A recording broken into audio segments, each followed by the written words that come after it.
Go live. Are we live? We're live. Welcome to hour 35 of the Scott Fishbowl Poda-thon. I'm not sure if that's correct. Hey, Ryan. We got Rylan Helm at Fighting Chance. How you doing tonight, Rylan? Doing great, man. How are you? Thanks for having me on. I'm stoked. So I don't know. I guess should we talk about fantasy football and stuff? Is that what people do on here? Yeah, I'm sorry I devolved the last segment into the poop talk. That was a comment of mine in the chat. So let's. I guess we should try to keep that a little bit better this half hour. Oh, wait. You talked about poop? I missed that. Oh yeah, Linda said something about when I'm at work and shit, and I was like, oh, you should at work, and then the whole segment turned into work poop, and it went downhill in a hurry. So I missed that. my bad, my bad. I definitely poop at work because I'm there for like 9 hours a day, and if you don't, I think your insides will explode or something like that. I think so. Luckily, I work at home, so I have it good that way. Oh, that'd be really weird if you didn't poop at work then. Hey, so I gotta read an ad here. So listen up, Podathoners. If you can't spot the sucker in your dynasty draft, then you are the sucker. Luckily, the Dynasty Dynamic has your back. True to its name, this podcast believes Dynasty is constantly evolving, making it more challenging to remain competitive than in redraft leagues. From Twitter poll breakdowns to in-depth player analysis and advanced metrics, the Dynasty Dynamic provides actionable insights to help you improve your Dynasty teams. So if you're looking to gain an edge in your Dynasty league while having plenty of laughs along the way, then be sure to tune in to the Dynasty Dynamic. And they're bringing us Shane Hallam at Fighting Chance tonight, baby. Ryan, Shane is funnily we're not related, but somehow in our weird last names, there's two of us in fantasy football. There's multiple Helms. Oh, there's a Shane Helm. Shane, yeah. Shane, he's been in it as long as I have too. It's very weird, and we don't really interact very often, which is also really weird. But yeah, he's so seems like a good guy. Sure, you're not related? I guess I'm not 100% sure, but I feel like we've kind of like chatted about that, and I don't think so. I mean, did your dad ever go on vacation for a little bit? He was married before my mother, so I suppose it is possible. I suppose that would be really weird, right? That is pretty awesome that we're discovering that Shane Helm and Ryan Helm are actually half brothers. Could be. Oh, I got one more live read. Dave's yelling at me. Hold on. I got another live read, guys. Guess what? You know who else this guest is presented by? The Long Game Dynasty podcast. It's a roundtable discussion offering diverse and actionable perspectives for dynasty managers of all skill levels. The hosts of The Long Game are longtime friends and serious fantasy football players. This creates a unique show chemistry that blends film-oriented and analytics-based approaches with humor and actionable advice. Follow at TLG_Dynasty for an engaging, fun, and informative Dynasty podcast focused on the understanding of player value, big picture strategy, and most importantly, winning Dynasty championships. Listen to the Long Game Dynasty podcast across all streaming platforms today. You know, reading that, there's a couple things that I would wonder. Like, are there any podcasts that I don't think there are where people don't like each other? Like, I would tune into that. That would be weird. Not that I've never listened to. I got to be honest. As much as I've done podcasts doing this, I've never really listened to a ton. There's some people that I do, but I've never heard one where they openly don't get along. I think that's something that people should look into. So if you have someone you don't get along with, maybe an ex-wife, ex-husband, just an ex period, see if they want to start a fantasy football podcast with you, because I would listen to that. I've actually now been married twice, and neither one of them was into football. Both freaking watched Grey's Anatomy, but neither one of them was into sports at all. It's very unfortunate on my part. Grey's Anatomy. Can you imagine that shit is still on? Oh my God. Oh, we just found new half brothers. Zach Reed and George Reed Jr. are actually half brothers as well. There you go. I mean, look, the Dynasty community, fantasy community and all, we're a small community, right? So I would not be surprised if some of us aren't halflings. Well, you spend the all off season talking about trades and draft picks and everything else. I'm not sure if you have time to procreate in that way. All right. Dick Sickles, I just need to say, he thinks Grey's Anatomy is great. I'm going to disagree with him. It's the worst show ever. It's definitely up there with like Riverdale and some other things like that. Wes Booth says he got his wife in the Dynasty with him a few years ago. She beat me in the championship last year. I would divorce her. In fairness to me, though, I'd probably get divorced anyway.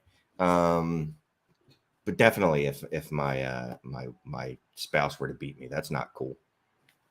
It's more and more, and it's a good thing. As we had 2 female guests before me, it's becoming a game of it for everyone. So the women are getting it. Oh yeah, I'm not playing or anything. Just saying. It wasn't. No, I don't care if I was married to a man and he beat me. We get divorced. Yeah, like my children. If they were to play fantasy football and they were to beat me, they would get disowned and taken to an orphanage probably that evening. Just left at the firehouse. Don't even bother with the orphanage. Oh, Joe says her ex got her in the Dynasty and he's not here right now. Maybe she beat him. Does that mean he's dead or he's just not around? That sounded like she murdered him, like a confession, right? You didn't go like Lorena Bobbitt on him, I hope, or anything. I don't know. That probably dates me if anyone doesn't remember that from the 90s. But I think that's pretty cool that we have our first admitted murder on the SFBPodathon. Like that's never happened before. And we're just like, good things happen during the Poda-thon. And we got someone to admit to murdering their ex, apparently. I mean, if he did well enough in Dynasty, why not? I mean, I've seen things where people have been taken out for less. Oh, all right, Joe. So I guess after this SFBPodathon, we can start a Poda-thon for Joe's legal defense for the murder of her ex. Let's GoFundMe. Yeah, GoFundMe. Awesome. So here we go, Ryan. We'll talk some fantasy football, I guess. Sure. Were you in a live draft by any chance? Unfortunately, no. I am about 2 hours away from New York City, but I'm not even sure, did New York City even get one? That's the closest that city that I wasn't going to Western New York, which is kind of like the butthole of New York. It's all old and factories and stuff. And I have no desire to go out there. So no, I unfortunately did not get into a live, but hopefully it seems like it's awesome. So hopefully Scott does that in more years. So maybe I can get into one sometime in the future. But he definitely did not do one in Philly. It confused me. I'm not going to lie to you. I was very confused by the whole setup at one point when I went on to the SFB site and you had to pick your preferences. And I saw that there were 400 different cities. I was like, wait a minute, all these places are having live drafts? That's pretty cool. And then I realized, no. Yeah, I think I messaged at one point. I was like, New York's going to get one, right? And he's like, very unlikely. I was like, oh, that's very weird because. But somehow, fake cities like Chicago got one, right? Or in Orlando. Yeah, I saw the Orlando one today. I think there were several. I think San Francisco, because I believe Howard Bender, who is of Fantasy Alarm Nation, was hosting today. So it looked like they had a good spot out there. Yeah. So how does Chicago get one, but Philadelphia doesn't? I don't get that. Or in Orlando, Orlando. Okay, Chicago's almost a real city. Orlando's it's definitely not a real city, right? I don't want to hurt anyone's feelings. It's from Orlando, but whatever. He may have been threatened by Mickey Mouse. I don't know. So where are you picking from, Ryan? It's a funny thing. I thought about that before I came on, so I don't want to say anything. I want to give away a Fantasy Alarm t-shirt. So if anybody who's listening, and go to my Twitter, @FightingChance, which you can see on the screen, and guess where I'm drafting from. The first person who guesses where I'm drafting from, I will send a Fantasy Alarm t-shirt for. So Have at it. Go get a t-shirt. I'm going to guess that you're drafting from the 13 spot. Very close. Yeah. Very close. So I didn't want to win. I'm back half. I'll say that. Back half. Lots of us like the back half. So that absolutely. Well. I'm the back half kind of guy, but I went for a third round reversal. So I that's where I went for. You guys are all guessing. You have to go to Twitter. Go to Twitter. Go to Twitter and follow me. Well, I'm not going to be one of those people make you follow me because I'm a terrible follow. But go at least drop something. There we go. We got one person who's really close, but Close doesn't win. I mean, No, close is only good in hand grenades and horseshoes. Is it horseshoes? Yes, horseshoes and hand grenades. Yep. And cornhole. Cornhole is also pretty good. You know, I'm the worst cornhole player in the entire world. I can't even get it on the board. So it's my least favorite game ever. I first of all didn't know what cornhole was until about 3 years ago. So I would hear people talking about it, and the way my mind works is I thought it was something sexual. Yes, it could be. So when people would be like, "Oh, we were playing cornhole in the backyard," I was very confused, and I thought like, "Well, wow, didn't your neighbors say anything about that?"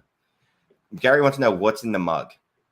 That is, it's wine in the mug. I'm in the King's Landing division for Game of Thrones. So this is actually, I got a goblet when I went to Ireland. It got a huge crack in it, so I got like this one's like not made in Ireland, but I figured for Tyrion Lannister, I would have some wine, and you know his famous line is "I drink and I know things." So I figured I'd have some wine for my King's Landing. So what things do you know? I know a little. You know what I do know is some of these people in the comments just went and found out what division I was in. Now everyone knows I'm drafting from the 10th spot. So I'll go to Twitter and find out who said it first. But yeah, you're very resourceful. Listeners went and found my division and found my draft spot. So I am drafting from the 10th spot. I know. I don't know much. I got to be honest. I like your hat. I mean, it's Fantasy Alarm, right? Right. Yeah, man, it's the best place. Walmart Goblet, Michael. You were disowned from me. Wow.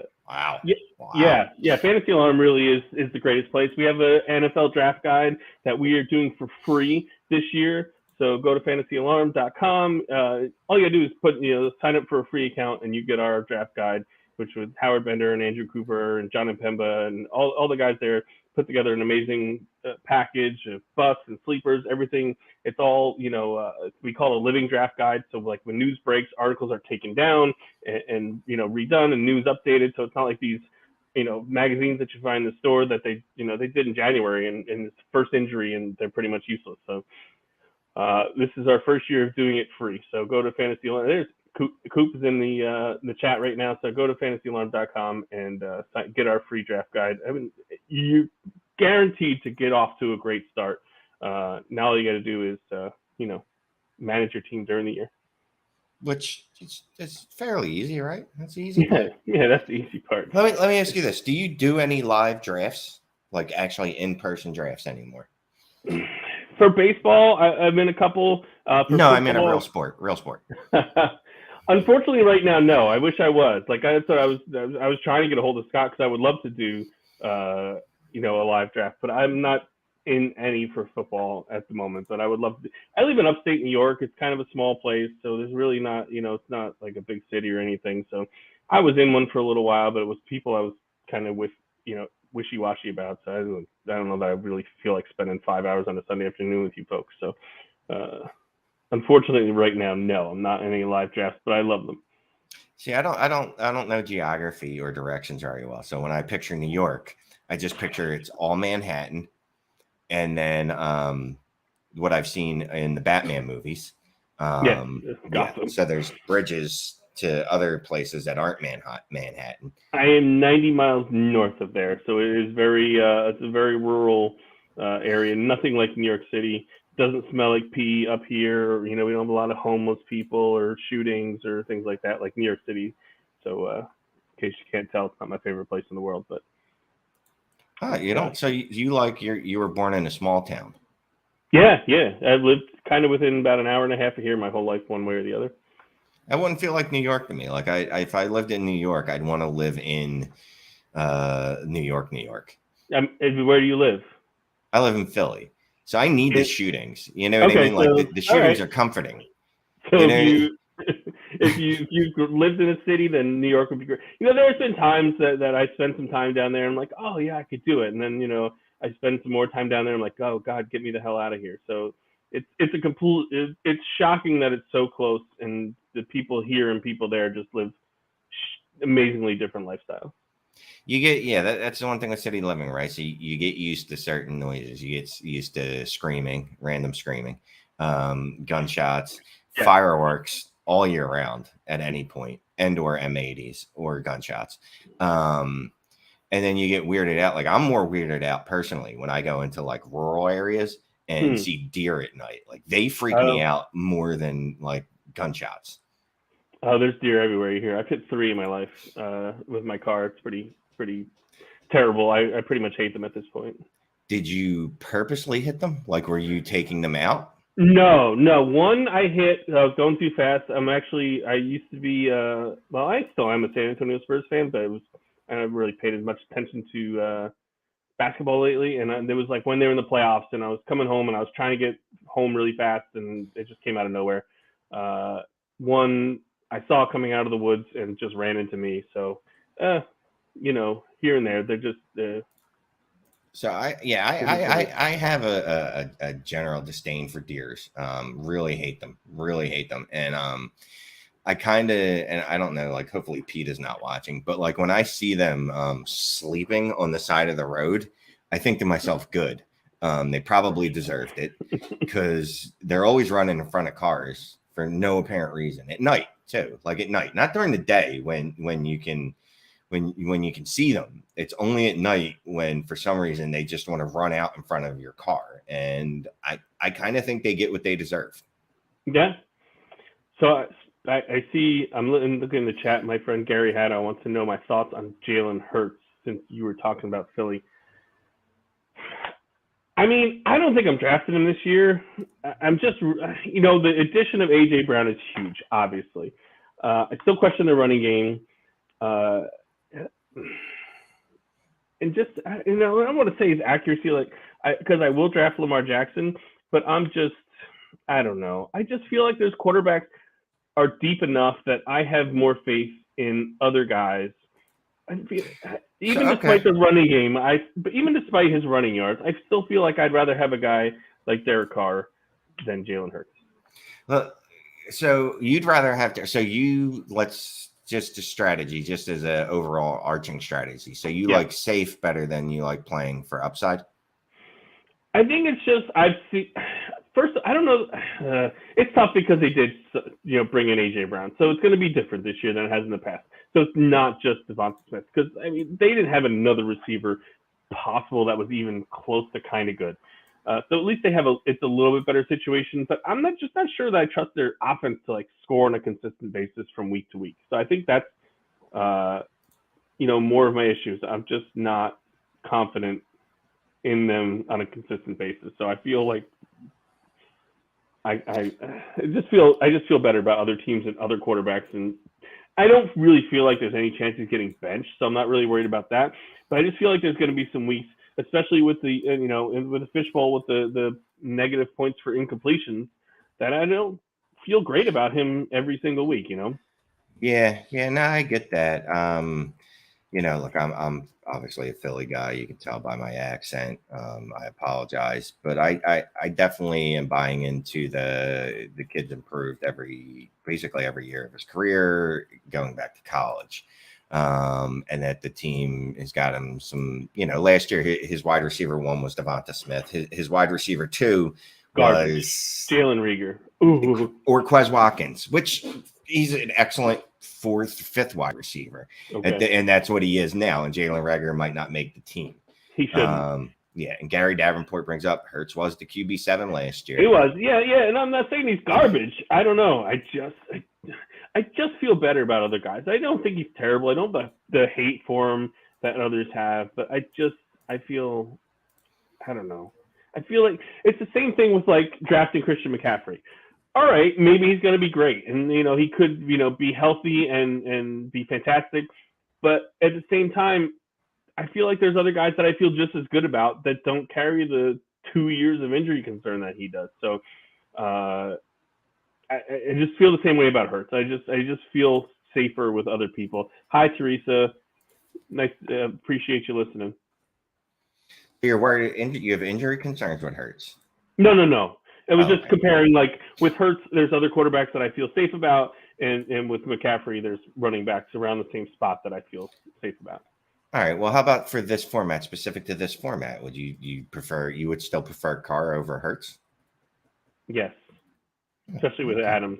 I feel like Davante Adams is gonna have a huge impact. I really do. I really feel like he's a top 3 receiver in the game. I feel like you can just throw anything at him and he's gonna catch it. I think, coming out of Green Bay in the way that it ended there, I think he's gonna have a little chip on his shoulder this year to kind of come in and prove something. That I think he's gonna have a pretty good season. And I think that's gonna, if hopefully Waller can stay healthy, and Hunter Renfrow obviously is going to take a step back, I think, with Adams, but I think they have some decent weapons and a decent running game. Where I think David Carr is going to have I feel better about him than Jalen Hurts this year. Oh man, I feel like we need to put down a bet right now. Sure, go for it. All right, I don't know what we're gonna, but we'll do it. It has to be charity, right? Because it's all charity related. I'll take Hurts. We'll just take straight up PP points per game, right? Nothing special. All right. We'll take what's that? $50 to whoever's charity. My charity of choice, your charity of choice. Book it. I need someone to pin this somewhere. I don't know where. I don't know. I gotta say they both play. Somebody's got to play. They both got to play 13, 14 games. Yeah. No, that's a good caveat. Yeah, I definitely don't want. The one guy plays 4 games, and we're like, well, technically, no. Yeah, right. Absolutely. I'm down with that. Why not? So like you said, it's what it's all about, charity, right? Exactly. Now, I can't do this for everyone that comes on, make a bet. But I'll do it for this one. I guess, and if anyone else comes on and wants to pick Carr over Hurts, they can let me know. Timothy Reardon. I can't pronounce names. Reardon. Thank you. He wants Carr. I don't see it. All right, that's fine. I mean, he had a good season last year, and he just added like one of the better receivers in the game. So, yeah, I mean, and just as I was talking about, Hurts had a big step up with AJ Brown as his new wide receiver 1. It's a pretty big step up going from, I guess, Hunter Renfrow to Davante Adams. It generally doesn't get any better than that. Gary Davenport wants in on the action too. I'm just not sure which side of that action he wants. Yeah, Gary, let us know. Everybody wants to bet. Ruben wants to bet. This is what I like to see. You know what I mean? It's all for charity. We're here for the people. Yeah, and gambling, because people love gambling. Oh, Tim will put up his money. I will for Hurts. So Tim, if you're in here, apparently it's you guys have a side bet. Timothy and Gary, you guys. So I'm gonna be rooting for Gary. I love it. We're gonna be the Hurts side. He's probably gonna outscore Carr by about 7 points a game, we're guessing. Okay. That's what me and Gary are thinking. There you go. Well, why not? You never know. So real quick, the fantasy alarm. You guys do all sports, right? Even though technically football is the only real one. Baseball, basketball, hockey, NASCAR. Our NASCAR guys won like the FSGA award like 3 different times. So yeah. Like we have anything. WNBA, we hit it all. All right. So now I'm gonna have to check you guys out for football or for baseball, right? Because I'm doing really bad. I need to know some rookies that are going to be called up in the next month or so that I should just start rostering now.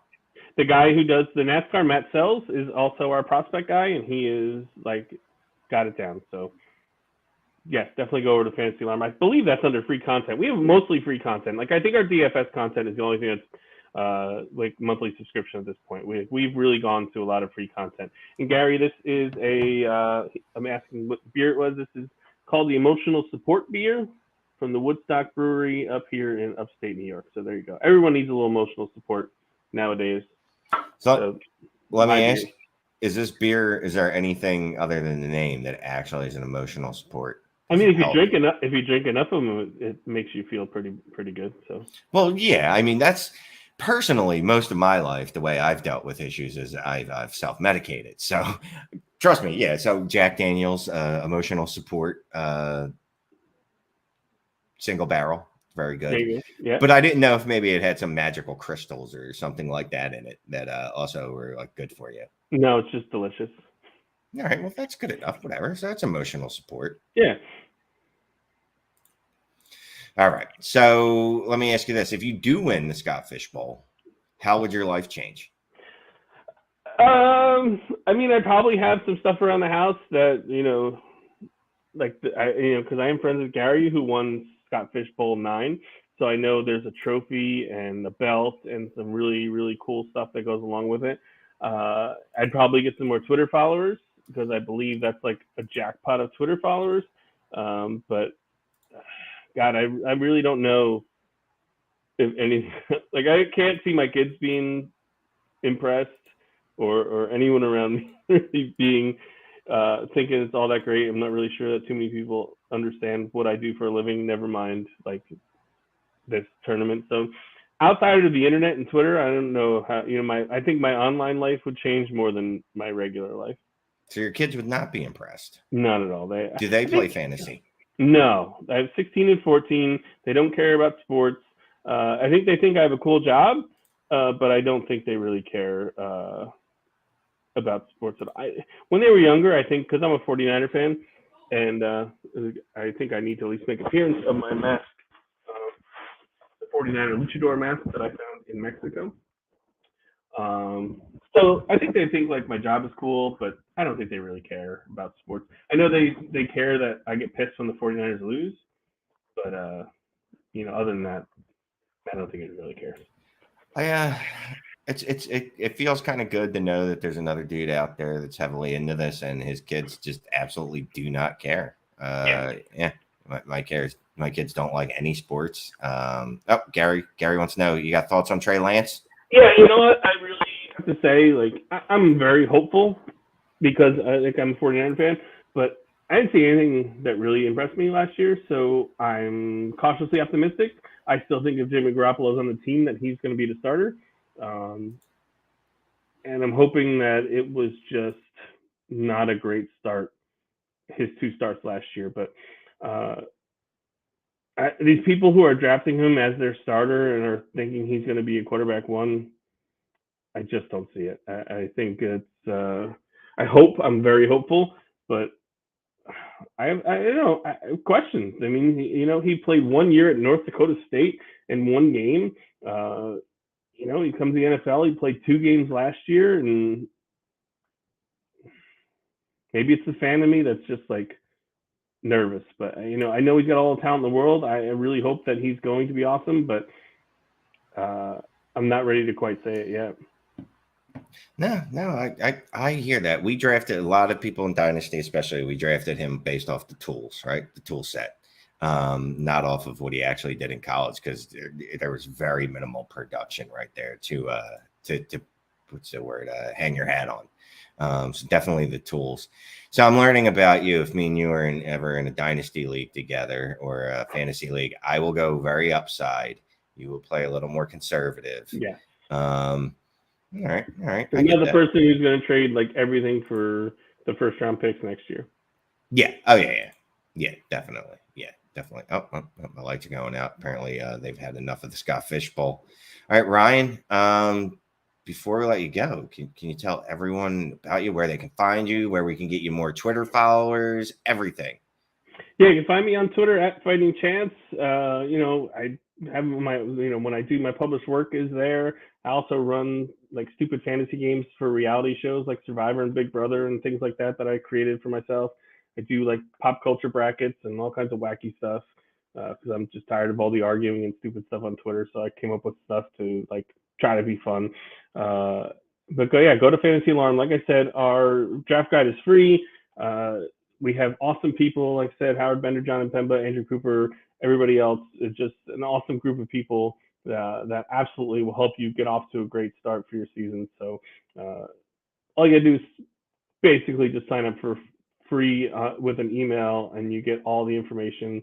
It's updated all the time, rankings, everything else. So head over there, and I appreciate coming on. I'm looking forward to the Fishbowl starting on Monday, and hopefully your premonition that I will be somehow the winner this year.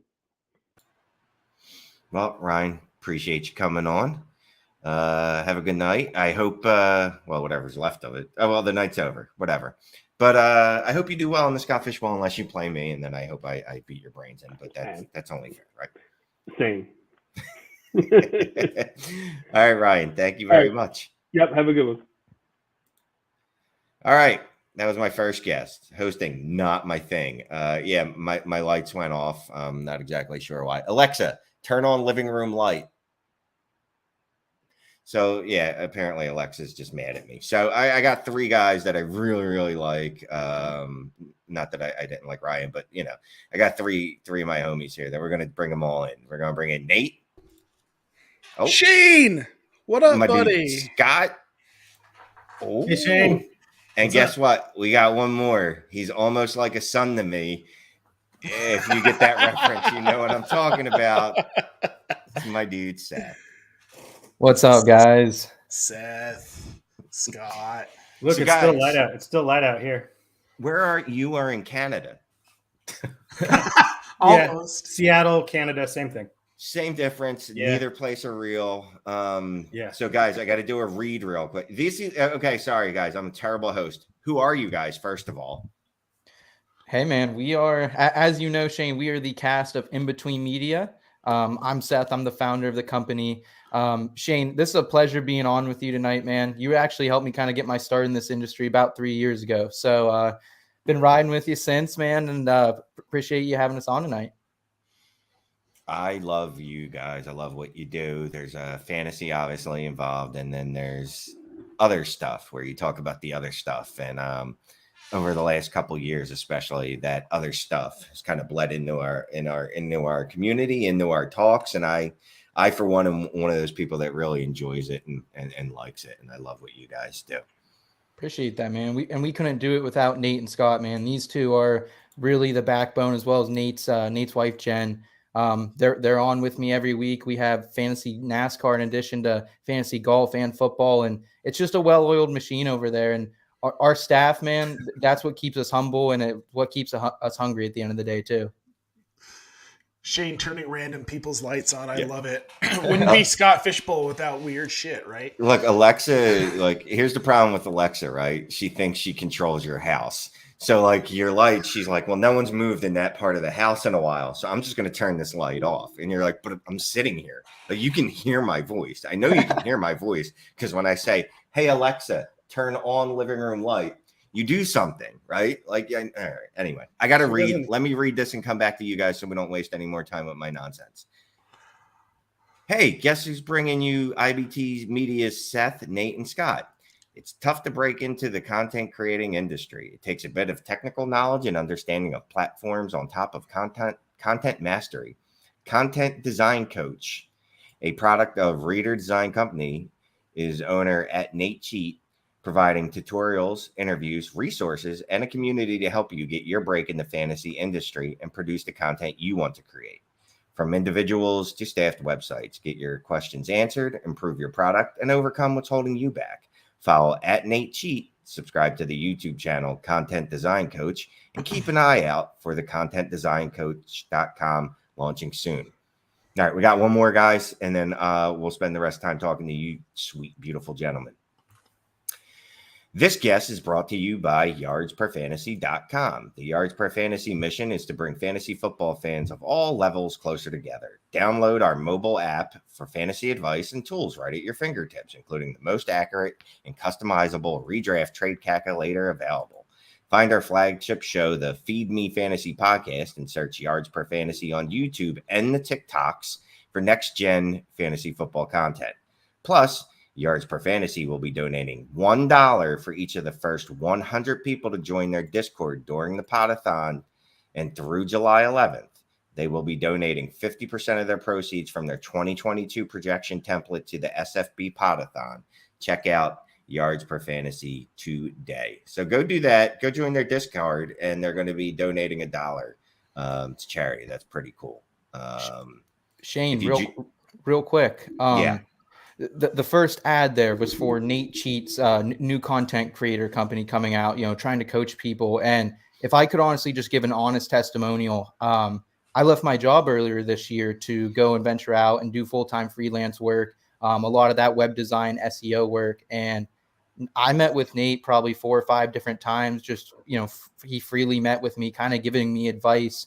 and he gave me life-changing advice that has really set me up for today and the future. So if you really honestly do want to check out Nate's new company, I'm not sure the web address if you want to read that again, Shane, but it really is great life-changing advice if this is what you want to do.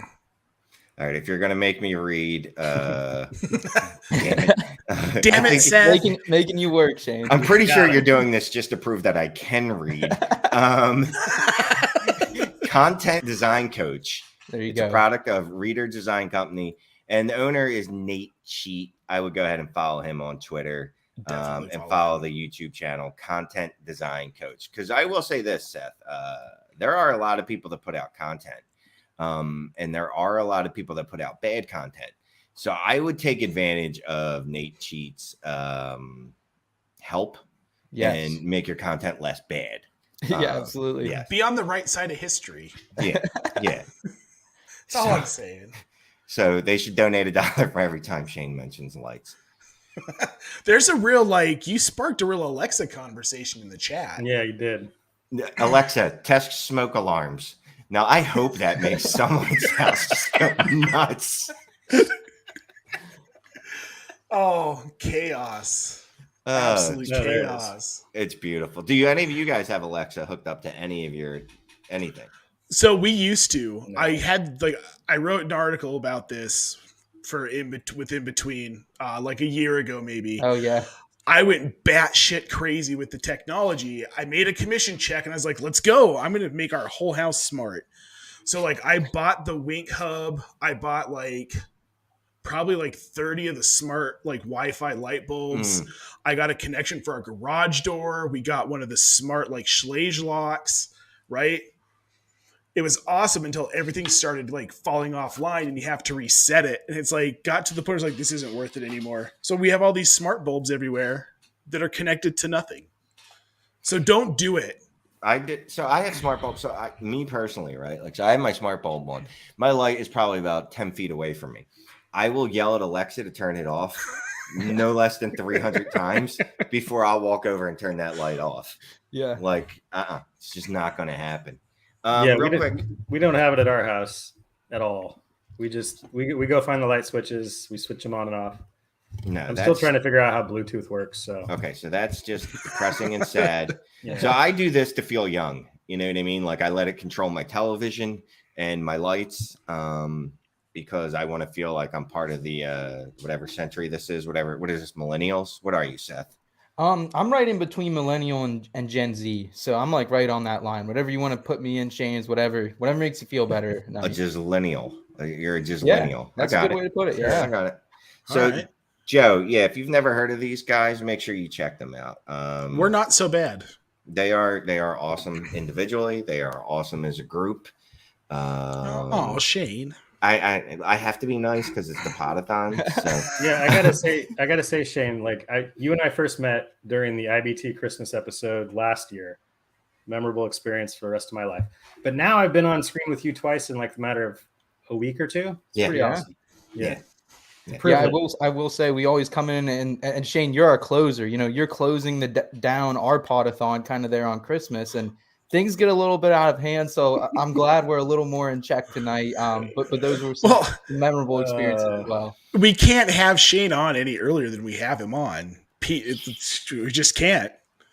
He's the type you got to get a couple drinks in first, make him look a little better, make him sound a little better. It's kind of like back when you would watch cable TV. It's when Adult Swim starts to be good. That time of night. That's Shane time.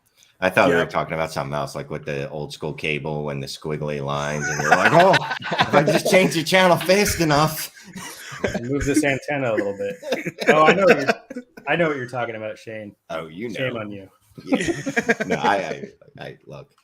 So, SFBPodathon After Dark. If you guys want to talk anything fantasy football related, go for it. If you want to talk about weed being legal in Colorado, talk about it. You guys, is everyone coming to the Canton Campus Fest again this year? Oh, yes. We just booked our plane tickets. First time for me. I didn't go last year.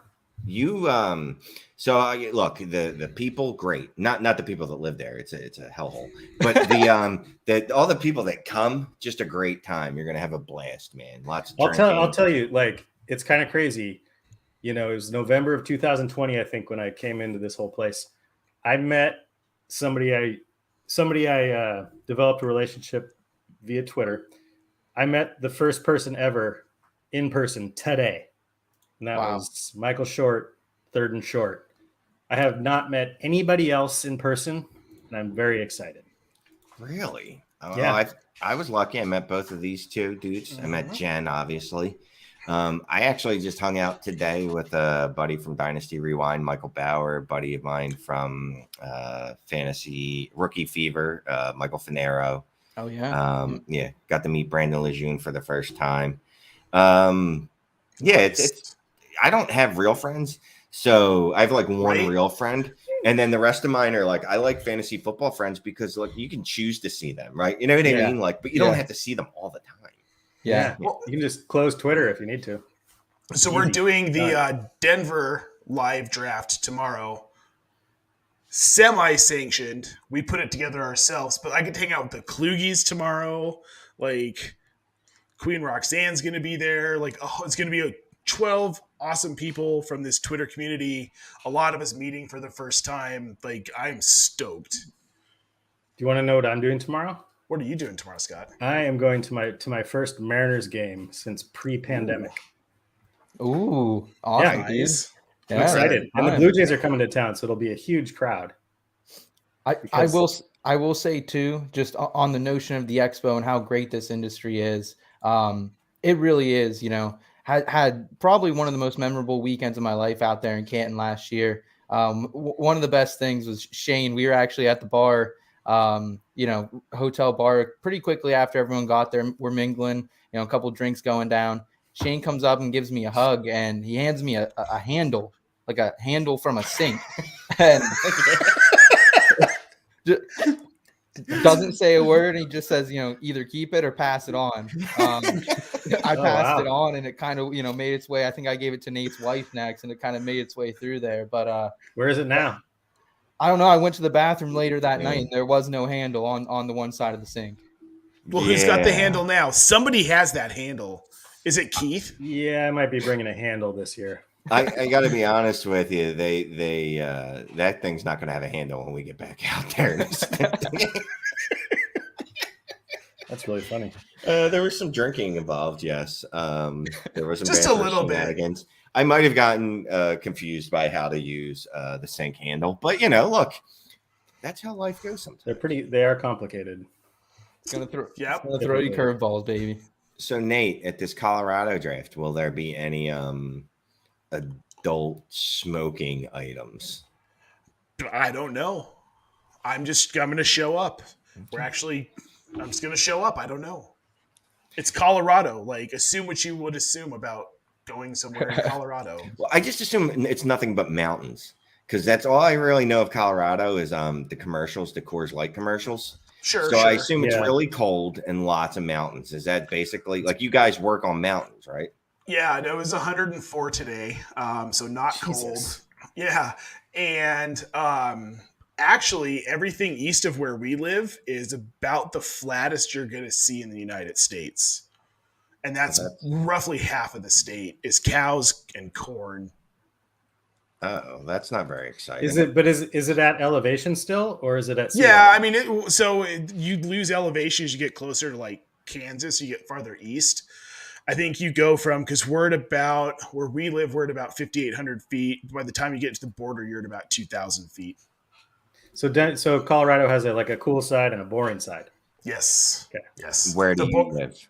I live like right on the foot of the mountains, just outside of Denver, which is cool. Is that no? So that's the cool side. It sounds like I live on the cool part. It sounds like it's almost cool. No, we're like 15 minutes. Cool. We're like 15 minutes to the mountains. Okay. And there's lots of mountain goats. And how far are you from the flatness? 10 to 15 minutes. Ooh, see, I think you're just like right. Well, actually, probably like 20 to 30. I don't believe him, honestly. I don't know. Ask Herms. He knows. He has seen it in person. Herms. So you've had Herms out there. Yeah, he stayed here for 6 days. He was here for the NFL draft, actually. Okay. I haven't been invited out, just saying. Yeah. You guys are all welcome. Jen's gonna murder me when I get upstairs for saying that. But let's all go at the same time. No, Jen's watching. Thanks, Jen. Let's actually put the next expo in Denver at the Pole Boats house. Hosted. Yeah, at their house. Yeah. At our house. I like it. Well, on a mountain. Because on a mountain. Yeah, on a mountain. And we'll we'll rent a house. We'll rent a house. Yeah, rent a house in the cool spot, not the foothills. Yeah. Jen is giving us the okay. That's literally anyone watching right now is invited. Dude, we have a big backyard. Yeah. Bring a tent. And that means you, more Mr. than welcome. Scampers, Brad. We got a lot of the IBT fam in here tonight. Yeah, Albert. We got the normal IBT crew, man. Appreciate them all coming. I don't know. Tonight. I don't think Beckett would like Mr. Scampers, dude. Or Cat. I don't know that they'd get along. That might be a problem. Mr. Scampers. So that sounds like a creepy, like I don't know, some kind of like some animal that was made in a lab. Like, you know what I mean? They were like, let me use this half human DNA and half rabbit DNA and see what happens. And you're like, holy shit, it's Mr. Scampers. That's what happens. No, dude, Mr. Scampers is on all the cool live streams. He's on every FYF show. Yep. Like he's all over. You're not cool until Mr. Scampers shows up on your stream. Yeah, I think that's actually a sign of respect right there, Mr. Scampers showing up. Sure is. Mr. Scampers is on the stream tonight. He's an outside cat, NBD. Yeah, let's go. Mr. Scampers, where's Mrs. Scampers? She's going to be so mad you're watching this without her. So you have several cats? We have one. Oh, okay. We had 4. Can I bring my retrievers? Yes. Sure. Backyard. Okay. As long as they Cats, can stay outside. Dogs love each other. Yes. Oh, they get along so well. I have snakes. I'm going to bring snakes. Sure. Do you really have snakes? Pets, all pets. No. Oh, I don't want to take shots at anyone, but whoever could own snakes as a pet. Dude, snakes are weird. I couldn't even sleep at night. No, I had a friend who had a pet snake. It was like a black bull snake that would sit on her shoulder and watch TV. Yeah, I'm fine with propped snakes. Up. No, it was snakes so weird. No. I got frogs. I have little frogs. They're little African bulldog frogs. They're like yay big. Had 3, but one of them didn't make it back when I was changing the tank the one time. So that little soldier's gone. But yeah, no, I couldn't trust a snake in my house, dude. That thing gets out, it's just going to eat or kill you or both. Oh, I'm fine with this. I couldn't trust a tarantula in my house. That's something I don't want in my house. But tarantulas don't bite. I don't care. It's not a rational fear. Yeah. Yep. That's true. I couldn't deal with the tarantula either. Nope. We have this place here called the Butterfly Pavilion, and you can hold a tarantula. And like you'd think a kid would be super right. We figured Jackson would do it. He won't do it. Smart kid. Those things are basically the devil's like pets. Like they look frightening. Like no one likes them. Like I'm sure there's a reason that they exist, but someone should definitely just. Well, I can't stand. I mean, I'm terrified of spiders, and that's like the big hairy version of spiders. So no, thank you. All right, a garter snake. Yes, Joe. Those are the little green ones. We used to catch those when I was a kid in the park, and keep them as pets. So yeah, those are harmless. Not a oh my God. I'm still good on it. Like I respect Johei on that, but no, I'm staying clear. I legit didn't see a garter snake until I was like in my late 20s. I mean, I don't really. Yeah. Didn't you have a backyard? Yeah, but we grew up like really near the city, so there's a lot of traffic and noise, and it wasn't no parks. No parks. Really, kind of. Okay. Colorado. I grew up in Philly. We had parks. I think it's a Pennsylvania thing, though, Shane. Honestly, I think they're just everywhere throughout Pennsylvania. You know, they're everywhere in Washington. Well, the west side of the mountains in Washington. Well, like where we're at now, there are bull snakes, garter snakes. When it gets warm, there are rattlesnakes. Man, this is an SFBPodathon. We're sitting here talking about snakes. I've never seen a rattlesnake, and I would cry. Like, I don't know if that's a good defense against a rattlesnake, but that's what I would do. I stepped on a rattlesnake hiking. It was terrifying. He didn't bite me, though, because it scared me enough that I ran, and he couldn't catch me. Oh. So are humans faster than rattlesnakes? In that moment? It's a good question. I would so for charity, can someone race a rattlesnake? You can also just look it up. No. Oh, okay. No, that's a bad idea, Nate. That's a bad idea. Who's the fastest runner in the fantasy football industry? That's who could do it, I think. Scott, did you run track? I did. Oh, really? What were your events? I ran the 400. I'm sending Joe Pepe. Okay. Yeah, I'd say Pepe. Yeah, if you can win Ninja Warrior, you can outrun a. He won Ninja Warrior? Yeah, maybe he didn't win it. Maybe he didn't win it. Funny, I just had a conversation about this earlier today. He won TKO on CBS. I don't know what that is. What is that? I don't really remember what it was either. I think he competed in American Ninja Warrior, though. Maybe. I don't think he did.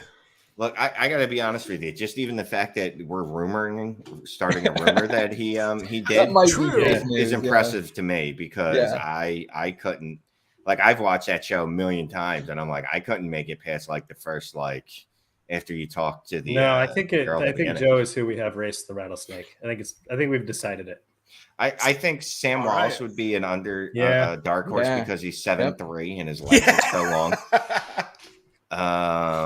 Who else? We know a couple guys have played actual like sports like not that long ago, right? Like Ray GQ. Good one. Good one. I think Aaron Jones follows a few people in the industry. Let's have him do it. Aaron Jones follows me. I follow Aaron Jones. There we go. Aaron Jones. Because you know why Aaron Jones follows me? Because he was a 5th round draft pick, and the site I used to work at actually interviewed him. He's never interacted with me in any way. It's funny you brought him up, because one year I actually tried to get some swag off of him for the SFB. How'd that work? He ignored me. Oh. So I was like, all right, I guess I won't try that again. It's cool because both Aaron Jones and AJ Dillon, both running backs of the Packers, both seem like really good dudes.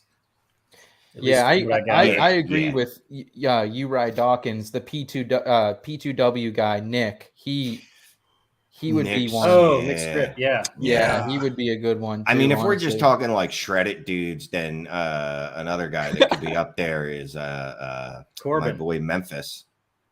And Corbin with us at Fantasy Data. Yeah, I haven't seen Corbin shirtless. So Corbin, if you want to send me some shirtless guys, you know what? Look, just jump in my DMs, send me some shirtless pics. Yep. It's all for science. All for science. Oh, man. Does a golf pro count? No. I'll say this. It's not a real sport, but compared to the general populace, they are in much better shape. Yes. I feel like especially Bob might be like a dark horse to like smoke a rattlesnake. I don't know. Dude, golfers nowadays are ripped, man. Yeah, it's true. They are. Yeah, those are athletes, Shane. I think we could send Shane, honestly. I think Shane will get the job done. It's not going to be pretty. It's not going to be sexy. It's kind of like spending your first round pick on Kyler Murray and SFB this year, but still, it's going to get the job done. So let me ask you this. I got the 101. Where are you guys picking? 3. 9. 106. Okay. How early is too early on Kyle Pitts? And I heard this on a podcast 9 days ago. I just listened to it last night, Shane. So in our 3s chat, we all know Josh Smokey Hill Nelson, right? Yep. We all know Smoke Show, Smokey. Yeah. He won't stop talking about it. He is taking Kyle Pitts with the 103. That's what Shane said. Because he doesn't believe the 102. Shane, was it originally the 102? Yeah, I was originally the 102 in Scranton, and I was like Kyle Pitts. And then I got the 101 in the Metropolis, the Sirius XM live draft, and I went, I think I still want Kyle Pitts. The only thing that would hold me back is that I'm a little nervous that the Sirius XM hosts will roast me. Okay, but I had an hour-long conversation with Jordan Vanek of 33rd Team, newly. Congratulations, Jordan, son. I'm so proud. But he said so. He told me something interesting. With tight ends, like if you look at the scoring, a tight end has to do 3/4 of the work that a Tyreek Hill has to do to have the same or better output. Oh yeah. So, if Kyle Pitts is what we all think Kyle Pitts, I mean, don't take him at the 101, Shane. But I don't know that it's necessarily that bad. There's a chance he gets back to you at the 201. I don't think he does. So here's my thinking. 1, right? I don't think he does. 2, I want to build unlike other people because it's a tournament, right? It's 3,000 teams, 4,000. I'm going to just say there's 15,000 teams in this. I have no idea how many teams in it. There's a lot of them. According to Andrew, Pitts went 304 in his live draft. Yeah. Today. So wow. I will say too. I was listening to your guys' podcast over there at Fantasy Intervention, and Jacob, the way Jacob kind of really explained it on there, that this is a tournament, you need to have a very unique build, and that's what I think has propelled me to pretty good finishes the last couple of years. Is maybe I didn't always have the best team, but I had a unique build compared to my competitors. But I mean, with somebody like Kyle Pitts, I mean, I get it. That would be super unique to take him that early. But if you're pretty sure he's going to be there in round 2, then why wouldn't you just take him in round 2? I mean, he might not be. It's like a 50. Well, but he might not be. But he made it around to me once at the 210. One time. As long as we're talking about it, I mean, since it's a redraft format, why wouldn't you go with Travis Kelce? I mean, he's going to be. Because Kelce, I don't think Kelce's going to outperform him personally, but that's just me. Okay. Yeah. Okay. I mean, I think that's entirely possible. I just think Kelce, he's going to throw up from so many targets this year. I mean, yeah, but look, they have Juju there, right?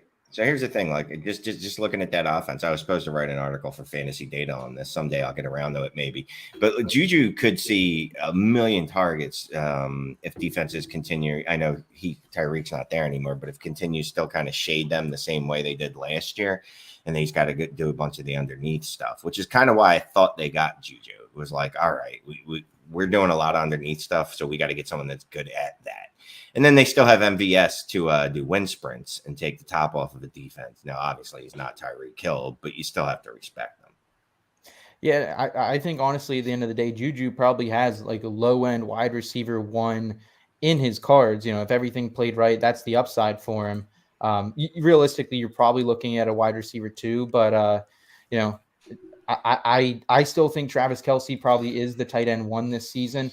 I'm just a little worried about Marcus Mariota. Only one 1,000-yard receiver in his days in Tennessee.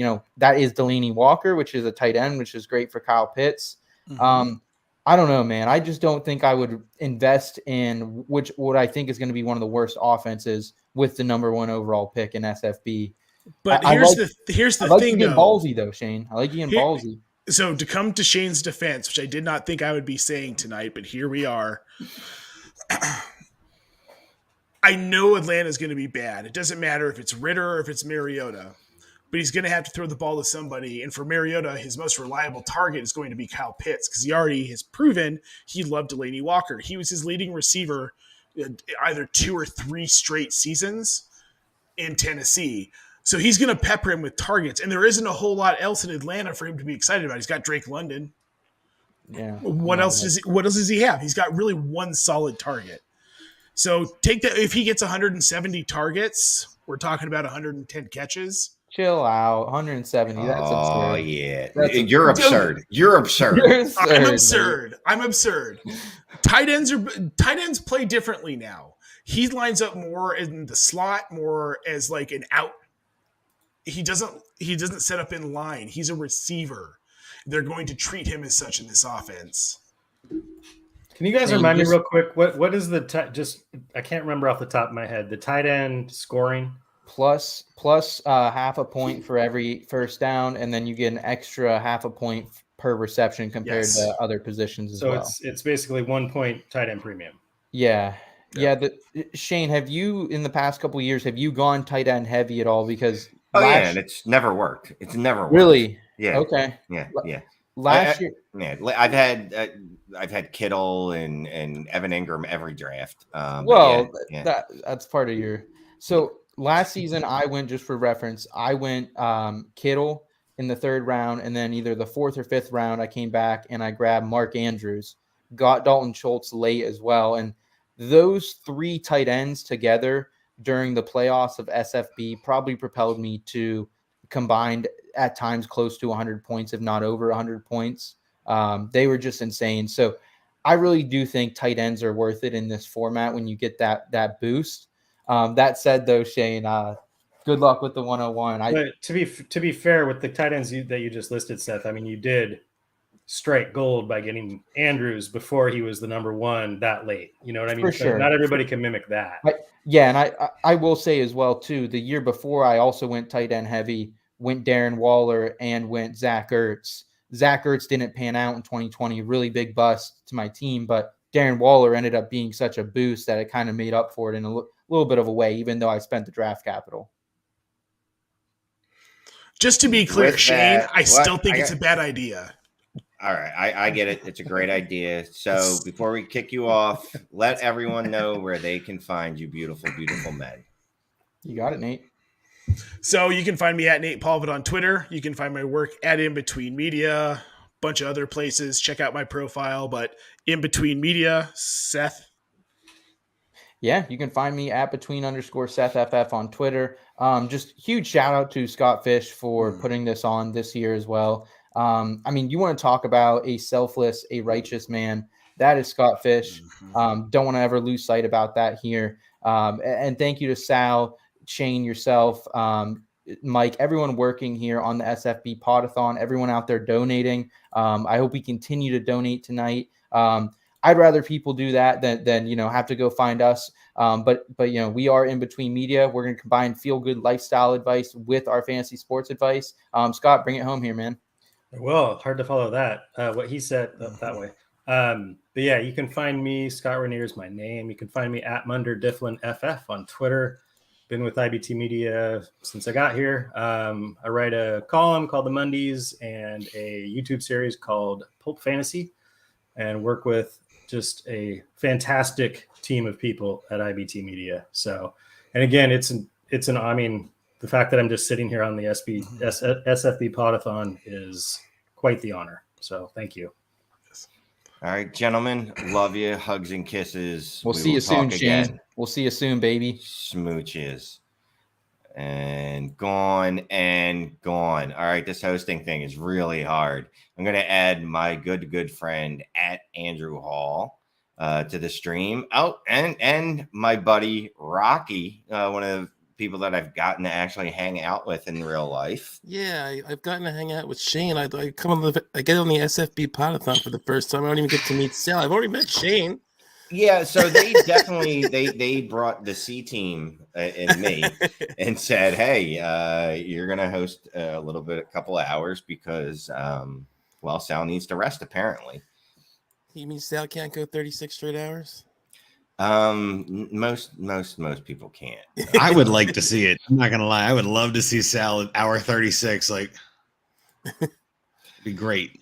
So real quick, Andrew Hall and the DAP team, or just Rocky at this particular moment, they're brought to you by CampusToCanton.com, a website focused on all things college fantasy, including Dynasty, Devy, College Fantasy, and Campus to Canton leagues. Campus to Canton is the fastest growing format in fantasy where your teams have college and NFL lineups. And as college players enter the NFL, they join your NFL roster. Visit CampusToCanton.com as their team of experts brings you articles, podcasts, cutting-edge tools, exclusive ADP, industry-leading draft guides for Devy, college, fantasy, freshman, supplemental drafts, and the deepest set of college rankings anywhere. Check out CampusToCanton.com. Very professional read, Shane. We got one more. One more. TrophySmack is the ultimate destination for custom fantasy football trophies as the official sponsor of the SFB Podathon. Step up your fantasy game with trophy belts, rings, draft boards, loser prizes, and more at TrophySmack.com. As seen on ABC Shark Tank, TrophySmack offers your fantasy league with the most customizable prizes at the most affordable prices, period. You want to play like a champion? First, you need to celebrate like one at TrophySmack.com. So go check out those wonderful, what do you call those people? Sponsors. I don't have a sponsor, clearly. So Andrew is sponsored by Miller Lite? Yeah, why not? And the Doubletree in Canton. Sponsored by Yingling. Oh, see there, Rocky's a good man. So beer is awful. I'm just going to go out and say that. Starting out hot. I like it. But if you have to drink beer, at least make it not beer that tastes like absolute dog ass and drink Yingling, which is the only proper lager, by the way, in the world. If you go anywhere and ask for lager and they don't bring back a Yingling, you should drop kick them. Okay, so just to clarify, I am in Canton right now. I'm at the Doubletree. I don't know if you can see behind me. I'm at a hotel. I know we had Schofield on with a Days In ad earlier. I'm at the DoubleTree right now. They do not have Yingling at the DoubleTree in Canton. That shouldn't be shocking. They should. They They should. Yeah. Keith was here. I got to say hi to Keith. I got good friends with him. He's still rocking it, working his butt off as best he can. But no, so they didn't have an option for anything really that I would take that was less than Pisswater Miller Lite. So I'll take it. So real quick, I saw that picture of Keith. Why is he so fucking stressed out that now? Like, what is his problem right now? He looks stressed out in that picture, bro. He does. He's just not. Honestly, like I got to talk to Keith tonight. He was an interesting character. I didn't really get a chance to really talk to him at all last time at the expo because he was running around. I haven't been in the expo yet, and I've heard so many stories about Keith. It's not even funny. Yeah. Are you coming? Are you coming this year? I am coming this year. Yes. Yes. Okay. Flying or driving? Driving. The plan I think right now is to drive actually with Russ and Zach. There you go. To Canton. Oh, I know them.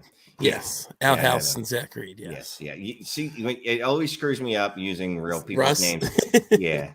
I'm like Russ. Like even in my phone, if I go to text him, he's in there. Outhouse. Yeah. Yeah. So yeah, it's pretty funny. Like Russ is in parentheses. So we're all going to Canton this year. Yes, sir. Okay. And Keith hopefully will still be there. Hopefully. Okay, so I talked to Keith. He was very confused because we all walk in after doing the draft at the Hall of Fame. He thought this was Expo weekend. He's like, "Oh, great! Here comes all these fantasy dudes." He goes, "You guys had the basement, right?" And Bob's like, "I don't think so, not for this." And so, no, we did not have like the room that he thought we had. He was like, "Yeah, it didn't look like you guys had as many as you had last year." I'm like, "No, there's only 30 of us that came from the draft. Like, it's going to be like 500 again." He goes, "Oh, okay, great. That'll be fun." But no, I think Keith is a good dude. He's not a bad guy. He was just, he's busy. He's just overworked. And I do think they're going to have extra help. So, but yeah, he was an okay man. I got to know Keith a little more tonight. It was good. I got to say, I liked Keith. I was hammered. I did too. Pretty much the entire time I was there. So he did his job in my eyes. Yeah. I didn't have much of an issue with him. I know others did, but Jen, I would love to say hi. Maybe I go back down after this and get another beer. Cause that's where I was like, I took one up. I'm like, hey, I might as well go take one for the Poda-thon. But maybe I go say hi to Keith and be like, Jen says hi. There was a wedding tonight too, by the way. So there was a wedding ending as we were leaving. Did you crash it? Like, no, but it was tempting. But a bunch of us yelling like, nerds, like, don't do it. A bunch of us nerds wearing Scott Fishbowl shirts. We would have stood out. It would have been really weird. Whatever. You go in, you kiss the bride. Dance with the mother, just do what we got to do. Yeah, basically, just whatever. So, guys, what is going on with okay, so I just want you to know this. DAP network, right? It has a very different connotation on specific websites you go to. I don't know if you guys were aware of that when you chose the name. Neither one of us chose it, right? I mean, Rocky, I don't think you chose it, right? I was kind of involved when Russ was coming up with the name, but yeah, I was not aware of that, Shane. Okay. All right. I just wanted to throw that out. Here, let's just do a callback real quick because Sal had an issue earlier in this Poda-thon where he clicked on a bad link and froze. And it was a porn link in his cloudy screen. I don't know if anybody was here listening to that. It was actually hilarious. But no, I don't think anybody really had thought about that at DAP headquarters, that there might be some other thing there. So maybe that's just me. Yeah, so I feel I bad. don't know what you mean now, so I'm not sure I want to know what you mean. Google it. I'm not going to do that. But first, definitely do incognito mode. Yeah, I think so. Especially if you share your computers with kids or spouse. Yeah. Oh, yeah, this is a good idea. Andrew should go down there and interview Keith. You know what? That's not a bad idea. That would be really funny. Get Keith on the Poda-thon. That would blow things up. That'd be hilarious. Big Guy Fantasy Sports Network checking in, saying the Expo Bob. Rocks. Yes, it does, and that's Bob's baby, man. Right. No, it was good to see Bob again tonight. We got to talking about a lot of stuff. So I love Bob Lung. He's such a good dude. All right. People keep asking about fantasy football stuff related, so I guess we have to talk about it. Wait, what do you mean incognito modes? That's what incognito mode means. No one can say it. I think it just doesn't track it on your phone, but your ISP definitely knows. All right. Well, then that's I'm gonna have to put my laptop in the tub at one point or another. Apparently, just throw it away, Shane. It's dirty. Throw it away. Smack it with a hammer. As long as your wife and kids don't see it, that's what matters. Well, luckily for me, happily not married. That's true. Yeah. So yeah. Let me ask you this, guys. Do you have an actual strategy for the SFB? Any? Well, Andrew actually already. I was going to say I had mine, so I can give you what my strategy was. Oh, shit, that's right. You had. What was your strategy? We have drafted 21 rounds. I've got 21 picks. We did 20 live, which was crazy. We were supposed to do 10. Scott was like, if you can get through 10, we'll call that a good day. And we got there. We're like, we can beat that. So we had like a 1-minute timer. We had stickers. We had everything. We were 3 drafts, all going crazy. You know how when you get to the board and you get the stickers, and I'm sure you guys have seen live drafts before. There were 3 drafts at the same table. So there were 3 sets of stickers all at the same table. So you go up and you're like, I am screwed. You know what I mean? Like, where's Jalen Hurts? I have no idea. It was chaos. It was awesome. But we got through 20 rounds in our draft in I think it was about 2.5 hours. We started at 2. We were a little after 4. We kind of got through the 20th round. So we were crushing it. But my strategy, which I went in pretty heavy, I'm in the 103. We had the 103 chat. We were talking about it a lot in the last week or so. And I actually just got in there on Thursday when we finally picked our draft slots. But my thought was I want to stack as much as I can. That was just why not? Let's just go something crazy. Let's go best ball mentality with this. And let's just get as many players on the same teams as I can get and see how it goes. So I did a couple of mock drafts and ran through some things. And my favorite outcomes were when I started Burrow at 103, because that gave me the most amount of options to stack. If you go with Herbert or Mahomes or whoever, you only have like 1 or 2 receivers. Eckler's not coming back. You have Allen maybe with Herbert. Like, it just wasn't my thing. So I was like, maybe I can do a Burrow Chase stack. That would be amazing. Didn't work out because I got sniped right before me. Dennis, bastard, took Chase right before me. So I ended up getting Higgins in the 4th and Boyd in the 10th or 9th, I want to say.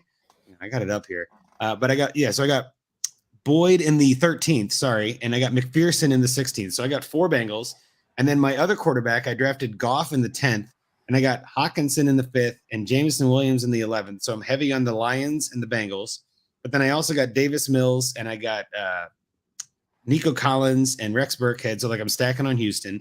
I got Kenny Pickett with the 15th pick, and I got Najee Harris with my 2nd. So like I'm stacking a little bit on the Pittsburgh team. So like my thought was I'm just going to stack as much as I can and I don't know, see if that works. Why not? That's about my only strategy going into this is let's just see what we can do and stack everything. I do like the idea of stacking and like someone like the comment up here. I love stacking Scott Fishbowl. It makes a lot of sense with a tournament type. When it differentiates because there's not a lot of people are doing that. And I feel like, I might as well just go all in. Just be crazy. It was great. Yeah. My only really major piece of strategy was already done before the draft even happens this Monday for me is I picked the 11th spot. I wanted a late pick with the 3rd round reversal. I think it's going to help a lot having 3 of those first 26 picks for me. And it's going to be funny. People who listen to me hear me. I'm actually leaning towards quarterback, either first 2 or 2 of the first 3.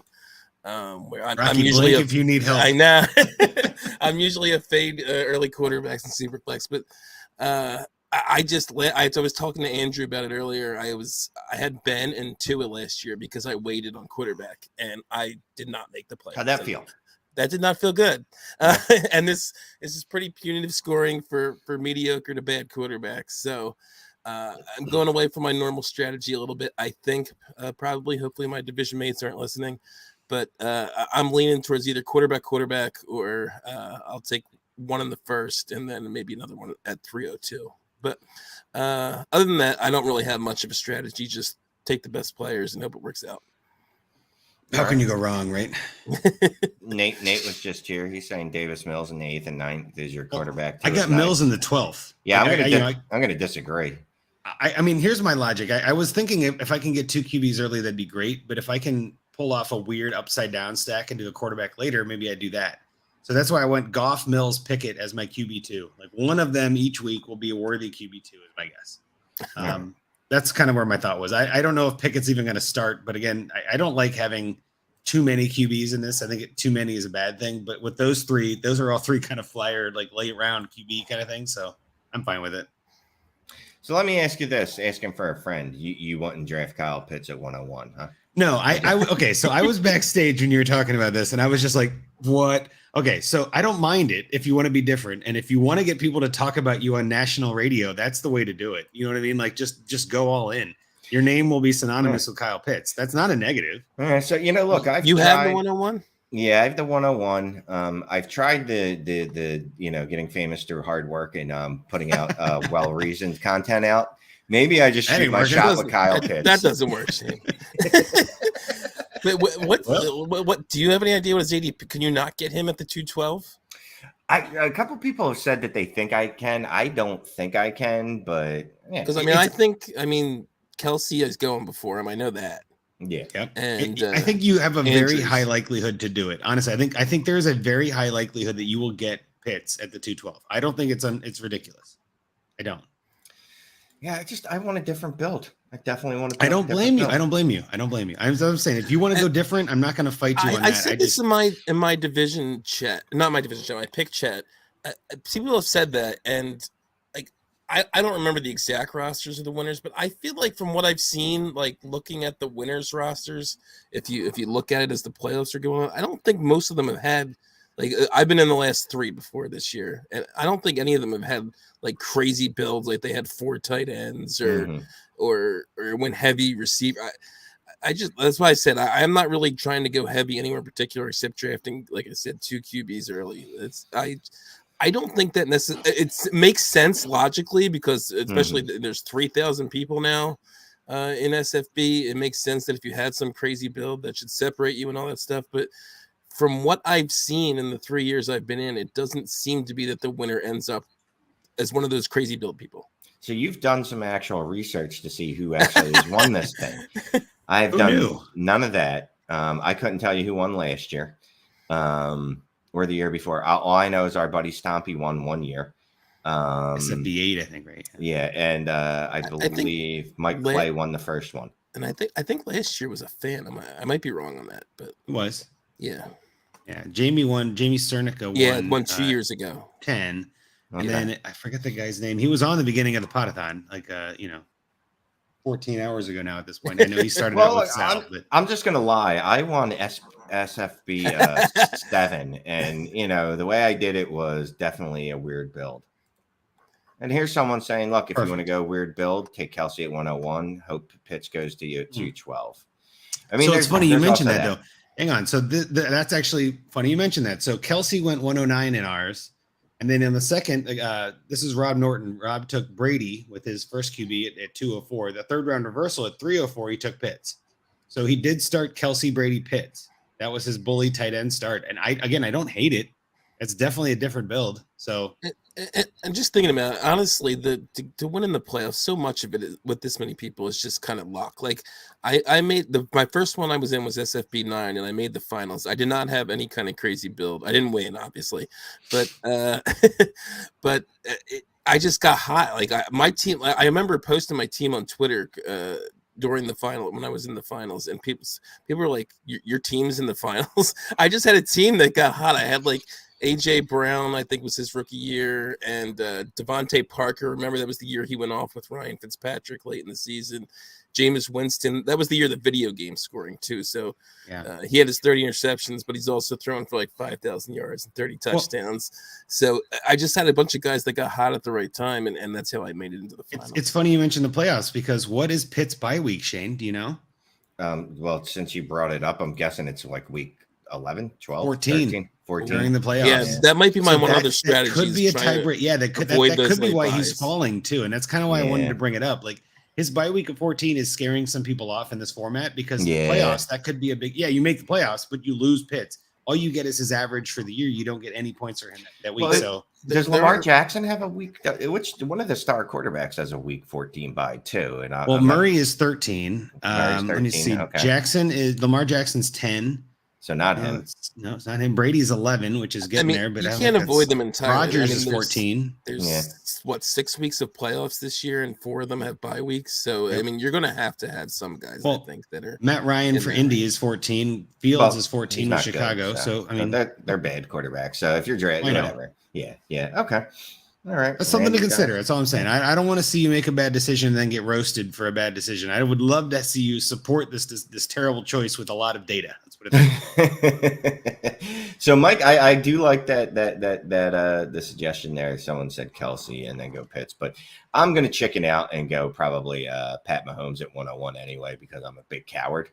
And it's a safe bet, and then I'll get funky later in the draft. Did you guys make any funky picks? Well, Andrew, who did you pass on at 103 that most people would have taken? So ours started Allen and Mahomes, which meant in theory should have taken Herbert, right? But I was like, I don't like these stack options with Herbert. That was just where I was going with it. I tried some mock drafts. I did some of the speed drafts where you can, go against ADP and all this. And I don't know. I just wasn't really vibing on that. I'm not a Mike Williams guy. That's part of it. If you're a Mike Williams guy, I was just thinking Herbert seems like an easy guy to stack. That you could have done a Herbert, Eckler, Williams, Keenan stack probably. If you wanted to. Every draft I had seen, Eckler didn't make it back. Like there was just zero chance of that. Yeah, he went at 201 in this draft. Okay, so again, I think that's a little early. He went at 303, I think, in one of the other ones at Canton. I don't remember which one. He went later, which was crazy. But the mocks that I had done, I never saw Eckler get back to 210. Really? In my 11 chat, there's been mocks where he's gotten to the 302. Yeah, and again, I've seen that, but just in the fast ones I only had my pick on Thursday, so I was just doing a bunch of them grinding, and I just didn't have a lot of trust in that. So I was like, I think I have a better chance of Chase falling that far, and then if I don't, I can get Higgins in the 4th, which is what I did. And then worst case scenario, I can always get Boyd in the 12th or 13th, which is what I did. So I was like, it just gives you more options and flexibility, which I like. Yeah, so I was going to say about mocks, I don't believe anything that happens in mocks, especially SFB mocks, because I'm purposely not drafting remotely anyway like I normally would, because I want to screw the ADP up. That's a whole different impetus. I was using them as like tools to see what I could do, but that also means they're not real, right? Like I'm throwing shit against the wall and seeing what sticks. Everyone, half the other people are doing that too. So. Remember, there's evil pieces of shit like me out there that are like, I just want to screw up the ADP so that people are like, oh my God, I have to draft Tom Brady at 104. I won't get him. Well, I think the first few picks, especially in third round reversal, if you mess that up, it could really derail your team. That you're so far after the second to the third, it's a whole round like that. That sucked. Like being at the 103 and watching that and then being like, oh yeah, long turn again. Like that was brutal. I didn't like that. So again, I'm speaking out of, doing it today. We, again, 1 minute clocks, which we talked about this ad nauseum today, where there's such a different vibe when there is a short clock. When you're just like, I have a minute and I got to make a pick. And so there's a lot of gut picks. You're just like, and I'm going with it, moving on. Yeah. When you have 8 hours on MFL, on Monday afternoon, and you can kind of sit there and work, you go in your chat and be like, what do you think? Like you can kind of talk yourself in and out of everything, right?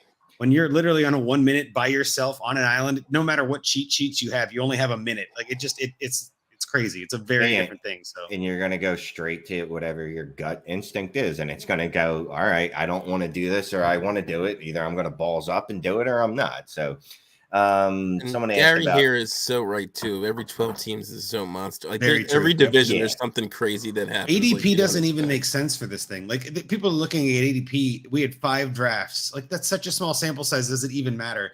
And then now we've added another, 12 drafts or something from today.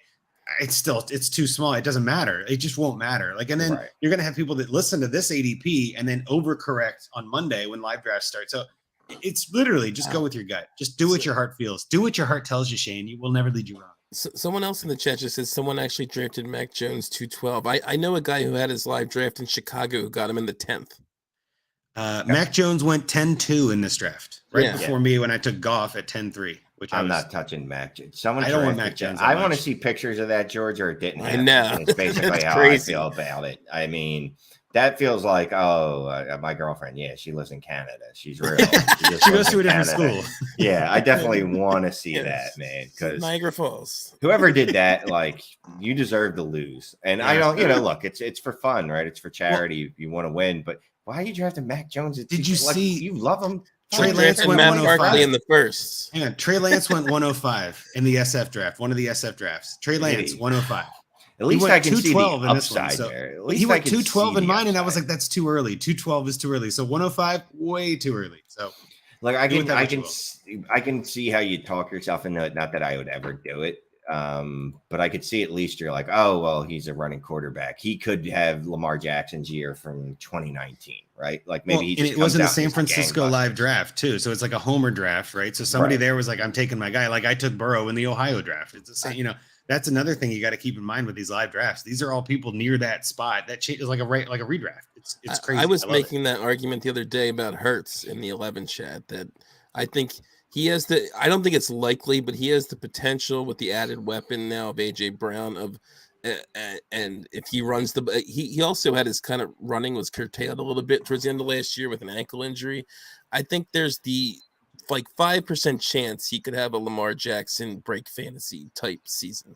I don't think it's likely, but I mean, he could run for a ton. And if he has like one of his crazy TD percentage seasons, he could go off. He's another guy I might be looking at in that 111, 202 range. So again, Philly division, if you're listening, don't listen, turn it off.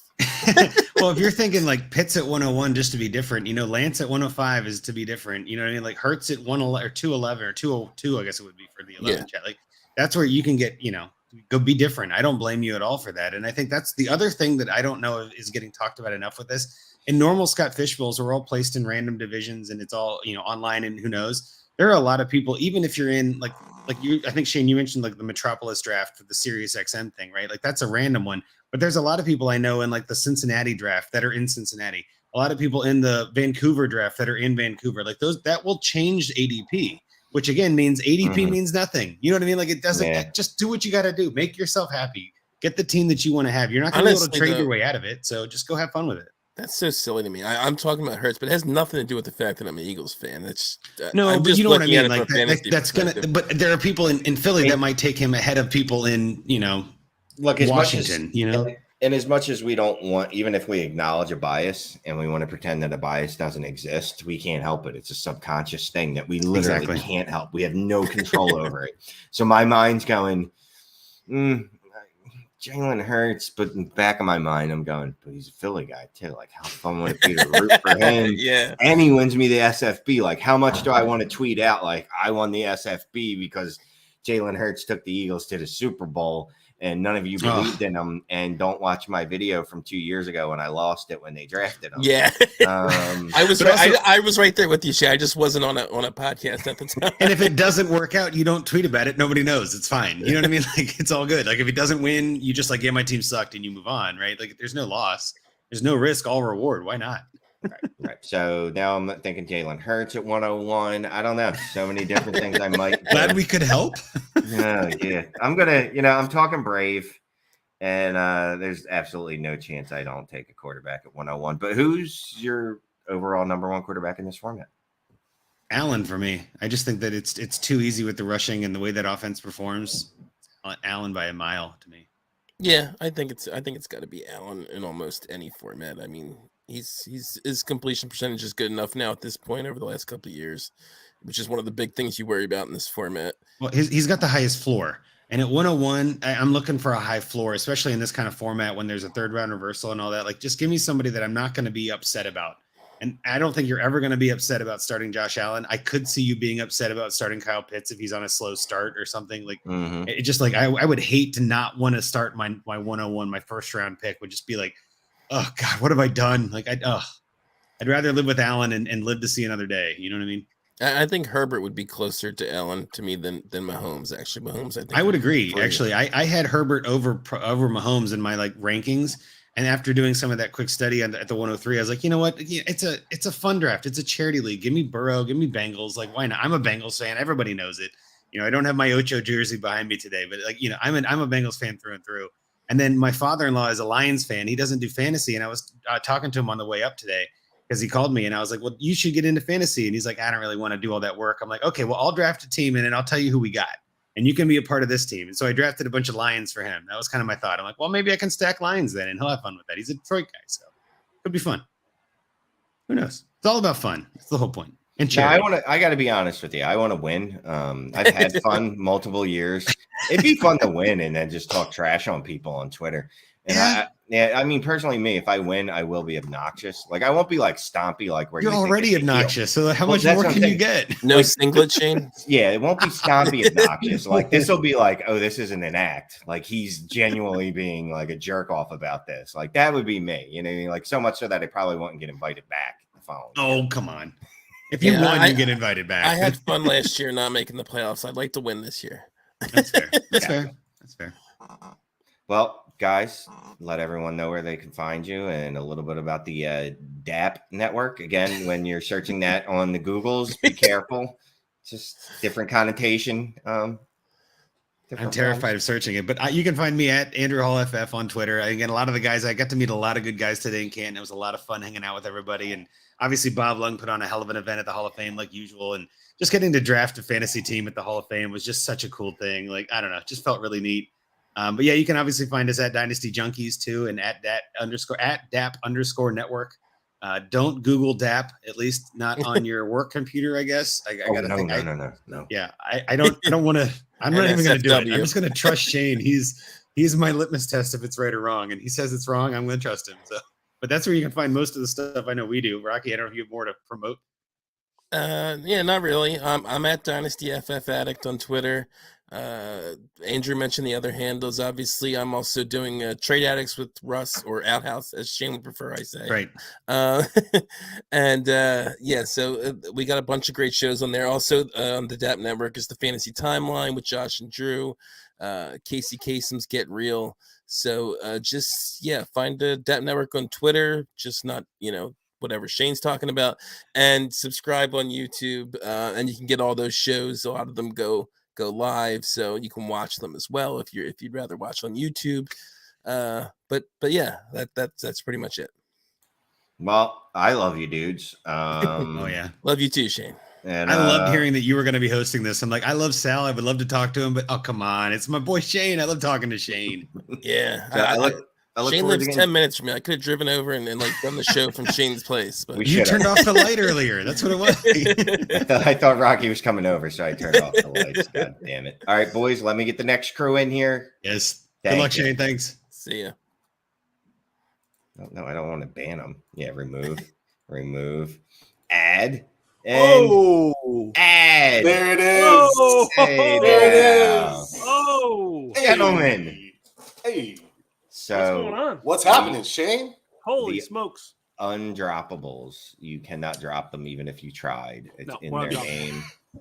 You used to not be able to pick this up either. Yeah, unpickable. Unpickables. Nothing's unpickable if you believe enough. Hey, it's Jax Falcone. Yeah. I never knew what he looked like. Beautiful man. I legitimately thought he looked like the picture on his Jean Renault. Yeah. Yeah. So no. I wish.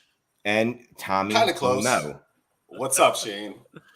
Guys, what is going on? You're pulling the late night hour with me here. What time is it? Where are you, gentlemen? West Coast. We're both West Coast, California, both of us. Okay, so that's whatever. 10 o'clock. 10 o'clock. We're ready. Yeah, we're fucking 10 fired o'clock on up, Saturday Shane. night. Yeah. Shane, we're bringing the energy for you. We know you're fading fast. It's like 1 a.m. I don't know what you've gone through this evening, but we're here to pick you up, brother. No, we've done good. I have a couple reads I need to read now, though, because there's people that have sponsored this. Yeah, let's do it. Fantasy Wildcard. It's a UK-based Dynasty podcast bringing you a unique blend of strategy, game, and entertainment. Game theory and entertainment to help you win the Dynasty League and have a laugh along the way. We bring you the best guests from across the globe on our weekly show and also run an annual charity streamathon supporting mental health.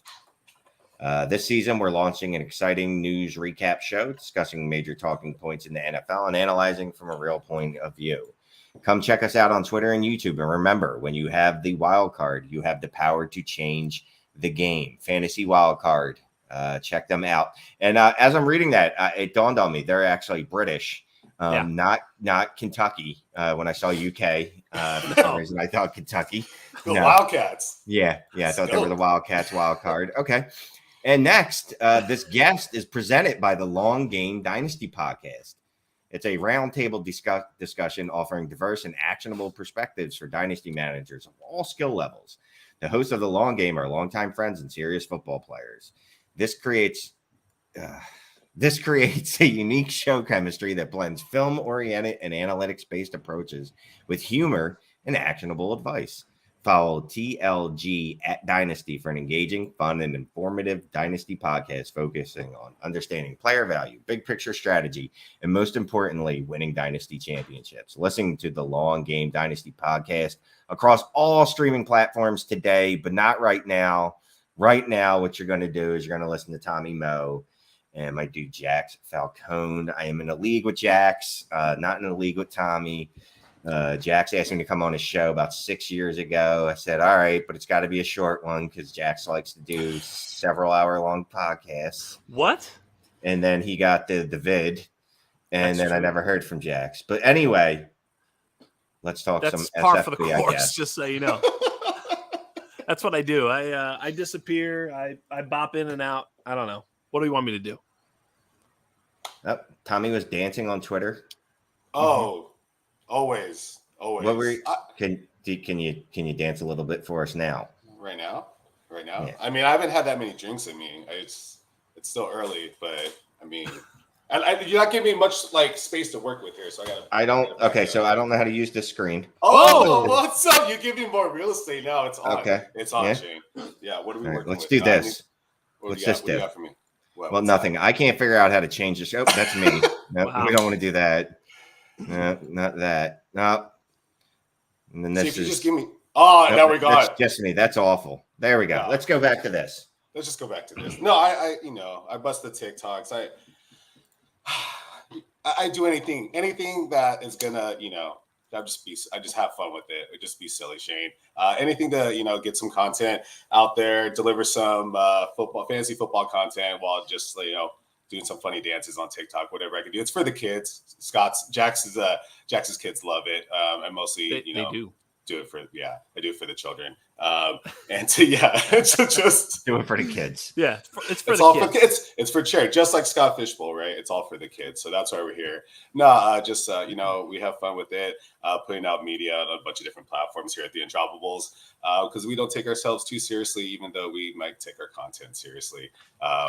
But yeah, Jax is the king on the mic, so I got to use my feet in different ways as a former football player, and I still feel like I'm lying on my feet, but we have fun with and he's Shane. better looking, so that helps on the camera. Well, that's why you don't normally see Jax. That's right. That's Jax does his podcast, and he uses a fake photo. It's not on fake. The podcast header. Well, it's not you. It's not fake. It's that guy. Me. Why would guy? you lead with me? Who is that? Look, Red Bull didn't put the guy who invented Red Bull. They put hot chicks out there. I mean, at least I'm being non-gratuitous with that. Okay. It's just a real some photo. Other guy who, who's an assassin. It's cool. I mean, I'm not trying to represent me. You don't have a picture of you on yours. No. Well, it's not. None of my podcasts are technically mine. I'm just a co-host on all my shows. Definitely. It's all you, man. I love it. Just so you know, you're the best. Everybody loves you. And if they don't, they can definitely kiss my ass. I love Sal, but I've never been on a pod with you, Shane. So I'm actually excited to talk to you. I know Andrew was talking about he was a little bummed not to talk to Sal, but I took that personal. I took that personal as shit. Like me and Andrew are gonna have words, but no, yeah, man, it's cool. No, we definitely haven't been on a pod before. Me and Jax haven't been on the pod. Been in the league for 6 years. It's 6 years. At least 6 years. I feel like we were in a league at one point, but maybe one of those random free leagues 4 years ago with Pauly from Pauly Sleepers or something. Yeah, probably. Maybe. Yeah, you do this long enough, you just get random invites in the leagues and you just accept. Right. You just see charity or hey, it's the Raz Bowl. I don't remember signing up for this, but I will do it. Let's go for it. Yeah. But Scott Fishbowl, we're always excited for Scott Fishbowl every single year. Always excited to come on the show. Thank you again for having us, Sal, the whole team. Shout out to Mike for getting us this sweet schedule because Jackson and I we're all family men here at the Undroppables. So I was down in South San Diego by the Mexican border, hanging out doing rugby all day. So I am pumped to now finally be here, not doing dad stuff for the first time since 6 a.m. this morning, literally till now. I've been on duty, so I'm here to party. Let's go, Shane. How old are your kids? Why are 6 they and 8 years old? That's too goddamn early. 6 a.m. No, we had to go. Rugby started at 8:30, so we had to book it. That was a 2-hour drive for us. Are your kids in a rugby league? Oh yeah. Are they Australian? We're Samoan. We're Samoan. I don't know. Do Samoans play? Yeah, come on now. Yeah. I don't know. Oh yeah, Samoans. I know Samoans wrestle. I know they wrestle. Oh yeah, that's true. Yeah, shout out to Roman Reigns, The Rock, all that. No, rugby. Yeah, we're big on rugby. Manu Samoa, the rugby team. Yeah, okay. Samoans are beasts. They go play overseas, and we should look up some video. Just YouTube one time. Samoan rugby highlights. It's It's going to be pretty legit. She Talks Football. Where do we donate? Go on the SFB. If you follow anyone that's hosted this show, or even me, I just retweeted a link to it. It's follow the SFBPodathon on the Twitters. There's a link to the League Safe where they're taking donations. Because I guess that's actually what I should be talking about. Yeah, well, it was up to Shane, it was up to like $38,000. What's it up to right now? Do you know? Yeah, these are questions that are probably asked of someone better than me. Okay, let me get to work here. You just work here. You just I got hosting the show. I got it. Hey, Jax, not everyone has their own Michael P. Duncan behind the scenes. Yeah, like you don't have to think for yourself. Not everybody. I know you don't. Got the setup. So good. Yeah. He just shows up and spits bull, but like that's what he's good at, and that's all we want to do. So I need Michael P. Duncan to go look up these stats while I go make fun of the Sixers and make them cry every week. Yes. Joe notes that Jax Falcone is a rising FF host. His shows are good. His shows are absolute fucking fire. Thank you. I take all the credit, and you should. Zero to Tommy, make sure that you were my first guest. Hey, exactly. You set the tone. There we go. You were my first guest. Yep. He was so easy on me. You know what I mean? He was so gentle. It was amazing. It was amazing. Look, I'm your first time. I'm people's first time. Honestly. Your first one is very important, right? Because if the first one goes rough, you're like, I don't know that I ever want to do this with another person. Like, I don't really rough. Yeah, you know what I mean? By myself, right? Yes. Or if it's just bad. Yeah. Just say it wasn't good. Bad. We didn't go live. It's good. Jackson's show is a podcast, audio only. He is a good looking. It's not because his looks. I swear. It's because we just we need a little bit of time. You just have him go live. But this is perfect because he's going to be on his game right now because it's SFB. Like we have to, right? Yeah. I'm ready to rock. What's up, Adam? Apparently, Tommy's out here just telling everybody that he's their first. I'm sorry. I was a lot of people's first. I'm sorry. He told me that. I don't know if that's true or not. But I don't know. Yeah, I don't know if our man Trav is on from True North Fantasy Football, but I was his first too. So it's sorry. I'm sorry. I get around. I'm not gonna lie. What's up, Dukes? I don't know what that is. That sounds like some. So let me ask you this, guys. So our last guest, right? They're the DAP network. Love those guys. DAP. DAP. Do you know of any other connotation that I just say, speaking from where I'm at in Long Beach to where Jax lives in Central Coast, you can't really just say that around these parts. Like throw that around. I'm like, people are like, excuse me. Like, what did you say? Okay. All right. So it's not a me thing. That is awesome. Yes, undrafted is fire. Very much. I love it. Listen, I love you. Appreciate you. We try. Yeah, no, Jack's one of the greatest podcasts. And as like I said, taking all the credit as VP of content over there. But our man, Nick, Chalk, 101 Chalk, holds things down. So I just want to give a quick shout to him because, none of this could be possible without 38, him. There it is. There we go. 38,000. Let's go. My people got it. They're working on it. It seems low. I don't know what the goal is, but 40 people total. That's what it says on the thingy. Oh, guys, you need to donate that seems more. Slow. Yeah, ladies, women, men, all of you just need to donate more. That feels extremely low to me, and I'm a little embarrassed. Yeah, I'm thinking we can get it up there. I mean, especially right now, like just hop on there and like hit pay. Like literally, the least amount is $1. Everybody can afford at least $1, so at least everybody should do it once. Are we still talking about donating? Yeah. No, I just I get easily distracted because there's all these comments over here. So Gary's been on the Poda-thon chat room for a hot minute. So let's get a question. He's got a question for Tommy. Yeah, let's do it. He's played. He wants to know, for the sake of the chat room discussion, can you discuss playing with injuries and the pressure to do so? Yes. And so the brief context, Division II football player. So like nothing, remarkable, but yeah, even at that level, that's still remarkable considering compared to, like, all right, it's not the NFL, but it's compared to just to say, right. Motherfucker played at Modern Day. I mean, give him some 98% of the people watching this have never played college football. Top 10 program in the country. Top 10 program in the country, period. End of story. Anyway, continue, please. Anyway, so just to say, even at that level, at a high pressure high school, at Division II, Division I college football program. Yeah, immense pressure to get back in, to not just be obviously play hurt, but not say you're injured, not be just that guy that's always injured. Like, that's the worst thing, like, as a player, to have that coach just be like, oh yeah, I can't rely on this guy, he's always injured. Our high school coach always talk smack on the guys that were injured, and that continued through college. So that being said, like, at the pro level, I mean, it's a little bit less about like your pride of just like, oh, okay, I want to get out there and not have people think I'm injury prone.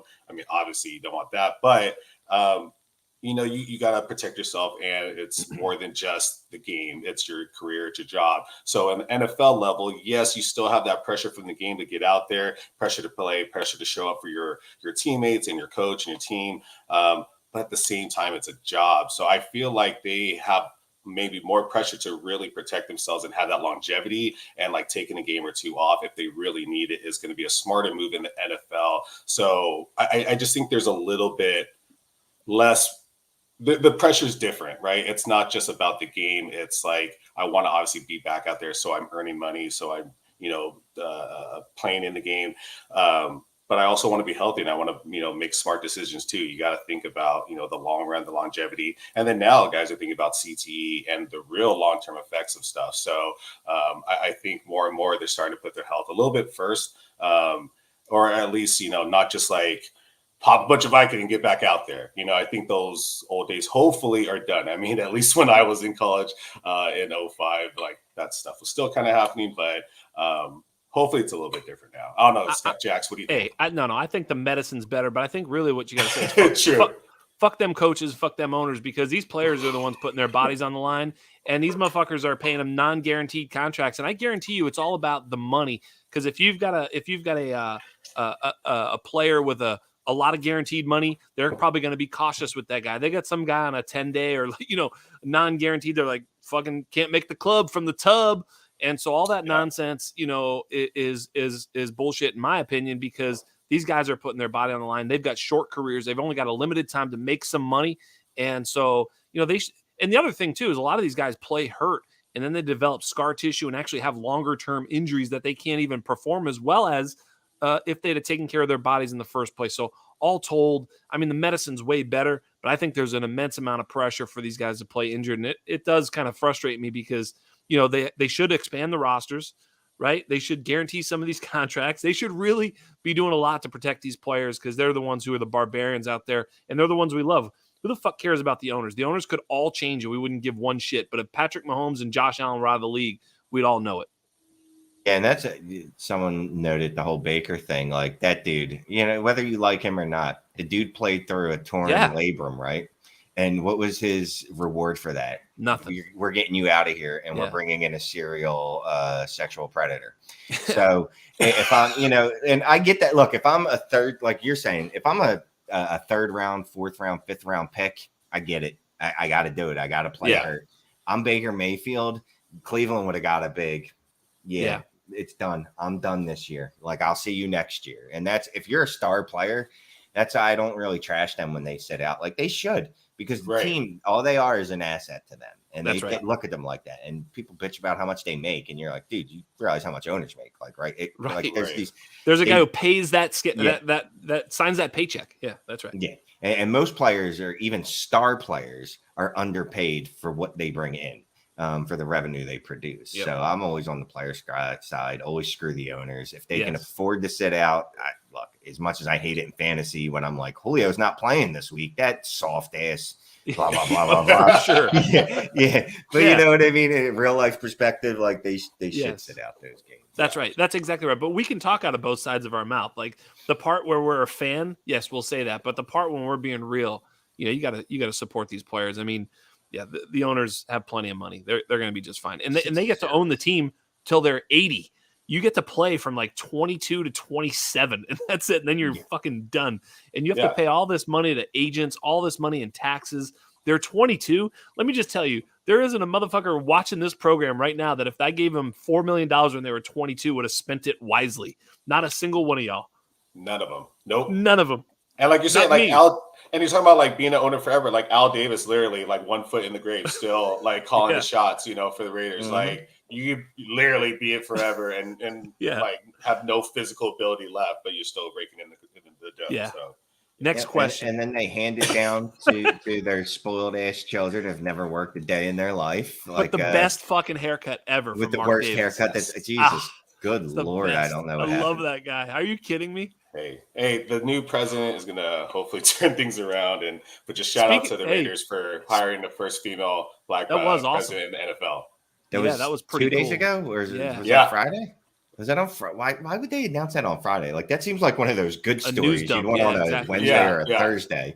Yeah. Hey, and speaking of the president, Shane was reminding me of the president when he was doing those reads.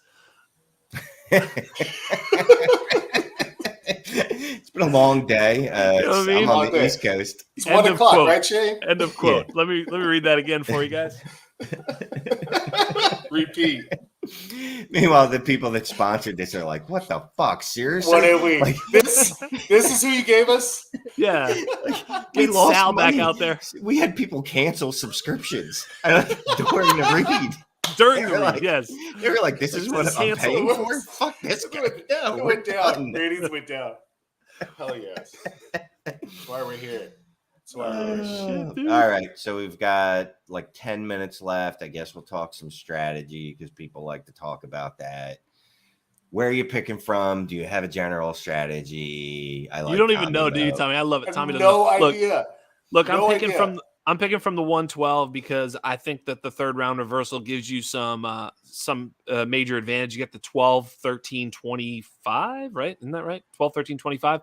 I think, having 3 picks in the top 25, give it to me. That's the spot. Yeah. I think as many undroppables as possible are in the 12 spot as possible. Yeah. And I'll say like, there's a lot of strategies and shit like that, but ultimately, like, and I know this is going to sound stupid, but it's really not. Like, pick good players, like, let the draft come to you. Like, obviously, you'd like to get quarterbacks early, but if 1 through 11 pick a quarterback, I don't think I'm picking a quarterback because, there's going to be quarterback value later. When I don't want to be the 12th guy to take one, you know what I mean? So you got to play the room a little bit, but if only 4 or 5 people take a quarterback in the first round, and like all of a sudden, like a Lamar falls to you at 12, of course you fucking nab them. So, I think each of those situations sort of plays themselves out. And the Scott Fish Bowl is one of those cool leagues where, there's like 150 12-man leagues, but each of them are so unique. And sometimes you'll see drastic differences in ADP and when quarterbacks go and all this stuff. So you got to read the room just like playing poker. There's a way to play poker, but, you got to play the cards too. Yep. Yeah, so I keep looking at that like, I want a unique build. Unfortunately, I'm drafting from the 101. I'm going to puss out and draft a quarterback at 101 just so everyone doesn't make fun of me. Yeah, I think that's smart. I think that's smart, though. I mean, Mahomes or Herbert or Allen, I heard them talking about Josh Allen being the slam dunk. Look, how short a memory we have about Patrick Mahomes. Let's not fucking sleep on the greatest quarterback ever in his first 5 seasons in the NFL. Like, that's what he is statistically and maybe even accomplishments-wise. I mean, who's done more in the first 5 seasons ever? This guy's unbelievable. He's a walking touchdown machine, and people are fading him because he lost Tyreek Hill. I mean, I don't know. They got Juju, Sky Moore. They got some guys. I think they're going to be just fine. I think Mahomes is going to have to throw in that division. Man, you want a unique build. Maybe taking Mahomes at the 101. I don't know. Just talking junk. Mahomes is still, for me, in Dynasty startups, I still take him as the 101 at quarterback because I'm okay with that. Yeah, and I'm like, look, he had a down year.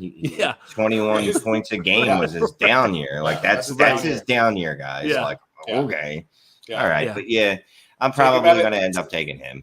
Take him at a discount at the 104 or something. Like, because people are going to fade him. Like, Mahomes the only reason this will be on brand. The only reason you got to really look at Josh Allen in the 1.01 is obviously he's got an ascending superstar in Gabriel Davis to throw to. So therefore you got to be careful because Gabriel Davis, is this a Gabriel Davis friendly pod? I'm sorry. No, whoopsie daisy.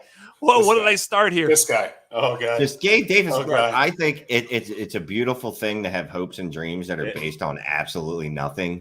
I mean, I grew up in Philadelphia, so as a sports fan, like that's what most of our hopes were pinned to, is just absolutely fucking nothing. So I get it, right? Yeah. And that's the Gabe Davis. Yeah. Like, no, guys, he's got vacated targets. They're like, I love vacated targets. He couldn't beat out Emmanuel Sanders last year, guys. No. But in the 3 games that Emmanuel Sanders was hurt, and I'm like, but he couldn't beat out Emmanuel Sanders.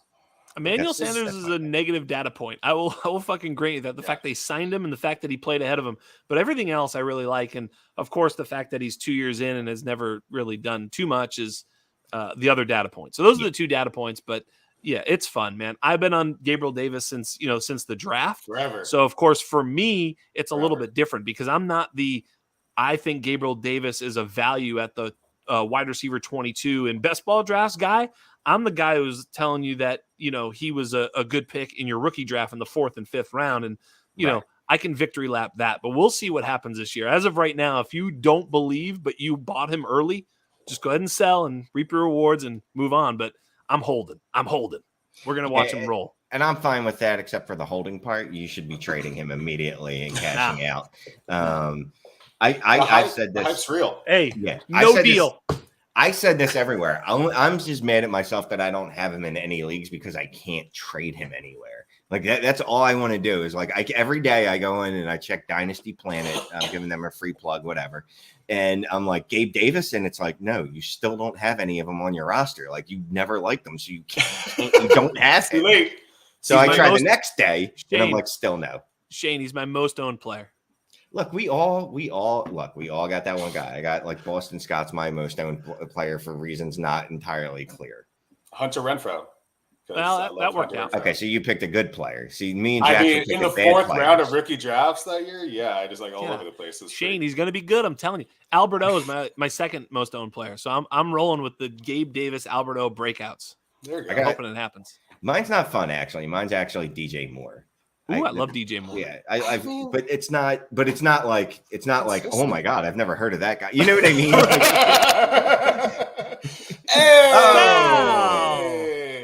Hey. Yeah, everybody was very. Dynasty. I went to take a nap. You guys are talking Dynasty. What's going on here? I'm so sorry. Look who we have here. Like, how do you sorry. It's Jax. I mean, sorry about what's up, guys? Listen, I know Shane's done an amazing job the last 2 hours. I just wanted to jump in and I don't want to miss my fellow Raider fan and nice. Stay low before you guys head out. But Shane, please, by all means, finish up your time. Well, Shane was falling asleep, but then we showed up. Wow, he just got here. He was falling asleep. What have you been doing all day? I can't imagine doing this for 16 hours or whatever, like 2 hours. And I'm like, my butt hurts from sitting in this chair too long. I need a cigarette. Like, I haven't eaten in at least an hour and a half. This is terrible. He's so cranky. He's saying Gabe Davis isn't going to be good this year. I mean, it's really bad. Yeah. Anybody want to guess what my most owned Dynasty asset is? Derek Carr. Oh, that was my guess. Derek Carr is my most owned quarterback asset. Yes. Is it Hunter Renfrow like me?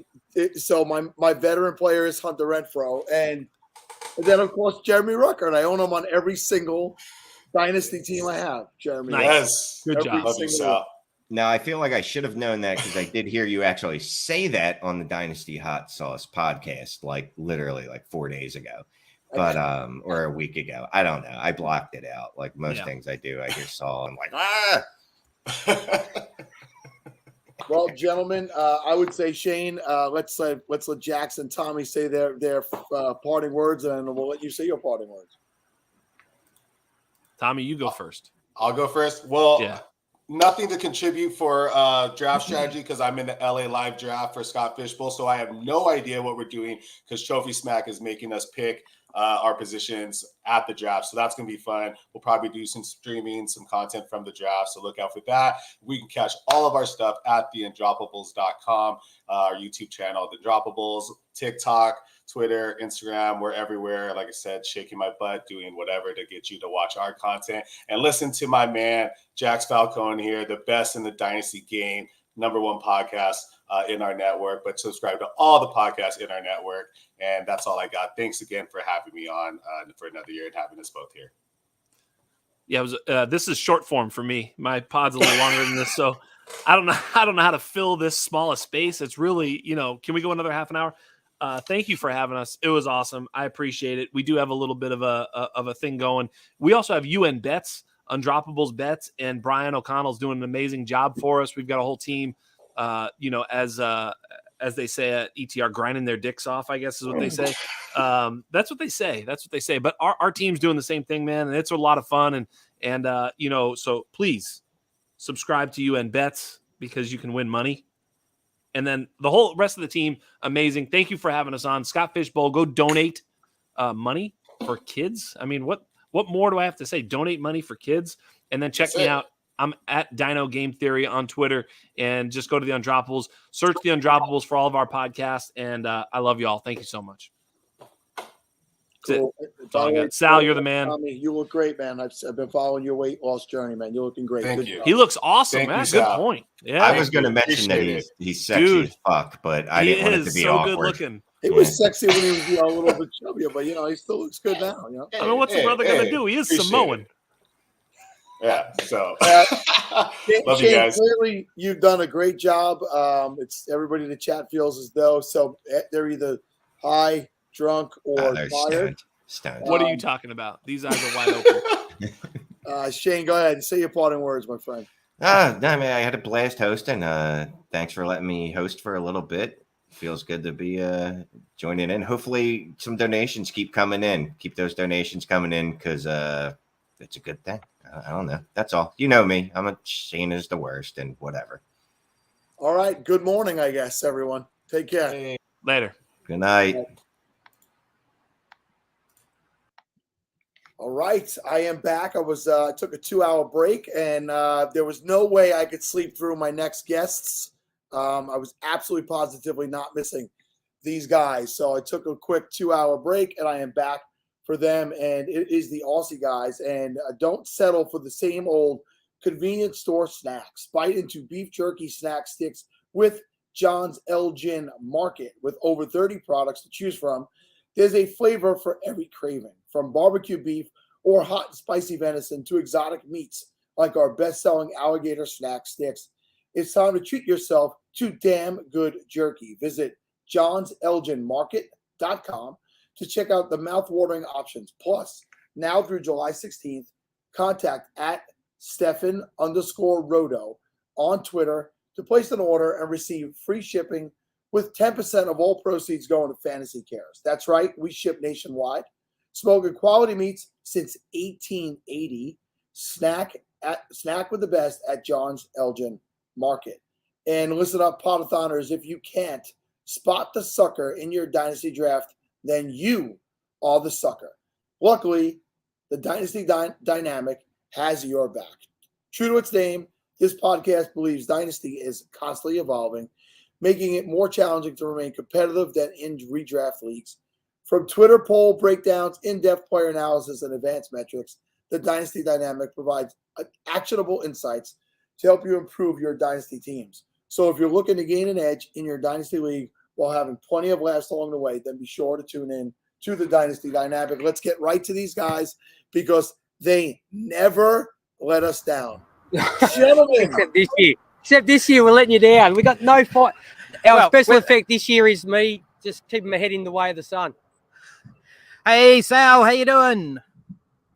I'm doing. I was up for 16 straight hours, took a nap. I'm back for you guys. Oh, yeah, I listened to you just before you went and had a nap, and I thought, oh, no, you're not going to sleep. But, yeah, anyway, I'm glad you had a quick power nap and you're back. Hey, given the Scott Fishbowl theme this year, we thought we would go on location. So we're going to show, well, it's a bit hard because we've got the sun coming into the computer, but in our background right here, you've got Melbourne City. So there you go. We are live on location in Melbourne. It's 3:30 p.m. in the afternoon, and Melbourne has really brought the sun out. It was raining yesterday. We brought the sun out. It's middle of winter. How do you like this? T-shirt. You can't beat it, can you? Do I have to keep holding this thing, do I? Well, no, not necessarily. But so yeah, just with the whole Melbourne theme, and we're in the Melbourne League, so we thought we'd show people Melbourne. So we'll spin it round. we'll give out. We're getting strange looks from people because we're sort of in a park over there. We got that's the botanical gardens here in Melbourne. We're on the banks of the Yarra. We're on the banks of the Yarra. Yep, We're just flip it around that way. We're further enough away from the water just from the for crocs. You do get crocs because if a bit further up would be okay because it's salt water down here, fresh water further up. So we keep our distance from the water just to make sure. What Wi-Fi are you guys tied into? What's that? What Wi-Fi are you guys using? What's that? Oh, mate, just from our phone, tethering from the phone. Oh, I got you. Okay. So, and we'll just show over here. There's a soccer ground you can see in the background. Unfortunately, we can't show the MCG, which is the big stadium here. Holds about 100 and something thousand people, but it's just sort of with the curvature of the earth, you can't see it from here. So, how's it all going at your end, Mike? Tired? Drinking? I'm definitely tired. If you notice, if you guys said you were watching earlier, I don't have Steve and Kevin this year. Yes. Oh, I know. I know. We're missing. We're a bit bummed that they're not there, not here with you. It'd be like you guys not being together. You know, it's been very different for me this year because, as you know, all 5 years you guys have been with us. Those guys helped me start this, so it's been a different journey this year, but. We rock on to continue to raise some money for Toys for Tots and doing what we need to do. And you guys are back, and it's just so awesome to be here with you guys. So, we got the quiz all ready to go because I figure everybody's sort of so drained about listening to the same players over and over again. So as usual, we brought a quiz. There's only you, so no. Listen, everyone, I can see Mark in Michigan, Matt Hatton's there, Richard, Dukes, Mr. Scampers, whoever you are. You can all muck in, all right? Yeah. So what we thought the quiz this year, we're going to base it on cities and sports. So the relation between the two. So you want to see how we go? Let's give it a shot. Let's go. See how you go, so. All right. I was going to say there's no Liverpool questions in here because we had a problem with Liverpool Beatles in the pod last year, didn't we? We had, Oh yeah, that was a bit. Ooh. It got a bit ugly for a short time there. Yeah. The overrated Beatles. We deleted that. Nobody can ever find it. All right. Okay. We'll do some questions. Okay. What city hosted the first stage of this year's Tour de France? Paris? No. That's where I could say that's where if I said where does it end? Wait for a few more. Tim said Paris. He's wrong. Sorry, Tim. You are wrong. How about my friends at home? Anybody else besides me? I guess Paris also. Another Paris. Oh, come on. Certainly not. Oh, hello. I'm pretty sure Americans only know one city. Gotham. Yeah, okay. You'll have to tell them. Okay. The city was Copenhagen. Oh, Copenhagen. Okay. Yeah, so you find with the tour now that they sort of move it around the whole of Europe. They have stages in other countries. So they have countries in Europe. Did you know? Yeah. Yeah. I don't remember Copenhagen being in France, but okay. Do they know that there's other countries outside of the United States? I'm not sure. Not sure. Besides Canada and Mexico? What? Yes. Next thing you're going to tell me there's more than one continent. Let's go. Cut it out. All right. Second question. What city was home to Lionel Messi for his 778 games? Or Barcelona. Nice. Very good. Someone actually put a different Marcel. That's all right. All right. What city would you find the world's biggest stadium? And this is it's not a trick question, but it is because I don't actually know what sport that actually play there. Oh, or they'd be playing amongst themselves pretty much. We feel it might be used for other purposes. Yeah, other purposes, maybe political purposes. That's right. Is it Abu Dhabi? No. It became the biggest. Mexico City. Now, the one in Mexico City, bigger, but no, it's not. It's not. As of May 1st this year. Yep. This is going by Wikipedia. No. So if it's Gary, you're in the vicinity. Oh, okay, so that wasn't the correct answer. He guessed it, but it wasn't him. Okay. No, Oh, Gary's in the ballpark. And just to let Gary know, China is not a city; that's a country. But then again, that's okay. We don't judge. Tokyo, no. We'll move. Korea, well, more information, George. Which Korea? There are two. Korea. Say North. North Korea, South Korea, Maryland, let the cat out of the bag. Phnom Penh in North Korea. Now, what sport they play, I have absolutely no what the is it soccer? Well, doesn't he love basketball? So does he? Is he basketball? But it's like how big is the stadium? I don't know. Maybe it's target practice with the civilian population. I have absolutely no idea what he'd use it for. Okay. Question 4. Name all the professional sports teams based in New York City. All of them. Yes. All right. So baseball, Yankees and Mets.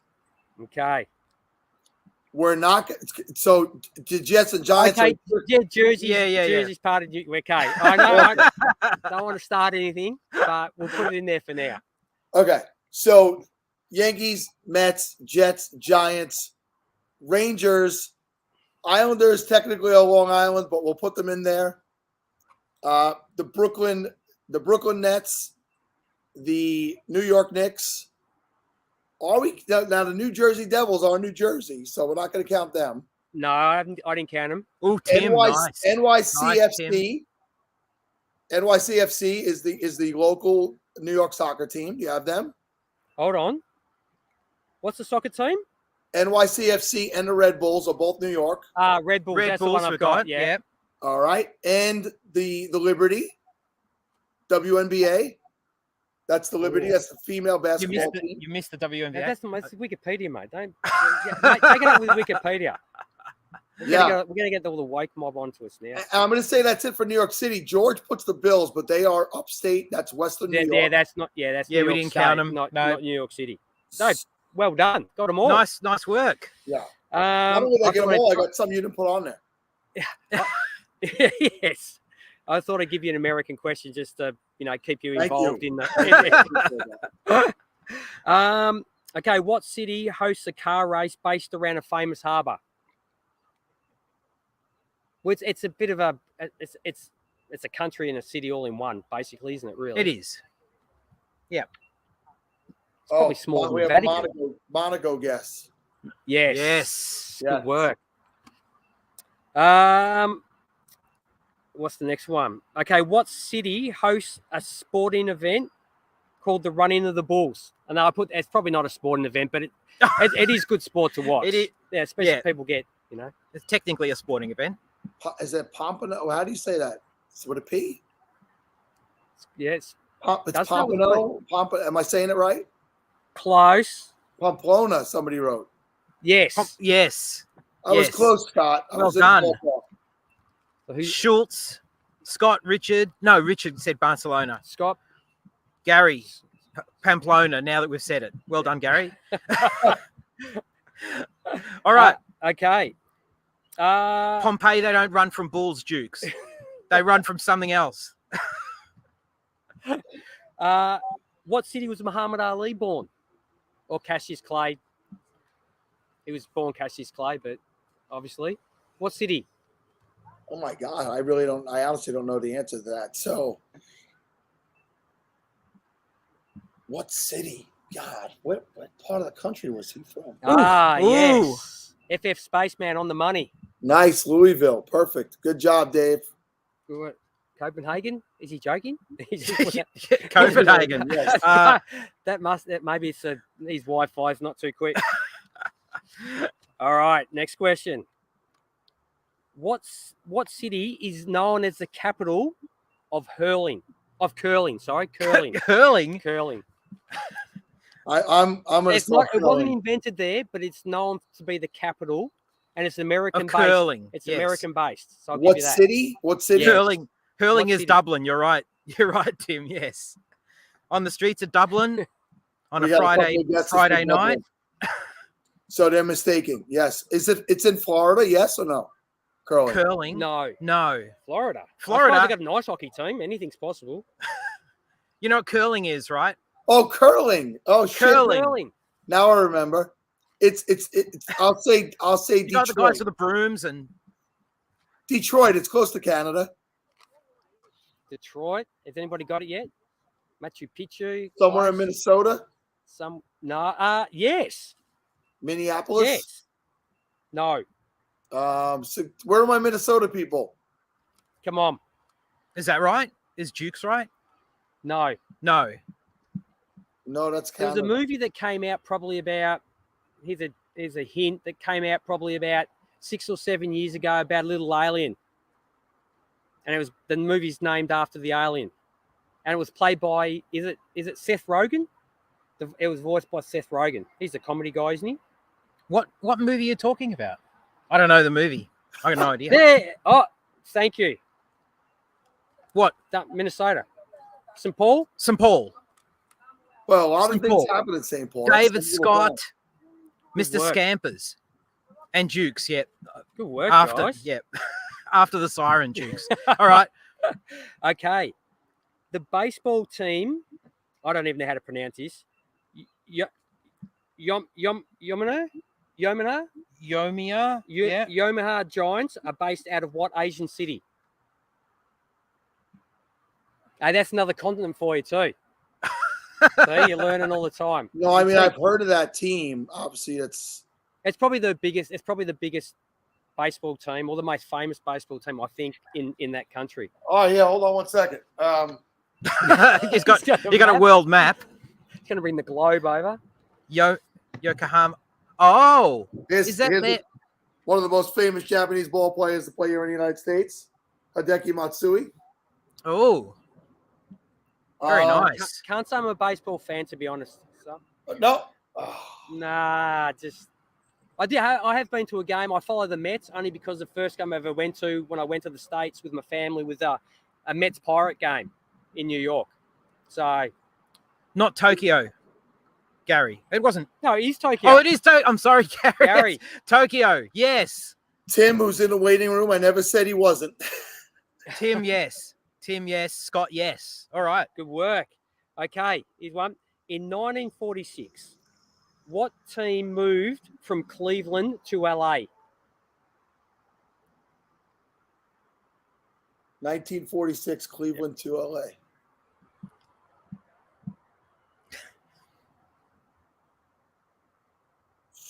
Looks like Gary's keeping score. That means he's got two. Well done, Gary. No, the Lakers were Minnesota. Yes, they were. The Clippers. No. Yeah. No. Wrong sport. How's that? Wrong sport. Okay. Cleveland to LA.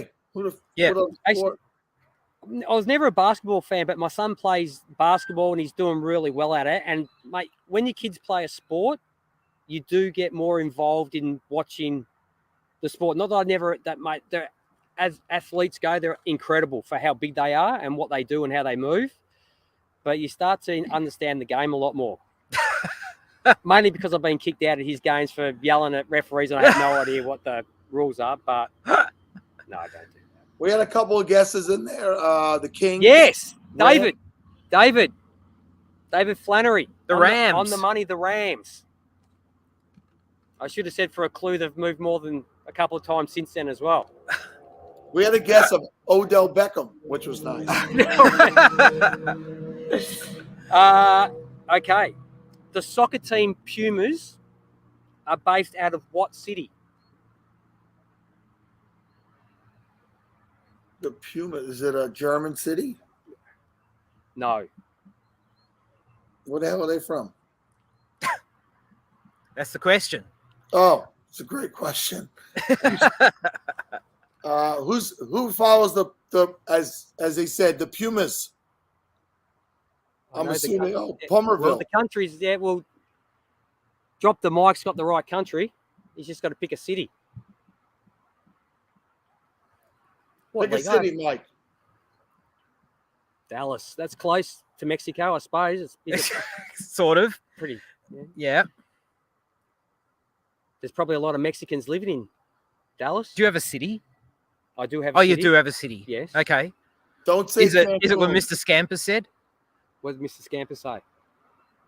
What league? Mexico City. There. Yes. Yes. Mexico City. Mexico City. Well done. All right. Okay, next question. How are we going for time? We're still okay? Let's do it. We are 10 minutes left. All right. All right. Jeepers, I should have written down more questions because usually we talk a bit more between this and we take the piss out of you blokes. Bucket loads of time. And we have a controversy about the Beatles, but we don't have that this year. Okay. What sport was first played in a pub in Leeds, England? Darts. Oh, bang. You got it. 20. 180. 180. Well done. Honestly, doesn't play darts. No, I but, don't. Actually, there's 2 Australians just took out the world. They must play pairs. Do they play pairs in darts? I have absolutely no idea. I watch it on TV, and all they seem to do is everybody else is drinking beer. Yeah. And fighting. And I can't believe they sell out 15,000 seat crowds to watch 2 guys throw out at a dartboard. But they must play doubles because these 2 Australian guys just won the world championship. So I don't know how a doubles dart game works. Nice. But I couldn't tell you their names. But, good claim to fame for Australia. World darts doubles champions. Yes, sir. All right. Okay, here's a pretty easy one. The first game of the NFL season will kick off in which city? Who the hell won a Super Bowl last year? Who was it? Los Angeles. Yeah. Very good. Yes, correct. Very good. I should have actually said too with the curling one, there was a bonus question which I didn't get to. So if someone can get this, you get 2 points. Where was it first played? Where was curling first played? Yes. Yeah. In 1551. So a little bit before our time, but somebody put Scotland. How about Iceland? Don't bag my someone's bagging my sunglasses, mate. Where about? Iceland? No. Finland? No. You're in Europe, so you're close. Dublin? Norway? We got a Norway. Dublin it starts with a D. And it is in Scotland. But it's not Dublin. Come on, people. That's hard, though. That's a good question. Hard. They had brooms. I wonder what type of brooms they had. They would have had the side ones, not the, like just a bit of straw. I don't know much about the history of brooms, to be honest. I don't imagine broom technology has advanced a lot. Denmark. Do you think? No. Since 1551? Probably not. A broom's a broom. Mate, local riffraff. Bloody skateboarders. Yeah. Oh. Damn you kids. It is the city is is it Dublin? Someone who's Scottish could probably tell me. Dublin in Scotland. Are there any Scots in the house? Yeah, Dunblane, Scotland. Somebody looked it up. Yeah, Gary, good job looking that up. Hogwarts is good. Yellowknife. That must be an American thing. No idea. All right, let's keep going. Okay. Oh, here we go. We got a speed round here. So are you ready? And most of these are American based. So you should be. Right. You guys should be okay. Let's go anyway. Okay, match the team with the city. Easy as that. Easy. Mavericks. Dallas. Yes. Yeah, I'm just seeing if anybody else gets it. No, no one's going to type quick enough. No. Red Wings. Detroit. Coyotes. Phoenix. Yeah. I put down Glendale, but it's Phoenix. It's just a suburb of Phoenix, really, isn't it? Glendale, is that right? Yeah. Juventus. Now this one got me. You said it was American based. Oh no, I'm going to throw a couple in there, mate, just to keep you on your toes. Juventus. I don't know. Torrin. Oh, good work. Nice work. Very good. Okay, I'll give you there's some more that aren't American based, but just keep you on your toes. Well done, David. The Rapids. Colorado. Yep. Raiders. Oh, well, Los Angeles, Oakland, Las Vegas Raiders. The Ducks. The Anaheim Mighty Ducks or Ducks? Okay. Celtic Rangers. So not Boston not Celtics. The Bottoms, the Celtic Rangers. No, the Celtic and Rangers. So there's two teams. Just wanted to put it together so people, if I said Celtic, people just would say Boston. Queen's Park. No, that's another soccer team. From I don't know. Yeah, We got a glass. Matt, FF Doormat's got it. Yeah, Matty's got it. Matt's got it. Yeah, Glasgow. Ferrari F1. Ferrari F1. It's Italy, correct? I don't know where. Yes. You don't drive one? You don't have one? I don't. I'm sorry. Mate, there's some sheep over there. He doesn't have one. He's got 3. I have a NASCAR. I'm sorry. Oh yeah, you guys just like going around in circles, don't you? You do know that motorsport, you can turn the steering wheel the other way. We got somebody guessed. We got Milan. No. No. But it does start with an M. It's not Rome. No. It's not Rome. Unless I'm wrong. It does I might start be with wrong. an M. No, probably not. Maranello. Now I don't know if that someone will probably that's not a city. What, Maranello? Yeah. It might just be a suburb of a city. But the Hornets. Charlotte. Elks. Did you say Elks? Yes. I don't know. I don't even know. What I mean, we have Elks clubs where old men hang out. Mate, is it a lacrosse team? I should have written down what sport they play. I don't know. A lacrosse team. I have no idea. No idea. We have guesses. Yeah, we got who's got it here? Tim got it. Tim got it. Good work. Edmonton. Oh, I don't watch CFL. What are they? Do you know, Tim? Do you know what they are? Yeah, tell us what. What sport is it? Canadian Football League. They're saying. Is it? Oh, is it really? CFL. Okay. CFL. The Elks. Pretty scary Elks. Dynamo FC. Oh gosh, I can picture the team too. Dynamo.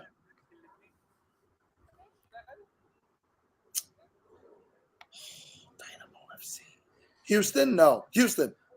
Yes. Yes. Yes. Did you look it up? Did someone? No, I didn't move. No. Well done, Tim. Tim got it. You might be getting the feeds of people quicker than we get it, mate. So Cody got it too. Cody got it. Good work. Okay, the Alouettes.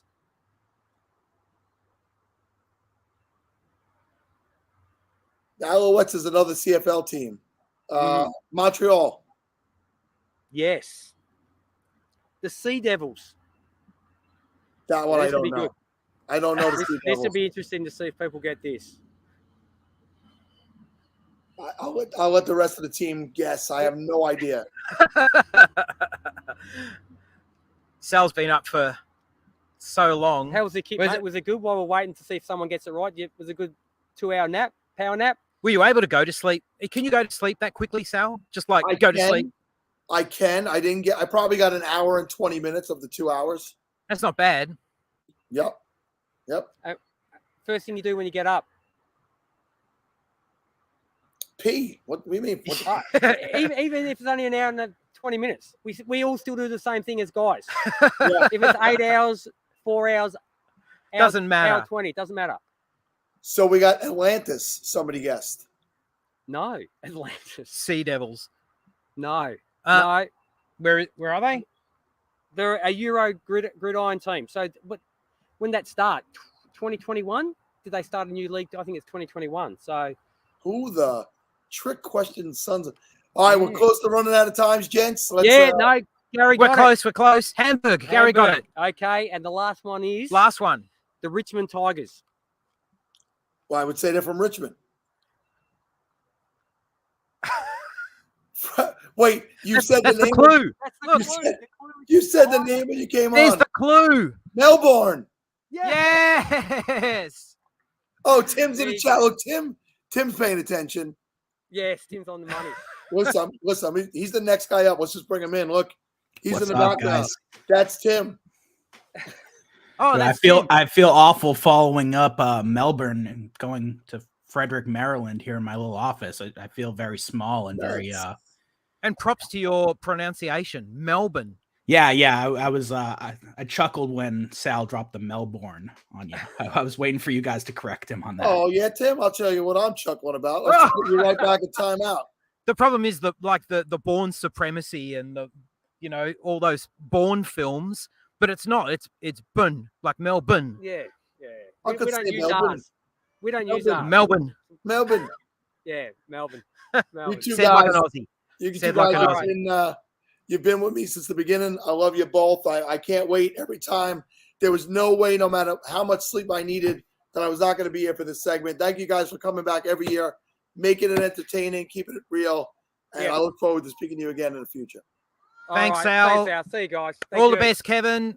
Keep donating. And Steve. And the We other missed guy. you. Yeah. Yeah, and the other guy. We you, missed you fellas. guys. All right. Be well. See ya. All right, we'll get Tim back in here in 1 second. But first, this guest is brought to you by CampusToCanton.com, a website focused on all things college fantasy, including Dynasty, Devy, college football, and Campus to Canton leagues. Campus to Canton is the fastest growing format in fantasy where your teams have college and NFL lineups.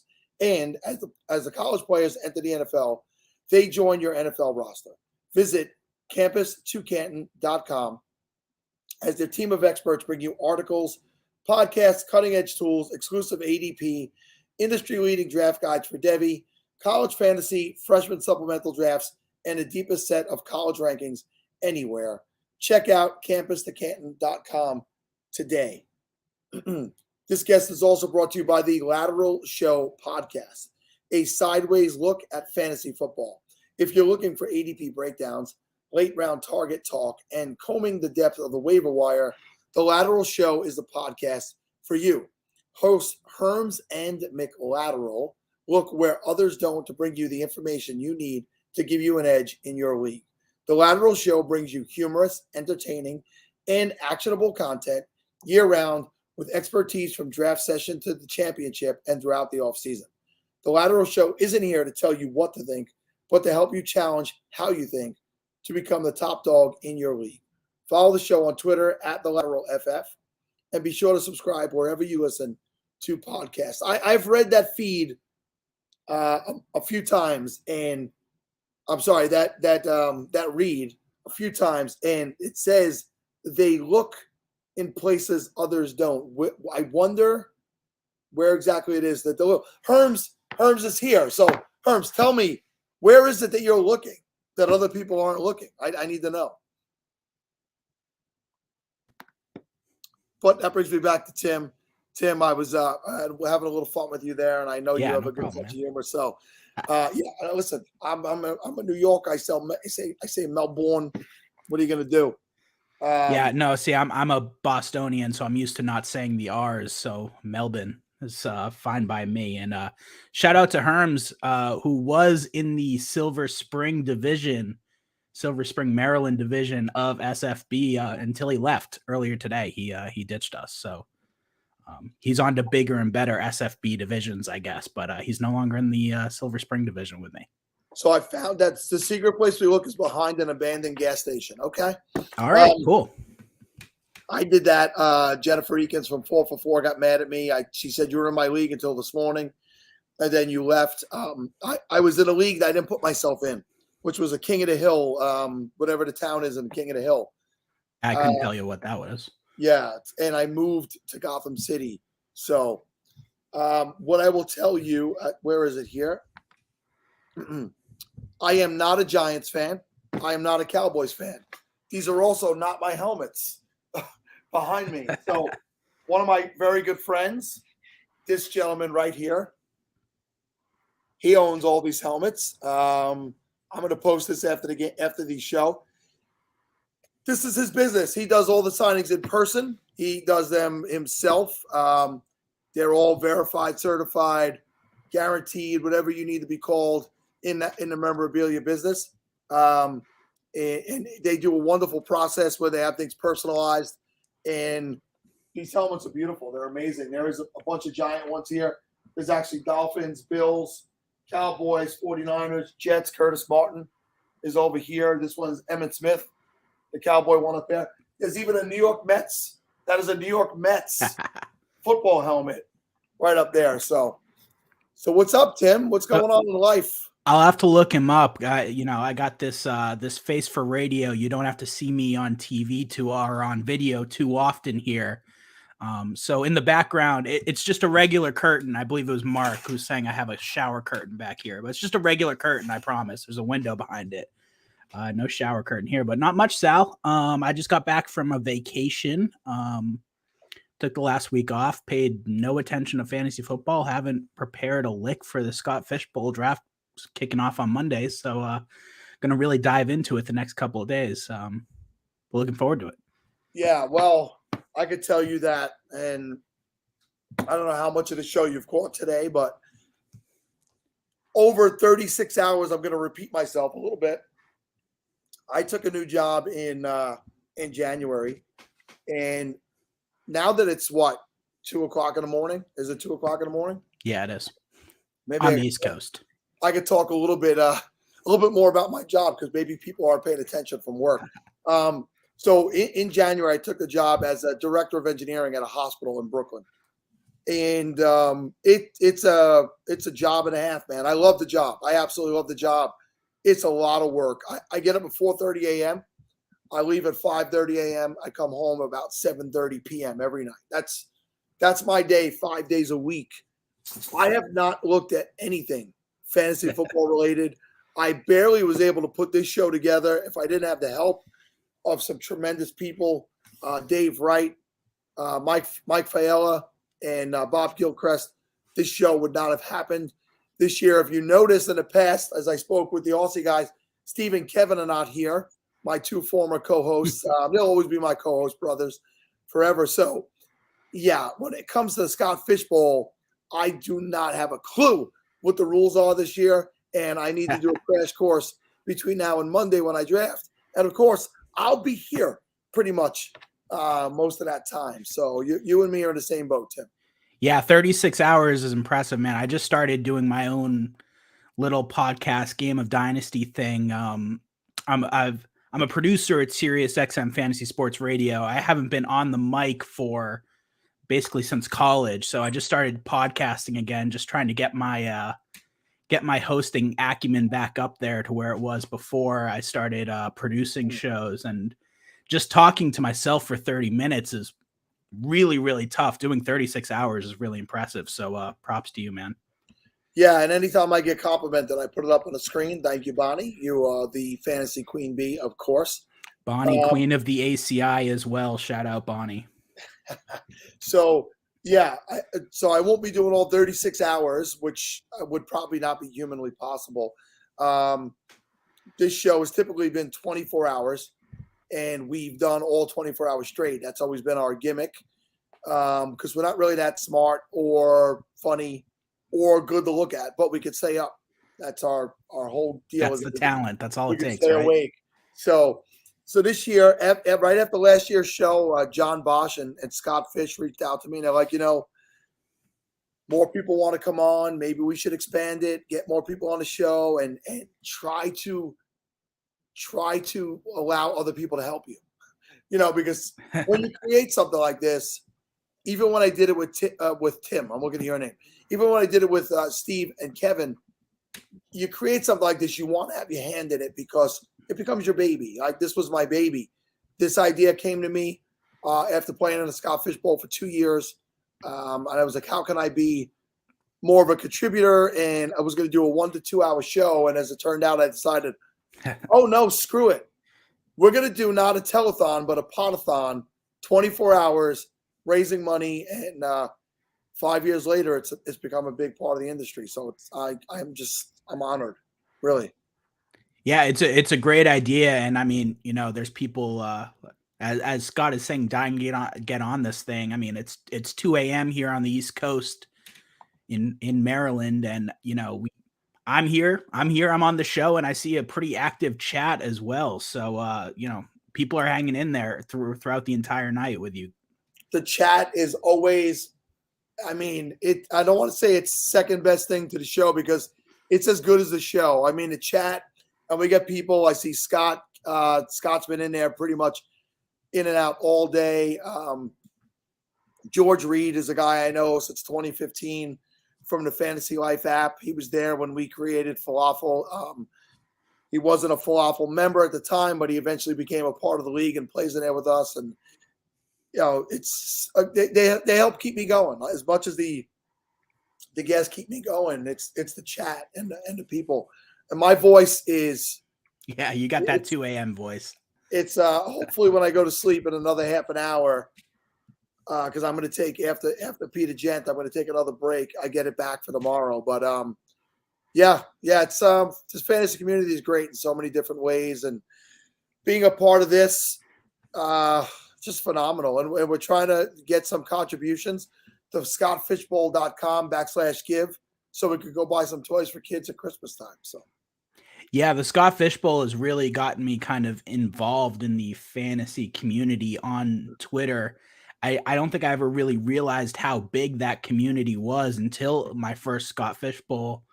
And you get the invite, you get added to the chats, you get added to the list, and I keep getting added into these divisions where there are all these people that are so well known in the fantasy space, and I'm just being introduced to them. And I was with Andrew Cooper last year from Fantasy Alarm. I had never heard of him, never heard of his stuff, and being able to follow him and follow his tight end stuff over at Fantasy Alarm has been great. And just the connections you make with people in this league is so cool. Yeah, Coop is great. He was on early today, I believe. Yeah. With us. Yep. Plugging this in here. How many Scott Fish Bowls have you been a part of? Is this the first one? This must be 4. Oh, okay, good. So you've been in there. Yeah.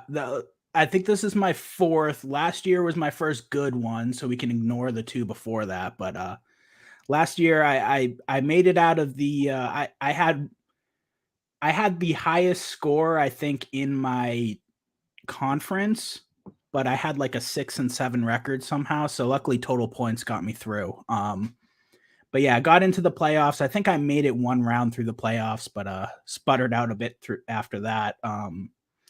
I put a lot of eggs into the Baltimore basket, and it was doing well for a while. And then Lamar Jackson getting hurt. I don't think I had Huntley as his backup. So that was the downfall for me last year. Did you have Dobbins like me? No, I didn't have Dobbins. I avoided that landmine. I believe I did pick up Devonta Freeman, though, down the stretch. You got to love fantasy football when, Devonta Freeman and Tyler Huntley become league-winning pickups halfway through the season. You just got to love it. My top 2 running backs were Cam Akers and J.K. Dobbins. So you can imagine how my fishbowl went last year. Oh yeah, no, I'm sure you're not the only one as well who had that combination of like I said, just landmines that before the season even begins, you're like, I'm done, I'm over. Well, I'll tell you this: I made the playoffs. Oh, did you? Yeah, like yourself, I made the playoffs based on points, and that's kind of sort of been my MO in my career of the Scott Fishbowl. Is you could somehow be a sub 500 team in the Scott Fishbowl and score a ton of points. It's just a matter of how many big weeks you have and the weeks when you are putting up points. And I squeaked into the playoffs, but I went out right in the first round. Tony Reimer, Mr. Meeseeks over there, my buddy, he's right. That team managed through a ton of injury and other things. I had Cam Newton on that team. He got cut. I had So what I've managed to do, and I think this is kind of the thing I do in a lot of my leagues. I'm really big on a waiver wire, and I'm big grabbing guys maybe a week before they could hit, maybe a week before they could break. I try to look for those things. Not every one of them is going to hit, but if you keep doing those ad drops, looking for guys like, he might be getting a little bit of edge here. You might grab a player a week or 2 before they're going to get a role on that team. It's just something I've had a knack of doing for years. Tony and I also play in a 16-team 3-player keeper league, which is an excruciating league when it comes to running backs. So if there's 32 teams in the NFL and there's 16 teams in a league, you can imagine how difficult it is to get starting running backs on a weekly basis. Oh, it's got to be a lot of fun, I'm sure. Yeah. So I've earned the knack of of picking up players before their time. Mm-hmm. Yeah, we on the channel, our staff league on Sirius XM Fantasy Sports Radio, we kind of open it up to anybody on the staff who wants to be in every year, and we got a pretty big staff. So usually we've had the staff league end up being 20 people deep. And I feel like those are my specialty, those leagues that just go that deep. And whether it's drafting or picking people up off the waiver wire or finding those gems or starting the right people, even, I've had a lot of fun in those just ridiculously deep leagues that, like you said, I believe in when we had the 20 team league, we only had to start one running back, but even so, digging 20 running backs deep for an RB1 is really tough. Yeah, and I want to say I'm disappointed in the chat. The guy said we have a pretty big staff, and there was no, that's what she said from the crowd. I mean, if you guys are going to be the overnight crowd, you're going to be quicker with stuff. Dude, I don't get that. What are you talking about? Tim, don't make me explain to you. Young Timmy, sit down. Let's have a talk. Yeah, let's have a talk. You actually talking about last year's Fishbowl. What band were you a part of last season? Guns N' Roses. Guns N' Roses. Okay. Yeah, I was in there with the guest that comes on after you, Peter Gent or Gent. I know Peter for years, and I still don't know how to say his last name. He's from Germany, so we were in that league together last year. Yeah, Peter's a great dude. He runs the European Fantasy Football Championship League, which is basically the European version of the Scott Fishbowl. Yeah, so you got me sandwiched here in between the Aussies and the Germans. The guys who are coming on at normal times of the day. I appreciate that. Yeah, you've drawn a short card when you're amongst our European and overseas group, and you're an American. So I reached out too late, I think, is the problem. I reached out and they were like, "We have a 2 a.m. slot left." And I'm like, I had a late flight tonight anyway, so I was like, "Yeah, I'll take it. I'll be home about that time anyway." So, Guns N' Roses, are you a Marvel movie guy? Have you seen the new Thor movie? So I don't get mad at me, Tim, when I say this, and I brought it up earlier, but I'm sure you were busy having a life. I've never seen a single movie in the MCU portfolio. That's impressive, honestly, at this point. MUC, how do you say it? Marvel Cinematic Universe? Yeah. Yeah, I mean, at this point, I think 30% of the movies that get released every year are Marvel movies. So that's really impressive. You've gotten through the past 20 years without seeing one. Yeah, and it's not that I have anything against. I like comic book movies and superhero films, and for some reason, I never watched any of them, and I just decided it kind of pisses some people off that I don't watch them. So now I'm making it a point. Yeah, that I watch them. Yeah, No, I really enjoy doing the opposite of what people want you to do. I definitely go for that. My favorite one is like when people start talking about Top Gun. People are so obsessed with the movie Top Gun, and I'm just like, it's a very below average movie. It's not very good. So I'm going obsessed with it, and it gets people very upset. Since I'm an older guy and Top Gun, the original Top Gun was from my era, right? And now they just made Maverick. I've never seen Top Gun. I've never seen a movie. Yeah. I never saw it. I just didn't watch it. Yeah, I know. I know a couple people who are like that too, and it's kind of the same thing. That they kind of keep that as their claim to fame in the movie, isms. Is like, I've never seen Top Gun, or I've never seen. Or I don't think it's very good, but yeah, I'm in the camp that has seen it, and I think it's just a lot of Kenny Loggins, a lot of airplane scenes, and a lot of guys playing volleyball. You don't really need to see it. Oh, I mean, that sounds lovely, actually. So, oh wait, this I've seen. Kurt Russell, Big Trouble in Little China. That I've watched, Mr. Scampers. I haven't seen that one. Yeah, when the guy holds his breath and blows his head up at the end, that's a scene. Just checking in, Miss Sanchez, letting us know that she's here. I'm here. All right. We're here too. How are you? Good. So, talk about what you do over there at the. Pardon me for not remembering the name of the show that you're doing now, the podcast. What do you guys do over there? What do you focus on? So the podcast is called Game of Dynasty. It's just a 30-minute weekly podcast just by myself. I pop in there, talk about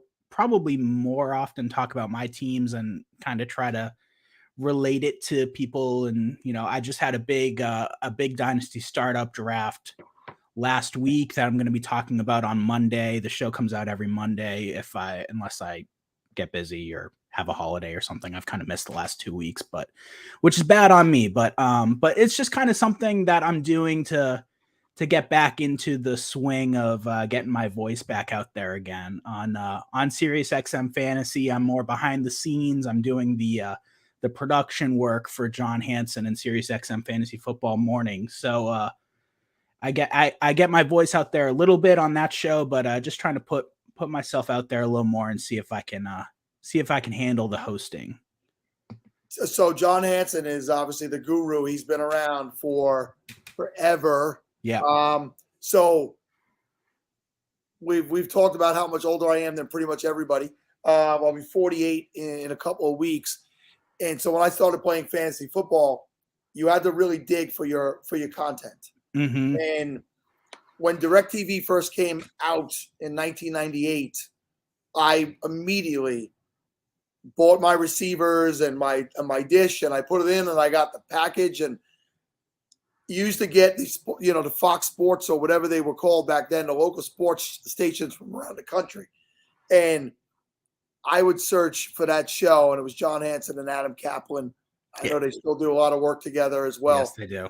And, you would find these shows on these off channels, and that was one of them. And they were bringing content back in the late 90s and early 2000s, fantasy football content.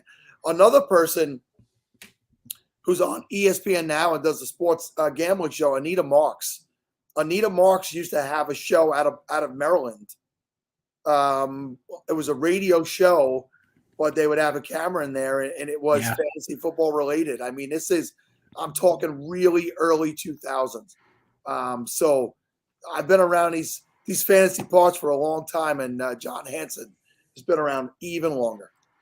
Yeah, he tells me all the stories about back when they didn't have the national TV stuff, and you had to. He claims he had one of the first satellite dishes to be able to see every game or whatever. Those dishes were humongous. Yeah, exactly. But yeah, it's wild to see how far the industry has gone and how it's gone from just John and a few other names, a dozen or so people, that now the amount of fantasy experts that are out there in the world is probably 4 or 5 or 6 digits, probably. So many of them out there.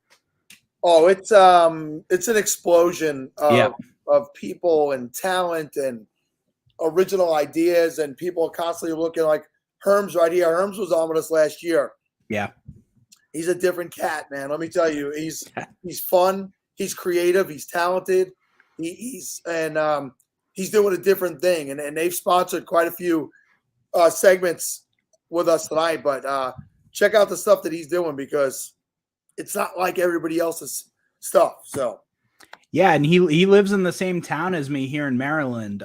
So I'll definitely have to try to get a beer with him and check out some games this year.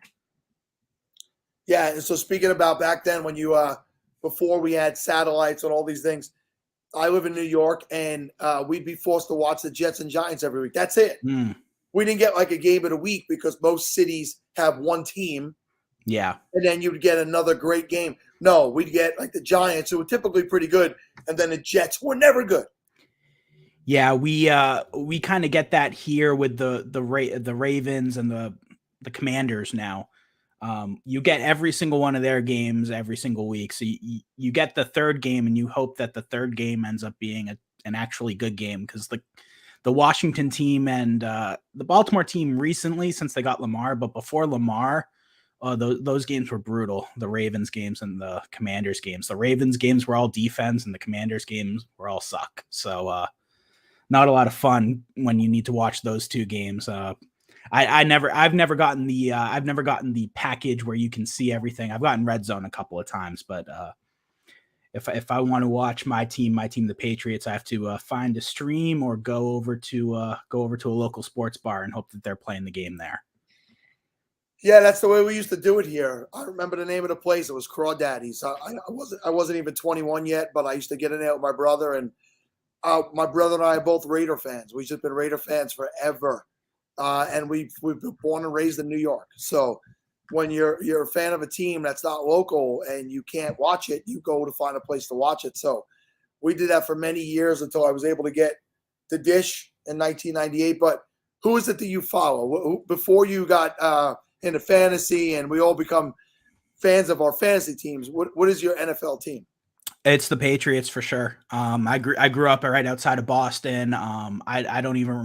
I barely even remember the Drew Bledsoe days. 30 years old. I was 10. I just turned 10 the first Super Bowl. So I grew up with Tom Brady and all of the Super Bowls in New England. So they're my team for sure. So you're spoiled. What you tell me is you're a spoiled brat. A little bit. Yep. Need a couple decades of dominance out of Boston. I don't blame you. Somebody wants to know if you remember this, and Scott is a Boston guy. Ask him if he remembers the baseball tavern in Boston for football watching. So I moved out of I moved away from Boston. I moved to DC for college. So I was never really an adult in the Boston area. I know of the baseball tavern. I've heard other people talk about it before, but I've never been there, and I've certainly never been there for football watching though. But I've heard it was a great spot, and I believe it closed down, which is too bad. So you're implying now that you're an adult? Is that what you're saying? Yes, I'm an adult now. Okay. Yeah. So I've lived my adult life in DC and in Maryland. So I haven't been able to get up to Boston much. Operation Merge Chats, yes. All right, so you're not doing a live draft, right? You're drafting a long draft in Scott Fishbowl? Yeah, we were talking about. I believe before you came back, it was Shane. He was talking with some of his guys, and I believe the Denver draft, they were able to get together and do an in-person draft despite it being not live. We talked about that a little bit in our division, but it's tough to get people together, especially when they're kind of just thrown together and finding a correct time. But yeah, so we're just going to do the offline slow draft, or online slow draft in the Silver Spring division this year. I don't know if you heard my idea earlier, but we have live drafts where they're getting done all in one day, and we have the slow drafts, which take sometimes 2 weeks. Yeah. My idea for next year is Scott Fishbowl Reality Television, a slow draft done live where the people live in a house. I love that. While they're drafting, yeah, just to see how crazy everybody gets. Yeah, that would be incredible. You get the personality of the one who is texting everybody as soon as they come on the clock. You're on the clock. You're on the clock. You're on the clock. You're on the clock. And then the guy who's I have a life. I'm not updating the website every 2 seconds. I'm out there watching. I got the kids. I got a job. Whatever. All that stuff. Fantasy football is not their life, I guess. But yeah, that would be really interesting seeing all the personalities there. Yeah, it's like just make the pick. I got 8 hours. I got 8. But you're right here. We can't leave the house. Especially this year. This is an interesting year with the slow drafts and the Deshaun Watson situation, where you don't want to. We don't love the guy, but we're gonna find out this week or next week whether he is going to be suspended or for how long he's going to be suspended, how many games he's going to play this year. It's going to be interesting for the slow drafters that, when you come on the clock, you're kind of putting yourself at a disadvantage if you take your pick right away. You could miss the game. You could miss breaking news when it comes down, as Bonnie is saying there. If you just have a feeling that the Watson news is going to break any second now, and Watson's still on the board, I'm going to sit there and take my time. Ladies and gentlemen, you heard it right here. This is the man that is slowing drafts across America. It's a strategy. I'm trying to win. I need to win the Scott Fishbowl. I got the playoffs last year. I got close. I need to win it this year. All right, Tim, we're coming to the end of your time with us. I really do appreciate you joining us. What is it you'd like to say, promote what you want to promote, tell people what you're doing and where to find you? Yeah, at Game of Dynasty on Twitter, at TimmyMR on Twitter, or 7 to 10 a.m. Eastern on SiriusXM Fantasy Sports Radio with John Hansen, Adam Kaplan, Paul Kelly. I'm the third guy behind the glass who doesn't say too much there. But we appreciate people reaching out to me saying that they listen to the show. Always love people listening to the show. And if you have 30 minutes a week to go ahead and listen to my podcast, I'd really appreciate that as well. Okay, my friend, best of luck with the podcast and your new venture. Thank that you. way, getting your voice back out there, and we'll be happy to talk to you again next year. Come on back. Yeah, appreciate it, Sal. Thank you so much. You got it, pal. Bye. All right, guys and gals that are in the chat, let me say I'm going to do another 30 minutes because I want to be here for my next guest as well. He's a friend of mine all the way from Germany. And then after this 30 minutes, I believe it's Dave Wright that takes over for me. And I'm going to go sleep for a little while. But before I bring Peter in, Peter is being brought to you by, hey, Poda-thoners, if you want to win your fantasy league, you need to visit goingfor2.com. Why going for two? Because you can't go for three. Going for two has some of the best up-and-coming writers who want to share their passion for the game with you. From redraft to dynasty to daily fantasy, goingfor2.com has it all, including live shows at Going for Two Live, found on YouTube and syndicated on all major podcasting networks. Visit goingfor2.com today because no one remembers the extra point. And what I'll tell you about Jeff who's runs Going for Two, he'll be on with us tomorrow or later today, I guess. Back in 2015, when I was just getting underway on the Fantasy Life app, Jeff was there also, just getting goingfor2.com as well. So it's all these people I've watched grow in the years. He's done a great job. Also, JWB Fantasy Football is your number one destination for everything fantasy football. From weekly digestible videos and articles to rankings and projections covering redraft, dynasty, best ball, and DFS. JWB Fantasy Football can be found on YouTube, all your listening platforms, and at jwbfantasyfootball.com. Visit now to watch the JWB Dynasty Digest, see our redraft rankings, download the JWB SFB 12 scoring projections, and much more. Let JWB Fantasy Football give you the analysis you need to crush your competition. So they have Scott Fishbowl rankings and projections right on their site. So jwbfantasyfootball.com, check them out right away. All right.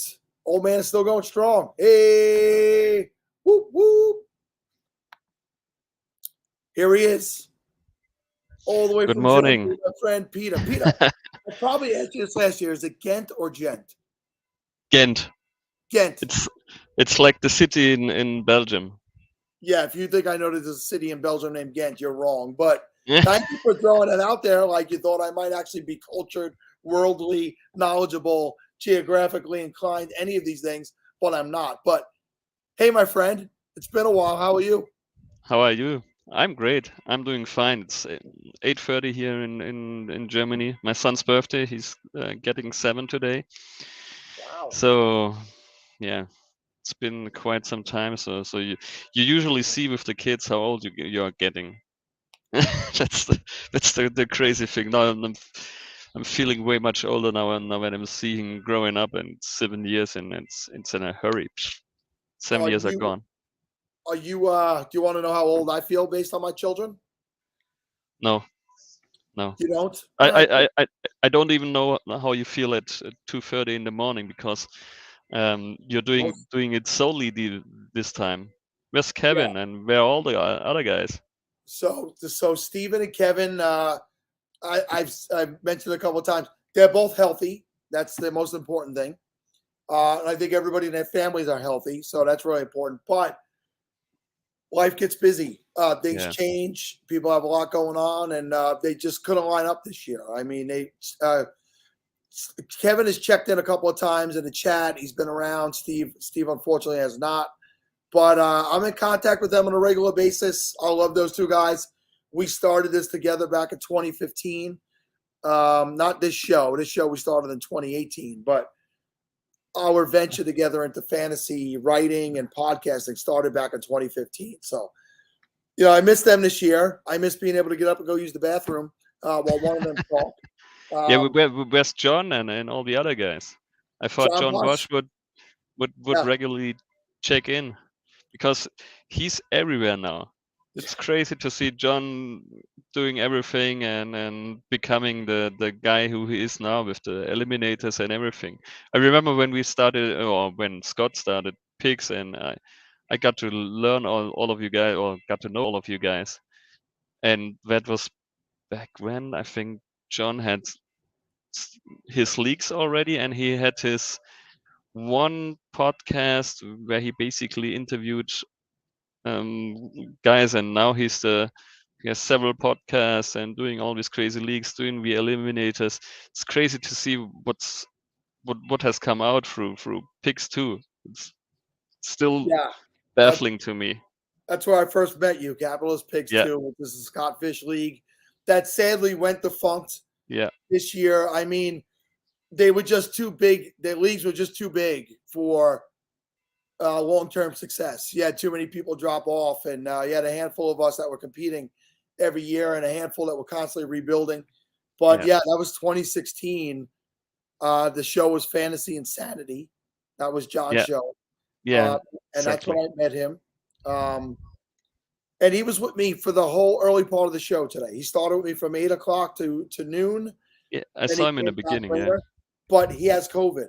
So he's that sucks. So he was feeling it. He DM'd me. He said, "Hey, listen, I'm fading. I got to check out." So he's not doing poorly, but he's having enough of his symptoms where he couldn't really go for long periods of time. So I had it as well, and especially in the early days, when you get sick, it's very fatiguing.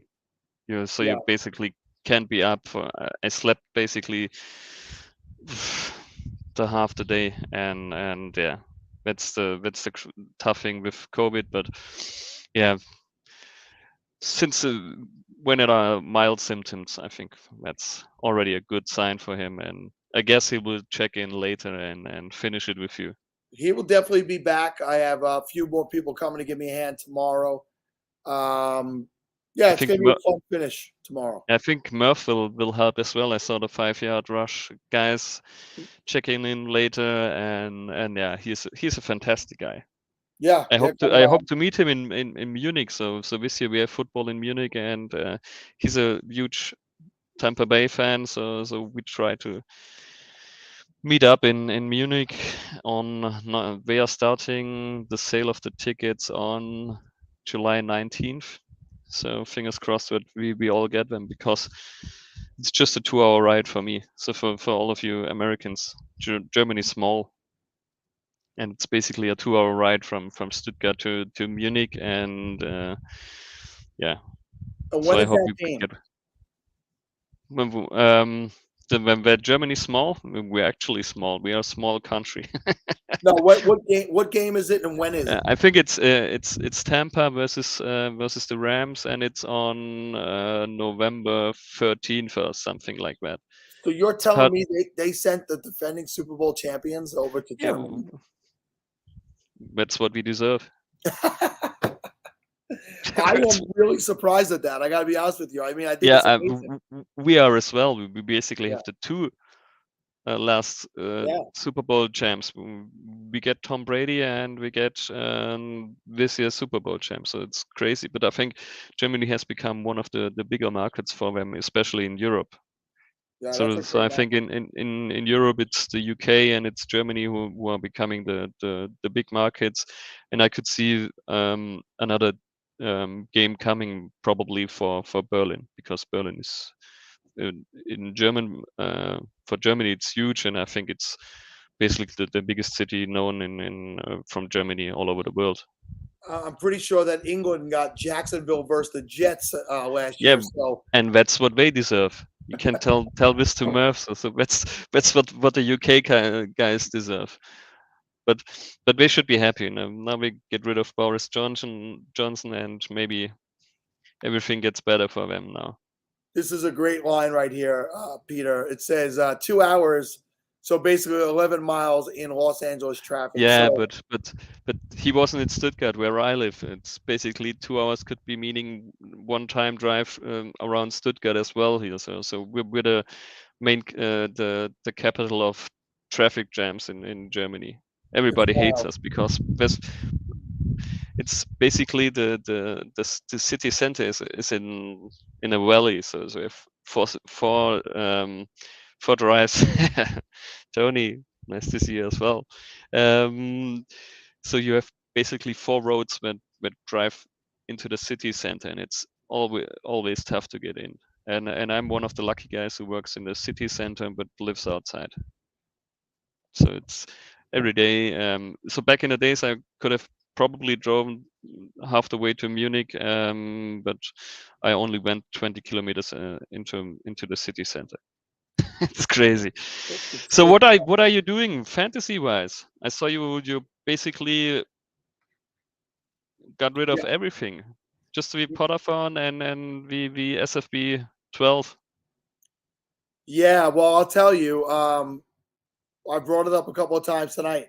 I took on a pretty big position at work. I moved to a new hospital. I'm a director of engineering now at a hospital. And great. You can imagine it's a 1 million square foot campus. You can imagine what I have to oversee on a daily basis. Yeah. And it's a hospital, and which means if something goes wrong in a hospital, it's got to be responded to immediately. So it's a 24-hour a day job. It's 7 days a week job. It's my hours are really Monday through Friday, but a hospital doesn't close on a weekend. So if something really goes wrong, they're contacting me, and I love the job. I really do. I love what it means and what I'm a part of every day, but it's a time investment, and I've had to cut back on fantasy as a result. But Understood. to the point about traffic, it takes me 2.5 hours to get home every day from where I work. So that's bonkers. Yeah, so I'm moving literally across the street from where I work in September. So what does that mean? That means no more commute, a lot more time back in my life, and the ability to get back to doing some of this stuff in the evening. So I was doing some work with TrophySmack. They created a content page, and I was doing the Off the Ropes show with them, and Chase was running the stuff, Chase Vernon. So I was happily doing that stuff, but it just got too busy. I think I talked Matthew Berry into basically trying to give me a job over at Fantasy Life this morning. So in September, I'm hoping to start doing some things again, but this summer I will not be. I won't be doing. I'll make appearances if anybody wants to invite me on their show, but I can't be committed to a regularly scheduled thing on a weekly basis right now. It just doesn't make sense. Yeah, but that's probably happening to a lot of people. I guess Kevin had this similar issues. I started a new job on April 1st, and it's basically the same. I think I cut 7 or 8 leagues, including red list, picks folded. So it's not the standard leagues, and it's usually tough to get out of these leagues because they are great when they are doing so much supportive stuff, especially Matt Price with the animals, and so it's tough to get out of these leagues. But at some point you have to decommit yourselves from to gain some time, and with the EFSC and Shark Tank still in the background, it's a lot of work to do. And yeah, I hope I can keep it up. It looks pretty good right now, but I'll be able into the future to do it and keep it going on, because yeah, as we all want to do, we want to do something good and help other people, and that's the great thing about you. I think you're one of the ambassadors of fantasy, and a lot of people know you especially in Europe, because you've been a great voice for all this through the Poda-thon and all the other stuff. And I think that's the great thing, and that's also why I asked, because I think you've been missed in the fantasy community. Especially Mark Hill probably misses you for sound bites. Mark Hill has taken a big step back as well. I mean, Mark has cut out a lot of leagues. I mean, people we've seen around those chats and stuff for 6-7 years. Life happens, But those are kind words, Peter, to hear that people are missing me. Miss what I do. I know there's probably a bunch of people in this chat tonight that have been exposed to me for the first time, because that's what happens here with the Poda-thon. We get new people who come through, and this is me. I'm the type of guy who likes to laugh, have a good time, talk sports, talk shit sometimes. But at the end of the day, I'm a pretty loving guy, and Tony's going to say some nice things about me.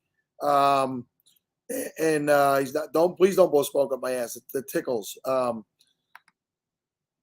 But you mentioned about doing more, so let's talk about the European Fantasy Football Championship, that's one of your babies. That is what you run over there, and it's similar of the scope of the Scott Fish Bowl. I know in recent years you've tried to do a little bit different, so it's not exactly the same thing, but tell people about what it is that started as and where it's at now.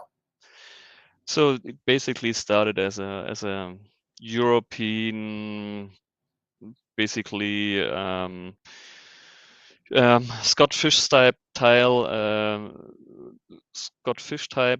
or Scott Fish Bowl type league, and just for Europeans, because back in the days, I think when it was only 600 or 1,000 people into the SFB, there hasn't been a lot of Europeans that are getting in. So we basically started this, and I think we had 110 people in the beginning, only Europeans.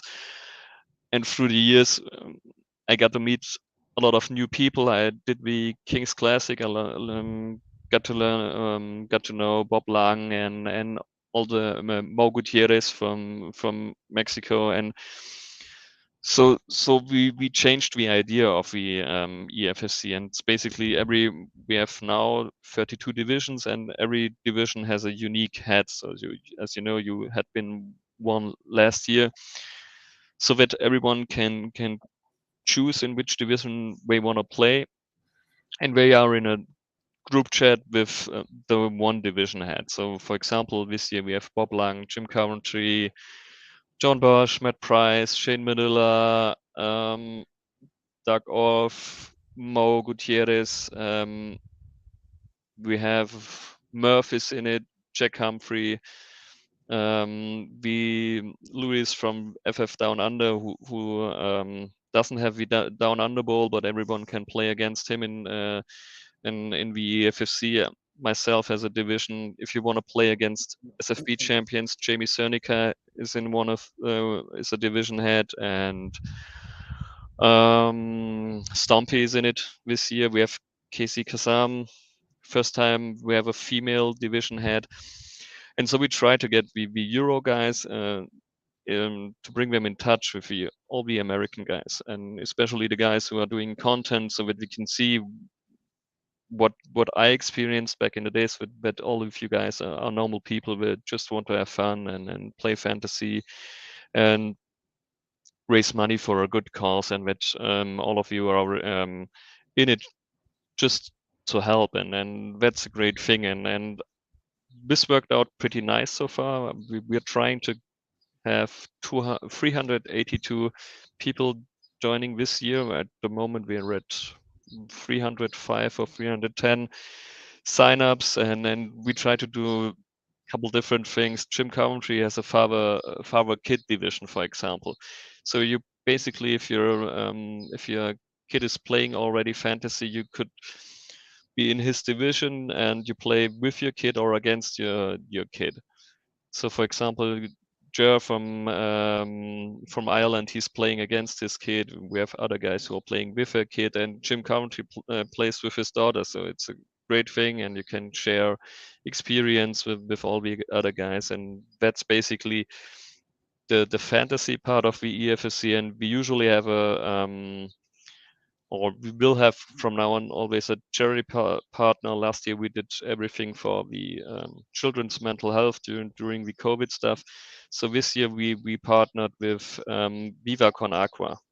and so we try to support them, raise some money for them. Viva Con Agua is located in Hamburg in Germany.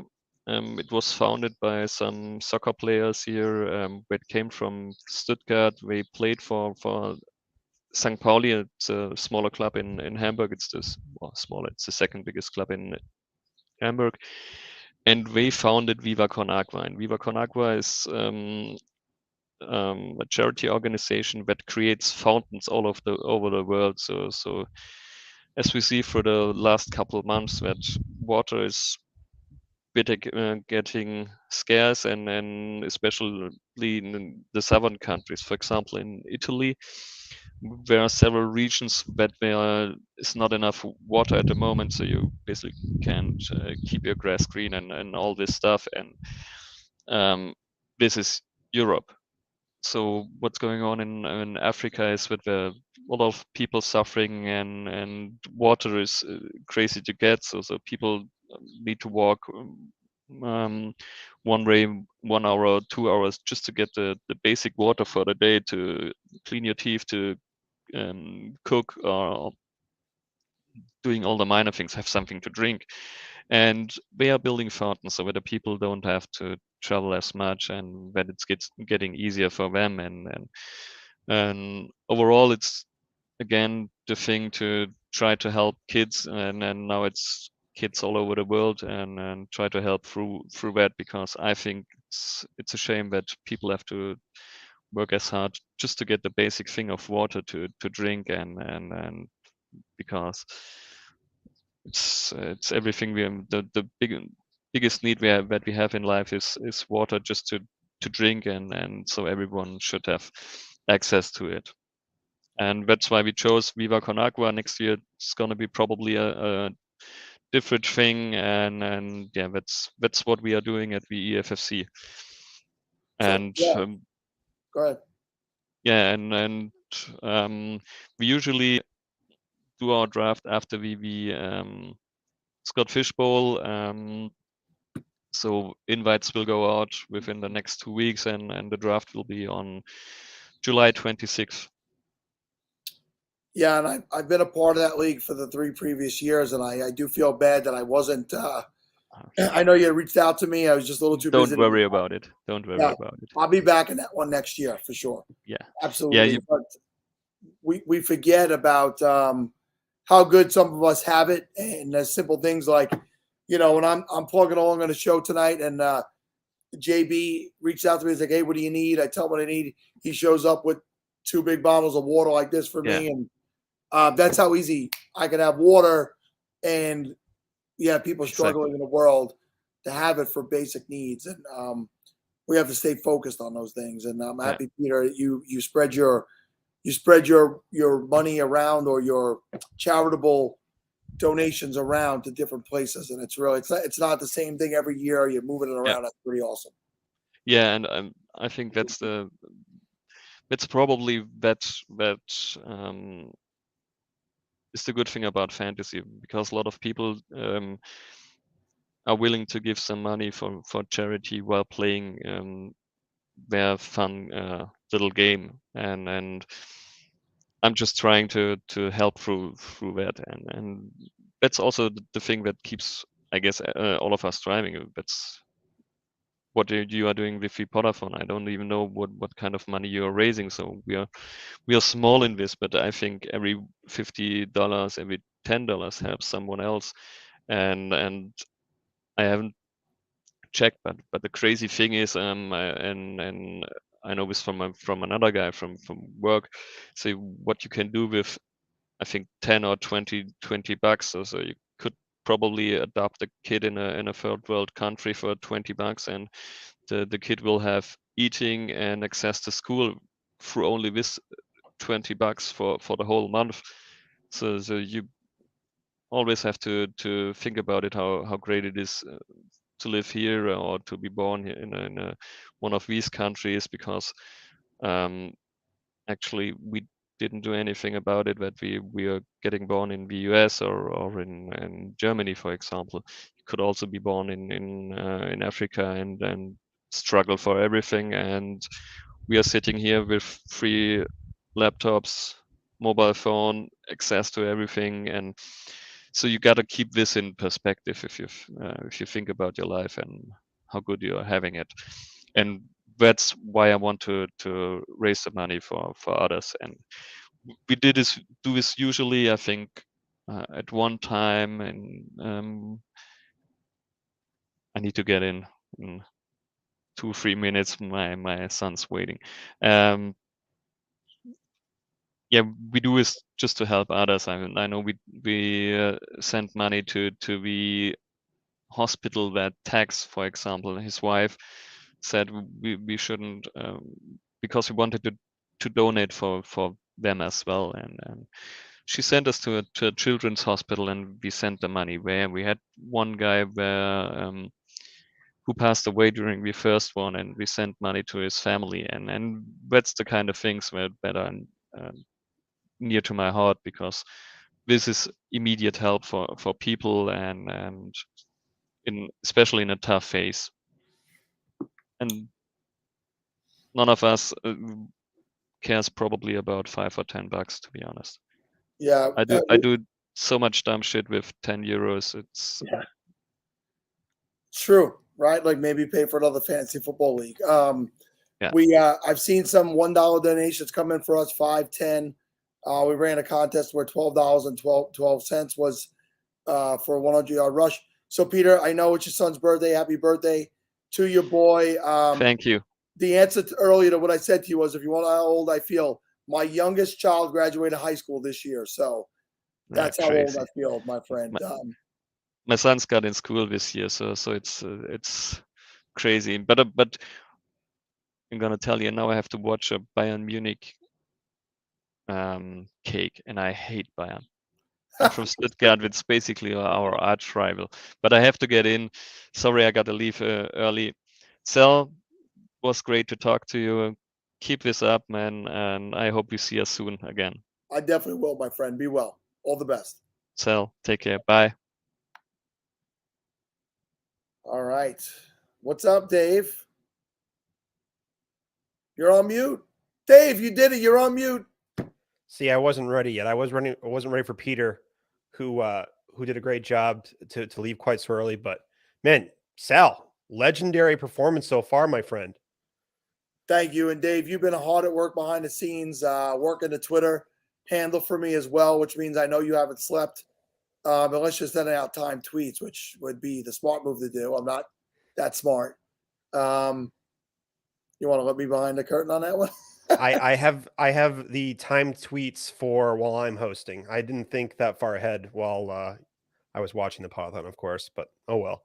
So whether you've been on here with me or not, you've been running behind the scenes, man, and people need to know just how much work you've been doing, and you're gonna venture on now and take the reins of the show for a couple of hours, more than a couple, few hours. Hopefully, you have some people checking in to assist, wake up some of these guys. Bob Gilchrist, tell them to stop being lazy.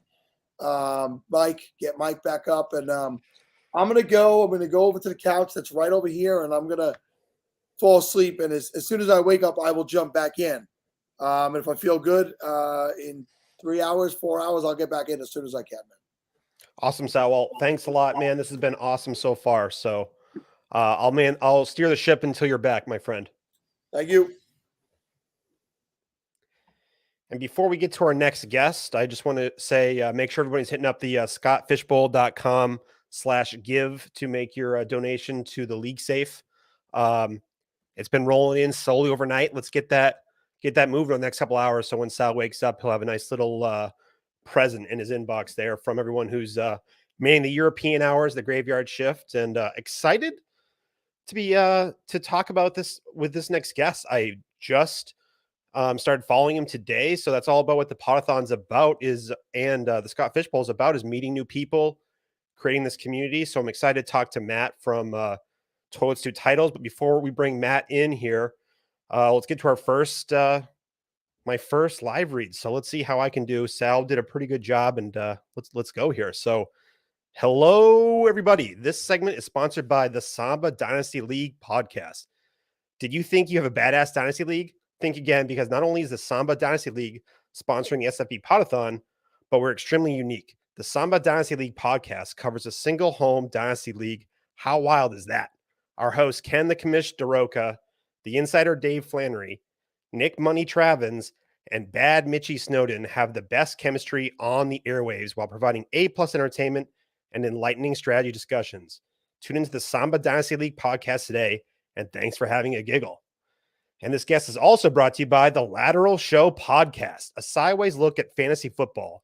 If you're looking by ADP breakdowns, late round target talk, combing the depths of the waiver wire, the Lateral Show is a podcast for you. Hosts Herms and McLateral look where others don't and bring you information you need to give an edge in your Dynasty League or redraft leagues too.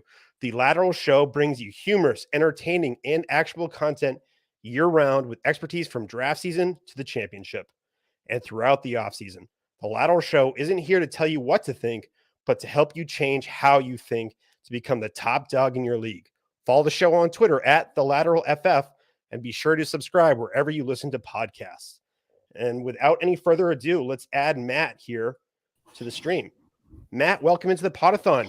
Nice to meet you, sir. Dave, how you going, you little battler? How are you, mate?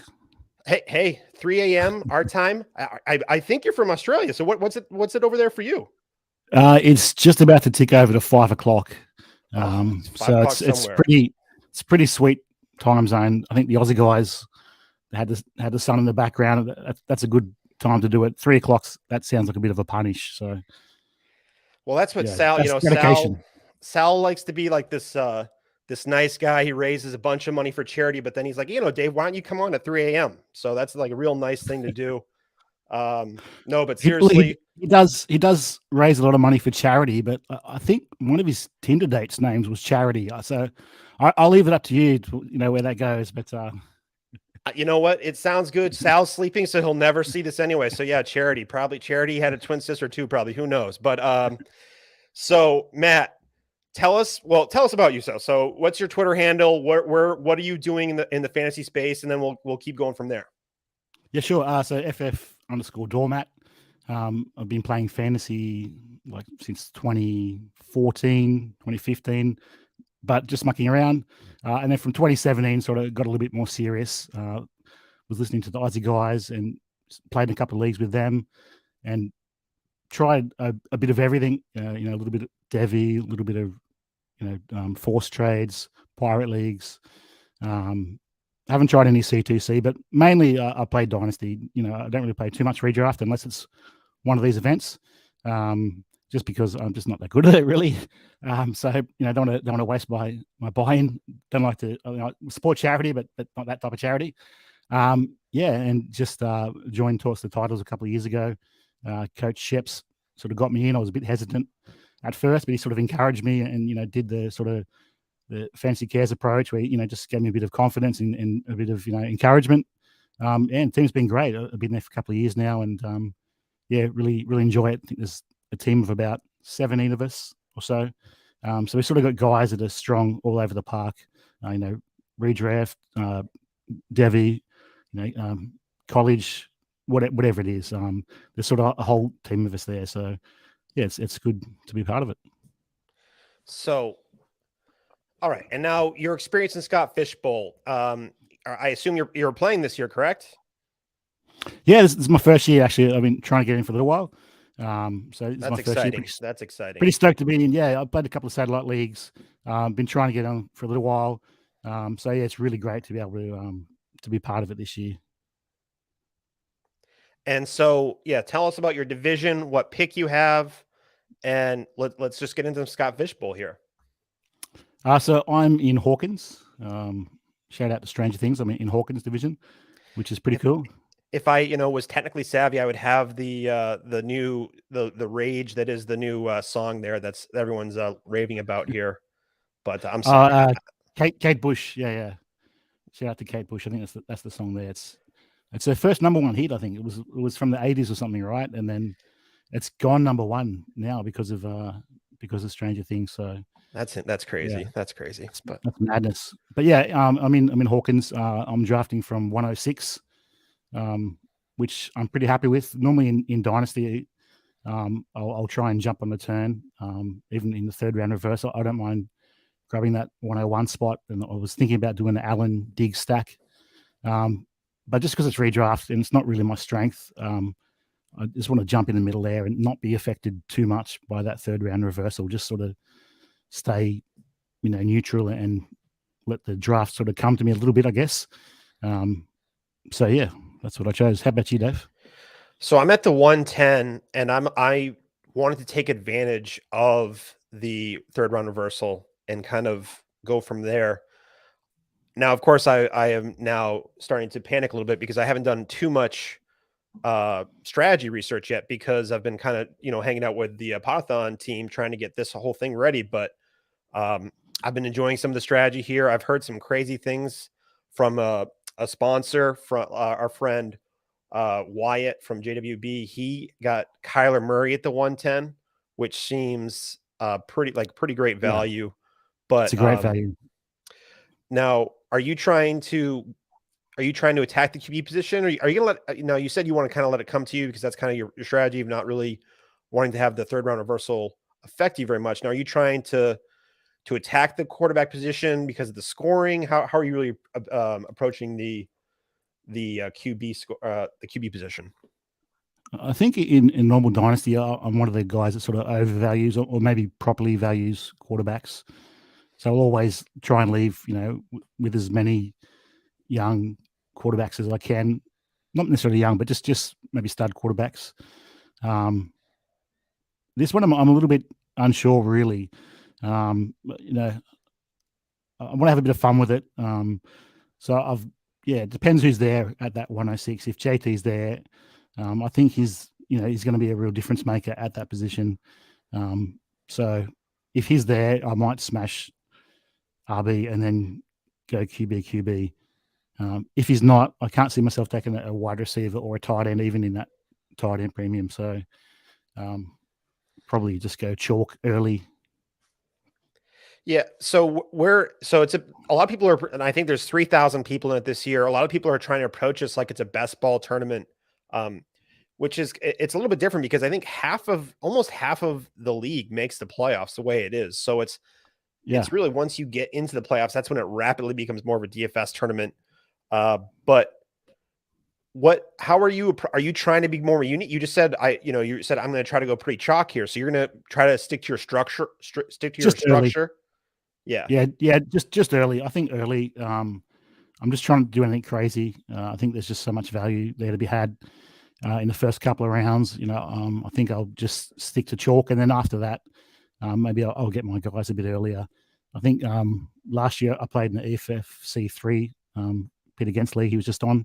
I did really well there. I think I smashed it all year. I was top of my division and one of the top scorers. But in the playoffs, I just fell apart. I think I had a bad week and I got crushed. So it was great fun. But you do need to have a little bit. You can't just go chalk the whole way through, right? Because if you're going to play, you want to win. You want to try and get some upside guys. So I think for me, it's just about finding that balance. A bit of both. And you're so I hear you. So because honestly, in my opinion, how I'm trying to do it is stick to more structure, and then be a little bit more unique in how I approach the structure a little bit. Because I think the RotoViz team talks about this all the time.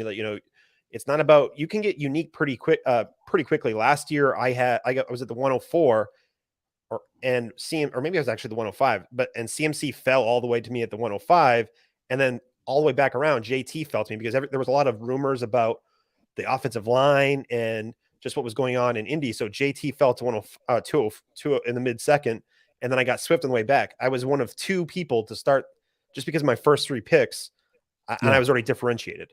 So and of course that did not work out well for me, but Well, you probably felt good on draft day, right? Like, who knows what happens, but it must have felt pretty good. It felt great. I'm sharing it up. Everyone's, oh, that's a great team. And I think I started 0-6, and I went on I finished 500, but with an 0-6 start, but I was happy about that. But man, it was tough but I guess I think everyone's worried about, oh, it's such a big person team. You have to be unique. Well, it's been shown, especially in these big ball DFS tournaments, is that it's not necessarily about being about unique, but you've got to still have a structure to make sure that you advance and that you have the team that can compete.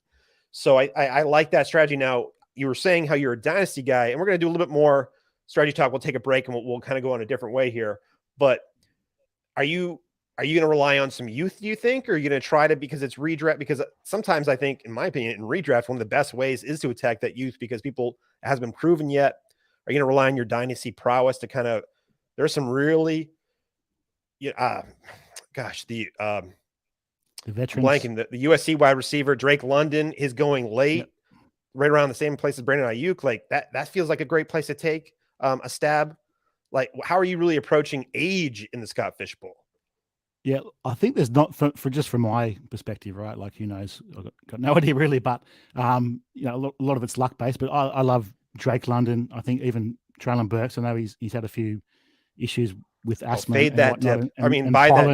Buy that dip. Yeah, but yeah, look, I'm all about grabbing those young upside players.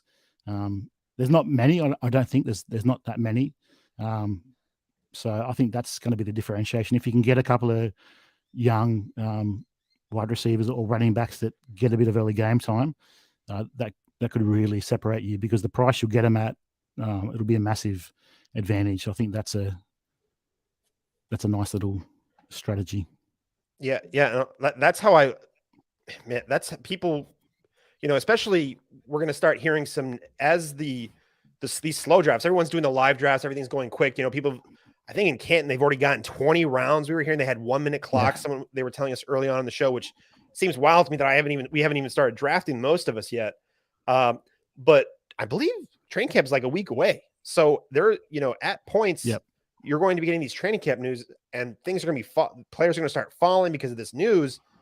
And that, just like Jamar Chase did last year, because of how he was dropping, there's going to be a lot of opportunities to take advantage of with training camp coming in. So it's going to be cool. And I even want to go as deep as Jahan Dotson feels like he's going the double digit rounds, but he's got the draft capital, definitely some room, not as much target competition as some of these other rookies. So that's another name to go out there. But I think to take a little break here from the strategy talk, because I think that's borderline the most football we've talked on the Poda-thon so far here. What is going on here with this? Are you trying to, represent Australia here with the koala bear? Like, what's going on here? Yeah, this is just my hoodie. It's actually my son's hoodie. It's a one size fits all. He doesn't like it. It annoys him. So it's like a weighted blanket with a hood. It's got a hood. It's the most comfortable thing you'll ever wear. I pretty much live in it. I just did a work trip. I was thinking of wearing it for my work trip. It's unreal. It's really comfortable, keeps you warm, and just a bit of fun too. Very comfy. And hey, I'm all about comfy here. I'm actually just sporting the original SFBPodathon shirt here, trying to represent the brand here. And I've been wearing it since about 6 a.m. here. So we're I think we're still holding. It's not getting too dirty here. I haven't spilled any nachos or Mountain Dew on it yet, so we're good. You've done well. Yeah, well, let's not go that far, but I'm okay. I'm doing okay here, and I just want to. So let's get back to the charity spot, because we as the ticker on the bottom of the screen here, we've got ScottFishbowl.com/give. Get those donations in, and then Johannes Sanchez, I think I'm pronouncing that right. Is it just me, or did the Poda-thon seem busier in the chat last year?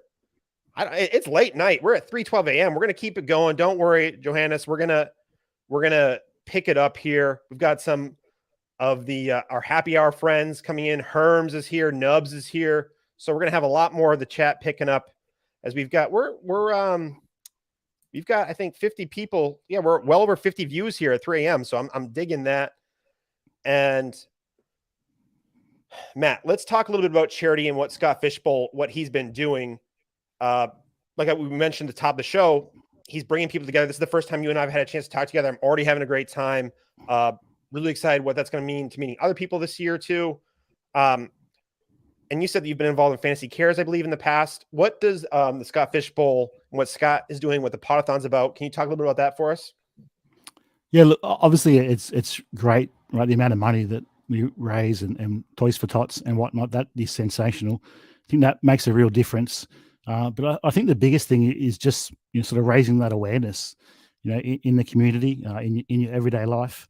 It just puts it that sort of charity approach, or that just having a bit of caring attitude for others. Maybe normally everyone's stressed. I think we're so busy. We're coming out of the whole world was in lockdown for a couple of years and whatnot. It's just getting more and more stressed, more and more busy. And I think it's just good to just sort of bring that yourself back into focus of where you can just make a difference to someone's life, just with a little bit of charity. Maybe you see someone who's struggling a bit, a GoFundMe page, or just you might see a homeless person that perhaps you might not have thought of in the past. So I think there's just so much of that really that awareness, that sort of contributes to that. And then like you say, connecting the people too. I think it's great. I think everyone who's gets to play in a Scott Fish Bowl or is part of it or whatnot, it's a great group of people. So it's really connecting some good people, I think. Yeah, and and I think part of the thing we have to remind people of the donations too with Toys for Tots, Sal, Heath Cummings, Scott Fish, John Bosch, and lots of people are going out and they're going to be buying toys at Target and other stores to bring those toys to the kids during the holidays, which is always one of the best times of the year, seeing those pictures of literally 18-wheelers being packed up with toys, with $10,000 worth of toys. Pretty cool. But as I'm just checking, I haven't hosted on a YouTube stream in a while, so I'm trying to get the chat here. You're killing it. You're killing it. Thank you. Flattery is definitely accepted at late night. The flattery is always welcome. But yeah. So all right. So Scott Fish Bowl. We're the charity, and I know it actually has it means a lot to a lot of people who have been over the last couple of years. We've done the Equal Justice Initiative, the Trevor Project, No Kid Hungry has been part of a sponsor here. So it's not just Toys for Tots here. So that's what our donations are going to. But getting back to a little football talk here, because late night, the chat can get a little finicky. You're off the rails too much. You got to get back on here. It depends who's in there. So no one's happy. Yeah, well, that's usually how it works. I'm married, so I'm used to that. Yeah, I hear. Just kidding. Just kidding. She might be watching. So, but yeah. So a lot of talk is early on what we're doing early on here, and I think what an interesting strategy to approach the Scott Fish Bowl and roster building in general, especially Dynasty, but even in redraft, is to go from a backwards approach and how you attack the end of your drafts. Because if you build from, it's a really productive way to go. Because if you can nail your late round running backs, you don't necessarily have to build you don't have to waste not waste might be the wrong term, but spend as much capital on those early round running backs. Or if you can find a couple diamonds in the rough at the wide receiver position, or you stable of tight ends and a tight end premium, how you approach the end of your draft can really go a long way. James Conner in the late 20s, when he first was in Pittsburgh, that brought people all the way to the semifinals. Sal, he was gifted the semifinals because of James Conner. So he talks about, I made the semifinals one time. Yeah, because you nailed James Conner. So congrats, Sal. But yeah. So I know we're it's tough to say how it is, but do you have any late round targets to share with the late night crowd? Look, I like that approach. I think there's some good value there.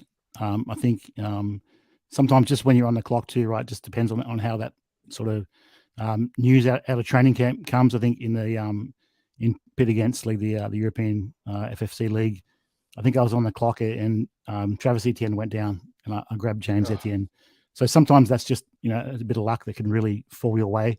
For me, some of the running backs I think you can get a real value for.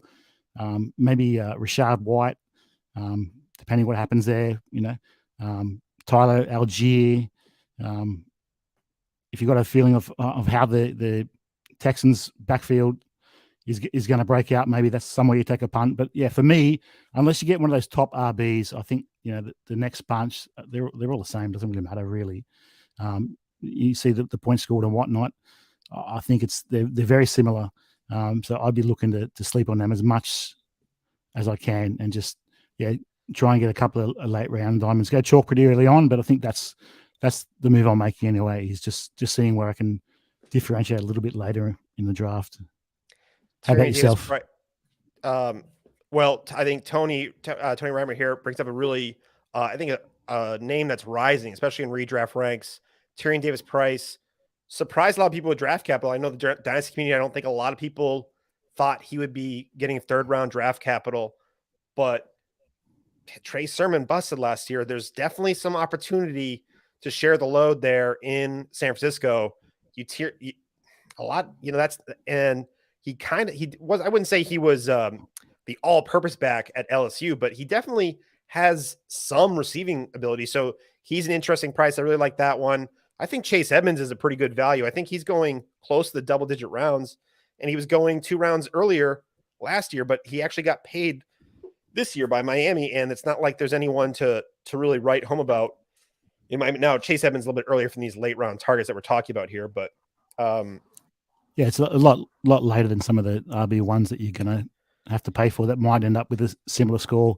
I think Davis Price, that's a good call because they're going to run with a hot hand, right? If someone gets hot, they're just going to put him in and plug him in. So if he can get a bit of ball and show a bit of form, he might be a real difference maker. Abram Smith was I think he was a spark god or something, the athletic freak here. Coming out, or at least there was a lot of rumors that he was going to be a real athletic specimen here. New Orleans is interesting, that especially with the suspension looming over Alvin Kamara. I can definitely understand that speculation here.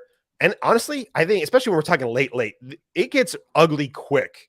When we're talking, because it goes 20 plus rounds. There's you start really just scribbling for anything. I think just knowing the running backs you think are going to make the 53-man roster is a good research to have. Is these beat writers have their projected depth charts. I know there's always surprise every year, but across these depth charts, but trying to have a running back that you think that's going to be just stay on the roster in those late rounds is a value. So I think that's a good little strategy here. I actually kind of agree with Cody that Kamara suspension could be coming in 2023. A lot of popular opinion is Kamara is this year, but his lawyers are working, from speculations, they're working really hard to prolong the case into next year, but who knows how that works here. It wouldn't surprise me at all. I think that's another, opportunity there. Deshaun Watson as well. If you're one of those guys that really like to take the risk, you can really hit pretty large. I think you're getting that major discount on both those guys. So maybe that's an option you could take too. Yes, definitely. And then Snoop Connor actually is a pretty, Travis Etienne, he's looking great in camp. He's looking like he's almost fully recovered from his foot injury that was quite serious. James Robinson coming off the Achilles, a lot of optimism there. But hey, if things don't go well injury wise for Jacksonville, Snoop Connor could just walk his way into some opportunities. So I don't hate that at all from Cody. And I just want to say, Joe, I've been corrected on my pronunciation of Joe. She's getting back on the good graces here, talking about Lord of the Rings. So I'm in a Lord of the Rings themed Dynasty League with Rom and Nubs in the chat here. So definitely can get on board with Share the Load and Lord of the Rings talk here late night. But Matt, all right. So let's talk a little bit more about toilet to titles. Now let's talk a bit more. Are you writing articles? Are you just podcasting? Let's get a little bit more to what your content is and share, as we got about 8 minutes left in this segment here. Yeah, sure. So we have shows pretty much every day of the week. There's like DFS shows. There's a waiver wire show comes straight after Monday Night Football for the Patreon. So that's a good get. Every day there's a different show. Pretty much for me, I'm just on the Dynasty.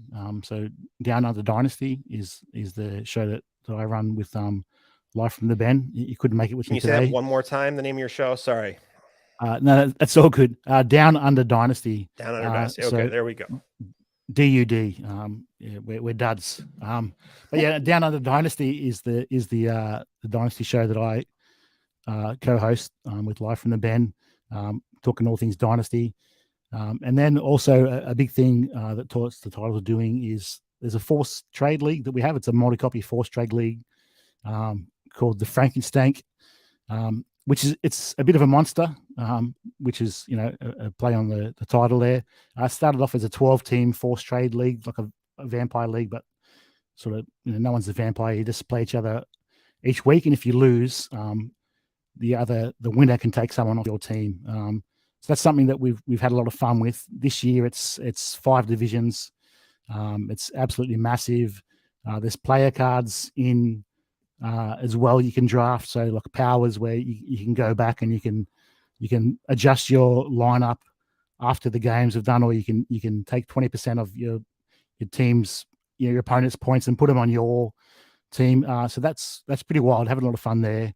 And to get the draft order in, there's a massive rock paper scissors tournament, which Justin and Coach is running, which is also just another bit of fun.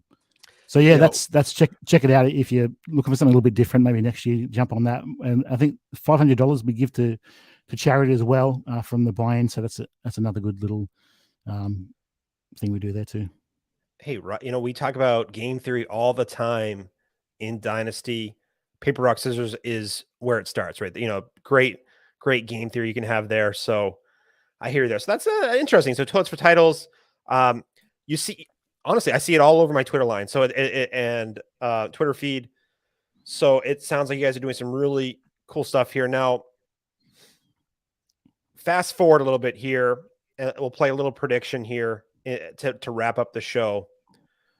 What can you give me some 2 bold predictions for the season? It can be a Dynasty take, it can be a redraft take, something that you've been in whatever you've been really hammering all offseason. You got some a couple of hot takes for us, or just some things that you think are going to surprise some people?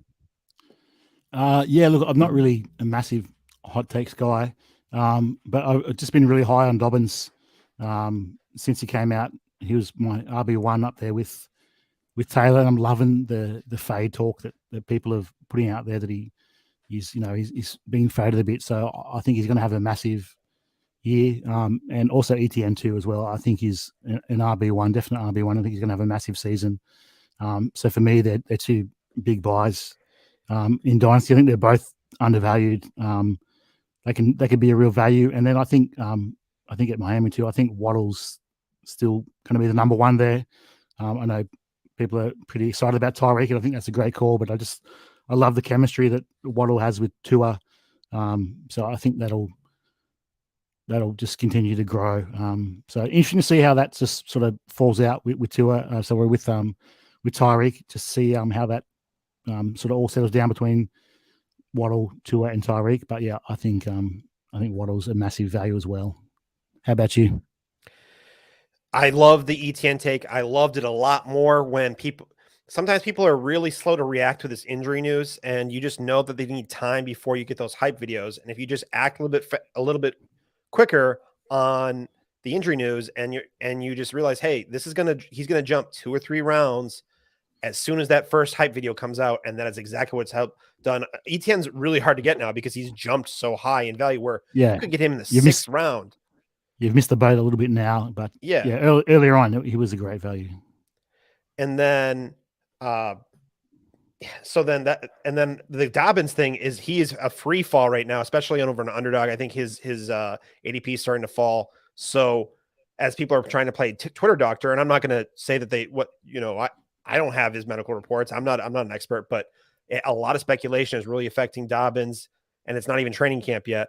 So I can see just the negativity without any positive reports coming out. So, but there's definitely some risk there too. So it's about your risk tolerance, but the ceiling.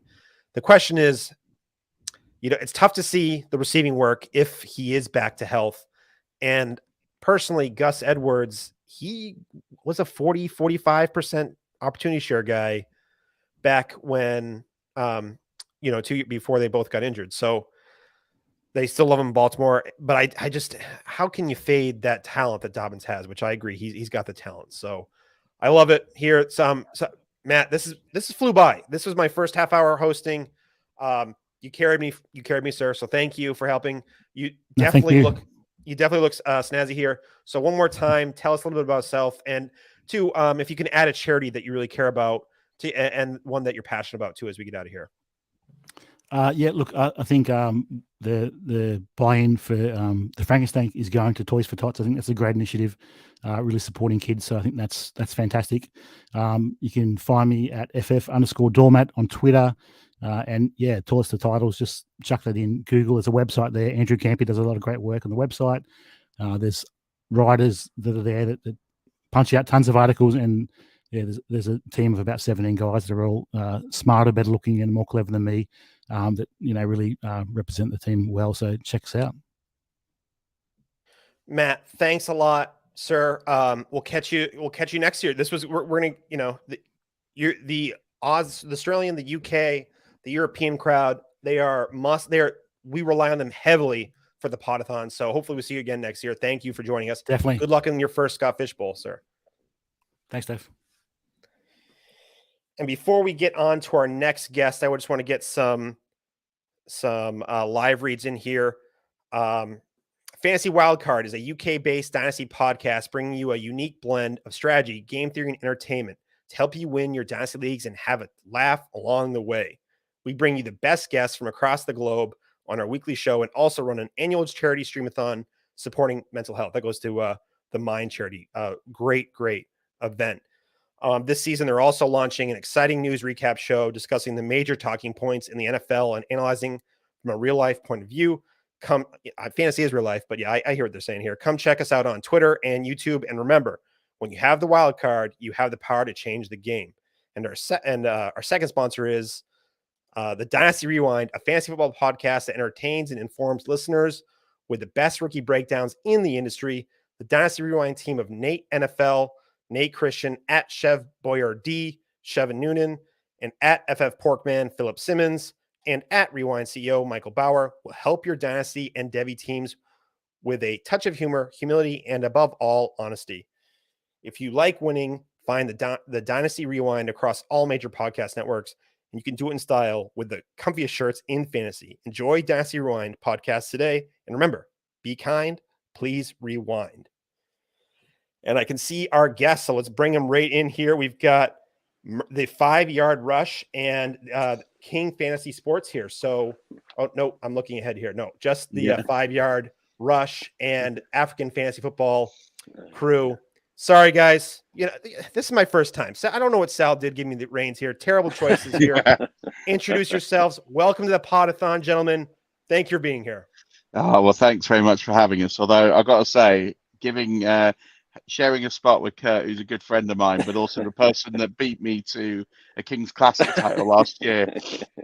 It's both a delight and a real painful reminder that, losses hurt a hell of a lot more than wins. So thanks for the bittersweet, but no, I'm kidding. Kurt and I are good friends. This is a real pleasure. And also just shout out to the two podcasts, Fantasy Wildcard boys. They're absolutely terrific, and definitely go check them out. And Dynasty Rewind, blessed to have those two great podcasts sponsoring this segment because they're absolutely terrific. Cool. Yeah, my name's Kurt, fantasy guy from South Africa. One of the only Africans that plays this kind of fantasy football. A lot of them play what Murph would call football, fantasy football as well, but I don't play that stuff because it makes no sense to me. But yeah, it's great to be here. Great to be here. It's fun. It is so much fun to be here. This is awesome. I can't wait for this. I love how Pete is in the chat here making fun of us. I don't understand. Peter has this weird blend of Kentucky British accent, and he's talking about your guys' what's this all about? He just wants to come back to this side of the pond. He doesn't want to admit it yet. 5 years from now, he's gonna get that self-realization that he's gonna, realize that he's still British at heart and come back to the mothership, as we would say here. Yeah. So you may notice I'm in a hoodie. It's winter down here. It's about 45 degrees. So our power just went out. So I'm sitting in the backyard freezing to death, wishing I had made a cup of coffee before we started this thing. Amazing. Well, the bright lights of the Poda-thon will warm you up, my friend. So don't worry about that. All right, guys. Well, yeah. Let's start a little bit. Scott Fishbowl Podathon. Are you guys on the show this year? What's your pick? What your division are you in? Murph, why don't you start us off? Yeah, so bless for me, this is my 5th year in the Scott Fishbowl. So really excited in the Cohog division. Mike Blewett, and there's a load of really great guys in there. So we've been chatting over the last week or so. We're going to try and do. We haven't quite worked it out yet, but hopefully we'll be able to do the first round. We're going to try and get as many guys as we can on Zoom and try and do that. I always think it's nice that you might not get to do the whole draft live, but if some of you can connect from all over the world and be able to just meet on a video for half an hour and just have a chat. And okay, we did this with the Kings Classic a couple of years ago. Yeah. I just think if you could just jump on and connect with people, chat for half an hour and draft, I think it's awesome. So yeah, shout out to all the guys in the Cohog division. I'm looking forward to that. I'm just reading Peter's comment. It makes me chuckle. So yeah, it's going to be a great Scott Fishbowl this year. I'm really excited. Yeah, I'm in the Tatooine division, or however you say that. I'm a big Star Wars fan, but I can't remember the name of the planet. But yeah, so we're excited about it. We just started a Twitter group yesterday, started chatting together. It's going to be a blast. This is my 5th year, 8, 9, 10. Yeah, my 5th year. It's been going downhill ever since. I finished second to Sam in 2008 by 0.23 points. Oh, okay. And so, all right. So I'm 100% responsible for his video and that red, whatever the heck that thing was. So if I had just if I had just scored 0.3 more, nobody would have ever seen that. So I apologize to all the fantasy football people, especially the Scott Fishbowl participants. What player let you down? Who let you those 0.3 points? Who let you down? So here's the weird thing about fantasy football. If I would have started Sam Darnold, I would have won by 25 points. Says nobody ever. So that's interesting. Yeah, that is interesting. So I remember watching on the game with my wife that afternoon. I had this is bizarre. I had Kelsey, Mahomes, and McCaffrey. I think I got McCaffrey in the 5th round. But in the early game, Kelsey was all by himself on the sideline. Mahomes overthrew him by about 3 yards, and it was like a 30-yard walk to the end zone. And I looked at my wife and I said, I just lost the Scott Fishbowl. Yeah, that was like a, I don't know, 12-point play or even more than that.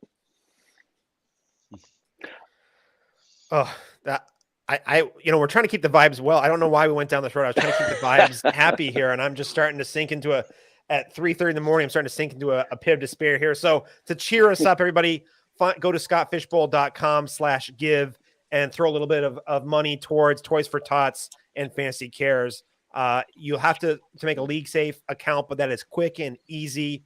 We're doing that because it's to keep our money safe, essentially. Other methods not quite so safe, and so we're trying to do that, and it really goes a long way for kids during the holidays. So go do that.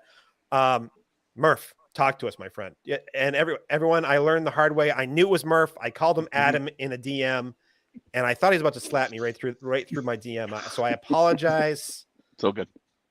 So take it away, sir. Yeah. So in terms of why? What do you want me to take away? That's a good question here, because I was really thrown off by that Travis Kelce nightmare story. So I'm having trouble recovering my composure.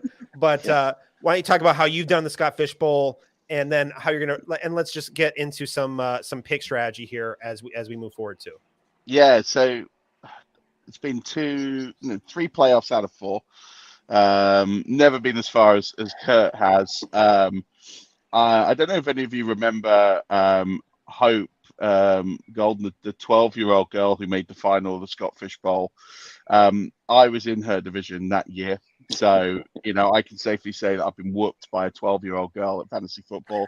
And there's a lot of people that can say that they're in the Scott Fishbowl 11. So, and then this is how great the Scott Fishbowl is. So we get Hope, and she's not in the Twitter trap because she's 12. She can't even join Twitter because she's not of age. And then the following year, randomly, I get head dad in my division. I mean, you think about it, it's 2,000 odd people in the Scott Fish Bowl last year, and you think, how is that possible that you can be randomly assigned the daughter and that's all the funny quirks of the Scott Fish Bowl. Pick strategy this year. So I'm sitting at the 106, and I think, third round reversal has made those middle picks sexy again, because a lot of people would fade the middle rounds. They want to get on the ends. They want to bulk up their team.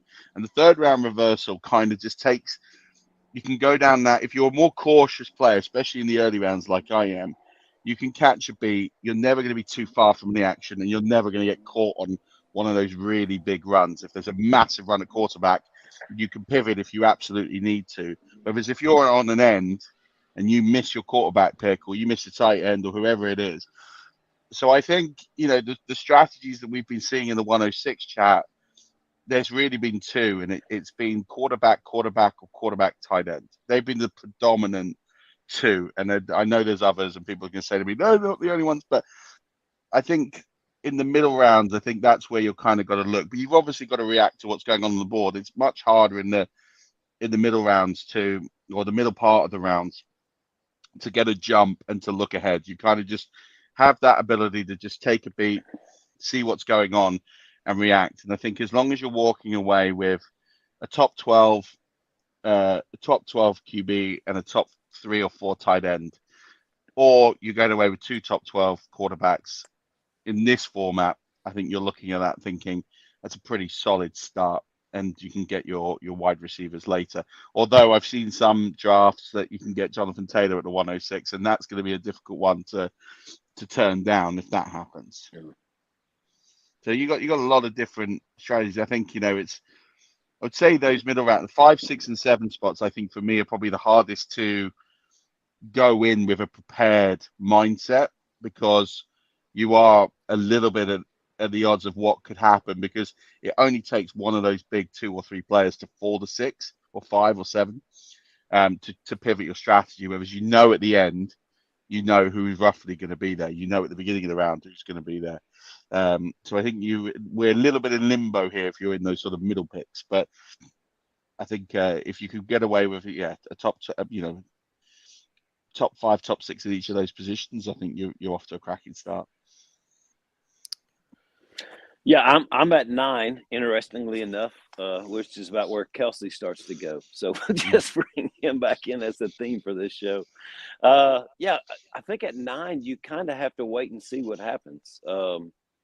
It's that point at Scott Fish Bowl where if you say, I have to have a quarterback with my first pick, you can put yourself in a corner. And I think 9 to me is where you start reacting to the board. And I think it goes back to roster construction too, because, it depends how you value tight ends and quarterbacks. But I agree with Murph 100%. I think most people are going to wait the first 2 rounds on wide receiver just because you can pick them up later. So it's whatever feeds the board. And again, at 9, I pick before Murph does in round 3, which I think is even more so what's left on the board. Rather than saying I have to have this when I leave the first couple of rounds. Obviously, you need a quarterback before round 3, or at least in round 3. But yeah, you look at these mocks. I saw a guy last night took 4 tight ends in his first 5 picks, and I'm like, okay, yeah, but you'll never win the league, and now you've kept somebody else from winning the league because nobody in your league can have a tight end, which is not your problem. But that's such a great point. And what people don't seem to realize is that the strength of your division really does kind of determine how you'll do in the tournament. Last year, I was in a ridiculously deep draft. And I mean, it had Andy Behrens in it, it had Michael Golden in it, it had Doc Mitchell in it. There was a load of others, and I'm not going to name everyone. But we all walked away from that draft and was like, that's no one's got a bad team. And the problem with that, we all realized none of us are winning this.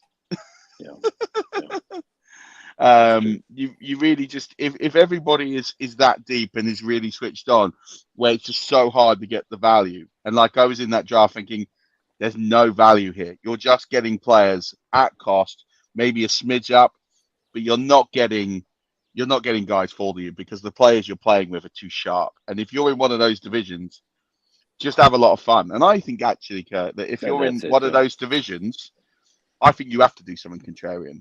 And I think if you're in a division where maybe you don't go 4 tight ends in the first 5 rounds, but I think if you're in a division where you've literally, the value's not falling, everything is kind of just not as expected, but players are going in the ranges that mocks are expecting. People are playing those. I think you have to do something very radical. You're talking about 3,000 people. You can't build a traditional build and expect that team to win.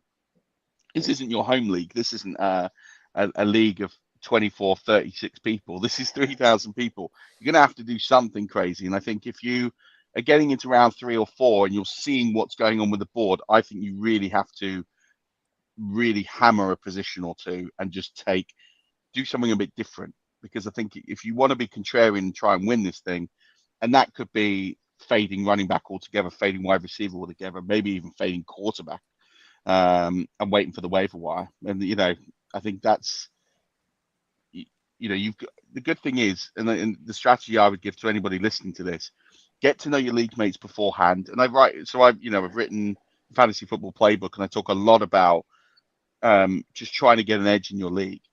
Getting an edge is just talking to people, get a bit of information, look on their websites if they're analysts, start to get a picture for the type of players they value, and see if they follow that strategy, and just get the feeling of the level of the players in the field.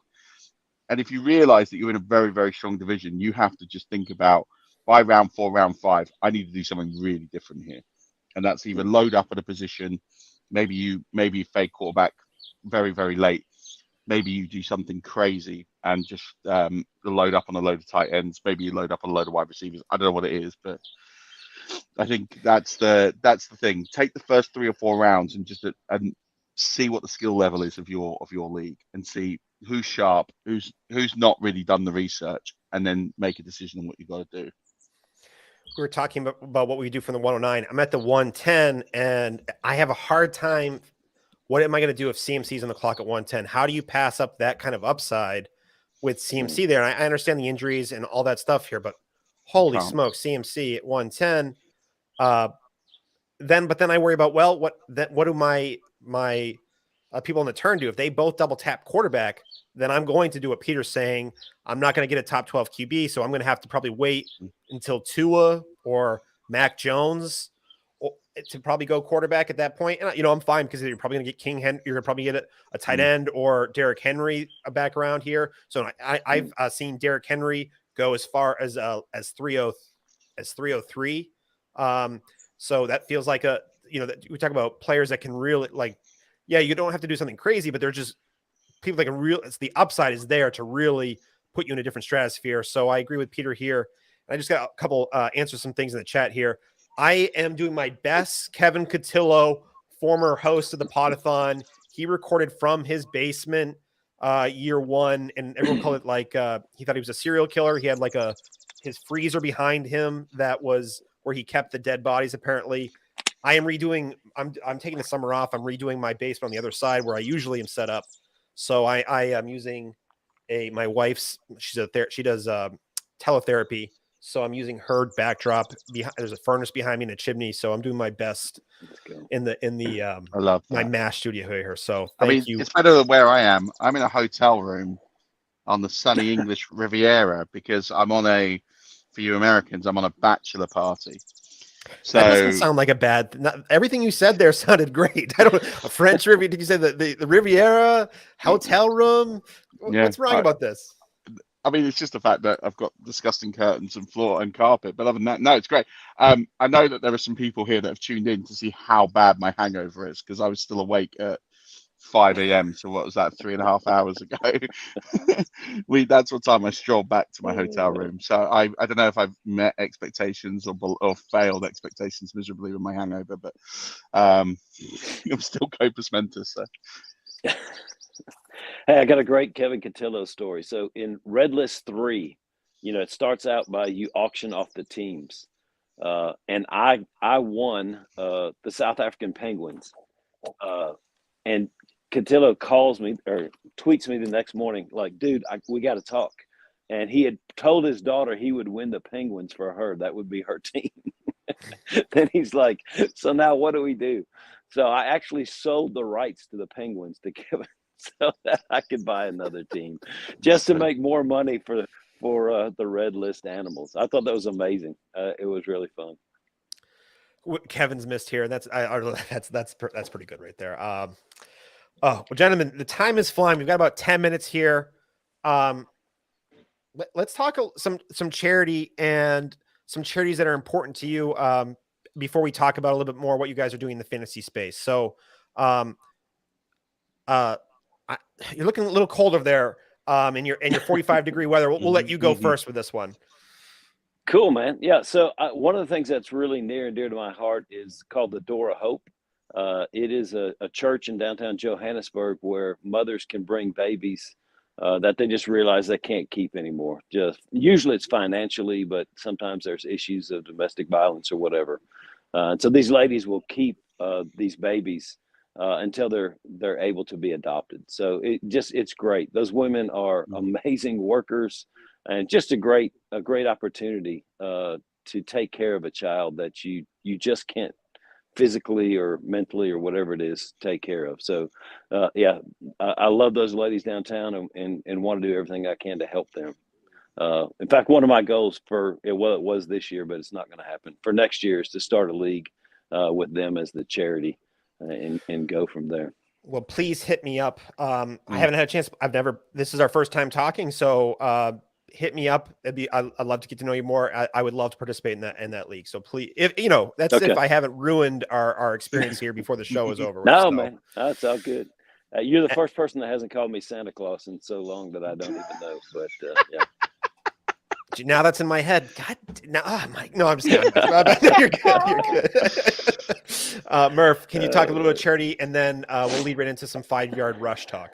Yeah. So this year, every year I run a charity tournament. It's called the Fantasy Football Challenge Cup, and basically everyone loves a bracket, right? And everyone loves a story of the average Joes against the pros. So we've built basically a 256 team tournament. Games are held over 2 weeks. There's no league. It's a straight elimination league. So I draw a bracket out, and you literally draw your opponents. You get to play, basically whoever you draw. So you could be someone who has played fantasy football for a season, 2 seasons, and you could play against someone like Joe Pisapia or Justin Boone or Pat Fitzmaurice or Carl Yates or whoever else has been kind enough to take my invitation to go. Well, Kurt and I, although they're probably more gimmies.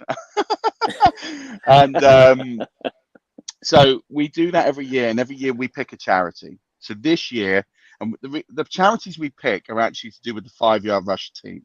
So every year we've had a charity that we put forward who has helped someone in our family personally. So this year it's Congenitive Diaphragm Hernia UK. Now, congenital diaphragm hernias affect newborns, and actually, unfortunately, the survival rate of a baby who gets a congenital diaphragm hernia is about 50%. Now, we're very blessed that someone in our family who had this, their child has survived, and they're thriving, and everything's good.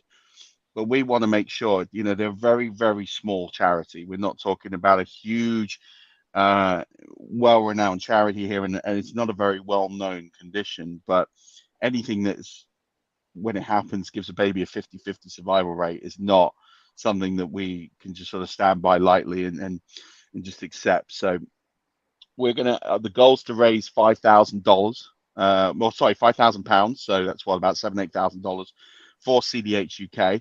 As part of this, anybody who is watching this, if you donate basically $10, which is about £7.50 to CDH UK, and I've got a link, and I can share it on my Twitter, and I'll put it on the profile. And you send me a DM of your donation, I will send you a digital copy of my fantasy football playbook, which is now out on Amazon and via our site. So that's a heavy discount. Best-selling Amazon bestseller. So Yeah. we got to put that in there too, Murph. So. Yeah, I mean that would be too much of a sales pitch now. But yeah, so at the end of the day, I want to raise as much money as possible. We're almost at 50% of goal. I would love to get there by the end of the weekend. So if you're watching this either live or on delay, hit me up in the DMs. Find CDH UK. Send me the receipt of the donation. I will send you a copy of the fantasy football playbook today or whenever you see this, if it's tomorrow or later on in the week. And yeah, it'd just be great. And also as well, by buying the book, I've got a league for anyone that buys the book and sends me a receipt. I'll enter you into that, and there's going to be signed merch and everything else. It's completely free to play. The cost is basically buying the book. I added Kurt to the chat yesterday. I haven't even told him about this. So there'll be an opportunity to win. There's going to be a Deontay Johnson signed jersey. There's a CJ Mosley signed jersey. There's going to be some other stuff in there as well that we'll put together. So CDH UK is really a very small charity. I probably haven't done them enough justice, but go read up about it, because it is something that's very severe. And we're very blessed that the person in our family who in our Fiver Rush family who experienced that, their child is fine. And Fiver Rush is just growing from strength to strength. It's a strange thing. I started this with a friend of mine. This was 5-6 years ago. We now have a whole host of writers. You're going to see some of them on in about 35 minutes or so. You can see Dan and Hannah and Rob. You're going to see some really great people who are just help spreading the word of fantasy football in Europe, in the UK, and across the globe. And people don't understand our obsession. Whenever I speak to anyone in America, so you stay up till 5 a.m. and watch games. Yeah, exactly right. It's exactly what it is. You got the same thing. You're staying up all night. We're watching games, and that's how much we love this. We love this sport. We're very blessed in the UK that we get several games a year. Can't wait to go to Munich. I know you have Peter on just before then. I'm really hoping I can get to hang with Peter, and so he can show me his King's Classic belt that he shares with you, Kurt, and really pull that wound a little bit more. Peter's a good friend, so I'm looking forward to meeting him in person and going to watch a game together. But yeah, Fiver Rush is great. We do podcasts most days, especially in season. We've got a book, we've got a site, we've got I don't know. And you're an SFBPodathon sponsor, so we are an SFB. Throw that out. That I mean, how can you not be part of something as great as the Poda-thon and the Scottish Bowl and raise as much money as we can for charitable causes? And that's the best thing of our community is events like this and raising all that money. People kind of, I don't know, take the mickey or make fun of guys and girls who play fantasy football. Just look at the amount of money that we raise as a community for causes, and it's because of Scott. Hundreds of thousands of dollars every year go to charitable causes, whether it's just the Scottish Bowl or people who have set up charity leagues inspired by Scottfish. My friend Matt Cullen, his charity league is in his second year. That starts today, the JTT Cup. I want to give that a shout out because that's a charity very close to his heart, which is the Joshua Tarrant Trust, and all inspired by Scott. And so why would we not do our bit and give a little something back and sponsor this wonderful event and be blessed that we can do this together and make a lot of friends at the same time? And Dave, we get to finally speak. It's been too long. I actually think we were on a stream to get Peter Howard, who's in the chat. We were on a stream of Peter's, was it 3 or 4 years ago, I think, and we were talking Scott Fishbowl strategy. This was a long time ago, and that's why I knew your name was Murph, but I just wasn't confident enough to go with it. But always, so Matt Williams was on that as well. Sevens, yes, I remember that chat. Yeah. Oh god, that was a good while ago. Yeah, I probably took DJ Moore too early in that draft too. But guys, this has been a lot of fun. It flew by. I want to give you guys a little bit of time to before we go out and bring on our next crew here. But I just want to say, Murph, thank you for bringing up that charity. Actually, both you guys, thank you for bringing up your charities. But Murph, in particular, those small, rare conditions, they don't get targeted by the drug companies as often because there's just not enough money in the end game for them. So charities is a huge charity. and generous donations are how they fund their research, how they fund their care. So that it really is an important thing to do. So thank you, Murph. And then how can you say enough about victims of domestic violence in Johannesburg? So guys, thank you for including these charities. I would like to play in both of these leagues, guys. I am going to my mind is going to be melted by the end of this. So please, if you guys can hit me up over the weekend or Monday, that would be appreciated. But I want to give the air to you. So we'll go with Kurt first and then Murph to give you guys a couple minutes, or to give you guys a minute each before we get out of here. Yeah, it's amazing we made it this far without talking about the Gunners. Hey, Murph. I got slammed last year for too much ramble chat, so I was trying to be cautious. Okay, I hear you. Yeah. So just to wrap it up, man, I think just the way fantasy football has developed the last few years because of Scott Fish is amazing. It seems like it's gone international and it's gone charity. And what a great way just to join a few leagues. And even if you don't do well, you know, some money goes to a great cause. So, yeah, I'm so thankful for the Poda-thon. You know, at the bottom of the screen, it's rolling there. How to give. Go to that site. I did it this morning when I woke up. Hope you guys will do the same thing. We can raise some money for this great cause. Yeah, absolutely. And yeah, this is how great fantasy football is, right? You've got a guy from the United States, a guy from South Africa, and a guy from the UK at an obscene hour, especially for you. You know, a guy who's been out on the drink for a long time yesterday, and a guy who's got in the middle of winter and having to wear a massive hoodie, all getting together and talking about our passion and raising a lot of money. So, you know, there's nothing more you can say about fantasy football and what we do. And, you know, follow Kurt, because Kurt's a great friend of mine and criminally underfollowed, as are you, Dave. And you know, if you want to talk about ramble and soccer stuff, especially Arsenal, I'm happy to be here up, or anything fantasy football wise. But like I said, do donate. In fact, you know, we'll extend it as well. So if anyone donates to scottfishbowl.com/give and they do it within the next few days, let's cut it off to Wednesday, and donates, you know, $10. You know, DM me the receipt. We'll send you a copy of the book and then get you in these leagues. Guys, thank you very much for joining me. This was it flew by, and I know I'm going to say this every time because it really is a pleasure to meet new people and to catch up for people I haven't talked to in a long time. So thank you guys. I have to get you guys out of here. Thanks for joining. Thanks for joining, guys. All the best. Awesome. Thanks for having us. Take care. All right. Our next guest is I really like this crew. I like them a lot. So before we get them in here, I just want to say they are brought to you by DraftBuddy.com. DraftBuddy helps fantasy players get ready for the most important day of the year, draft day. Create custom cheat sheets for your fantasy league and track your draft with DraftBuddy. Buddy syncs with drafts on My Fantasy League, Sleeper, and more. Use to track your SFB12 draft. Over 20 years of helping fantasy players win their leagues. Connect with DraftBuddy developer Mike McGregor at DraftBuddy on Twitter, or visit DraftBuddy.com to download this league-winning tool today. Mike is an awesome guy. He has been a long time sponsor of the Poda-thon and been very generous. So, and as he's a fellow spreadsheet nerd. Definitely recommend checking that out. And then our second sponsor is sponsored by the Dynasty Rewind, a fantasy football podcast that entertains and informs listeners with the best rookie breakdowns in the industry. The Dynasty Rewind team at Nate NFL, Nate Christian, at Chef Boyardee, Shevin Noonan, at FF Porkman, Philip Simmons, and at Rewind CEO Michael Bauer will help your Dynasty and Devy teams with a touch of humor, humility, and above all, honesty. If you like winning, find the Dynasty Rewind across all the major podcast networks, and you can do it in style with the comfiest shirts in fantasy. Enjoy Dynasty Rewind podcast today.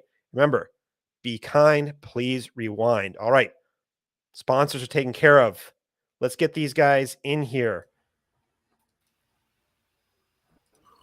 What a crew from the Fantasy Wildcard. I'm trying to say, Matt, I'm going to introduce everybody. You're going to do the heavy lifting here because I know you guys can handle it. So. Yeah, sure. So I'm part of the Fantasy Wildcard team. Obviously, we've got Paul and Hannah as well. Myself, Kevin, Ali, we do the Dynasty side of things. And yeah, I'll let Paul and Hannah talk about they're going to be the new additions to the fantasy wildcard. So yeah, I'll let them introduce themselves. Okay, thank you. Thanks, Matt. So I'm Hannah and this is Paul. So we are launching the very new Fantasy Wildcard Rewind show, which is going to start in August.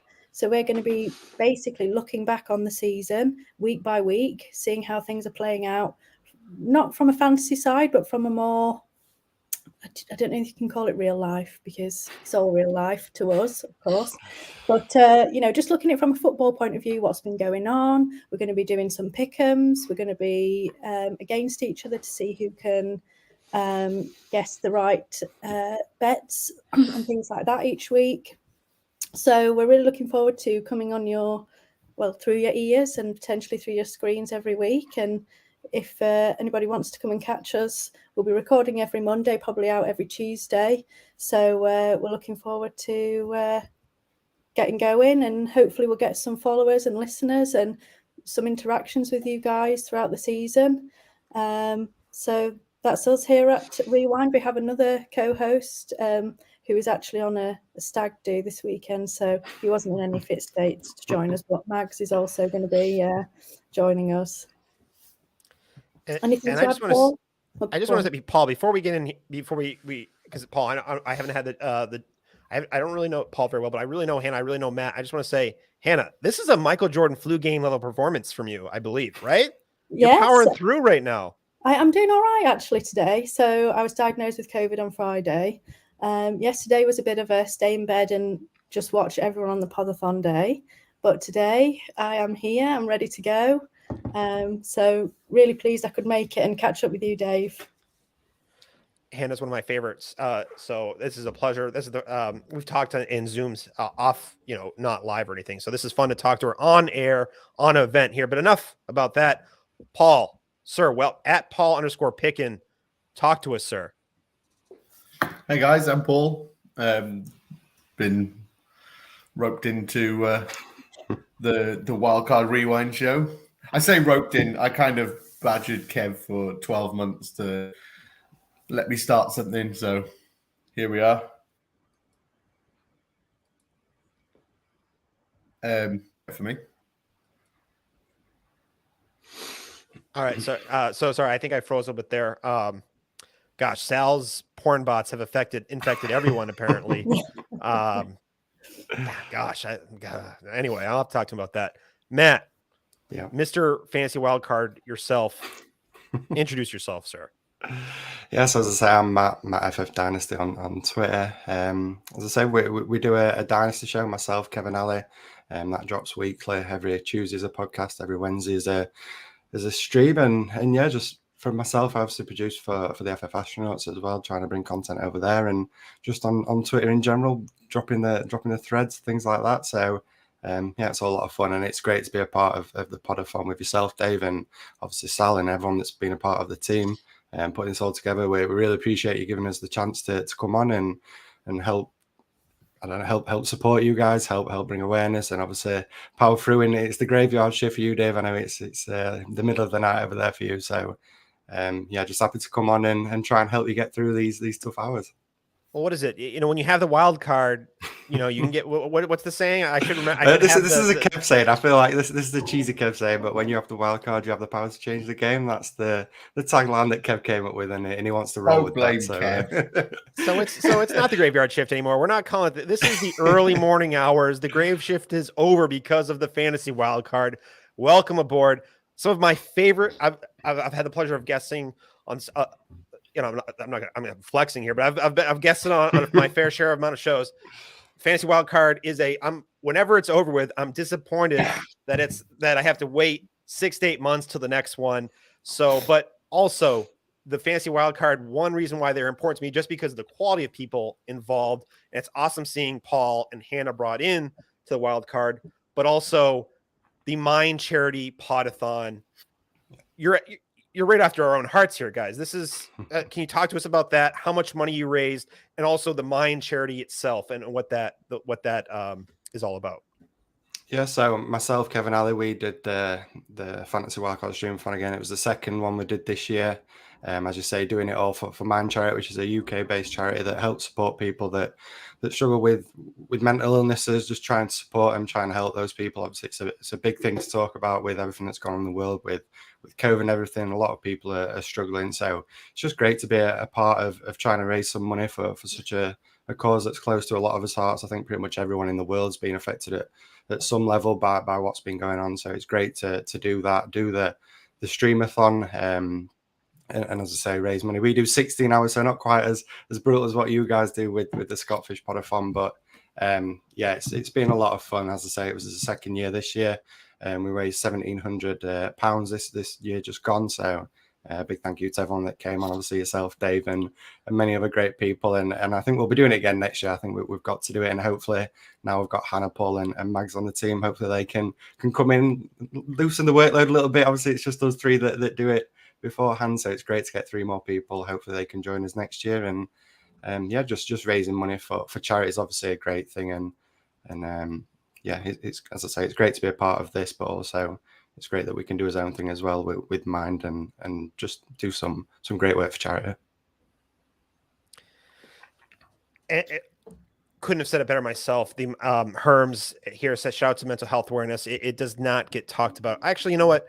I think there has been a lot more awareness but that doesn't mean there's been enough mental health awareness. So Mind Charity really goes a long way, and taking care of yourself is just as important as exercising or other charities and taking care of illnesses and things like that. And so that is really important. So shout out to the Fantasy Wildcard crew for really grabbing the bull by the horns. And I like to think that is a part of what Scott Fish started, you know. I think that branches off into what the SFB community is about. So shout out to you guys for really taking that and running with it on yourselves, because you know, 10 years ago, would you guys have ever had the chance to come together with some friends that you've met through playing some game of another game and then get together and raise significant money for a charity that's important to you guys? So another way Scott Fish is just and that's overseas too. That's I believe a UK based charity. So it's just crazy how the Scott Fish Bowl has really expanded. I got to talk to someone from South Africa today. I was not expecting that. I was actually thinking, I think this is my first time ever talking to someone from Africa. I think that's my last continent I hadn't talked. I guess Antarctica. I haven't talked too much about, but that I know of anyway. But so that's just really awesome what Scott Fish is doing here. And so that gives us the perfect transition into the Scott Fish Bowl itself. Paul, we didn't get much from you to start with here. Are you in the Scott Fish Bowl this year? I am. All right. My first time.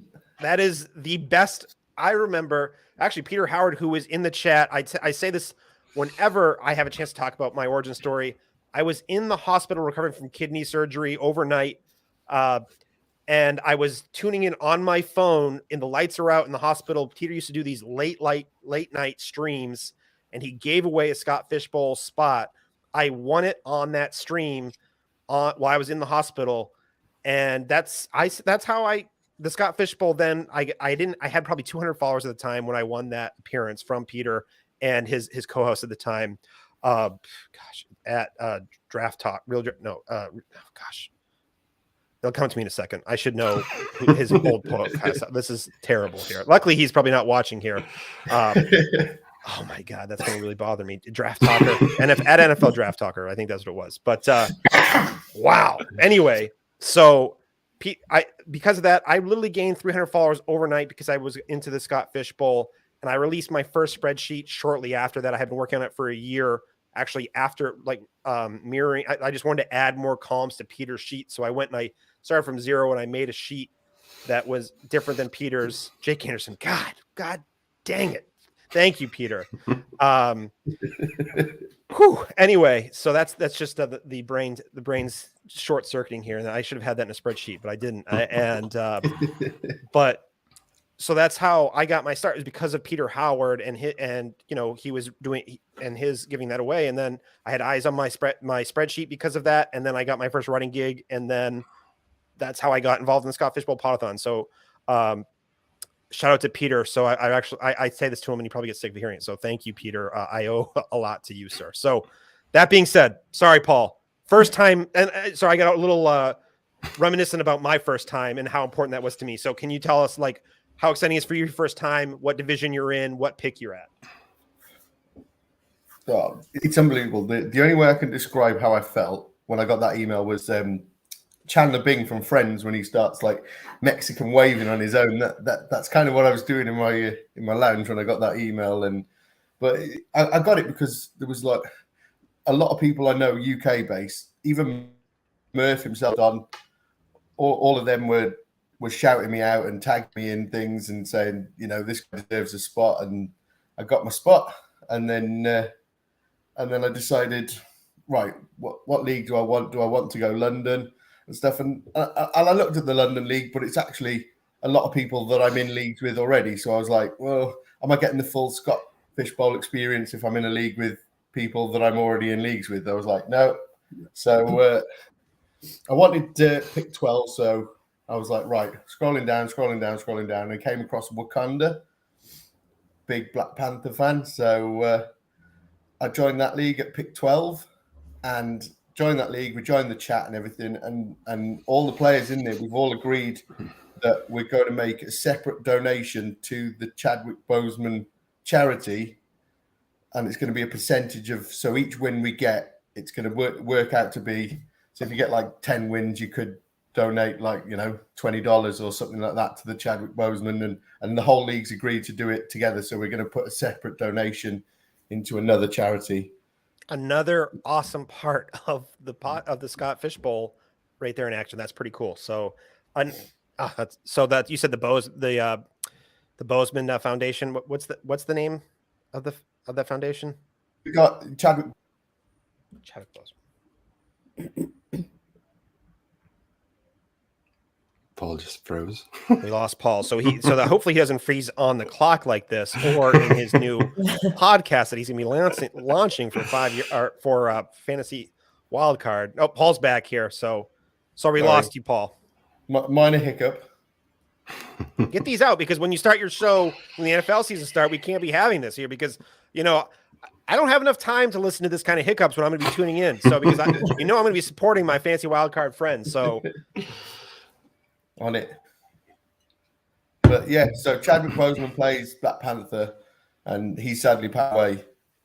And they set up a charity in his name. So we decided, because we were in the Wakanda division, and we thought, do you know what, it'd be quite fitting. And actually, I believe somebody put it on Twitter, and Scott Fish himself commented on it, going, "This is why I love this community and stuff like that, because we're doing things like that, you know."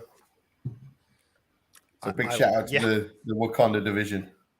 Definitely shout out to the Wakanda division here. I'm taking, as I go through my shift, I'm taking down all the charities that matter to people and that they're doing, and I'm going to give a shout out to all of them when I wrap up my guest appearance. So, Hannah, tell us, this is your first time as well. I was really disappointed because I saw a tweet from Scott Fish saying, "Hey, who's someone that you think deserves to be in the Scott Fish Bowl?" And as I was typing it, I went to go look at your timeline, and you said you had gotten in that day, and I was really pissed. I could not shout you out. I don't even think I've told you that. So I was really upset that I could not say that your name here, but then I was glad that you get in. So tell us about what division you're in, your first experience with the Scott Fish Bowl, and what pick you have. Yeah, thanks, Dave. I do really appreciate your support, and I've had loads of support from the UK community. So I am, I suppose maybe you might say, a bit of a novice. So I only started playing fantasy last year, and that was actually through a league that Murph set up for beginners. So we don't actually have that many. Well, my close friends have no interest in football, and especially fantasy. So there is quite a big UK fantasy community, but most of us know each other from Twitter or online. So it was great because Murph set up this league for beginners. So I joined the league, didn't know anyone else in it. Murph was our commish. He was amazing. He basically taught me everything I know from the very beginning. I didn't even know it was like versus each other every week. I thought it was just total points. You know, whoever has the most points that week is number one, and so so on and so forth. So I didn't even know it was matchups. I was so naive, it was ridiculous. But I bought the playbook and devoured it, and I was like, right, I love this. It's strategy. It's more than just picking a player. It's how can you beat your league mates? Let's look at the strategy. Where should you pick different positions and everything like that. So I just got hooked, and I've been like that ever since. So last year I heard about the Scott Fish Bowl really late, but I was like, oh well, I'm going to apply anyway. And I think you were drafting maybe on the Monday, and I applied on the Friday, and I was like, well, there's no way I'm getting in. But I did get a spot in the satellite, and I was really, really pleased with that. And I did terrible. It was my first ever draft, and I picked Julio as my first wide receiver. Then I picked Odell, and just some really terrible picks, let's face it. So I came last, but I managed to interact and connect with so many people from the fantasy community. It was amazing. I loved it. And last year I ended up in loads of different charity tournaments, and I just love being able to give, something, to do something that I really enjoy. So I think that's kind of the whole ethos of Scott Fish Bowl and what Scott Fish kind of wanted the community to be. And I think it's just grown legs and walked away on its own. Everyone wants to help, which is just amazing. And the community's been so lovely and friendly. So this year I applied straight away for Scott Fish Bowl 12 because I was like, I just want to be in this. I want to experience it. So I was really lucky to get quite an early invite. And thank you, Dave. You were one that was going to put your kind of name out for me, and I really appreciate it. You don't know if that's true or not because you already were in, but no, it sounded good when I'm just kidding. No, I'm glad you're in. So to cut my really long story short, I'm in the Hogwarts division this year, which I think is probably the nerdiest division because on our Twitter chat, we just talk about Harry Potter and football and usually combine the two. So, but it's great. The people are lovely in there. There's a couple of UK guys in there too. And I'm drafting from the 106. So I still am a bit of a cautious drafter as a beginner. So I thought the 6 is quite a good reactive spot. You know what's going to come to you. You know what's there.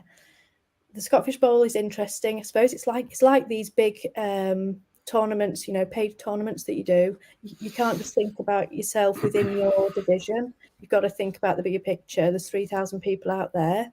If you make it to the playoffs, you need to have a team that's competitive. If you go in standard, you're not going to make it. You've got to think big. You've got to go where the value is. And if you end up with something a bit different, then I think you gotta go with it. Herms is a Hufflepuff, so am I. Repping the Hufflepuffs. So Undersung heroes of Harry Potter, in my opinion, the Hufflepuffs.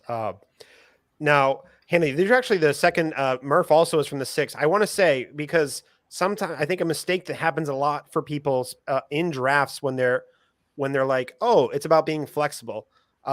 I think it is important to be flexible and to be able to pivot to different strategies, but it doesn't necessarily mean you let your draft dominate you. You want to still attack it with a plan and and not necessarily, I'm not saying not, be uber aggressive, but just to make sure that, you can start runs still from the 6. You can still put pressure on your league mates for your draft strategy, even from the 6. So, even though you are in a nice neutral position to be flexible, I think it's important too to still have a plan here. And knowing how you approach strategy, I know that's what you meant too. But I wanted to say it because I've heard that quite frequently from the middle groups talking about, oh, it's being flexible. And I think it's still important to be really to have a plan still from that spot and not just be totally reactive the entire draft. Matt, we're already freaking 20 minutes in. That just means I was talking too much. So Matt, tell us about your Scott Fish Bowl experience, what pick you are this year. And I'm actually going to run to the bathroom real quick because I know you got this handled. Sounds good. Yeah. So this is going to be my second year in the Scott Fish Bowl. The first year, so this is my third year producing content, being in a Dynasty community. So the first year I was like kind of landed in the satellite. Really enjoyed the experience. It was a shame that I couldn't get into the main league, but as I say, as somebody new into the community, I wasn't holding out too much hope. So it was great to get in the satellite, get to meet loads of different new people that you wouldn't usually maybe associate with, get to really know, get to connect with. So it was great to do that, and then managed to get in last year, get into my first ever Scott Fish Bowl. It was amazing going through all the feelings that Hannah and Paul are obviously going through when you get that email. It's amazing. You see it pop up in your email box, which is full of just rubbish, but you get to see that little Scott Fish Bowl icon, and yeah, you start jumping around like Paul said, like Chandler, doing a little dance to yourself, and it's a lot of fun. And to be honest, the way it turned out last year wasn't great for me personally. I absolutely flunked the draft. I panicked. I think I'm just having a look now. I took Kamara and Herbert first, so started really strongly. But then, like Hannah, I ended up getting guys like Julio Jones. My QB2 was Ryan Fitzpatrick, who obviously didn't contribute too much to myself, and then Daniel Jones as my QB3. So yeah, it wasn't the best first Scott Fish Bowl experience in terms of how I finished, but the entire experience was a lot of fun, getting to meet loads of people, get into those group chats, and as I say, get to connect with people that maybe you don't talk to too much in the community. Obviously, it's such a massive space; it's hard to connect to everyone. So it's great to be in Scott Fish Bowl and talk to people in your division and get to know them. But yeah, this year I'm drafting from the 112 a little bit like Paul, and I'm in the Vice City division. So a little bit like Paul said, to be honest, I was thinking London, obviously being from the UK, but you're not getting that full experience. Going with all the guys, obviously a lot of UK people are going to be in that London division. So I wanted to get the experience and look through the division, saw all the different, obviously US cities and everything. And there's no point me being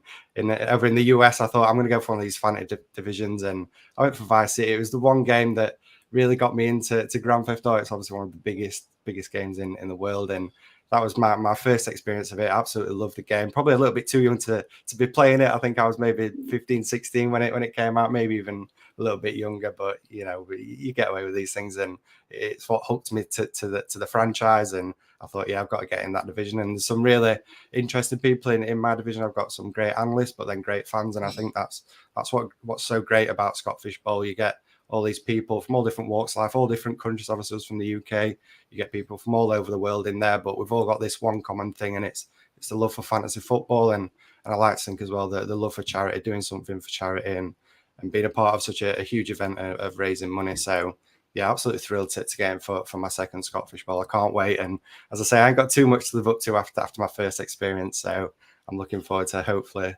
doing a little bit better than last year and just enjoying the Scott Fish Bowl. Matt, from what I heard, that was phenomenal. So thanks for taking I was just going to say, show. I'm sure you enjoyed that, Dave. The last 2 seconds that you got of that long speech. I thought I've got to just keep talking because Dave's obviously he's struggling early in the morning. He's got a lot of liquids to get shut off. So I won't give it like a replay of what happened. I was just I thought I was actually disappointed. I was expecting you had a poem prepared about. I'm just kidding. But well, guys, I was prepared. I didn't know how long the toilet trip would be. I didn't know. Obviously, what was going on in the toilet, so I was prepared, Dave. I was ready to take over the host slot. I was ready to introduce his next guest. I was fully prepared, Dave. Don't worry. I had total faith. Guys, this is the Fantasy Wildcard are crushing it. I'm excited for the new show that Paul and Hannah are going to be doing. Guys, quickly, can you talk a little bit about what you've been doing for content here as we head out? And then a quick shout out to a favorite charity. We only have 4 minutes now, but a quick shout out to a charity that's important to you. Ladies we've already done the charities. Sorry. But a quick, a piece of content that you've been working on, and then, and just a little one final thought here as we transition here soon. And we'll start with Matt. We're making him go last the entire time. We're making Matt start. I thought we should let ladies go first, Dave. I've just had that massive ramble. I feel like we should let ladies. You know what? Matt's still running the show. I guess. I guess I see it. Yes. Hannah, I've done most of this segment, Dave. So I might as well carry on hosting. Let's Hannah go. Let Hannah go first.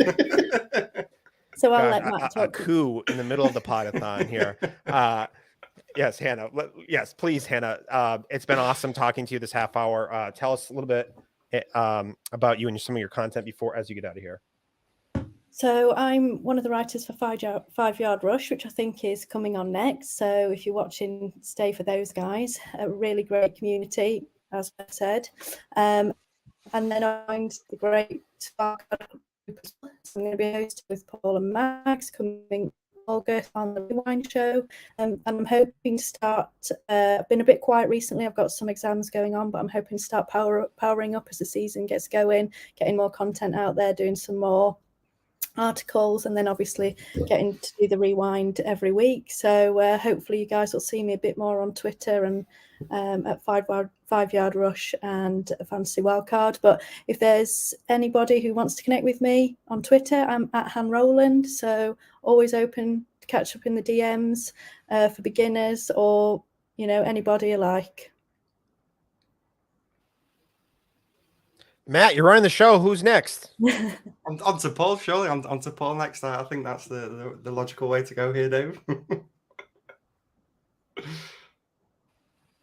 But I mean, Paul's frozen. And so, Paul's I mean, frozen. Guys, this Matt, is what you do. You've got to be on the control. ball, so you've got to be ready. So I'm prepared for this, and I'll take the second spot. And I'll just say most of my content's over with the Fantasy Wildcard, doing the podcast with Kevin Ali, talking Dynasty. As I say, it comes out every week. We're going to be doing a lot through the in season as well, talking Dynasty. I mean, this is tough for me coming on Scott Fishbowl because it's all obviously redraft based. My mind is fully into Dynasty, so it takes a lot of hard work for me to switch my brain over to redraft. But that's where you can catch most of my content. Obviously on Twitter as well at my FF Dynasty. I occasionally drop some threads when I've got some spare time to myself, but a lot With of some great stats. I really like your stats that you. Well, I mean, I'm a fan of your Patreon, Dave, so I've got all the stats I need right over there. So, obviously, just catch me on Twitter at Matt F Dynasty. Always happy to talk to anybody. And as I say, being part of the UK community, it's great to show that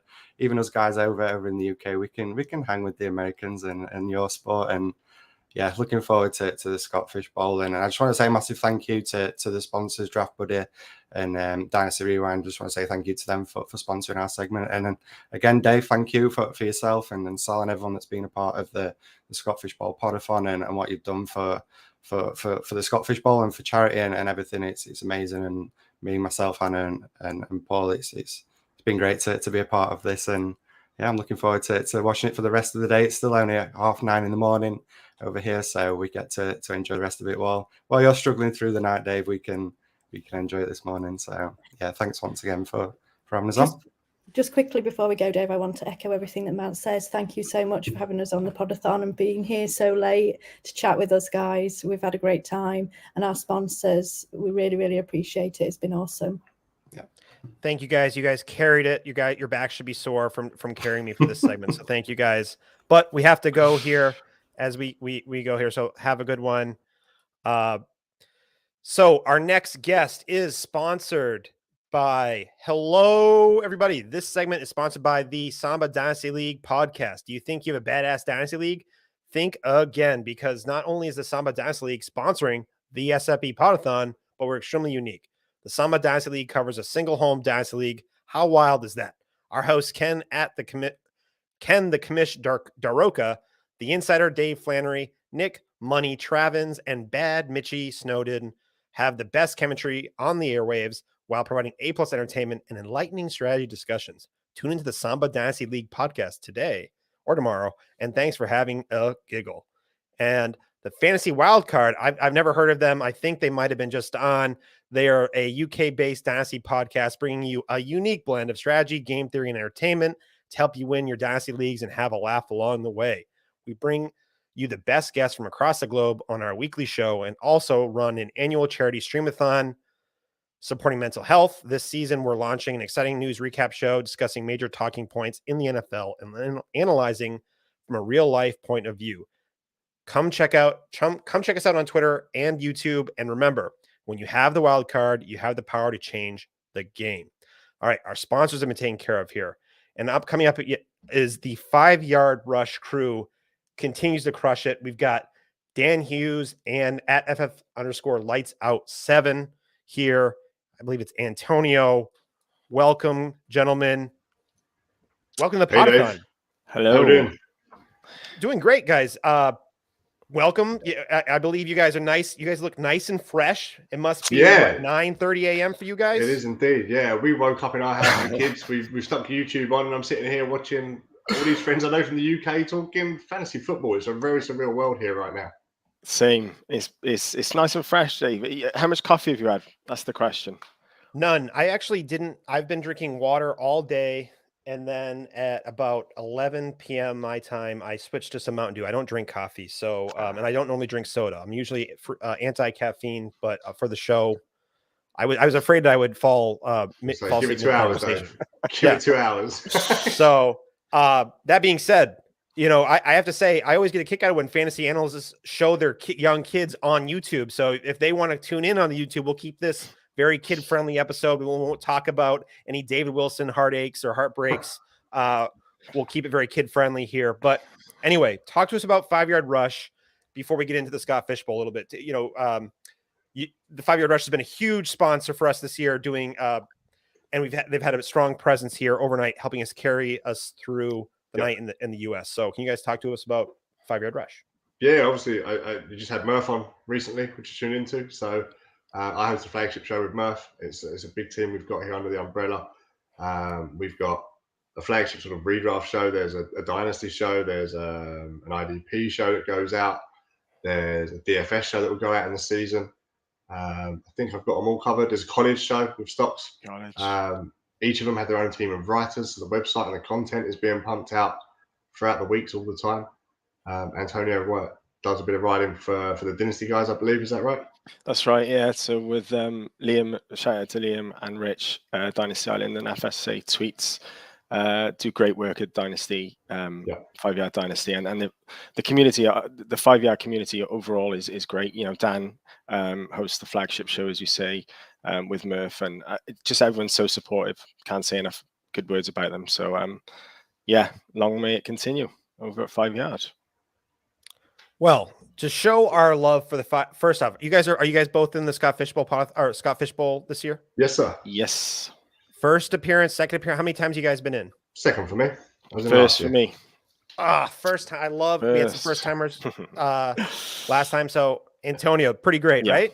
Absolutely. Over the moon when I got the the logo on my email, as has been said already.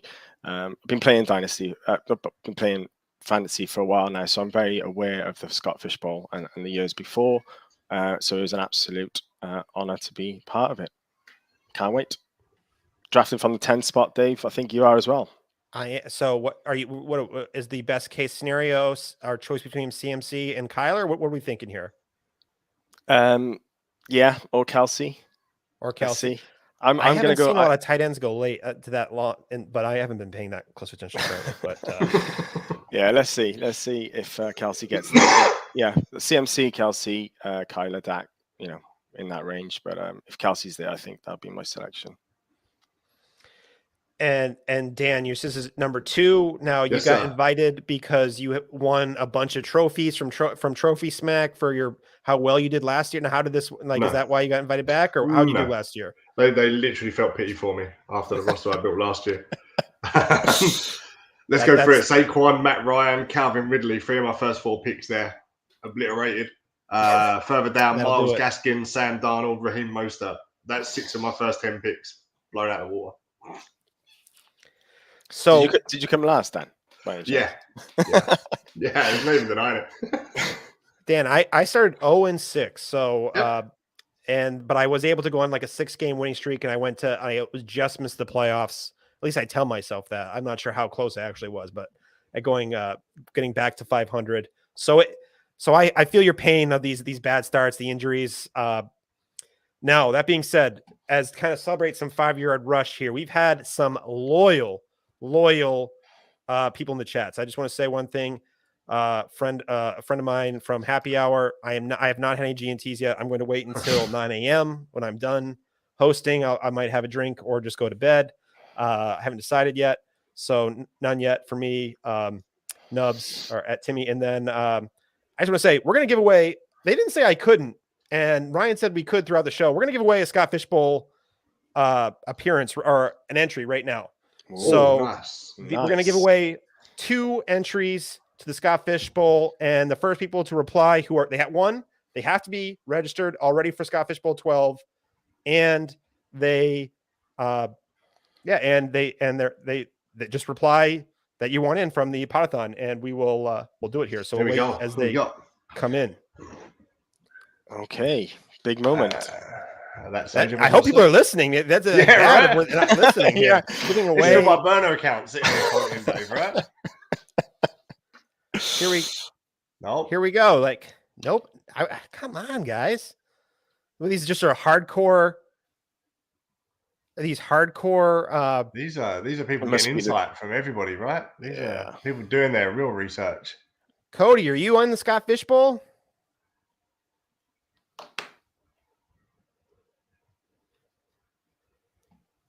Gosh, maybe there's a delay here. Well, we're gonna keep her. This is just great. You know, hey, here's this awesome prize. Maybe everyone's in. Maybe everyone's listening is in already. Maybe. So, Cody, are you signed up for the Poda-thon, the Scott Fishbowl 12? I'm not. Peter Howard, you would definitely need 2 entries to do well in it. So I wish I could give you 2. And I'm kidding, Peter Howard, the best Patreon in the business. So, but Matt May says he. All right, so I have a couple names here. I'm going to keep my eyes on the chat here. And let's see. So, anticlimactic. Jeez, Joe, I was thinking of you. You've been a warrior in the chat since we started here, and you're not signed up. Joe, so sign up for Scott Fishbowl 13. You can do that today, and you can already get signed in. So, all right. So we'll keep our eyes on that, and got signed up really late. So Cody, Cody, can you send me a DM at ff_spaceman, and I'm going to get your information to Ryan McDowell. I don't know why I'm writing my own Twitter handle on a piece of paper. That just shows you where my head's at. So enough of that. So that went well. I hope we're going to get some people signed up here. Guys. Yes. Yeah. Take it away. Let's hear here. I obviously I'm reeling here. So I need you guys to do some heavy lifting here. Yeah. Dan, what are we doing next week, Dan? Something big's going on. Yeah, something I want to talk about. I've got a shout on here, UK FFC. So during the last few years, sat here in the UK, we've watched the FF Expo get bigger and bigger and take off by Bob Long and the fantastic stuff he put in. And we all missed out. Obviously, we couldn't travel. We couldn't get there. So a few of us got our heads together and we've created a very similar event here for UK fantasy fans. So next Saturday, 16th of July in London, we've got a venue put together. We've got panels of speakers, including some of the guys you've had on here, Murph and Matt and Hannah's going to be there and the guys you've seen. So we've got 3 panels of speakers. We've got stalls, 5 yard, full 10 yards. King Fantasy Sports are all there promoting their great draft boards and the books. Murph's the book that he writes, the Amazon bestseller, is going to be there available. We've got charity raffle going on with amazing donated prizes from IBP guys, and DLF have given us subscriptions and such like. And we've got an auction going on. We've got signed jerseys, Irv Smith. We've got Jerry Bosa, and one other that I can't recall off the top of my head. Oh, Calvin Ridley. And we've got a Dan Marino signed Miami Dolphins helmet as well to auction off. All the proceeds going to charity. One of the most underrated QB. I think he gets hit way too much for not winning Super Bowl. What he did in that era, passing the ball, is crazy. But anyway, continue. So I just want to say too, the guests that you said you have booked, all former sponsors of the Poda-thon. I think everyone you mentioned. Yep. So it's great seeing them here for this event. So sorry to interrupt, but you're fine. So yeah, it's our first year. We had little expectations. We've got a venue which is 100 people. We are down to single-digit tickets left for next Saturday, so it's going to be an incredible event. We've also got a live draft taking place at the event for all attendees, an actual competition that we can take in. It's run on Sleeper, but we will be drafting in divisions against everybody that is there whilst we're at the event live, and all the bits are going on around us as well. So we kind of took a bit of inspiration from Bob Lung and his expo, not quite on the same scale, being year one, but we've managed to put something together in just a few months. It took 4 or 5 months to put together. But it seems like the British community is coming out and supporting it. And I can't wait for next week because it's going to be great fun just to see all these people that we all watch the pods and we listen to the pods and we get their shows and read their content. And we're all spread out across the UK and even some from Ireland are coming over. So to be able to put this together and have everybody come over and have a beer with them and listen to what they got to say and draft with them live at the same time is just going to be incredible. Yeah, that live draft is late edition, it was kind of held back, I think, as a big. It was held back. It was set. It up was from brilliant. The start. As soon as it came out, people were buzzing. It's going to be 10 minute clock, I think. Dan, is that right? So, but literally, it's going to be great to draft with these people, and meet everyone live, as Dan said. And you said, you said you had what, 10 tickets left? You said. Yeah, pretty much. We're down to 10, 12 tickets available now. Yeah. And so and how many people are going? Like this is it's 100-person venue. Oh, that is so year one. Awesome. We're top 80s year one, which is phenomenal.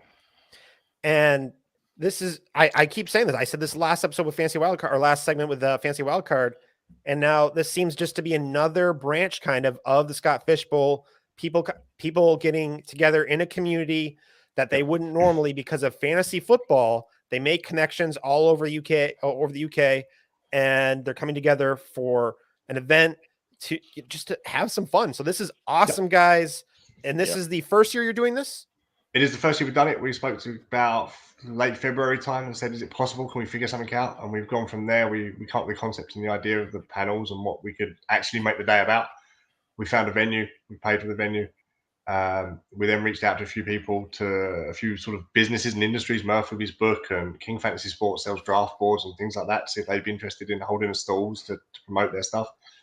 And then we reached out to some guys for raffle prizes, DLF, IDP guys, Murph again, 5 Yard giving us hoodie, t-shirts and books to give away, signed books and stuff. And then we've just had people contacting us saying, hey, I've got a jersey sat around signed by Joey Bosa. Would you like it? We're like, yeah, sure. Why not? We tuck it in. So I've had 3 jerseys sent to my house this week alone. Irv Smith, Joey Bosa, and Calvin Ridley, all just for us to auction. All proceeds from the day are going to Mind, which is a mental health awareness charity here in the UK. So there's no profit taken from the event whatsoever. Yeah, it's going to be fun. It's been a lot of hard work, but next Saturday, it's going to be 31 degrees out, and we're going to have 85, 90 men in a basement of a pub. Could be interesting. Some of them have been on trains for 5 hours before they get there. Yeah, I was going to say by the end of the day. The travel, the organization for this as well, Dave, just a shout out to Dan and the team who have organized this, because it hasn't been easy, but the people are traveling, across the UK to get to London for this. We've got guys flying in from Ireland on it's Friday. Crazy. I'm coming from Wales. Yeah. It's, it just shows that the kind of lengths that people will go for this community, I think. So the appetite is here. The appetite in the UK for both NFL and fantasy in particular is definitely here. I remember when I started watching NFL. It must have been around 22 years ago. The first Super Bowl I watched was the one where the Titans got stopped on the 1 yard line, I think. Kevin Dyson, against the Rams back in '99. And I remember talking to my friends. He was in school at the time, and the appetite, as you said, then Dan, really wasn't there. I was fighting kind of a losing battle, talking to people in school about this. The rugby is quite big, especially in Wales, where I live. And football, or the other football to you, Dave, or soccer, is huge in the UK and Europe. And now it seems to be, obviously Sky Sports or whatever does a great job on broadcasting in the UK. It does seem to be a bit more kind of community feel about the NFL, and I think it's fantastic. How and fancy NFL only kind of is another step above that, but it's great to communicate people with the game for the love of the game, I think.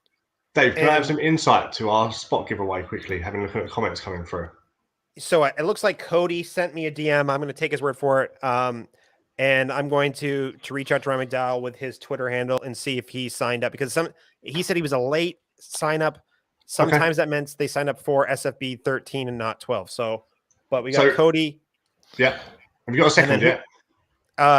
Not yet. No. So I think Mark May, technically I did see Matt May. Okay. I did see him. Oh, Matt May. Yeah. So I do a little bit of content for Play Action Pass, and Matt May is my co-host over there. So that'd be great if he's commented. It'd be great to give him a spot, because we do a weekly podcast over Play Action Pass. I do some videos that might find their way over to 5 Yard during the season as well. So I think he'd be a great addition if he signed up and he's coming. I can't see the comments, but if he's in there, I'd recommend him. Absolutely.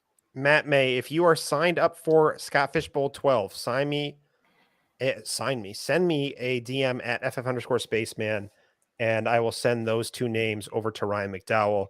So and for people my who guy just missed out there.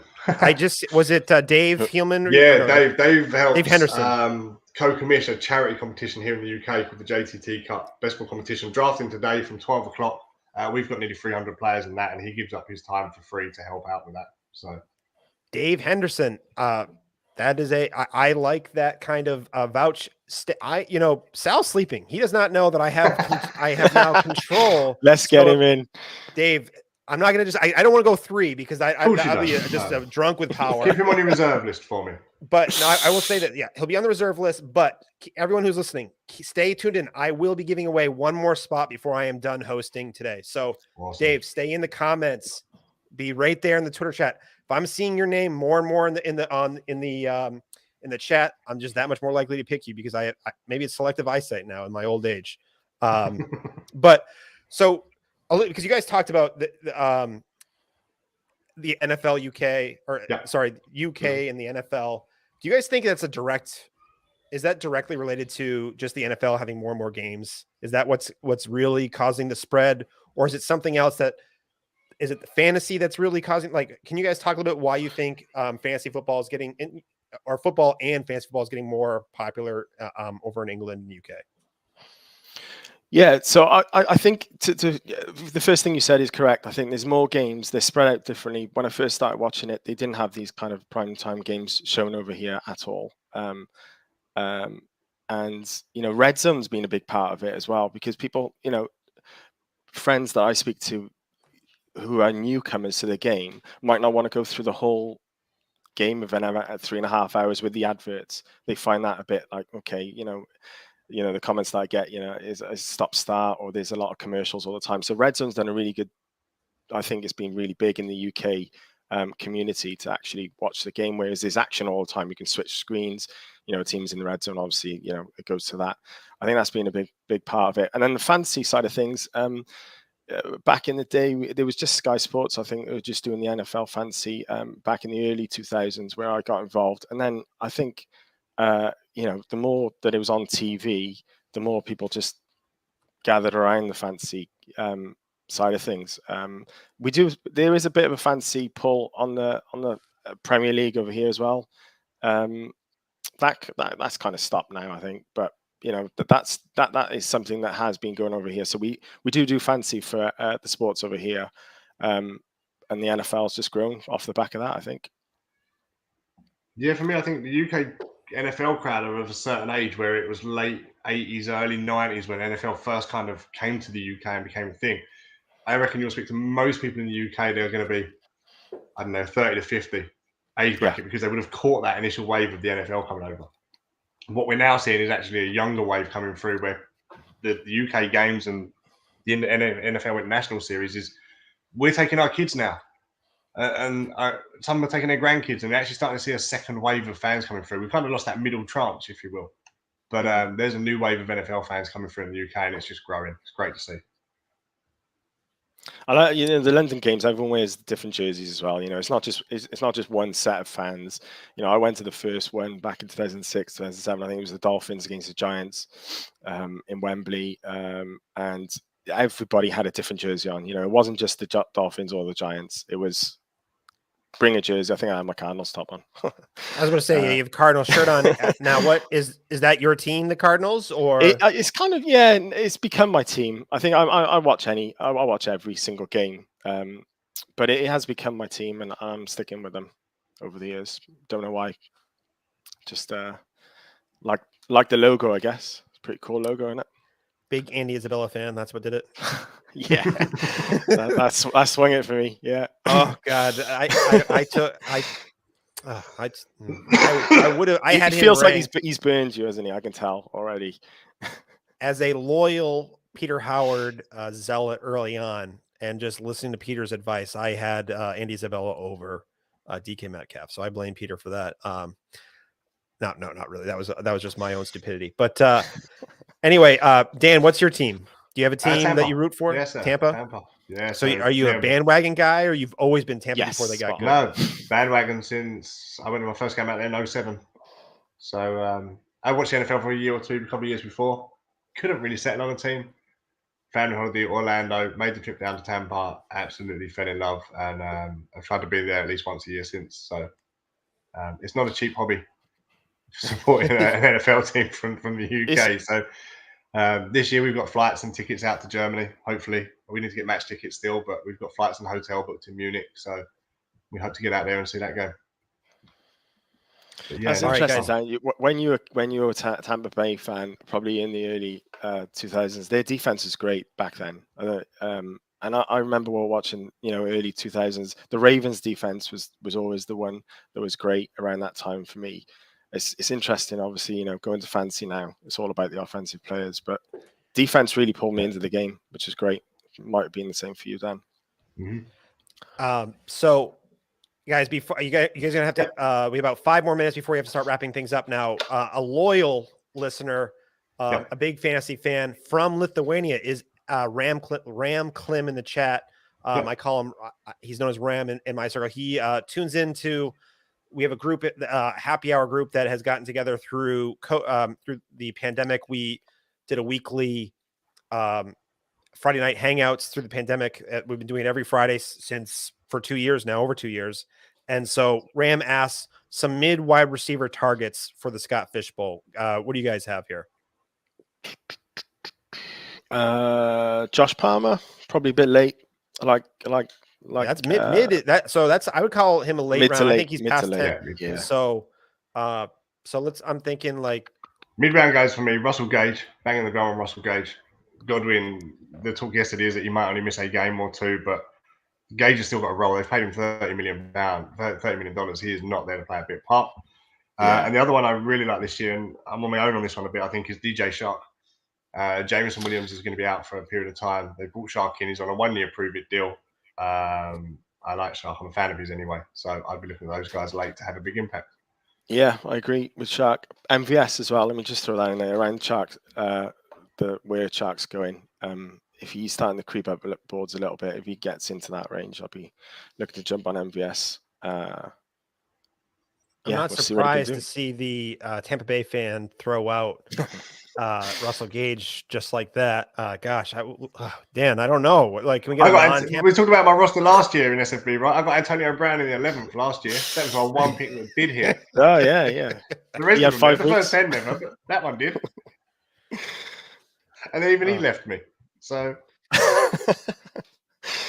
all right, and then just before we get you guys head out of here, how are you guys approaching QBs? That's I keep asking everybody because I think everyone, people know there's basically a couple ways to approach tight ends, but I think the QBs is one of the most polarizing conversations. How are you guys approaching the QB position this year? And give away all your secrets in case your competitor, your league mates. Go on, Dan, you go first. Fine. So last year I took it in the 1st and 3rd, Dak and Matt Ryan. I'm drafting at 6 this year. I'm hoping someone like a Lamar or Joe Burrow may be there. If they're not, I may have to pivot or something. I'm not sure, but depending on how often they go, I'll definitely have one in the 1st, I reckon, if one of those guys sit there. Whether or not I then pick one up in the 2nd or wait till the 3rd, I think depends quite how many go and how they fall through. But by the end of 4, I need 2 QBs on my roster. Simple as that. Yeah, so similar. I think with our spot 10, be looking at it's interesting to see who's going to be there at 3.3, 3.03. I think if I can get away with one in the first 2 rounds and then see who's there at 3.03, I won't be pushed into one at that spot though, unless Kirk Cousins, Derek Carr, even Trey Lance might be there around that time. That might be the kind of second quarterback I'll be looking at that spot. So I'm unlikely to go 2 QBs in the first 2 rounds at 10. Jeez. Peter's just he's showing why he's a Slytherin. Thanks, man. And then, all right, guys. Well, let's. So I assume. I know you guys are doing this event for the Mind charity. I assume that's a charity that's really important to you guys. So if you have another charity you want to shout out, and then just one more time, give a pitch to your event where they can, if they're maybe you want to try to give away or not give away, but get someone to buy one of those last 9 tickets. Plug that, and then we'll wrap this episode up, or this segment up. Yeah, so the UK FFC event is all in aid of Mind Charity, a mental health charity in the UK. So we are down to practically single-digit tickets. Find us on Twitter. We are @_UKFFC. And maybe in a sec I'll put that in the comments for you, Dave, if you could just pop that up for me. I'd appreciate it. Lots of things going on. Lots of fun for charity. Also, obviously, representatives of 5 Yard Rush. You've had Murph on. I saw him with talking about the FFCC event and the charity work that they do. His book's on Amazon. Get out and check it out. It is worth having the fantasy playbook. But yeah, getting these things are all fun. It's all about meeting people in the community and giving back something. And I'm just grateful to be a part of it. And one more time, because I've gotten that point where now even my hearing's going hazing. And one more? Can you slowly pronounce what the name of your event is? The UK Fantasy Football Collective. Thank you. Oh my God. We don't really do expos here in the UK, so we have to come up with another name for it. So, but the man himself, Bob Lung, we had him on 5 Yard the other week, and Bob Lung has told us he will make next year's event. Not he will try, but he will see. He has told us he will make next year's event. So, Bob, I'm going to hold you to that. I would say putting pressure on all the hosts now of the Poda-thon. Jeez. Probably keep an eye out on Twitter as well, because I can imagine there'll be photos going up from that event, and there'll be snapshots of everyone there as well. So that'll be fun for people to follow along from. Well, guys, thank you for joining. Everyone, make sure. Thanks for the great work. Thank you guys for being part of this. Everyone, if you're in the UK or if you feel like flying out to the UK next week, UK Fantasy Collective for the Mind charity. There's still some slots left. Get involved. 5 Yard Rush. Thank you guys. You've been a big part of the Poda-thon. Thank you very kindly. It was nice that this is the first time I got to talk to you both. So thank you guys. And look forward to talking to you guys soon. Awesome. Thank you very much. Cheers, Dave. Thanks a lot, guys. Bye.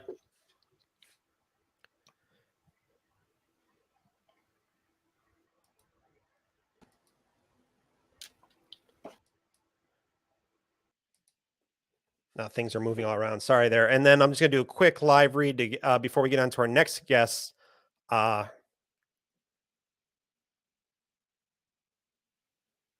right. Our guest is brought to you by CampusToCanton.com, a website focused on all things college fantasy, including Dynasty, Devy, College Fantasy, and Campus to Canton leagues. Campus to Canton is the fastest growing format in fantasy where your teams have college NFL lineups, and as college players enter the NFL, they join your NFL roster.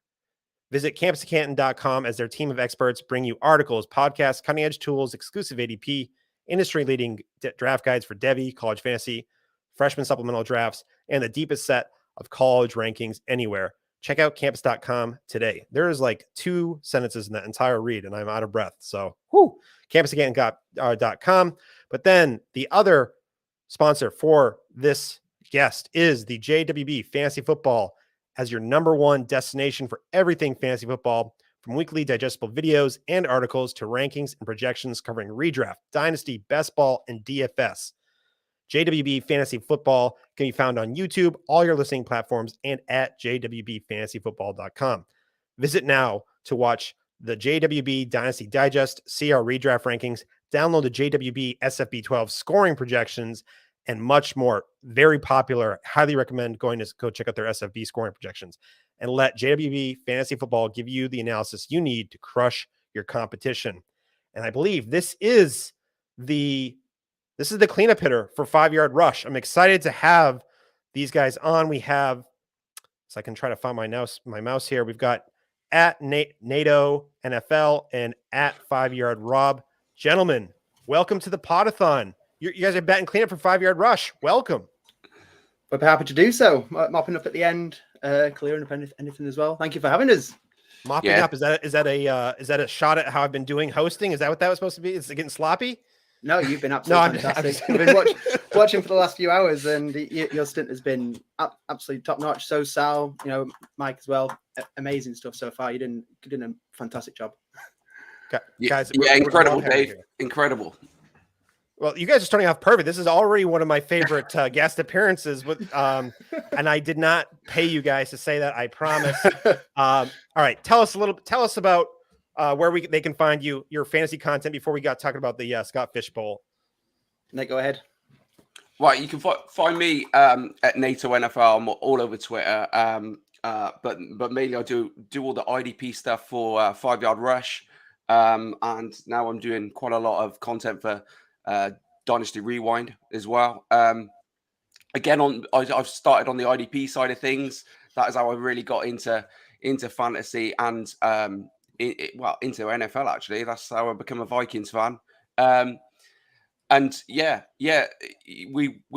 hitting loads of stuff out at the moment on 5 Yard. 5 Yard's absolutely growing it seems to be growing by the day. There's somebody new that's joining the groups and things like that. But yeah, we're pushing out lots of content. Devi, Dynasty, everything you can think of, we're putting it out there. I'm involved in so many fantasy tournaments that are kicking off at the moment. Obviously, the SFB, but we've got JTT Cup, Warrior Bowl, EEFC, 4i Championships, all these kind of fun charity tournaments, and I just encourage everybody to get involved. You go, Rob. Well, you've covered quite a lot of the bases there for 5 Yard Rush. I know that Liam, the FSA tweets, he'd love to be here. He's actually got a little side project coming out for the season as well, known as 5 Yard Blitz. Really like a quick episodes, just basically breaking down the basics of fantasy, like what is a dynasty league, what is dynasty, covering the various formats, and he's hoping to release that for the season. He's very excited about it. Hopefully I've done it justice. I know he would be proud to hear that going out as well. We've also got an old show. It's a show that we had a couple of years ago, known as Fast Action Friday. That is coming out on a Friday afternoon, evening time. It'll be afternoon for the people over in the States, just covering the Thursday night game, and then our quite a snappy show, 20 minutes, just to get into the weekend, really. I'm also helping edit the redraft team, so we've got plenty of writers. You had Hannah on before. Hannah's one of our amazing writers. We've got Pitsy, Lewis, Andy, Stacey. They're all putting out amazing stuff. That content that is really relevant for redraft. Some new parts coming in as well. We're just happy to be part of that, like Nate said, that massive expanding team.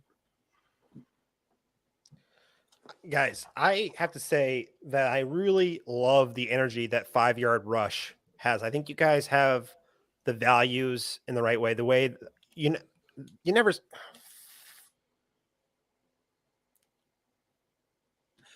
He's gone. Just as Nate. Oh, it's just as Nate. Just as what can we do? Right. Let's do what? Well, with what Dave was saying there, I mean, kudos to the 5 Yard team. But mainly, obviously, Murph in stocks. I mean, when I got into creating stuff and getting involved on the IDP front, I just ended up contacting those guys and saying, "Can I be a part of it?" And they just let me run with what I wanted to run with. You know what I mean? And then supported me as I went forward. And we've got there's a lot of guys in the fantasy community that head up various different things. But I must say, Murph in stocks, for me, if it wasn't for them, I definitely wouldn't be involved in, anything really. I don't think from this side of things. They're just incredible guys, both of them. A real driving force, and really, really good representatives of the UK community and the fantasy community as a whole as well. Absolutely top dogs, absolute top dogs. Yeah, and obviously Rich is taking it on as well, and he's one of the guys that really push us all on to be better as well. From Rich is at Dynasty Island. If you don't know who Rich is, but yeah, he's the whole team there. They're absolutely fantastic and supportive. I know, like obviously you mentioned Hannah. Hannah got involved a few months ago, and a few of the other guys that hadn't really, it just sort of like dipped their toe into the fantasy world, and the support that they got straight away, and obviously myself when I first got in was incredible, and also being introduced to all the different tournaments and leagues. Obviously Murph writes the book, the playbook. They're fantastic pillars for the UK community. Who is that? Who's commented? Is it Murph? It's Peter. It's Peter. Yeah. Oh, there you go. I'm a little disappointed, guy. I have a power button that is right next to my mouse hand. It's one of the worst design. I have a new laptop. I love it, but there is a power button right next to your thumb where my mouse is. And that I'm flabbergasted that just happened. So, but I just want to say I got the tail end of that. I just wanted to say I have an incredible respect for how your entire team at 5-yard rush carry themselves. And you mentioned some of the names, and I honestly don't know the whole team. I just know when I see 5-yard rush, you never see them involved in some bickering on the Twitter and getting involved some of the squabbles or any drama. It is strictly, hey, we're covering the sport that we're in this pastime that we're very passionate about, and we're also trying to do some good along the way and just build the community, build the brand, and it just hats off to you guys. And I think that really just ties into what the SFB Podathon is about community, about Scott Fishbowl, and what's about. So you guys are, I'm hoping you guys both are in the Scott Fishbowl this year. First time up. Both of us. We've had a couple of. This is like our since I've taken over. It's our 5th or 6th first timer. Tell us what it was like getting into the Scott Fishbowl for the first time. And I'm sorry, it means a lot. It meant a lot to me when it happened. So feel free to talk about that and what it just really means, and then to you to be in it, and then also what pick you are and what division you're in. So we can't have our phones on us at work. So most of our job involves us working with children. So it's with safeguarding issues, our phones stay very securely in secure places. So on one of our breaks, got back into the staff room and checked the phone.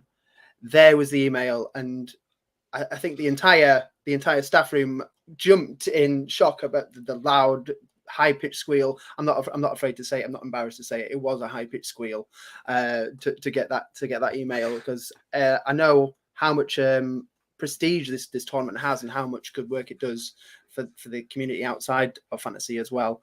So to just be a part of it, and I felt like it was a veil that was lifted away when we got added to those chats. Like this is the real core of the community. You know, you're getting invited in, and to see all the amazing work and all these people with such passion for doing good and enjoying fantasy as a whole was something really special to myself. Nate, how did you find out about it? Yeah, there's the same kind of way. Mine was like, I'm sure a lot of other people, you've got to, they do say to adjust your spam filters. So if it goes into your junk, like loads of people, the same thing, you sort of like refresh every time. And then, when it landed, wow, it was, incredible. I didn't, it just, absolutely hit me for 6. And I'm 101 I'm 101 as well, in my division. And it's, I'm not loving it, to be honest with you. And a lot of people that like are all in for the 101, and you go, but it's a long time to wait for that second pick. It's tough. It's tough when you can actually choose your positions as well, but like rather than having them randomly assigned. So it's in your hands essentially. And I took the 106. It seemed to be quite a few people actually having the 106 in the last hour. So 106 in the Winterfell division, King of the North, or strong accent for that.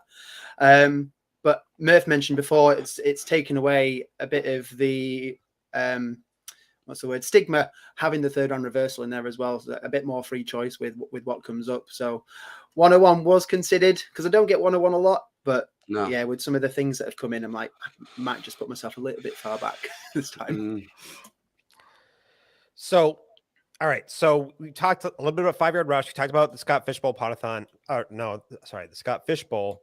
Now let's talk a little bit of fantasy and some fantasy analysis here. So let's keep it around Scott Fishbowl. Let's just say, what is one player that you really want to be leaving from now? I know that your league mates are all watching this, but luckily a lot of people in the US are sleeping right now, so they're not listening. Give us 1 or 2 players that you would love to leave your draft with when everything's said and done in the Scott Fishbowl. Or you can just say, hey, Dave, why are you making us give away our secrets? It's up to you guys. No, absolutely great. It's a good thing. There's a few quarterbacks that are taking my fancy at the moment. In the 106, you're very lucky if Taylor does fall to you there. So Taylor would be quite a nice take. He's ranked as my RB1 for the Scott Fishbowl rankings. So it'd be great to get him. Aside from that, it's looking at the quarterback runs. So I'd love to get one of the top 12 in my ranking quarterbacks, preferably top 6 if they're there. So I've got Burrow and Brady around that 6-7, especially with the completion percentage with affecting the scores as well. So I would love to get one of those two there, and then maybe even finish off with another quarterback, maybe Hurts or Carr if they're available in that second round. Realize that's a big giveaway, but yeah, I'm happy to put it out there. Yeah, I mean, I'm obviously at the 101, so for me, it's quite straightforward for me. I mean, I'm a bit of a Josh Allen fan anyway, so that's where I'll be going. But I've been quite a lot of fantasy tournaments recently where we're drafting today in the JTT Cup. Anybody that's in that, but I've got a thing about trying to stack Lamar and Mark Andrews. I mean, that's the kind of thing that I want to do. I'm also high on Hollywood Brown, and and Juju, which is not a big thing at the moment, but they're players for me where I want to take a punt on them, because I just think that that there's a lot of people that will leave them. But yeah, that's my kind of take. So there was a lot of Ravens players, that you were, or former Ravens players. Are you a Ravens fan? No, I'm not. I'm a Vikings fan, but I'm a. Oh, that's right. You said that in the beginning. In the beginning. Sorry, that's right. But I'm a defensive guy, so I quite like the Ravens as well. Yeah, people are putting Rashad Bateman up there as like an Andrews alternative in that stack as well. So if Andrews goes as part of the Titan premium, then if Rashad lands a bit later on, I think people would prefer to, try and get him rather than wait around. I think that's quite a fanciful pick.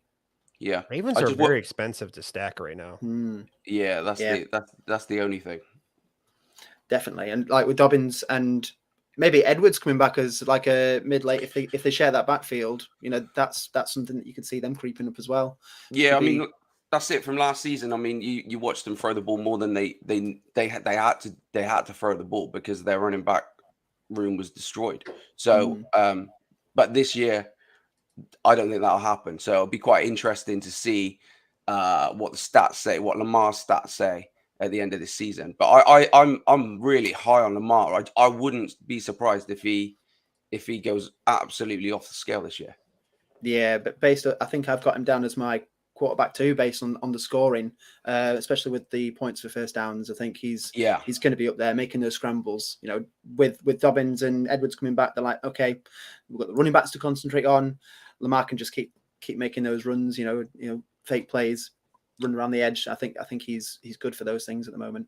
Exactly. I'm with that. I'm with you on that, Rob. Oh, Gus, Gus Bus in the comments. There you go, he's been mentioned. He's probably the cheapest way to go about the Ravens at this point, to be honest. Yeah. If he comes back from the injury with the same kind of level that he had in his previous season, I think he'd be quite a nice steal, to be honest. I see Cody put in there, I'd rather stack. That's the Rams rather than Baltimore. Okay. So here, what are you saying? Stafford and Cup then, or because you're not touching Higbee and you're not touching. Well, I'm not sure about the targets that Robinson's gonna get. For me, it's gonna. I don't know. It's difficult to calculate in the moment. So a couple players. I want to talk about Robinson really quick, but Juju is I am a burned Juju lover. I was all in on Juju before that precipitous fall. I'm a real big believer. I do not think he is the low A dot everyone thinks he is. I think he was the best, and I agree. Pierre and I have talked about this a lot. I think he was just out of the wide receivers that was in Pittsburgh. He was the best at running those routes, and that they needed those routes in Pittsburgh. And Juju has the best all-purpose skill set. Now, he's not the deep field stretcher, I would say necessarily, but he can really do it all. And if you look at his efficiency by depth of target, he's up there. So I think the people who always are saying that Juju is just a low A dot guy and he's just boring, I think that's I don't think that's right. So is that kind of why you're on Juju, or is it just simply he's in KC and you like the opportunity in KC? Yeah, it's just going back. I just can't get past the fact that we haven't really, well, since that, I think it's the 2019 season, wasn't it? The where he went off. Since then, it's been, Big Ben hasn't been able to throw the ball properly. Then he had that season where it was Mason Rudolph played a bit of it, and it was, it's been a bit of a mess for Juju anyway. And the year that he was sort of like touted to really go off, which was after his breakout year, was the year where AB left, and then he was going to come in, and that he was going to be the guy, and it just didn't work because for me they didn't really use him. They pushed him to limits that, and also the issue with Juju as well. I don't think his headspace was in the right place for some reason. Things just weren't right with him, and now the difference as well. Casey have been chasing Juju. They've shown their intent that they really want this guy, and it's like, okay, then if they really want this guy and they're going to put him in their offense with Patrick Mahomes, I mean, God, yeah, it could. It's just, for me, that's a gamble that I'm willing to take straight away. Absolutely, absolutely. I know it's only a one year deal, but that could very much lead to a decent payout down the line as well. Ben was in decline. There's no two ways about it. He was declining the last few years, and now Juju gets a quarterback on the rise, on the constant rise, and with a bag of tricks and a great arm. I think we could see an upwards trend for Juju as well. Absolutely agree. Someone's put in the Herms as well, put in the economy, Pittman and Ryan as well. That could be a great stack as well. Pittman is in my top 10, I believe. So if I can grab that. If we grab Pittman, that'd be super. Ooh, top 10. That is a little spicy. Yeah. I like spice. Don't get me wrong. I like spice. Yeah. Have a few other spicy ones as well. If you want, keep them coming. So actually, why Pittman? Give me a quick why Pittman.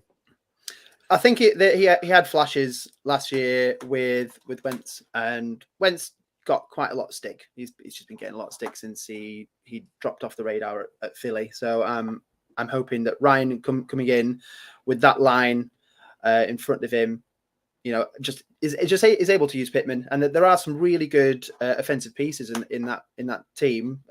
Campbell coming back as well. If he can keep him healthy, then there's actually going to be less of a pressure on Pittman. And I'm a bit of a Pittman truther, to be honest. I'd love to see him there. I'd love to see him do well. I mean, he definitely has shown flashes in the NFL, and target share is very solid. Target share in that offense, on his catch ball is pretty efficient. I think he does get dinged a little bit because was not the 21-year-old prospect like some other people were coming out, and also too I don't think people at the time knew just how good the wide receivers have been at USC. So while they want to give Drake London some slack for playing with Michael Pittman didn't get that slack for playing with Drake London when he was coming out. So I think there is a little bit, people want to explain away all the Ohio State wide receivers and the target competition they had to deal with coming out. I think sometimes it gets overlooked with Pittman. Now that all being said, I'm still kind of just, I'm like in between. I'm not like I'm not like anti-Pittman by any means. But I mean, I'm seeing him go top 12 in redraft. Hey,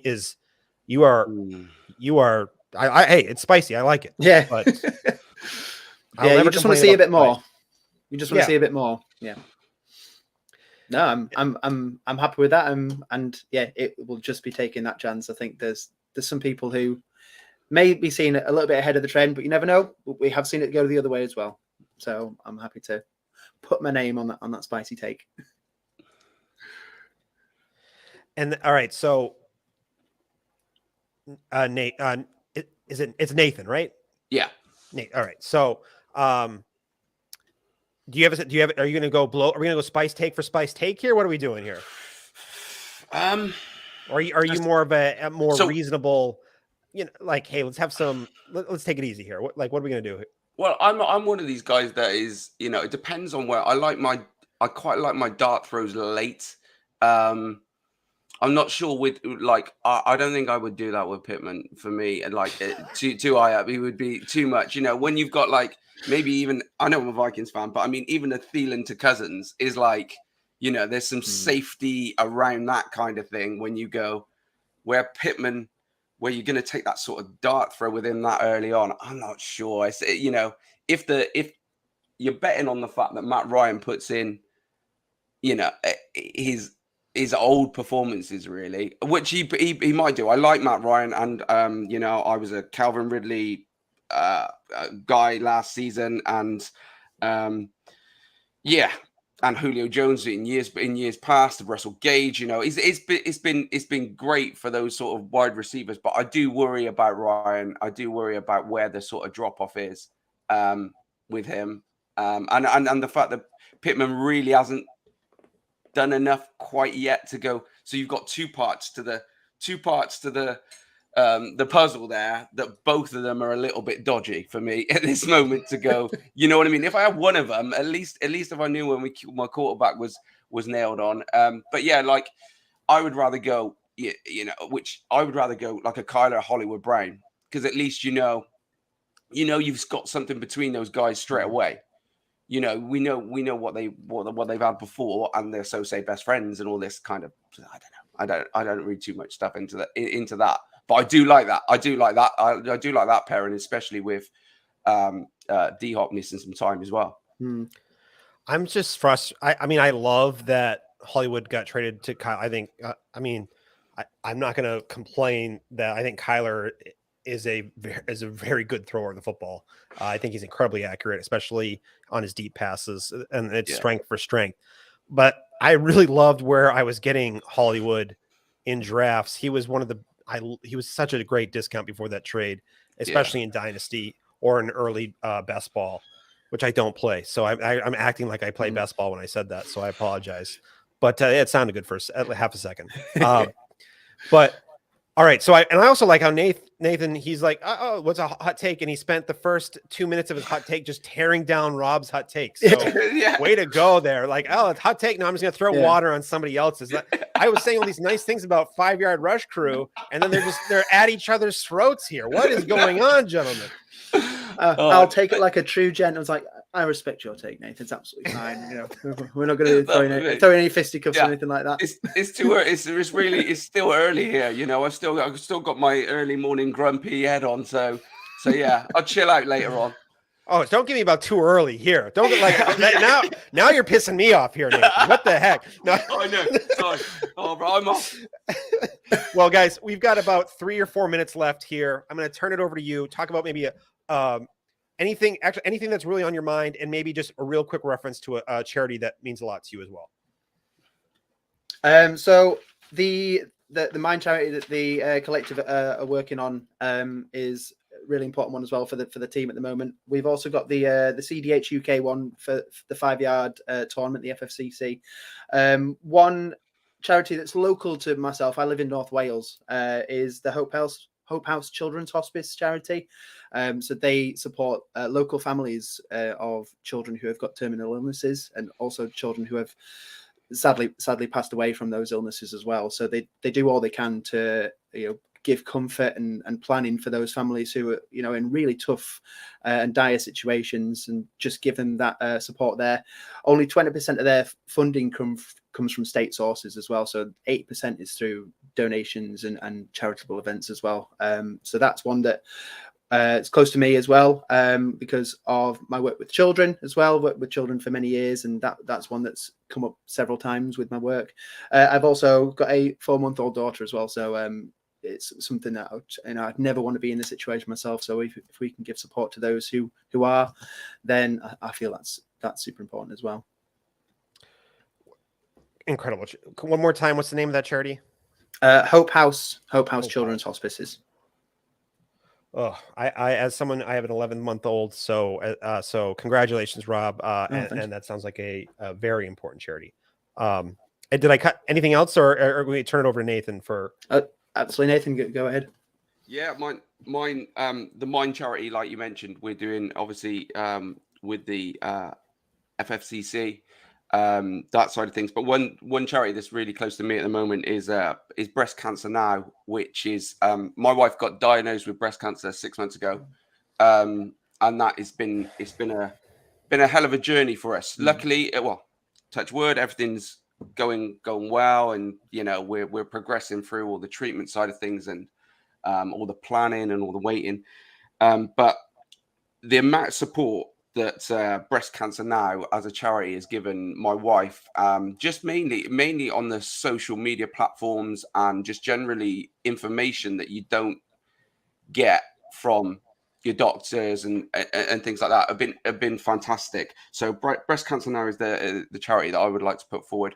But also, I'd just like to add, anybody that is playing fantasy and is not in as many of these charity tournaments as possible, they're so easy to join and have fun, and and then just, you don't have to donate a great deal, but you're just doing a bit and enjoying yourself at the same time. So for me, it's just getting more and more people. You can message me directly if you want to know what tournaments I'm in, and I'll give you as many as I can, and I'll fire you over to Murph, who's in absolutely tons as well, charity wise, and just try and get involved in as many as possible. That's all I'm saying. Nathan, first, we're on behalf of Poda-thon and everyone in the chat, we're glad that your wife, everything is progressing the way it's supposed to be progressing. I know that is every spouse's worst nightmare. And I just think too, it's part of the community, I think, is that we have these things in our life that happen, and we have the fantasy space to lean on and these other charities to lean on in these tough times. I know I've used the Poda-thon itself was something, when I went something personal, I leaned on the Poda-thon and its community. And I know I've spent way too much time trying to forget certain things that are going on to just play fantasy. So I hope that your friends at 5 Yard Rush and the community itself have been there for you as a little escape as what you're going through, sir. And I'm glad to hear that things are going and progressing with your wife. And the Mind charity that you guys both said is a phenomenal charity. Amazing. Guys, unfortunately, we're out of time. This was awesome. I hope we can talk again in the future, if it's on the Poda-thon or at an event or somewhere else. I hope to run into you guys again, because it was a real pleasure talking to you, even though we got a little heated there for a little bit there. Thanks for the opportunity, Dave. Thank you, Dave. Yeah, brilliant. thank you. All right, guys, have a great rest of your morning or afternoon. Who knows? It's like 10:30. Get out of here. All right, I'm already back to being pissed at you guys. All right, see, now have a good one. Thank you, guys. All right, that was a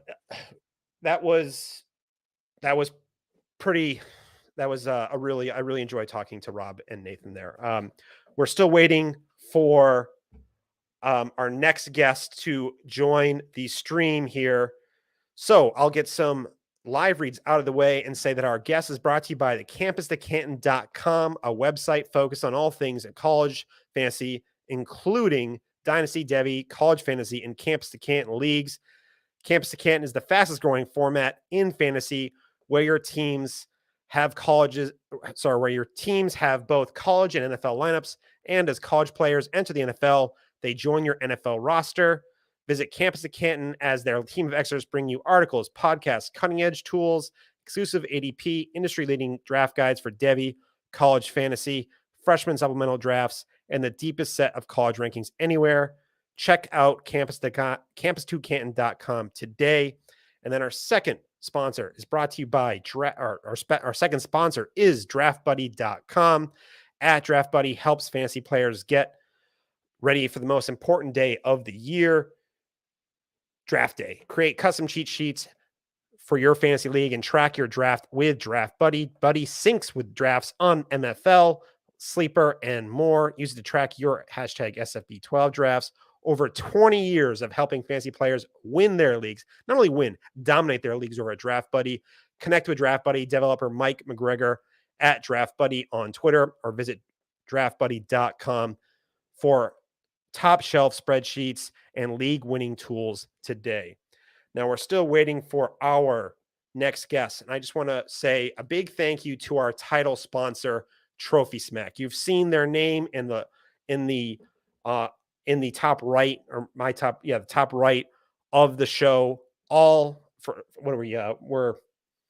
I can't do math anymore. We're 25 hours in, and TrophySmack, without them, they've been incredibly generous. They've got a great team of content creators over there, and they have the best championship gear out there. It's totally customizable. The options are endless because they let you bring in your own images to put on trophies, on rings, on championship belts, and the quality of people over at TrophySmack is unmatched. So we really thank them for being a title sponsor, and we haven't really talked about them enough, to be honest, and just what they're doing. So we're going to talk about them a lot more today. We have, like I said, a little under 15 hours to go, and we're still waiting on our next guest here. I'm going to just reach out and just say to that guest really quick here and try to multitask. This is everyone's worst fear. They're like, Dave's going to have to multitask on this Poda-thon, and that's everyone's worst nightmare, to be honest. But I just want to say what Sal, what Zach Reed have done so far and really bring this thing home.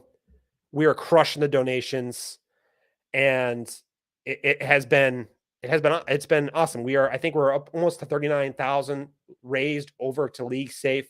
Please be sure to go to scottfishbowl.com/give and go donate to the League Safe account. Now, you do have to create a League Safe to do that. And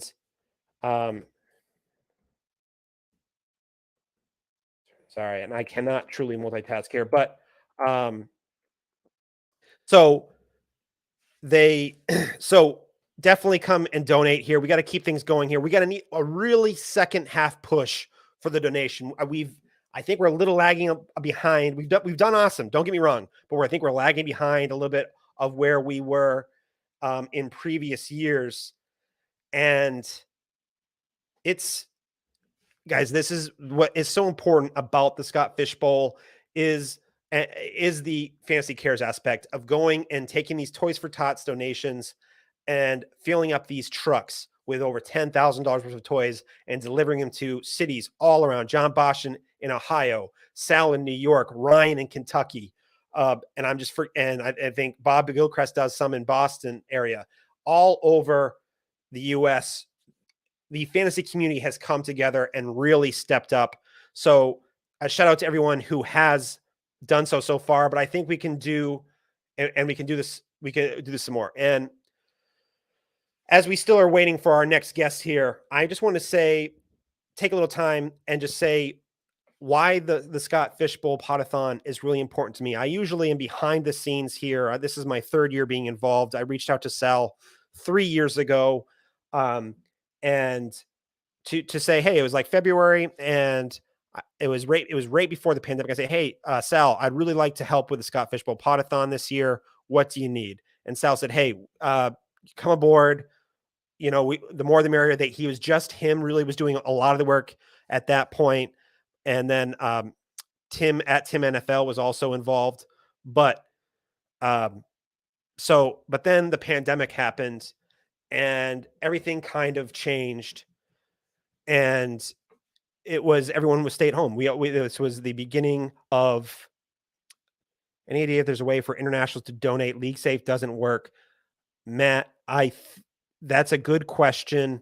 If you DM at John Bosch, he will answer that for you, Matt. So DM Matt to DM John Bosch, and he'll do that. But so at the time, my wife and I were pregnant with our first child at the time, and in late March we had a late term miscarriage, and we were devastated. We were in lockdown. There was the entire state of Rhode Island. There was only emergency personnel were allowed. There was a curfew. You couldn't do anything, and that happened, and we were devastated. Absolutely soul crushing. We were incredibly, as a late term miscarriage, we were incredibly excited. It really took my wife and I to some really dark places. And one of the things that happened was I could not even accompany my wife to the ultrasound where she found out that she had had the miscarriage. I get her call, and as I'm going to try to keep it together here, but if I get the call, and I have to drive over to the appointment, and to as we go through our loss together there, and we couldn't even visit our family. We couldn't hug our family. It was our friends. We couldn't rely on anybody at all. So it was really tough. I won't lie to you guys, and it's still pretty sore. But my wife is an incredibly strong woman. I had to drop her off at the hospital where she had her DNC. I was not allowed to accompany her into the operation. I had to drop her off by herself. It was the only hospital that was still open for that procedure and round, so we had to wait almost 7 to 10 days. So that was also incredibly painful for her and emotionally. But so we get the procedure. She had to drop her off. But the thing that I bring this off is that my wife's an incredibly strong woman, and I cannot believe what she went through and how amazing a woman she is. And it was really tough for us because it was just that we were in our house all day. We had baby stuff already around the house, so it was just really tough. But one of the things besides just our relationship together, which was bound on friendship and being there for each other, was the fantasy community. I had just started to get to know John Arrington. Ram was in the chat. Nubs was in the chat. They were a happy hour group, and I was just starting to get to know them, and it was a place for me to talk and get my mind off of things. But more importantly, I had started to get to know Sal. I hadn't known Sal up until that point, and he said, "Hey, Dave, we need to really kick up our fundraising this year. We've raised $10,000 before, but we really need to take it to the next level." And I really just took it to the next. I really took it to the next level. Sal and I, we worked together of doing the sponsors. This year we have 50 something different sponsor donations and 50 sponsorship slots filled. And we have a title sponsor in TrophySmack. None of this was around. And I just spent the next 3 months before the Scott Fish Bowl invested into the Poda-thon. And it really allowed me to dedicate myself to the, and as a way to kind of tribute to my daughter Lily, who we had named her. She as a tribute to her. So just to let you guys know why I do a lot of work behind the scenes for the Scott Fish Bowl Poda-thon, and this is the reason why. We have a healthy son now. He's 11 months old. I can actually hear him crying right now as he wakes up at 5:40 in the morning. But if it wasn't for the Scott Fish Bowl Poda-thon, I'm not sure.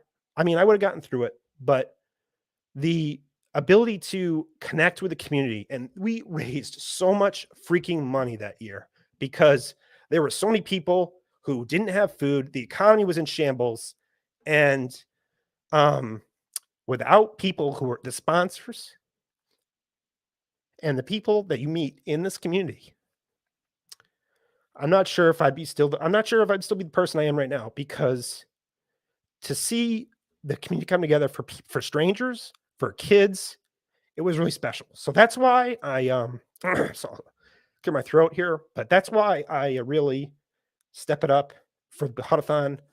Beyond the hours, I probably spent, I'd say 100 hours at least of prep work for the Poda-thon. I wrote a 75-page document of live reads for the sponsors. Mike Vale also put in a ton of work out, and he put in a similar amount arranging the guests. So, and it was people like Mike that really so that this is why the Poda-thon means a lot, and that's why I'm honored to be host this year.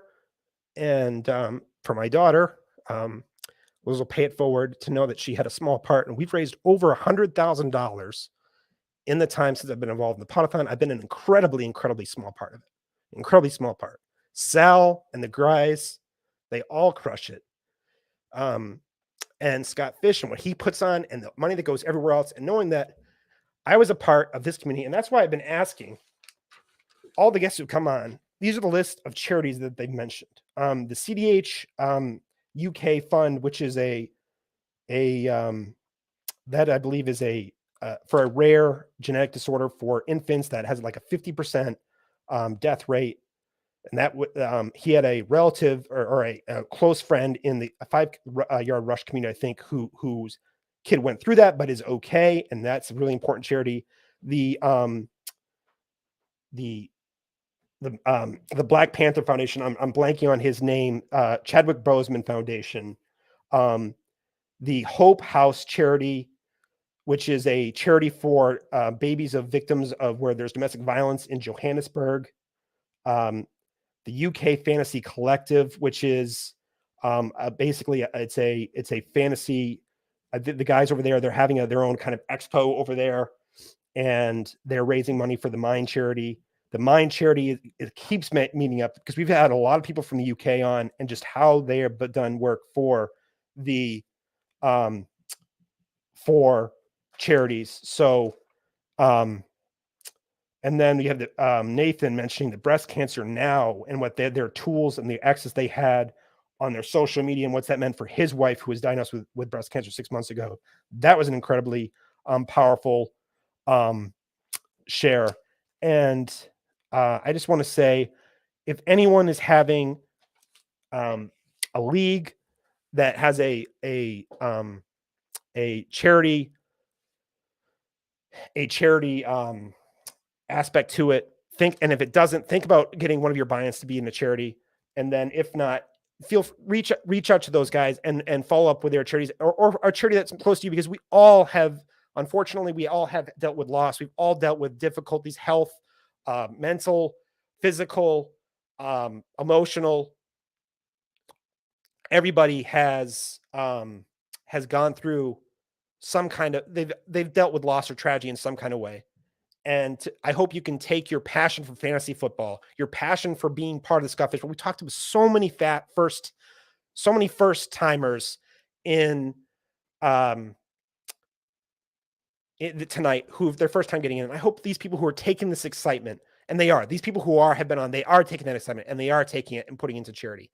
And I think that is what the Scott Fish Bowl Poda-thon, what the Scott Fish Bowl is all about. So got a little serious there, and it looks like we've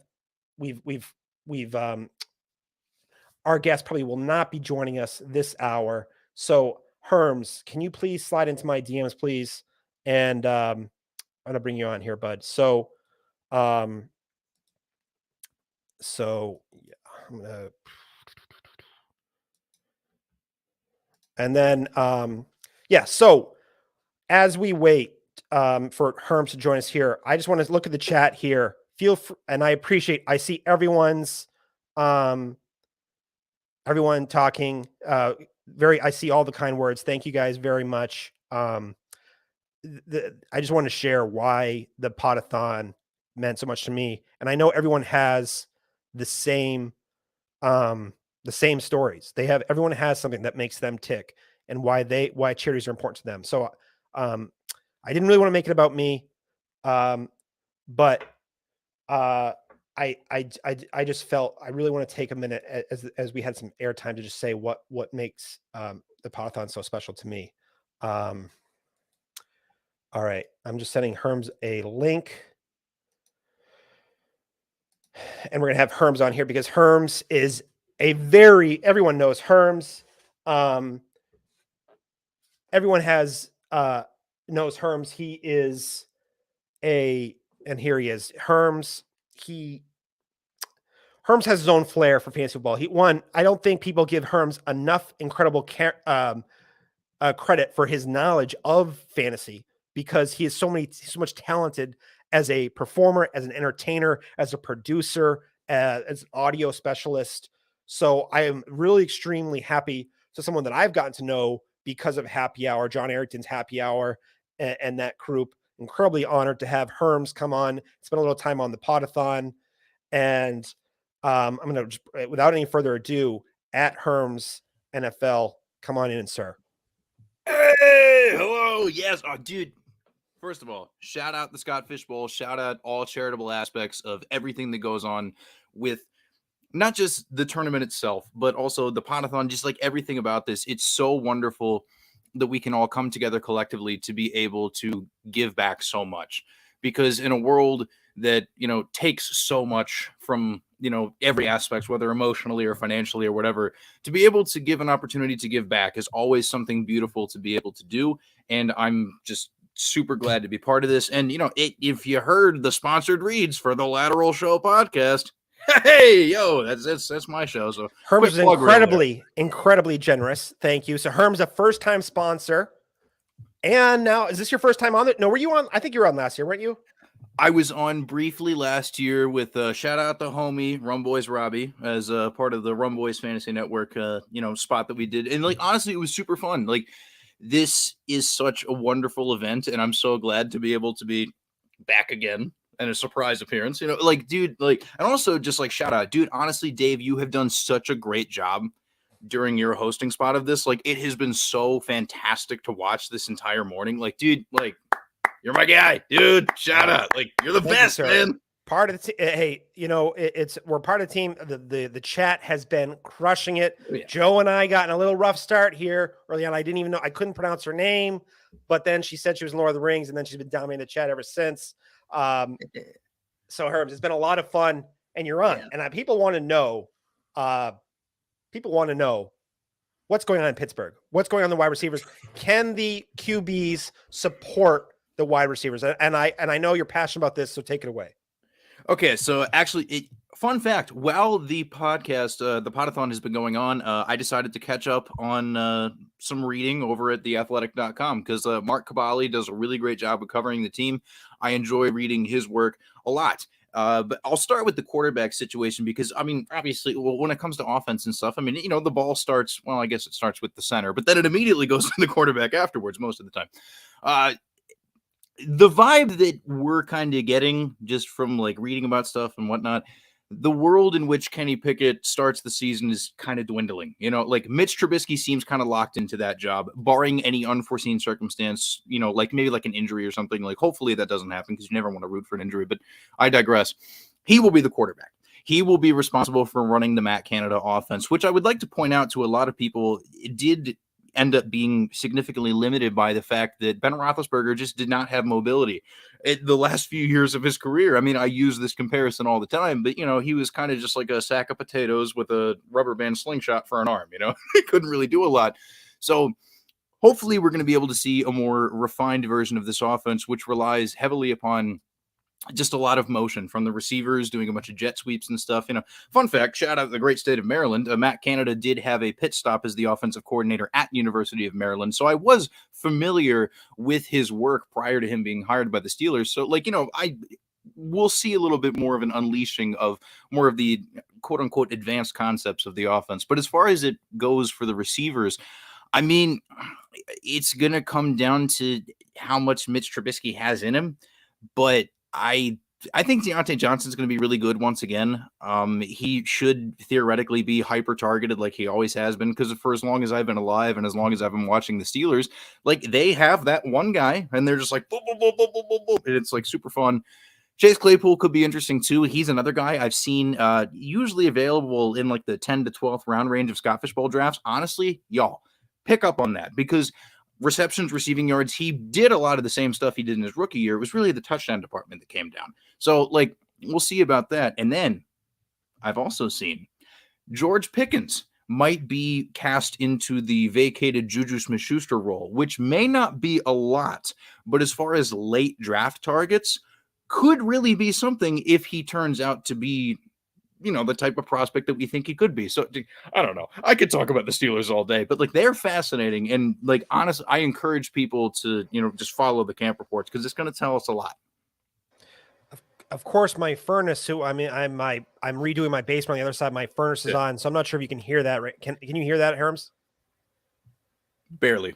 Okay. I'll keep her going as it kicks on even louder here. So I'm going to quickly ask you the question and kick it to you. Now, I think, what about the Georgia wide receiver, as I'm blanking here now?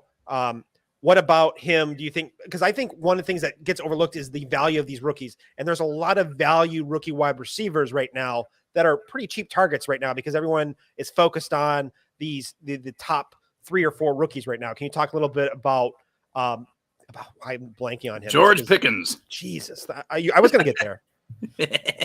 I mean, the interesting thing about him, I mean, like, so coming into the NFL, he had a lot of quote unquote red flags just in terms of like character stuff or whatever, like whatever that's worth. And then, you know, like he did have a pretty significant injury that kept him off of the field this past year when he was at Georgia. But, you know, and maybe this is a little bit lazy, but I kind of drew the same conclusion that a lot of other people did. Maybe it's a little bit of, you know, helmet scouting, as, you know, we like to call it, but he kind of looked a lot like AJ Green, dude. You know what I mean? And we remember, you know, that not the, you know, AJ Green we've seen in recent years, but the once upon a time version of that type of receiver.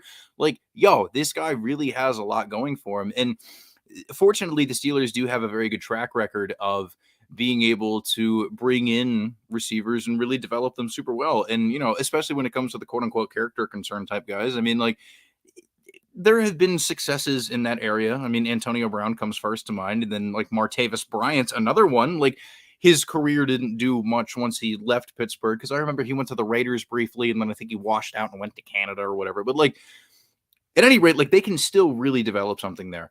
And I feel as though it will be a good environment for him. And if some of the reports that I've been reading are true, like, it won't be huge immediate impact perhaps. But I would also like to point out, like, if something were to happen to either one of Deontay Johnson or Chase Claypool as far as like injury goes, like, God forbid, that would be horrible. But if it did, like, Pickens is capable of stepping in and actually, you know, possibly being able to do something, because his prospect profile, just from an athletic standpoint, is incredible. Like, I think this dude has a lot going for him. And then, like, that's why in a lot of my, you know, Dynasty League rookie drafts, I targeted him heavily. Like, and he fell to like the early parts of second rounds and stuff. So just like, I don't know. That's beside the point. That's a little bit further away from redraft and Scott Fishbowl specifically. But like, dude, he could be fascinating. He really could.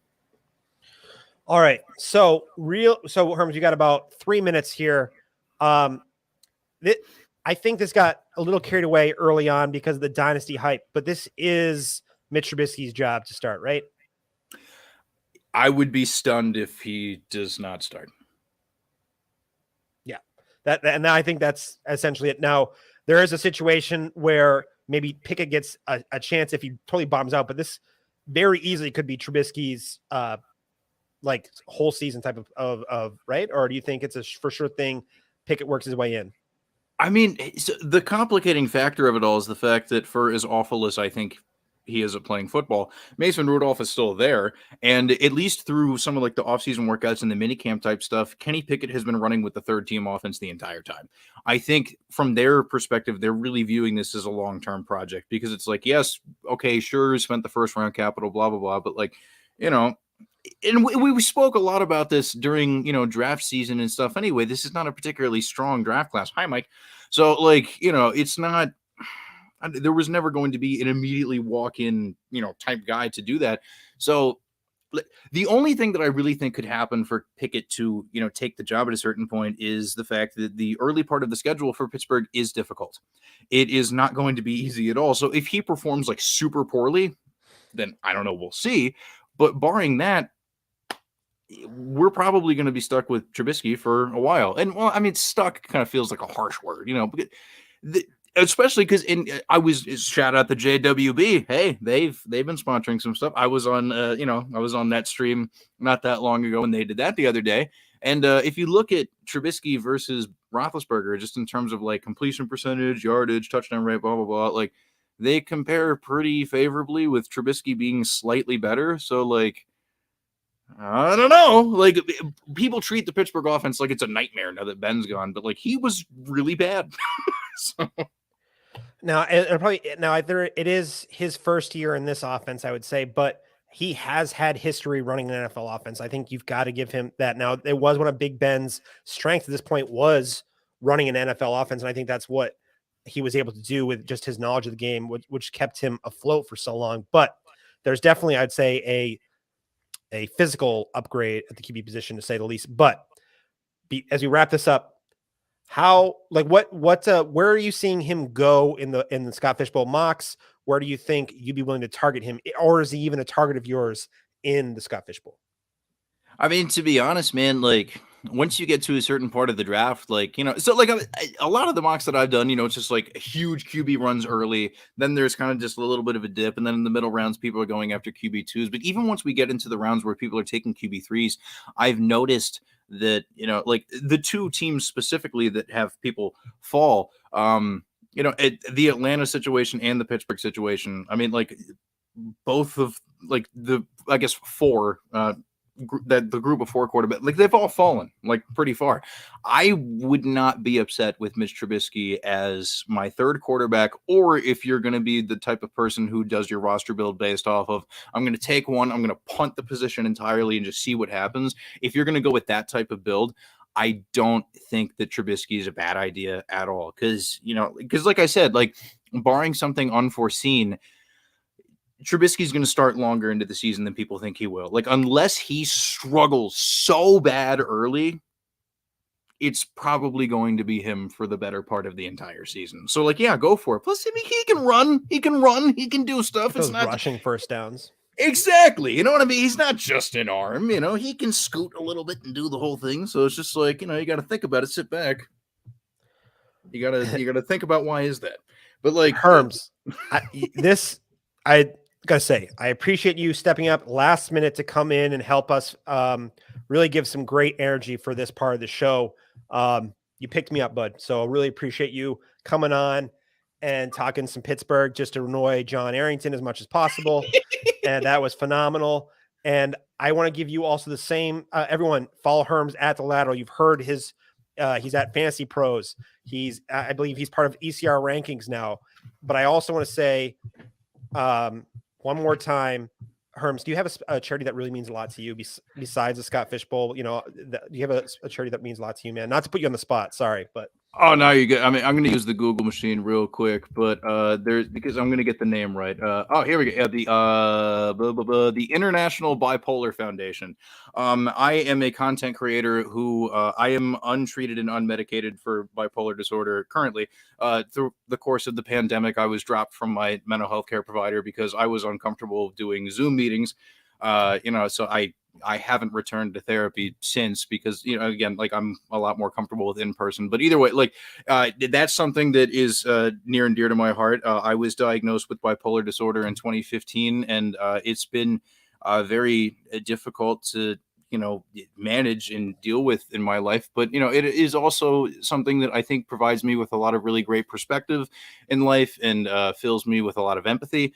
And, it's a struggle, but at the same time, I'm just a person just like anybody else. And I think that it's something that, hopefully, like, it doesn't have a cure or anything. And I don't know that there ever will be, but like, just research into it, understanding the illness and doing whatever. Like the International Bipolar Foundation does a lot of stuff. So if you want to check that out, donate there.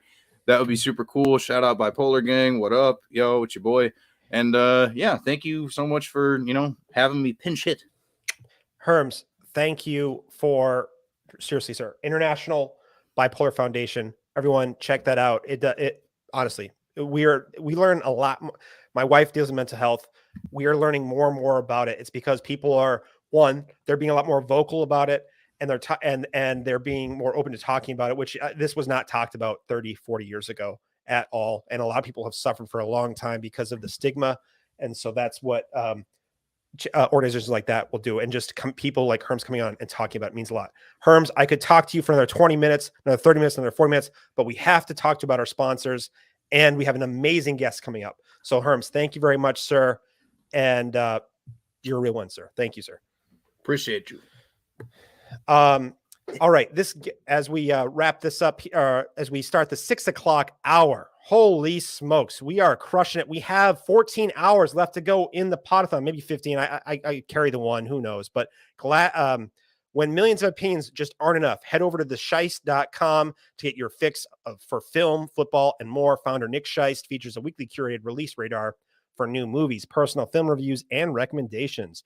TheSheist.com also offers comprehensive run-throughs of matchups, odds, and lines for every NFL game and their fantasy football implications. Need more info on Bills Mafia? TheSheist.com has recaps, focused analysis, and observations for your Buffalo Bills.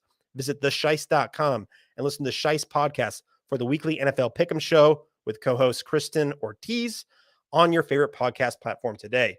And the second sponsor is Upper Hand Fantasy, created by Faraz Sadiq.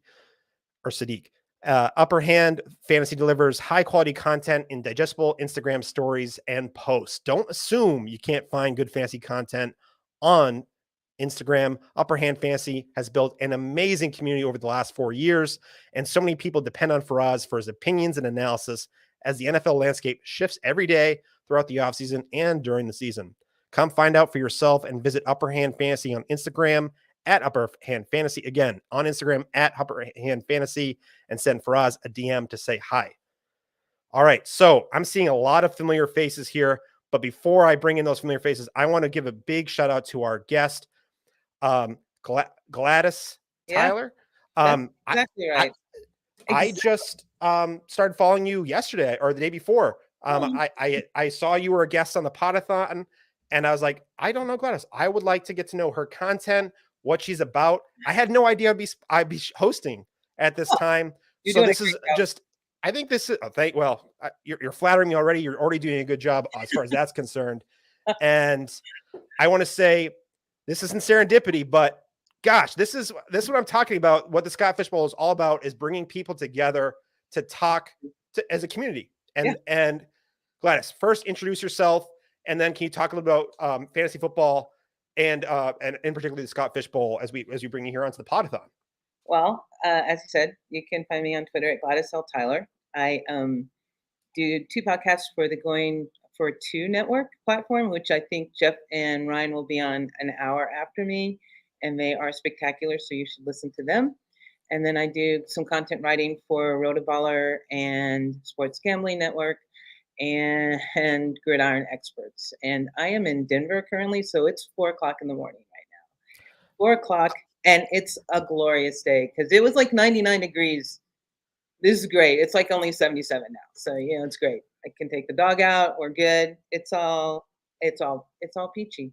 And I just want to say I appreciate you guys having me on. I really, really do. It was when I found out that I was going to be on a guest spot, I was like, yes, anytime, anywhere, just tell me. Yes, it's a great charity. It's super, super great.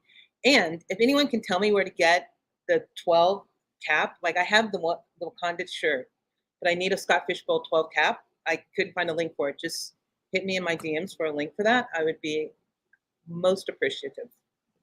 So you heard it here, guys. Podathoners, mobilize here. We got to get Gladys the 12 hat. Yes. I haven't seen that either. So, gosh, I just want to say, when you say thank you for having you on, you just read what you've been doing. Rotoballer, is it going for live too as well? And I think I missed a couple of things in there. You're running it, so a couple different articles.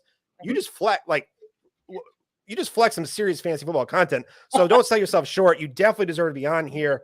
And I just want to say, all right. So how many times? So I'm looking here. Is this your 3rd year in Scott Fish Bowl? It's my 3rd year. Yeah. My first year is a COVID year. And I made it. I've been bumping in and out of your guys, the Poda-thon. And I'm listening to people and they're like, oh yeah, we've been playing for 8 years. And like a first year, this is who we drafted. And I'm like, I can't even remember who I drafted last year. Are you kidding me? They're like, yeah, our first pick was so-and-so. So this is my first year. I know I made it to the first round of the playoffs. Last year, I pretty much shat the bed. So we don't really want to talk about that. And then this year we will see. I am drafting with the Denver guys who I believe are drafting today, actually. Well, I went to the shirts, and there's a really great, I'm not drafting in Pittsburgh, but there's a really great Steelers shirt that I'm probably going to get to go with my Wakanda shirt. But I didn't see any hats there. But I'll check again. When John Bosch wakes up, I'm sure it'll take come on, we got it. John Bosch, has one of the best hands as far as merch is concerned. Okay. If we can't find one, we're going to get him on it. And I don't care if he has COVID. He's going to make this hat. I have the 11, and I was going to wear it, but it wasn't fitting my head right. So I had to go with the dog's hat this morning. As you're seeing here, this is what I was wearing my hat for the entire day yesterday. So this is a mistake. So I should also have my hat on now. But no. Then when we missed that glorious face, are you kidding me? Thank you. Oh, goodness. I am proud of the hairline though. I'm still, 34 and I still got the hairline. I'll take it. But all right. So sorry, one more time. Did you say what position you're in? What draft slot? I'm in 2. I'm between the 2 Polgats, Jen and Nate. Jen's first, Nate's third. Oh wait, so Sal, who's will be hosting here soon, he was in your division at one time, and he saw that you and Jen were in it, right? And he no, Paul Lutz, Paul Lutz. I was thinking of Monday Mommy. Never mind. Okay. So I got confused, but I wouldn't be surprised of him backing out of your show either, because that's just what Sal does if he sees any serious competition. But so. Glass. So from the 2, are you just locked in at QB, or are you thinking maybe a running back to start here, or maybe are you a tight end person here? How are you approaching this? This is what's going to happen. Like the first year I drafted in the middle. Last year I picked the end. This year I picked the beginning, and I get confused with the third round reversal. So I know I'm going to draft a QB at the first go around. Like I know that Jen's drafting Josh Allen because I saw it, but that's okay because I didn't want Josh Allen, so I'm going QB, and I'd like another QB on the back, but I'm going QB and tight end high priority for me. But yeah. So is it maybe you hope Waller falls to you kind of thing, or is it or? I am hoping. You know what? I would even take Fryman if he and I know he will fall. Yep. I'm going back around, but Waller, I'm not. I was thinking about that today because I was doing my tiers and I totally forgot about him. And for some reason, I'm looking at it. And I'm like, who did I? Oh yeah, Darren Waller.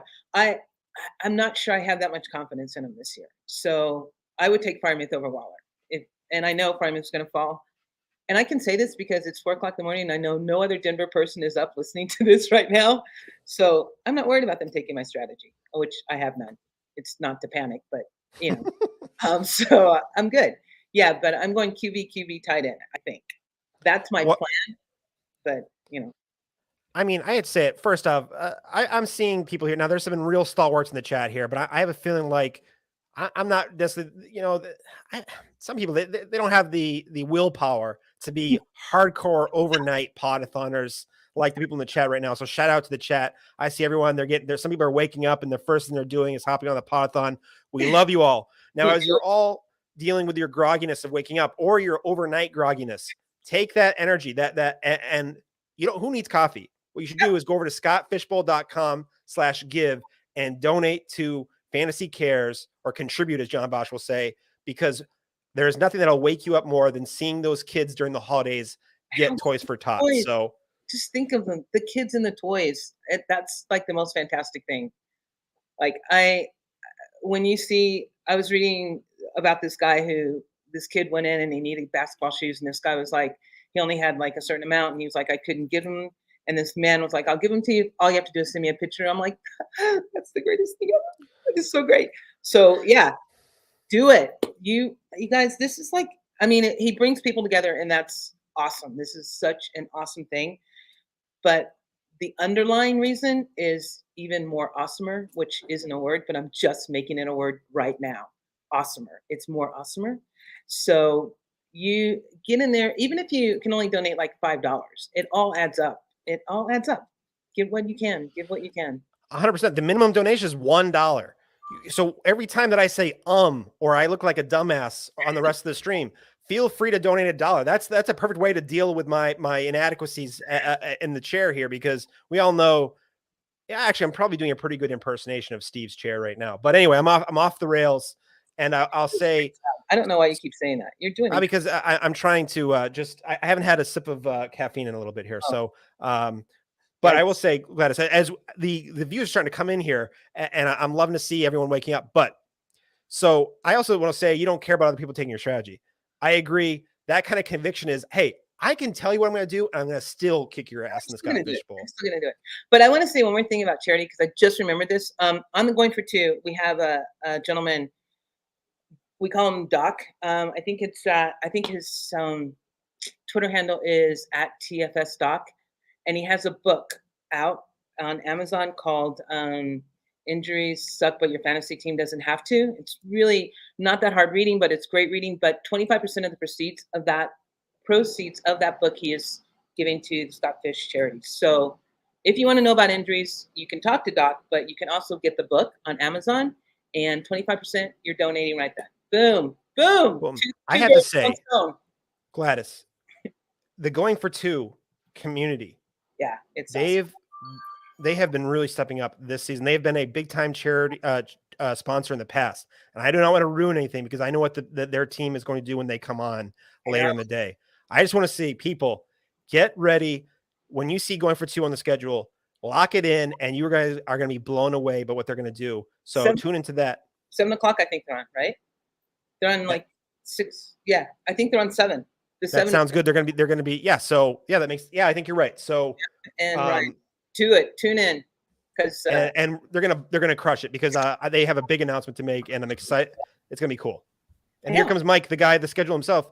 And I'm actually also see JB. I did not see. I hope JB hasn't been there for very long. JB's on at 6:30. He's super proactive, and I love this. I also said he could come on and help out if he got up early, so he can help up. So yeah, you guys both look like it's a party now. Now it's officially a party. I love this. Well, Mike, I didn't know if you'd be up, but I feel like Dave's been grinding for hours. The poor guy should get to use the bathroom if he needed to, right? I didn't know. We don't do bathroom breaks here. It's a Poda-thon, JB. I don't know if you've heard that yet. We keep rolling. Dave, need coffee? Need a bathroom break? You want us to? The fantasy wild card. They let me. They let me take a. Matt took over for a second, so I'm pretty good right now. But I want to say I did want to just say because Gladys was on a roll. Gladys. Yes. What is some of because I don't want to get to me. I don't want to get to JB here because JB is going to be crushing it here in about 20 minutes here. But what is some of the content that you've been pumping out here? Because you were telling us all the places you were doing. Now, what's some stuff that you've been really excited about? What you've been able to put out on the airwaves or in articles or what have you? Well, so the way I do it is that I try not to have them cannibalize each other. So each one has a specific focus. So for the sports gambling podcast, I do targets. And the last article was on running back targets, which is for drafting, not for the season, because it's really hard to tell what's going to happen in the season. For Rotoballer, I'm doing I'm doing locks. It's 4 o'clock, and I haven't had caffeine. Locks busted the same thing. Come on, it's fantasy. Breakthroughs on different teams. The last team I did was the Steelers. And I am a Steeler fan. I'm a diehard Steeler fan. So it was painful to do it because, who's going to be the breakthrough and who's going to be the lock? A bust, I can go. We can go on forever. And then for Going for Two, in addition to the podcast, I do right now I'm doing bust on wide receivers that were first-round picks. Jerry Jeudy, really low. Jerry Jeudy. If Jerry Judy's listening, and he probably is, why wouldn't he be? It's not personal. I just want him to know that, if you read the articles, it's not personal, Jerry. He's probably, what else does he have to do in Denver at 4 o'clock in the morning? He's probably listening. I know what I'd be doing in Denver at 4 o'clock in the morning. I'd be tuning into the Poda-thon, but that's just me. Yeah, that's just you, see? And then for Gridiron Experts, I do team previews. So, look me up on either one of those. Come see me on the podcast. It's, whatever you want. It's whatever. Whatever you want. Come DM me. As long as, pictures are fully clothed, I'm good with that. Just bring it on. Yes, assholes. You heard it here. Be freaking respectful. Except unless it's Sal's DMs. Do whatever you want. Sal unleashed the porn bots on us earlier. They burned down a computer. And I think my computer's starting to act up. So thanks to Sal to that. Send Sal whatever you want. But he's used to it. Gladys, one thing that's been really exciting that we've talked about here, I just mentioned before you came on about every guest that has come on has shared, Scott Fishbowl means a lot to a lot of people and what it means to them, but also it also there's other charities that mean a lot to them. And we've had people list some amazing charities and I hate to put you on the spot like this, but is there one charity that really means a lot to you in the spirit of Scott Fish that you'd like to share with everyone? Well, if anyone goes on my timeline, what you'll notice is a proliferation of dogs. Like there's a lot of dogs on my timeline because I love dogs. So it's a local charity, but it's the Dumb Friends League, which is like we're the Dumb Friends, and it's right up Sal's alley. I like it. Okay. And it's there's one in Denver, there's one in the Springs, I know, and so any charity that that has something to do with adoption of pets, I'm all in for. But if you're in Denver or the surrounding area, Dumb Friends League is my charity of choice. It's where I've gotten my dogs, and it's where I go every now and then to just look at the cats, because my dog doesn't like cats. So I just look and play with the kittens that they have there. But it's a great adoption agency. They take care of their pets. They make it so that you can get a pet. And actually, if you're in Denver or the surrounding area, this month is Pity Month. So they pay, if you're going to adopt a pit bull or a dog that has a lot of pit in him, they will pay the fee for it. It's free adoption. Do it. Animals are a huge part of all. They're a huge part. They are they have the innocence that is just special. And so thank you for people have talked a lot of different types of charities. So thank you. Like, come on, animals are our best friends. So thank you for bringing that one up. JB, how are you doing, man? You've been I noticed how you're in New York, right? And Yep, the last time you were on was around I don't know, 2 o'clock. I think when you dropped something off for Sal, maybe it was at 1 o'clock. No, it was a little earlier than that. I brought him some dinner. Probably around 9. Guy was hungry. I had to bring him some coffee, some Red Bull, some Chick-fil-A. But then I was on watching until about 2 o'clock. So I needed to take a nap for a little while before hopping on. All right. Well, Providence is only 3 hours from New York. So, and you didn't have to be on until 6:30. That's enough to do a round trip you could have delivered something to me, man. What's going on? You didn't ask, man. All you got to do is ask. I can Grubhub or Uber Eats or something right to your door, man. Look at it. I'm wasting away over here. Come on. So, but no. So, JB, do you have any? I know you've been listening to Gladys the entire time. Do you have any questions for Gladys? You want to that jumps out to you? Yeah, I'm glad to be on with Gladys. We follow each other on Twitter, so that, of course, makes you feel like you know everybody, right, in this space. But, I've never actually gotten to talk and interact with her, and I know a lot of my friends have, and they love being on with her. So I know you talked about Freiermuth a little bit as a Steeler fan, Gladys. So when we think about Scott Fishbowl, obviously that tight end premium, if you're going to miss one of those top-tier tight ends, you might go to Freiermuth in the middle there. Who are you looking to target late in the draft? Because you probably want to grab 2 in this setting, don't you? 2 tight ends? At least 2, right? I am going. Okay, like I said, I'm going to tell you exactly who I'm going to get. I'm going to get the Greg Dulcich, the tight end that the Broncos picked up in the draft, because the hair. Yeah, he's got glorious hair, and that's not the only reason I'm getting him. But I think that he is going to be, at least in the few games in, Alberto's going to be the blocker. Greg is going to be the guy in the red zone. So those are the 2 tight ends I'm aiming for. And I think I'm going to be able to get them. I don't think they're going to be high priority. If I can't get Dulcich, I will. You know what? I like TJ Hawkinson. I'm just afraid that he's going to, because of the name value. I think when the Scott Fishbowl starts and panic sets in, people start going for the names. So I'm going for the non-name guys, and I'm just going to go. Who's the Colorado State? Trey McBride? No. McBride. Is it McBride? Yeah. Yep.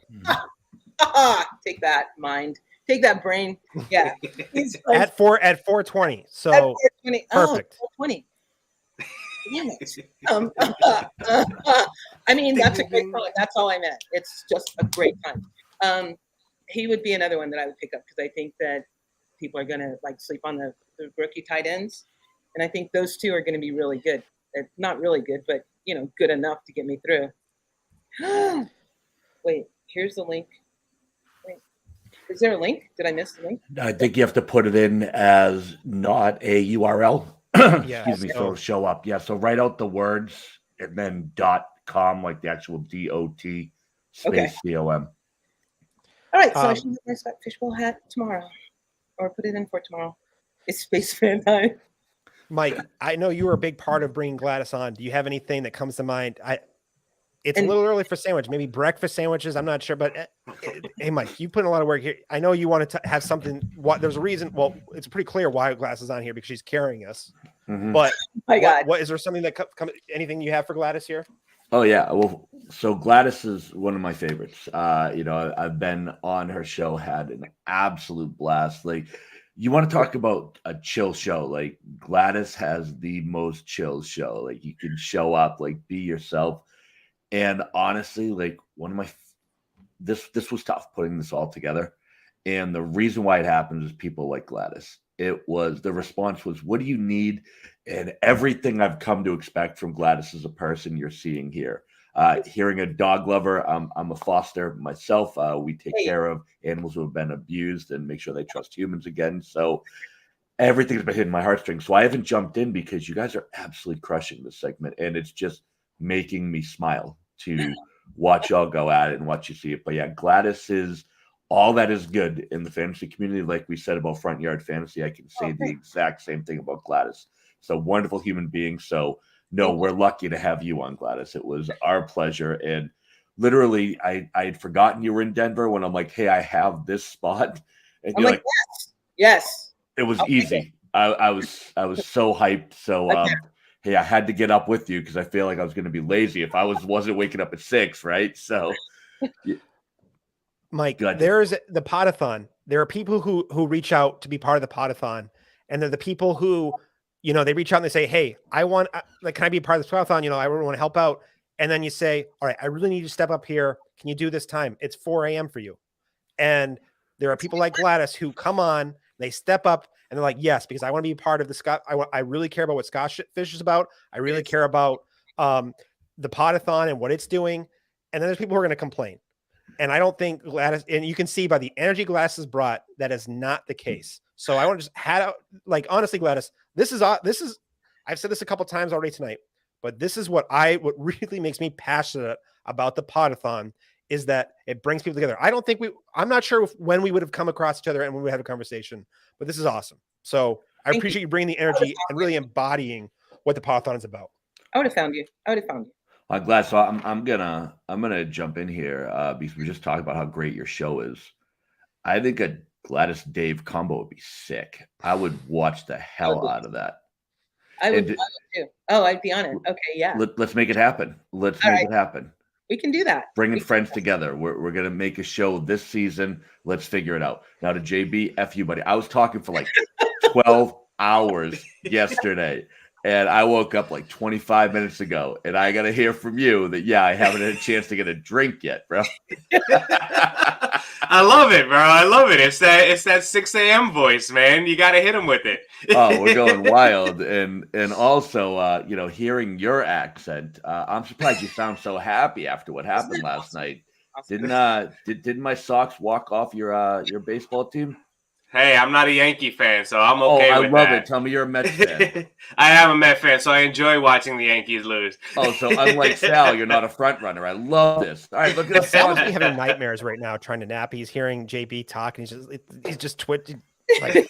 JB is everything a true New Yorker should be. He's got the accent. He cheers for the right team. Man, why do we even bring Sal on this show? I'm glad we had Gladys. 20 years younger. I'm glad we had Gladys and we had Herms, because I was worried that, having all the great accents from across the pond on overnight, and then here comes me with my dopey New York accent, and the poor viewers. But I'm glad, Gladys. Thank you for giving me a little bit of a buffer, bringing it back to the States and giving people something to be calm about. No, I bumped in between the two. Was it the 2 and the 2:45? And Matt, there's a guy, I don't know where he's from. And Matt from Australia, Toilets for Titles. That was 3 a.m. spot, right? Was he like? Oh wait, I'm going my time, so I don't know what time it was your time. Oh, I don't know what time it is your time. I don't do math. Yeah, I know. I carry the one. What the? But he was talking, and I couldn't understand a word he said, and I was like, I'm okay with that. It was like the greatest accent ever. I was like, I don't know what he's saying, but does it really matter? No, he's on the Scott Fishbowl. He's like across the pond. I would never get to talk to him. I would never get to hear this great accent. Just keep talking, baby. Just keep talking. So yeah, it's great. All the accents are great. The New York one, I'm particularly fond of the New York accents, and now I'm particularly fond of. I don't know if it's Ireland or it's cross pond. It's one of the ones cross pond. I don't know where it's from. Again, couldn't understand them. Don't care. Glass, we've got about two to 3 minutes here. Okay. I want to turn over to you. What are you passionate about? What do you want to share with everyone who's tuning in? Talk to us here. Close this segment out for us. Okay, I want to say one more time that go to Amazon. It's Amazon Prime anyway. In 3 more days. Doc's book. Injury Suck, but your fantasy team doesn't have to. Buy it on Amazon. 25% of those proceeds will go to Scott Fishbowl Fantasy Cares. You will get to know about injuries. So you're helping your fantasy team, you're helping charity, you're doing all of it. And it's like the best thing ever. Because now, you're helping yourself and you're helping someone else. And I don't know what could be better than that, unless you just want to help yourself, and then that's really bad. So go, Doc's book, Injury Suck, fantasy team doesn't have to. And then in an hour, I think at 7 East Coast time, see, I split the East Coast time, Jeff and Ryan. 7:30 a.m. 7:30? Yep. 1 hour from right now. Oh, from right now. 7:30 a.m. Come see Jeff and from the Going for Two. He's a great guy, and they have great, spectacular news for you. So do it. And you guys, I just want to reiterate how much I appreciate you letting me come on. You are wonderful. When Mike said, I was like, oh, I was all girly. Yay! Oh my God, that's so great. And I appreciate it. It has been as great as I thought it would be. This is a great charity, everyone. If you're only going to give $1, if you're going to give $5, just give a little bit, because you'll be part of the little kids that get toys at Christmas time that wouldn't normally get them. And that would suck so bad not to get a toy Christmas time. So donate whatever you can, Don't worry about it. $1, $5, $100, $2,000, whatever you want. Bring it on. Scott Fishbowl rules. Oh, thanks. I couldn't. That's actually a perfect way to say it. Gladys, you are a rock star. Thank you for bringing the energy. Thank you. It was great meeting you. And I think there's people who are in the chat who maybe you've heard you. Actually, they're probably not schmucks like me, and they've heard you before. And that's why our viewers have gone up since you've been on. Has nothing to do with the time. It's been all you. So I just want to say thank you for coming on. Thank you for being a part of the Poda-thon and sharing what charities means a lot to you. What the Poda-thon, like Toys for Tots, and just and thanks for being on. We really appreciate it. Thank you again for having me. And you guys have a good day. You guys are wonderful. I love you all. Love you, Gladys. Thanks for coming on. Appreciate you. Hi, Gladys. All right. A little housekeeping business before we get on. We've got a full house coming up, so I want to get to these guests as soon as possible. The first sponsor is Razball. I've never heard of them. JB, have you ever heard of them? Yeah, a little bit. I might write for them and write for them, work right? for them. Yeah. Yeah. So Razball Fantasy Football is excited to be rolling out the latest tools and resources to help you win fantasy leagues in 2022. This includes an ADP data tool with information to help you win your fantasy leagues. I already said that. From 6 different sites. This tool is completely, I'm going to start that over. This includes an ADP tool with information from 6 different sites. This tool is completely customizable with a search function that allows you to filter by player, position, and more. The best part is all of our preseason tools over at Razball Fantasy are entirely free of charge, with complete in-season tools starting at just $19.99. Before you start drafting the season, check out the latest tools over at Razball.com. Tune into the Razball Fantasy Football podcast on your YouTube channel and sign up for the 2022 Raz Bowl, a very fun event. So check that out. And then, are you tired of being in your league's toilet bowl year after year? Well, Poda-thoners, keep your eye on the prize at TrophySmack.com, the official title sponsor of the SFBPodathon. TrophySmack is the 101 of trophies and is the only way to celebrate winning your fantasy league this year. But it doesn't stop there at TrophySmack. They offer belts, rings, loser prizes, which John Arrington is coming up and knows all about that, draft boards, and more that are 100% customizable to your league. It's time you had your trophy, worthy of hours you spent combing over waiver wires, reading draft guides, and sweating your matchups. And it's only at TrophySmack.com. So I'll bring people in here. So what JB is going to be on the show. Yep. Representing Razball. I'm going to bounce, Dave, because you have a whole gang coming up. So I'm going to go get something to drink and maybe shower. I love you guys. Absolutely crushing it, Dave. I've been killing the overnight hours. Every time I pop in, you are crushing it, my man. Love you. In case anybody doesn't know, and in case you haven't heard me say it, the Poda-thon does not happen without this guy. The hours he has put in, the time he has put in, Every live read you hear was written by Dave. Every sponsor was scheduled by Dave. Dave is literally the engine that makes the Poda-thon work. When you talk about the best things of the community, the Poda-thon is it, and Dave is the engine behind the scenes of the Poda-thon. And watching him do his thing, man, it's been a blast. I love you, brother. You've been crushing it. Mike, if you had any 5 more seconds, I would use my admin powers to kick you out of here. But thank you, man. I appreciate it. So I want to bring in someone that I have not talked to in person. I've talked to them in DMs a lot. They are actually one of the sharpest and one of the most successful people in fantasy. It's Brian Jester from Occupy Fantasy. Brian, welcome. And I also want to bring in from the SFB Avi Makers, Jordan Loop at Cantaloupe.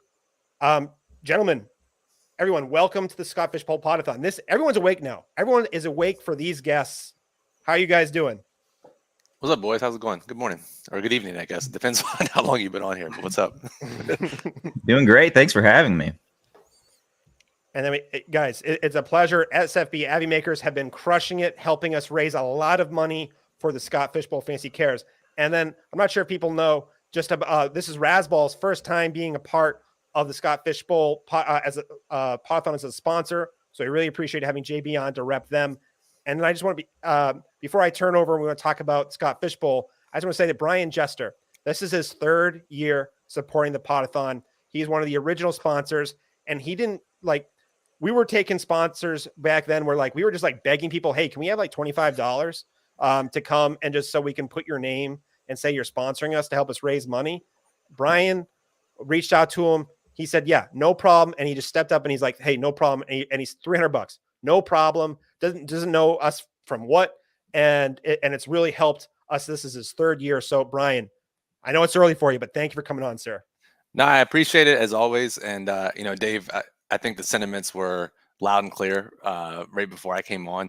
Appreciate you doing all of this. I know that everyone does this in their own spare time and they do this for free, but it's a good cause. And I think it's rare in 2022 that literally every person can agree that this is a good cause that people should give money to and donate and support. So, just happy to be part of it. Well, really happy to have Occupy Fantasy on here. So I'm going to start with SFE Avi Makers. Can we have an update here? How many more Avi Makers do we have to go here, Jordan? I think you've been crushing it. I've been pretty jealous of your skills here. I think I need to see what you've been doing, but tell us about the SFB Avi Makers. We've been giving away spots throughout the show, so there should be maybe some people checking in with you guys. Talk to us what you guys are doing over there. Awesome. Yeah. So SFB Avi Makers was started, I think, around SFB 8. So Clint Followell and Jake Anderson started that up. Just another way to raise money for Fantasy Cares.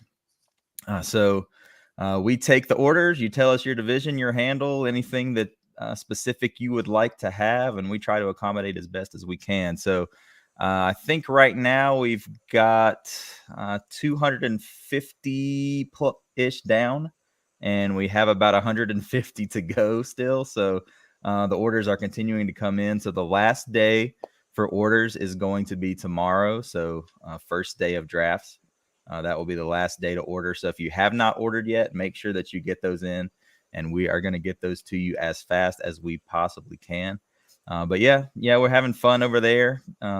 Really liking the theme this year of the locations. It's been pretty cool to work with that and get out some cool designs. So hope you guys have enjoyed seeing those come across your timeline.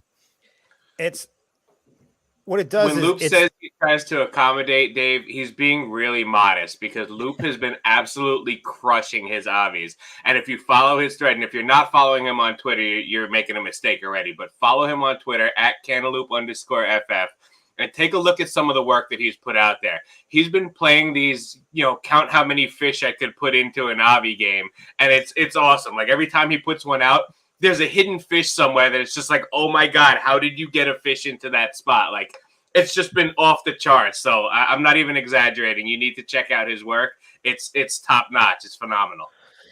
And, not only is it raising money for our charities, but I think it also really gets people in the spirit because it really pumps them up and it gets them excited for the event. And I think that gets undersold, just what it does for the morale and just motivate people. Hey, this is what it takes to just get involved. Is I get to pay someone $20-$30 And I not only do I get something in return, but I'm giving that money goes right to charity. They don't take any money off the top. So that's awesome. This is awesome. And I apologize for mispronouncing your name earlier. That I have a genetic thing from that comes down from the people up in northern Maine that we just don't know how to pronounce people who are from civilized areas. So I want to apologize for that. All right. I want to talk a little bit more about actual fantasy content here. We've been getting a little mushy gushy at times, loving it, but we've got some heavy hitters here on. I want to start first with Rasball, then we're going to go to Brian, and then I know Luke, you're also you're not just a pretty face with who's really good at designing stuff. So I was lost there for a second. I distracted. I looked in your eyes. That was a mistake. So JB, tell us a little bit what you guys are doing over at Rasball. So you just read it actually in the live read. We got some great tools out there now, and memberships start at $19.99, and we're giving all those tools away for free to anybody who signs up to be a member. So there's some really awesome tools over there that have been updated recently, and it's really a phenomenal, underrated site for all the tools that you need to win your fantasy league. Also become really active on social media. Bobby Lamarcus kind of taking the reins with that. Doing TikTok videos, doing the YouTube channel, short clips, short videos. And it's been awesome because it's small bite-sized fantasy bursts from Rasball. And we got a lot of great people over there. Loop actually does some IDP content for us over there also. So it's really, there's a lot of good stuff going on. And of course, the Rasball itself. Sign-ups are coming out. Invites are going out. So if you haven't signed up for it yet, make sure you sign up for it. Another great industry league that everybody seems to have a lot of fun with. I am actually disappointed. I am kind of a sucker. I have not been part of the Rasball. You hear about it all the time. I'm gonna remedy that this year. I am going to write it down. And I'm going to make sure I sign up because, I'm tired of making a fool of myself in the Scott Fish Bowl, and I need to go to a different venue to try to flex on some people. So thank you, JB. Excited. I know we're going to come back to you in a second here, but I don't think people realize – well, actually, I bet people do because I'm not much of a DFS guy, but what Brian has done in DFS – you're a Millie maker, right, Brian? Yeah, 2019, yep. You won the Millie. You are – and not only – you're not just a one-time flash in the pan guy. You have a process that consistently you consistently repeat your results and you share results that also help people over at Occupy Fantasy to be successful. And, dude, I know you're legit. Like you are a blue chip, a sharp guy. When you hear a lot of vanilla DFS stuff out there, and I'm sure, Brian, like you're probably in the space, a lot of stuff is vanilla out here, and you to come on at 6 a.m. or 6:30 and to schmuck it up with us early on. We really appreciate you, especially after being a sponsor. So I just want to say, you're going to give I'm going to make sure I'm going to flex some of my little to no power, and you're going to have a primetime slot next year, man. But I just want to say thank you for coming on and talk to us about Occupy. Yeah, appreciate it, man. No, I mean, my terrible PGA DFS lineups aren't going to watch themselves at 6:30 in the morning, so I figured I'd get up and watch those too. So, yeah, but Occupy Fantasy, I started it a few years ago, and we have a great group over there. And basically, what it comes down to, there's so many smart people who play fantasy football, right, and other fantasy sports. And believe me, a lot of the people that have been on this show over the past 24 hours probably know about fantasy football more than I do, especially season long. But that's not the only part in being successful in DFS. There's so many other ways that you have to be successful rather than knowing the players on the teams, knowing the matchups, knowing defense versus position, knowing all the weather, knowing all these things. You have to know how to build lineups the right way. You have to know which contest to enter them into, and you have to know risk reward because you're not going to win $1 million or you're not going to win a big tournament just by knowing the players or just by knowing the proper things about fantasy. So really the goal in starting Occupy Fantasy is when I was looking around for DFS content 5, 6, 7 years ago, and still today, it's all kind of the same, right? Here's the players you should play, maybe a little bit of strategy. But our entire focus is for people on how to grow their bankroll, how to take shots the right way, on how to win big prizes. And most importantly, once you get in those contests, how to win these big prizes. And so that's been the goal there. And we really want to be affordable for everyone, not just the pros. So affordable price levels. And the lineup builder that I use myself, a lot of people ask this question. It's like, Brian, do you have like a secret model that you use or a secret lineup builder that you use? Literally everything you see on the site is what I use to build my lineups. So, I put it out there and on that note, people will follow up. Well, Brian, well, if you're going to just put your stuff out there, aren't you worried that other people are going to use it? It's like, well, I play in so many different contests that 99% of our members aren't going to play in. And two, there's still that process that I have that people aren't going to be able to replicate. So there's the lot to it, but we're trying to give people the tools to be successful in DFS. I mean, I don't know how you, you said it all right there. So definitely check out Occupy. But Jordan, what can you for people who know you as the graphics guy, can you talk a little bit what are you doing on Twitter? Are you just I love what your profile says. You're not a fantasy analyst, you just play one on Twitter. Talk to us about what you're doing in the fantasy industry, my friend. So most of my fantasy content would be found on Razzbowl. So I do some IDP stuff over there. That's kind of my forte. The very first Dynasty league that I was ever in was a 32 team full IDP salary cap league. So that was how I cut my teeth in Dynasty there. So used some of that knowledge that I've been in there for that league for about 6 years now. So using some of that knowledge, you have to know the deepest of the deep players there for IDP. So trying to share a little bit of that knowledge over on Razzbowl. So that's really where you can find my written content. Other than that, Fantasy Besties podcast that we going to get started back up hopefully here pretty soon with JB, Kevin Tompkins, Coop A Fiasco, Andrew Cooper, and Lindelian. So we do that podcast weekly, hoping to get that started back up. So that is a great crew. It's funny because you see your stuff all the place. I was like, what? I could not place who was on when I saw Fantasy Besties, and that's Lindell. That's right. That's the crew.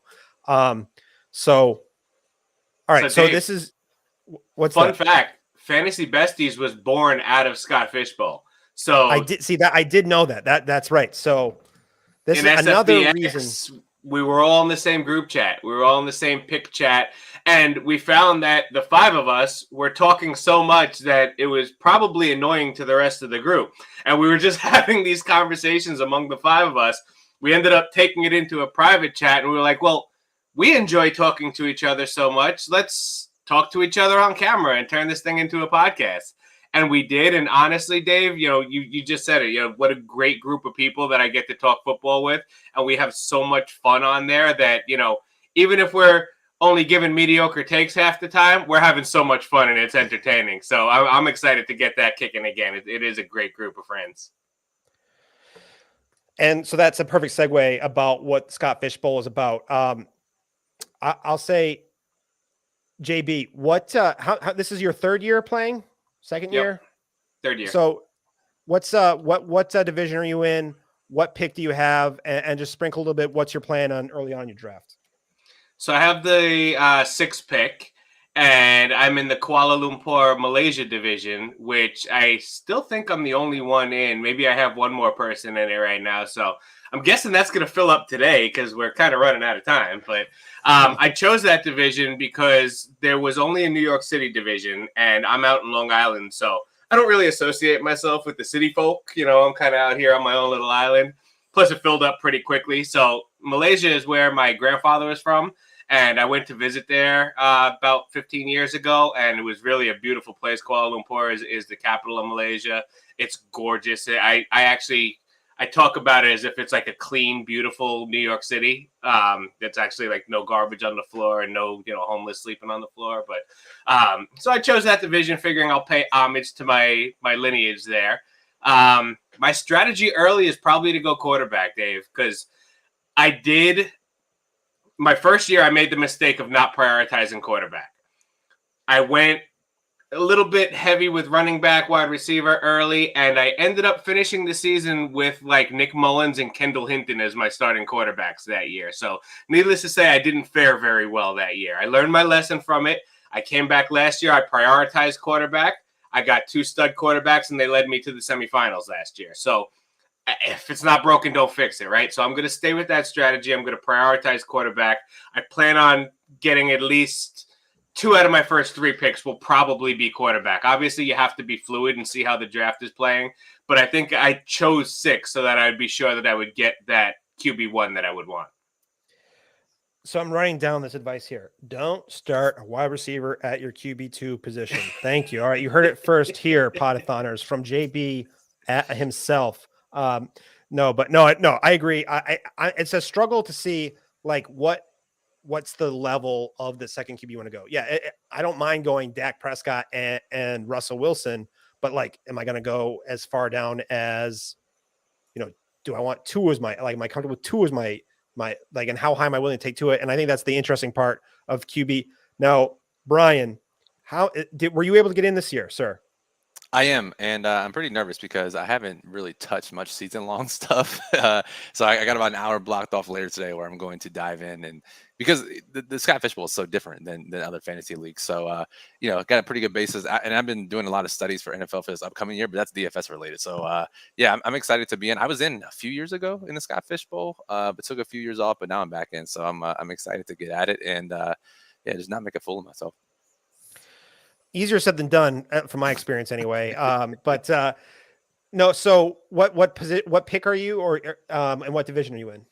Let's see. I am in the Arlington division, I think, and I have the 11 pick. So, yeah, pretty interesting. I was looking at some mock drafts, and I was looking at some other stuff, and yeah, it's like you guys said. I mean, we've all played fantasy football for super long. It's all about adapting to the draft. And then the thing about the 11th spot at the end of these drafts is, especially in this scoring format, there are going to be crazy runs. And if you go 20 something picks in between draft picks and you see a run happen in front of you, and that's how you end up starting Kendall Hinton at quarterback. So yeah, it's going to, I think you got to be ahead of those runs. So I'm going to be trying not to be stuck starting those types of guys on any given week.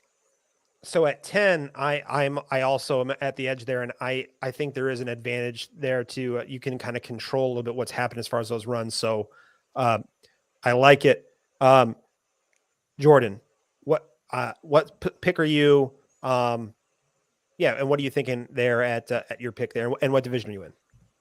Yeah, so I am in the Pawnee, Indiana division. Oh, that's obvious. Now that I look at your Avi, that makes a lot of sense. Yeah, so my Avi, you can see, is a Scott/Ron Swanson mashup that I did there. So that's my Avi. But so Pawnee division, I'm picking from the 7th spot. So kind of what Brian was talking about there with the runs. I picked the middle of the draft to try to avoid those. I don't like going for long stretches without having a pick. So I like to pick pretty much in the middle. So you have consistent every round kind of in the middle there. So at the first pick, I've done several mocks. It's probably going to be a quarterback. If any of my division mates have looked into my history, this is my 3rd year. So my first pick in the first 2 times that I've been in the Scott Fish Bowl have been Lamar Jackson both years. So I had the 2 spot coming off the MVP season, took him at the 2 spot. And then last year I was in the 7th spot as well and got him there. So we'll see if we can make it 3 for 3 with Lamar Jackson. If somebody grabs him ahead of me, then got a few other quarterbacks. But if, I'm not opposed to taking the first running back off the board, or maybe even the first tight end off the board, if that's how the board falls. So you got to remain fluid. Got to remain fluid in this thing and not get locked into, I'm going to take this position this round, because every draft is going to be different. So you have to play it by ear. Yeah, I think that's I think sometimes people get too locked in the ADP. They have a plan and they're not willing to realize how that should change or affect their strategy, and not necessarily like just like totally to like abandon and just like go with the flow, but more of adapt and still maintain a winning type of a structure that you can still win with. So I think that's important, like you said. And people are like down on Lamar Jackson because last year the injury and what have you, but he still scored 21 Scott Fish Bowl points per game last year, which was like a lower end QB1. So people want to act like he's terrible for this format. I think that's a little overblown here. and especially if he can revert back to his mean a little bit, things could go. So I'd like to see you go 3 for 3, and then third time's a charm. So, guys, we're getting at 6:51. We got 9 minutes left. I want to make sure everyone has time to talk about one more thing, whatever you want to talk about. We're going to give you guys the floor, but on top of that, I want to mention a charity outside of Scott Fishbowl that means a lot to you, and share a little bit about that. So we'll start with JB, then we'll go to Brian, and then we'll close with Jordan. So JB, tell us what the floor is yours, and then close out with a little bit of a charity.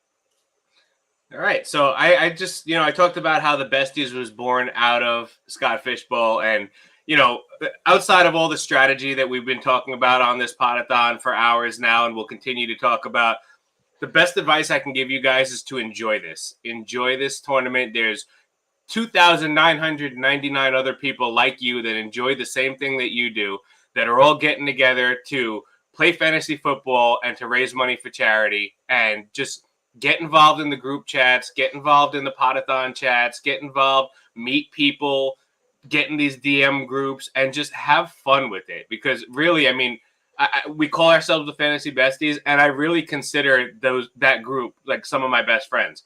When I found out my wife was pregnant, we told them before we told any of our close friends here. So I couldn't wait to text that group and tell them that we're all going to Coop's wedding this year. We got an invite to Coop's wedding. That's how tight we got just from this fantasy football league that we play in. So that's the biggest advice I can give you guys, is to just get out there, make friends, have fun with this. As far as charity goes, Dave, collinsangel.org is a charity that my uncle started. My cousin, who was about 5 years old when he passed. So yeah, we actually just started a fantasy league with it, and I posted it, and just felt like this year I wanted to do something for the charity. They do an annual golf event, so anybody in Michigan, every July they do a golf event. But he died of viral myocarditis, which was a virus that damaged his heart. And it unfortunately took him way too soon. So my uncle started this charity. He does the golf event. He has the website up. So it's collinsangels.org.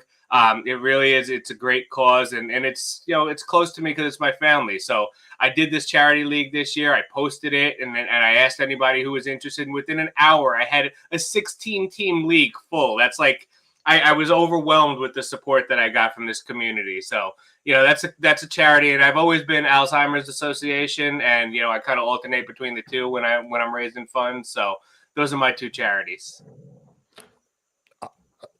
You said it all. So I'm not going to parrot what you said, but yeah, thanks for sharing, GB, and thanks for being on too. Brian, whatever's on your mind, and also to a charity that's really important to you as well.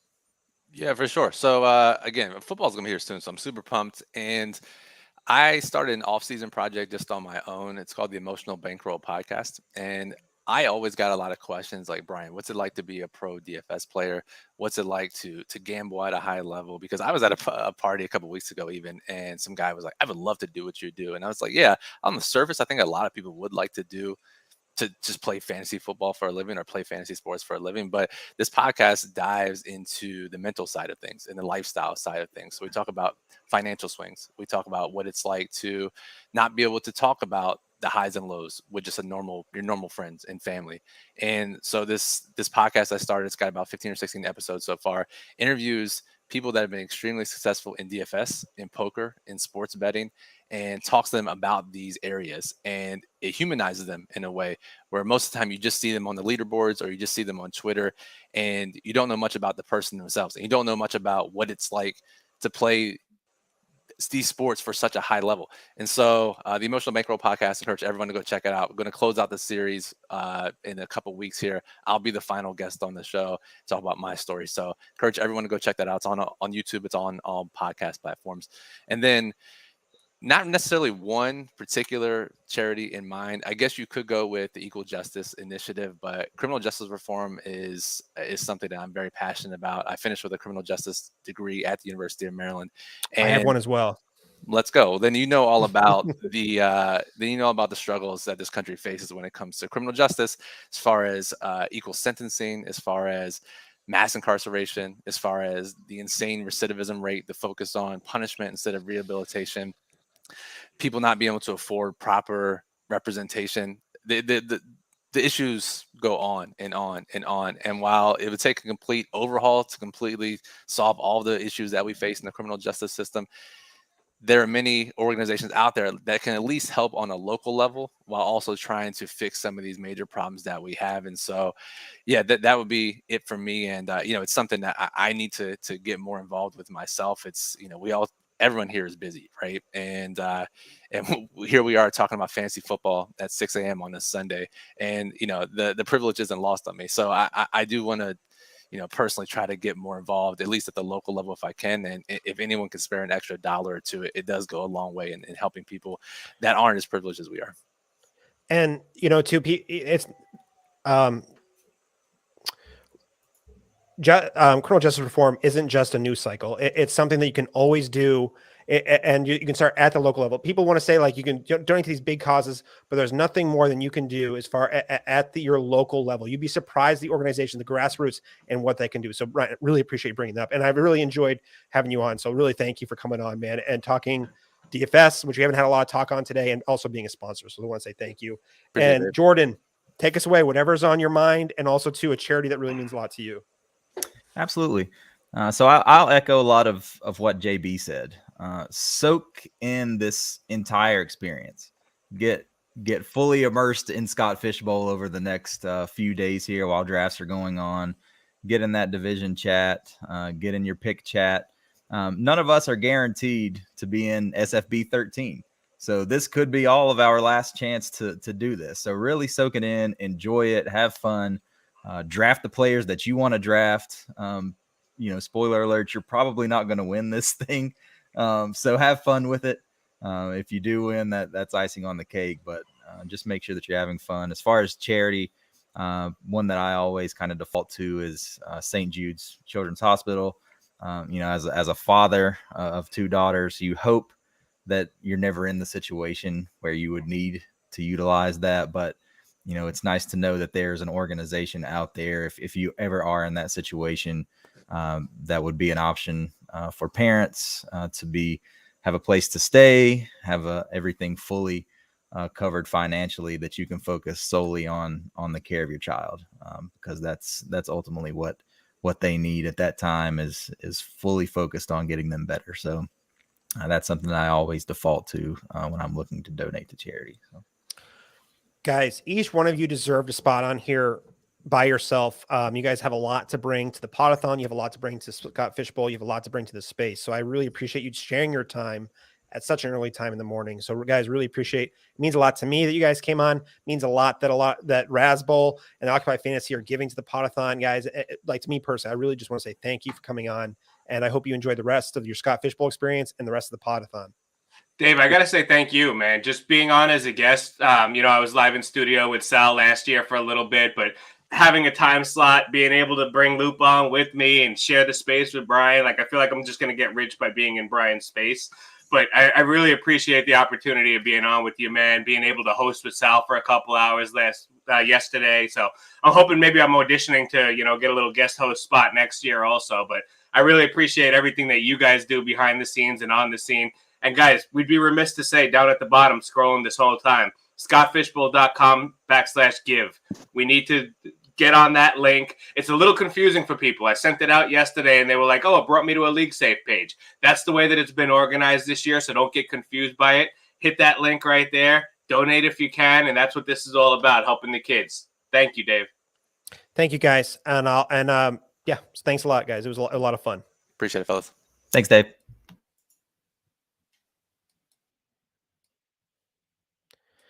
All right, and before we bring on an exciting guest up next, I just want to get to our sponsors really quick. And first, I want to say that was a great segment. It's been the guest, the overnight, people want to call it the graveyard shift, whatever it was, have been crushing it. I'm excited to keep it going here as we enter the last segment of this stream.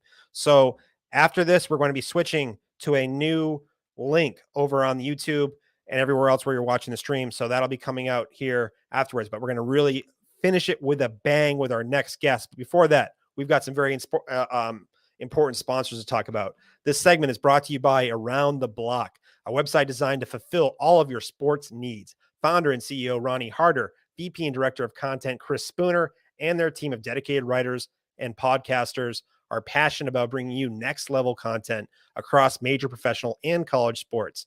Around the Block focuses on showcasing its contributors, talents, and emphasizing audience engagement to give the Around the Block community the best possible experience with the sports they love. Visit atbnetwork.com and follow at ATB_network today to experience your favorite sports all in one place at Around the Block. And the second sponsor is brought to you by, the second sponsor is Fanspeak. Fanspeak gives let's start from the top. Fanspeak gives fans a place where they can get information about all forms of fantasy football while providing tools to test out the NFL draft and NFL free agency. Fanspeak is growing its fantasy community to cover best ball, fantasy, or dynasty, DFS, sportsbook picks, and redraft. Their team headlined by Steve O. Speak, and Mega 08 DFS offers compelling and dedicated content, ignoring team bias to give the best all-around perspective in the industry. Follow at Fanspeak on Twitter and visit fanspeak.com to find the edge Poda-thoners need for their fantasy football passion. Now, this next guest, I'm not going to, he deserves the red carpet rolled out. But he's going to do it all himself. He does not need any further introduction. Jeff from Football Guys. Jeff I'm going to butcher your last name. It's getting late, Jeff. Well, actually, it's getting early, I guess, for some people. But, sir, welcome on the Poda-thon. We're having a lot of fun here. Just welcome on. It's been having a great time. Welcome aboard, sir. Thank you so much, Dave. Appreciate it. I'm glad to be with you guys here this morning and hanging out and kind of adding my role here to your long-lasting podcast that is hopefully making lots of money here for our kids. Over at scottfishbowl.com/give. And also you can check out the links that are all over the SFB Podathon Twitter. Jeff, this is what, your fourth year in Scott Fishbowl? It's more than that. It's probably, I think this is my 9th year. I think my gosh. I undersold it. Okay. I came in 2013 when it was still the FF Oasis Invitational. Yes.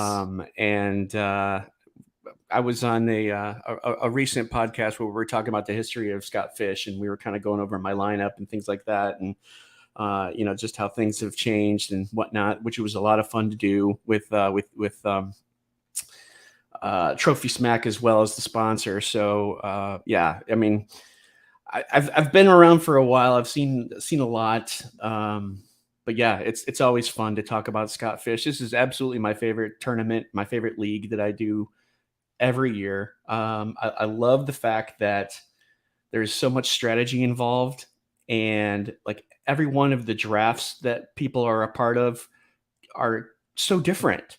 You never know what's going to happen, and your draft strategy almost goes out the window once the draft starts, which is what makes it one of my favorite tournaments to be in. I think what's really interesting too is, you're playing Scott Fishbowl, and there's a lot of people who are new to fantasy in general, but a lot of the players are extremely experienced and successful fantasy analysts, fantasy players. They are listening to tons of content. Incredible knowledge you're going up against. But it's crazy how the scoring is balanced and the way it tugs at your heartstring, where it's really hard to make that choice when you're out, because one, you're right. You're not expecting what to happen. And then when you're on the clock, there are always like it feels like there's 3, 4, 5 viable options because the scoring's so balanced. What pick are you this year, and what's kind of running through your head here with this scoring? Feel free to tell everyone your first 10 picks you have planned, whatever, whatever have you here. But yeah, tell us a little bit about this year for you. So this year I am pick number 11. Last year I was pick number 11 as well. And I like how I started last year. I made some boneheaded picks last year, but I started strong. But I like 11 because of the third round reversal, where you can have, you have pick 1, 11, then you have pick 2, 2, and then you have pick 3, 2. So you're able to get 3 guys within, what is that? was that 36 picks or something like that? I don't. You know, I have a spreadsheet that does all my math for me. So people want to say, "Oh, you're smart." No, it's the computer does it for me, folks. So yeah, no, you're right though. 36 picks. The third round reversal is it kind of came on. Maybe what this is. I think is this the second year of doing that in Scott Fishbowl? Second year. Yep. Pretty sure. And it's talk about a change in strategy. You know, I used to think, oh, maybe like pick 3 or 4 might be pretty decent. I can still get a good quarterback, but you know, turn around and then get the next closest best running back or receiver in the second round or whatever. Well, putting the third round reversal into there really kind of makes you slide more to the end of the draft. I think is more of the opportune spot. Like I think people have said that slot 9 or slot 10 is pretty good. I kind of like slot 11. Last year I started with, let's see, I started with Derrick Henry, and then I went to Jonathan Taylor, and then I came back around and was looking for a quarterback, someone who, you know, hasn't quite made their stamp yet in the league, but definitely has an opportunity to. So you got guys like Matthew Stafford was available then, Joe Burrow was available then, and I took Burrow. So I started with Henry, Jonathan Taylor, and Burrow. I mean, that's a great start. Those options aren't available this year, which is crazy. No. Like you can't do that this year. There really isn't that 3.02 quarterback that I think can make a difference. Now there might be a guy, but this guy's been falling pretty, or not falling. He's been he's moving up the ranks, and that's Kirk Cousins. He's someone that I'm targeting at that 3.2, but I have a feeling he's not going to be there. A lot of people are starting to turn on to him, and he's going to like the mid second or the early second even, I've seen. So yeah, it's going to be interesting to see what type of players are available. Do I go quarterback to start the draft?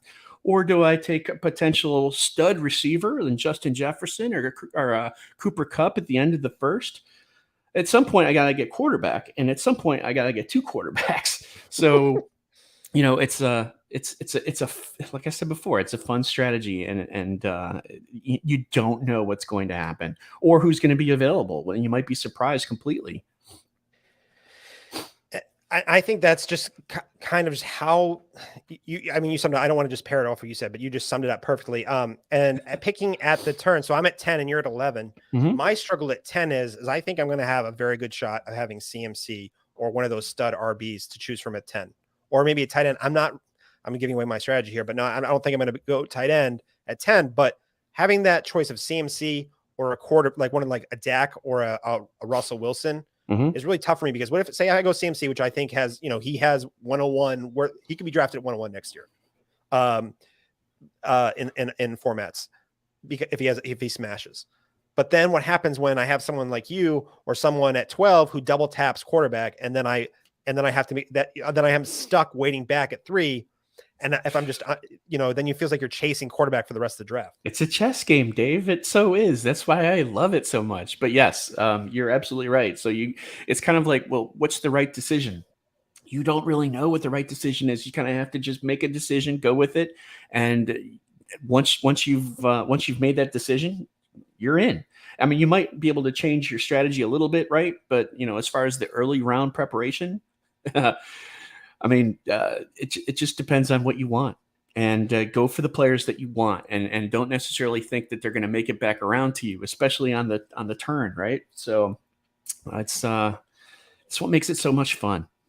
And you know, there are some people who want to go, you know, the zero RB zealots. I'm not just saying that in a negative connotation. Just the people who are hardcore zero RB, they're going wide receiver, or tight end, or quarterback early, and waiting on running backs.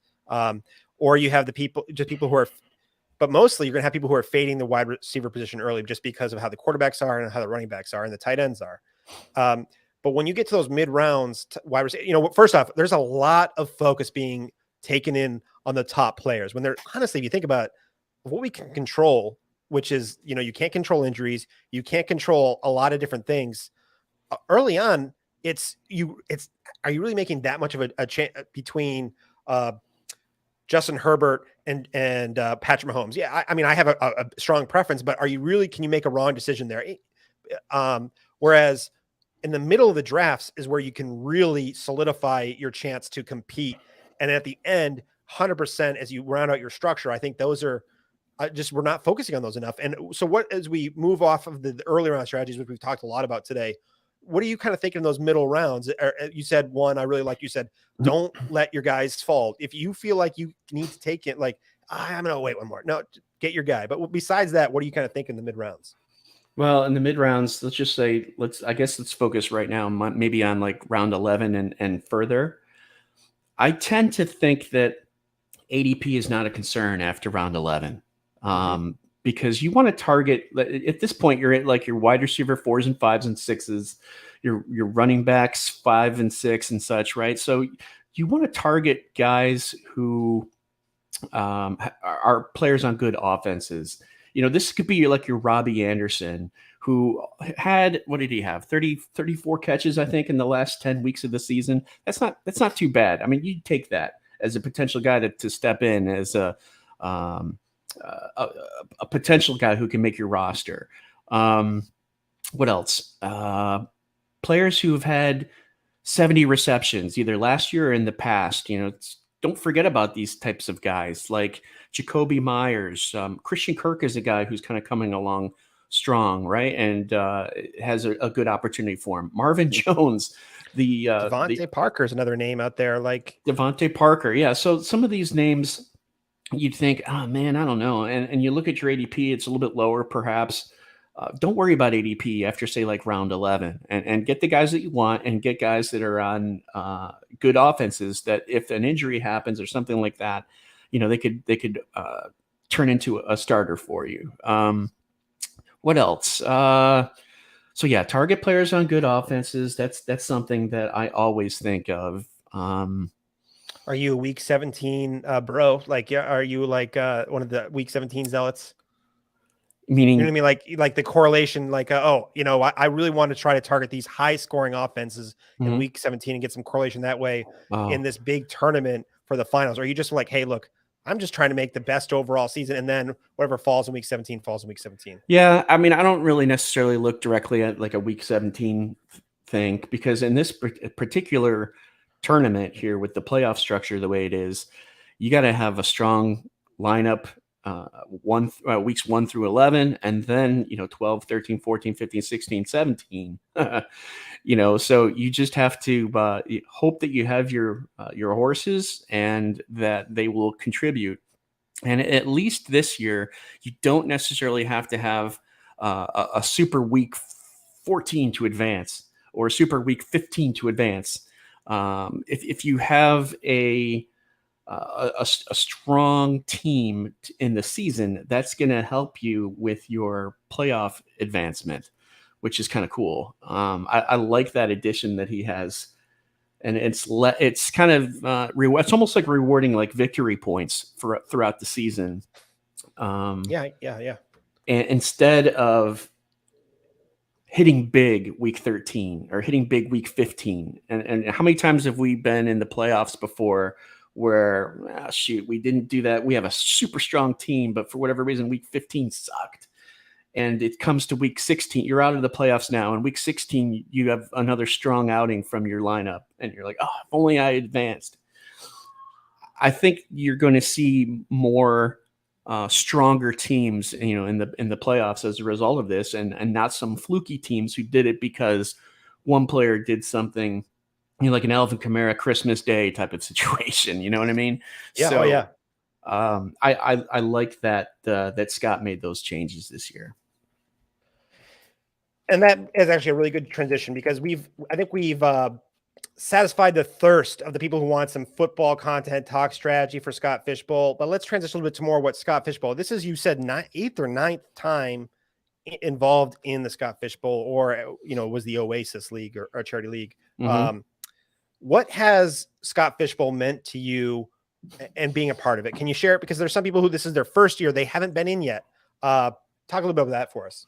So if this is your first year and you're immersed into everything, and first of all, I think we should say that there's a lot of strong, talented, really knowledgeable people who are not necessarily content creators, right? They're we might think of them as people who are lurking in the social media world, who tend to do their own work and their own databases and their own research and things like that. We don't really necessarily know them by name, but they're there and they're strong, and they absolutely deserve to be in this tournament, as a pro-am, and kind of state their claim. You're like, hey, I'm in here. This is what I did. I won my division.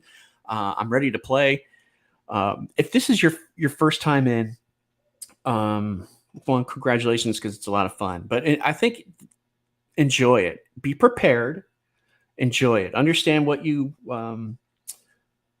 need to do, I think, in order to be successful. Because if you're in this league, you know fantasy football. At least you've done drafts. You are familiar with the process. For me, whenever I'm in a tournament like this, for the first time, I generally tend to take a year to really kind of realize, oh, okay, all right, this is what I need to do. This is what my strategy should be. That kind of thing. And so when I am in a tournament for the first time, I tend not to do as well, and it takes like a second year. It's almost like week one. Sometimes week one, my lineup is like, not great, and I'll lose week one. But I'll turn right around in week 2, week 3, week 4, and submit a good lineup and do well. It's almost the same thing as a microcosm for the tournament. So, like, for example, I'm in the Warrior Bowl for the first time this year, and I'm looking forward to that. But I'm not really sure what to expect. And I think a lot of people are going to be like that for Scott Fishbowl, in their first time in. You just kind of have to talk to other people.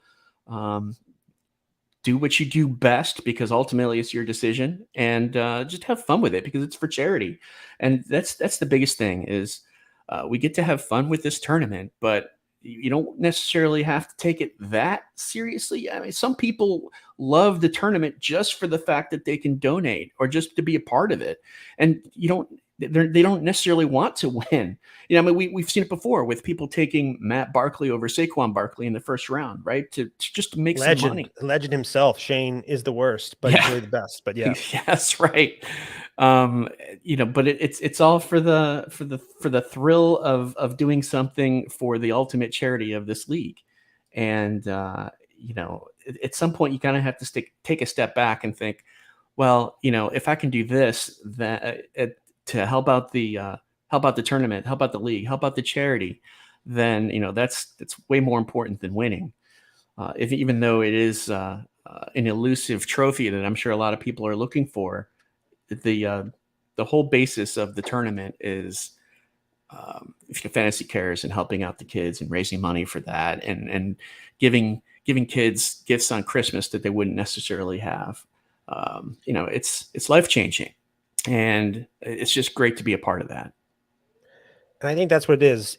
We're a part of it. There's not, like, even Scott Fish himself, he'll be the first one to say, like, hey, it's not just me. There are so many people who help him behind the scenes, who have stepped up into a bigger role to help him to carry the load, as this is expanded to 3,000 people. I think I might be wrong, but is it 30,000 people signed up, or is it even more? That wouldn't surprise me. That wouldn't surprise me at all. And all these people, the community that comes together for the charities. Jeff, you said it perfectly. We've talked a little bit about some strategy for Scott Fishbowl. We've talked a little bit about the Scott Fishbowl yourself. I want to open up to you a little bit. What in the fantasy space, is there something that you've been, like, some content you've been creating that you're a little passionate about? If you want to talk about what you're working on, anything along those lines, I'm sure people are well aware of what you're doing, but yeah, let's talk about it a little bit though. Before I get to that though, can I ask you a question? I'm going to take you by surprise. Oh no, hey, here. This was me opening up for like the next 6 to 7 minutes of whatever you want. So let's do it. Yeah. So first of all, how many shows have you done already today? I have. Or is it too many to count? No, I've been awake since 5 a.m. yesterday. I went for a run with my son at 5 a.m. yesterday, or 5:30. I'm fibbing now. 5:30. I went for a run, and so I've been up since then. So let me ask you this: you've talked to a lot of people, I'm sure. What if you could maybe take 3 things that you've learned talking to people, either about this tournament or about life in general, whatever. What 3 things have you learned in this whole experience? I'm just kind of curious. Something that I've tried to do overnight, the overnight crowd. So I've been doing it since 3 a.m. and the overnight crowd's a little bit different. It's a very hardcore part of the chat that are just avid people in the chat.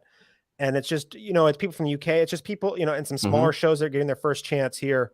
And I think one thing, we're talking about charities, we're talking about a lot of different things, but what the Poda-thon itself is kind of built on is it's not just about big names. If people from football, guys like yourself, or people from ESPN like Matthew Berry or Ryan McDowell from DLF. It's about the people who are just getting their shot in the fantasy industry and getting just someone listen to a name, someone to hear a sponsor's live read. And they're like, hey, that sounds like something I'm interesting. I've been hearing them. Hey, they're a sponsor. I want to go check it out. So just like it gives a platform where sometimes on Twitter, there are some of the smartest people out there, the sharpest people. You talked about some of the sharpest players aren't the analysts. They're the quote unquote fans, Absolutely. And some of the people, some of the smartest people had under 300 followers this time last year. And now they're like a Cooterdoodle 2 years ago, like one of the most fun people in this industry had 200 followers. And then, and that's one thing. And the second thing is I've made a very, something that I'm passionate about is charities and what the charity, like we've talked about already. I've asked people about what charities mean to them and what their charities are. And we've had people talk about orphanages in Johannesburg for domestic violence survivors, for infants, certain medical conditions for infants that have like a 50% survival rate that hit home close to people. The Chadwick Bellman Foundation, the UK Fantasy Collective, the Mind Charity, one of the people from 5 Yard Rush, the Breast Cancer Now organization. His wife was diagnosed with breast cancer 6 months ago. She's doing very well, but just what that means to him and the tools that they provided him. And last hour, talking about the Equal Justice Initiative, JB had someone who was very important to him, who passed away, and just the charity that trying to raise money for him because he passed too soon. And just hearing all of these charities and how each person is affected and just what makes them tick and what this charity means to them has really been moving to me, because the Poda-thon has had a very special impact on me. And just hearing the charities that have had a special impact on them has been special. So I actually am going to count that as 2 and 3. So those are my 2 and 3 answers, because it really was that special. So I appreciate you asking, because I was not 2 days ago. I was not planning on being the host. So I was not planning. This is I like to be behind the scenes. I like to handle the sponsors. I like to put all my work into doing the live reads and stuff along that, and just enjoy the Poda-thon because I really care about it. And it's been awesome to interact with people on air. Jeff, I'm not sure when we would have had a chance to talk face to face. I'm having a great time. I'm having a blast. So I'd like to hear kind of what else has kind of been on your mind before we get to one of charity that means to you. So something that's on your mind in the fantasy space, and then a charity. Well, let's see. I mean, as far as fantasy speaking is concerned and content, you can find my work at footballguys.com. I also do a lot of design and video editing for a number of different sites, like the Fantasy Doctors, really good publication on YouTube.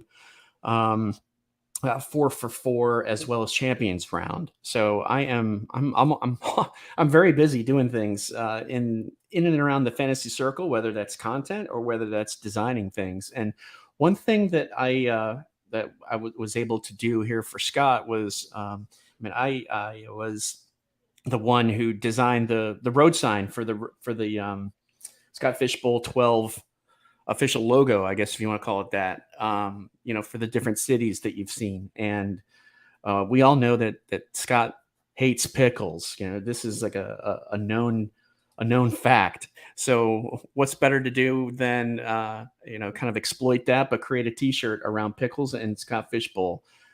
So I created one of those, and we've gotten some pretty good sales on those so far. If you're interested in one, you can go to my Twitter. It's my pinned tweet. If you're interested in purchasing one, you can. I wish I could show you here, but you can easily go to my Twitter and look at the pinned tweet, and you can see it there. So the proceeds will go to Fantasy Cares, it's my way of just kind of adding a little bit more money to the pot there that we're trying to collect. So check that out. It's and guys, even and guys and girls or whoever, it doesn't take a lot. Sometimes it's a financial contribution. Maybe it's just donating your time. Maybe it's, maybe you really respect what someone's doing in like the Poda-thon, and people are warriors in the chat right now. They're not giving $10 every time. No, they are participating in the event. They're helping create awareness. So there's tons of ways to get involved and give back in the fantasy community. And it's not just monetarily. So, so I think that's just kind of what we want to leave it with, Jeff.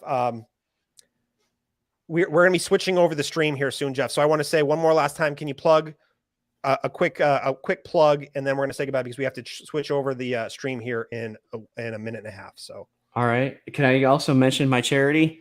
Yeah. Oh, shoot. Yes. My bad. Yes, sir. Sorry. So my charity is for the Leukemia and Lymphoma Society. And can I interrupt really? Just want to say that was really we had a donation at my wedding, and that was my key one too. So so I love it. I'm excited to hear what you have to say here about this one. So I just want to say that is really important to me as well. Yeah. So in 2017, I was diagnosed with a type of cancer that's called CLL, which stands for chronic lymphomic leukemia, which it's a type of cancer where in your bone marrow it makes too many white blood cells, and for treatment I didn't have to have chemo, which is, I'm thankful of that, but I have a prescription drug that I take every month. And what that has done is that reduces the number of white blood cells in my system, in my blood, in my bone marrow. And as a result of that, I've had level numbers ever since taking that prescription. And that's something that I'll have to do indefinitely, going throughout my entire life. So I'm thankful that I have that opportunity. I'm thankful for the Leukemia and Lymphoma Society for helping provide, some of that medication. And I'm always hoping for a cure. And, there's talk that could happen sooner rather than later. And for me to be able to live a life that I have without too many side effects and such is a huge blessing. So I am very thankful for that charity and for medical research to continue. So that's something that's really close to me. Jeff, I just want to say that really appreciate you sharing that. I'm glad you're doing well. The Cancer Lymphoma Society is one of the top rated charities in the country, in the world. They have a high effectiveness of where your money goes to really progressing their causes. So I'm glad you're doing well. I'm glad there's positive news, and I wish we could go for another 10 minutes because I'd really like to thank you for sharing, man. Really, thank you for sharing, and thank you for being part of the Poda-thon, my friend. Thank you, and I'll be at the Fantasy Football Expo in August next month, so I can say hi to people and meet them, and I look forward to that. You as well, Dave, if you're there. But until then, maybe we meet some other time. So I appreciate coming on and being a part of this. Jeff, thank you, sir. Thank you. It was nice talking to you. You too, guys. We have to do a quick transition over to the next stream. So ending it here, and we're going to be launching a new stream rapidly. So I'll see you guys all over in the same link. Jeff, thank you. Thanks.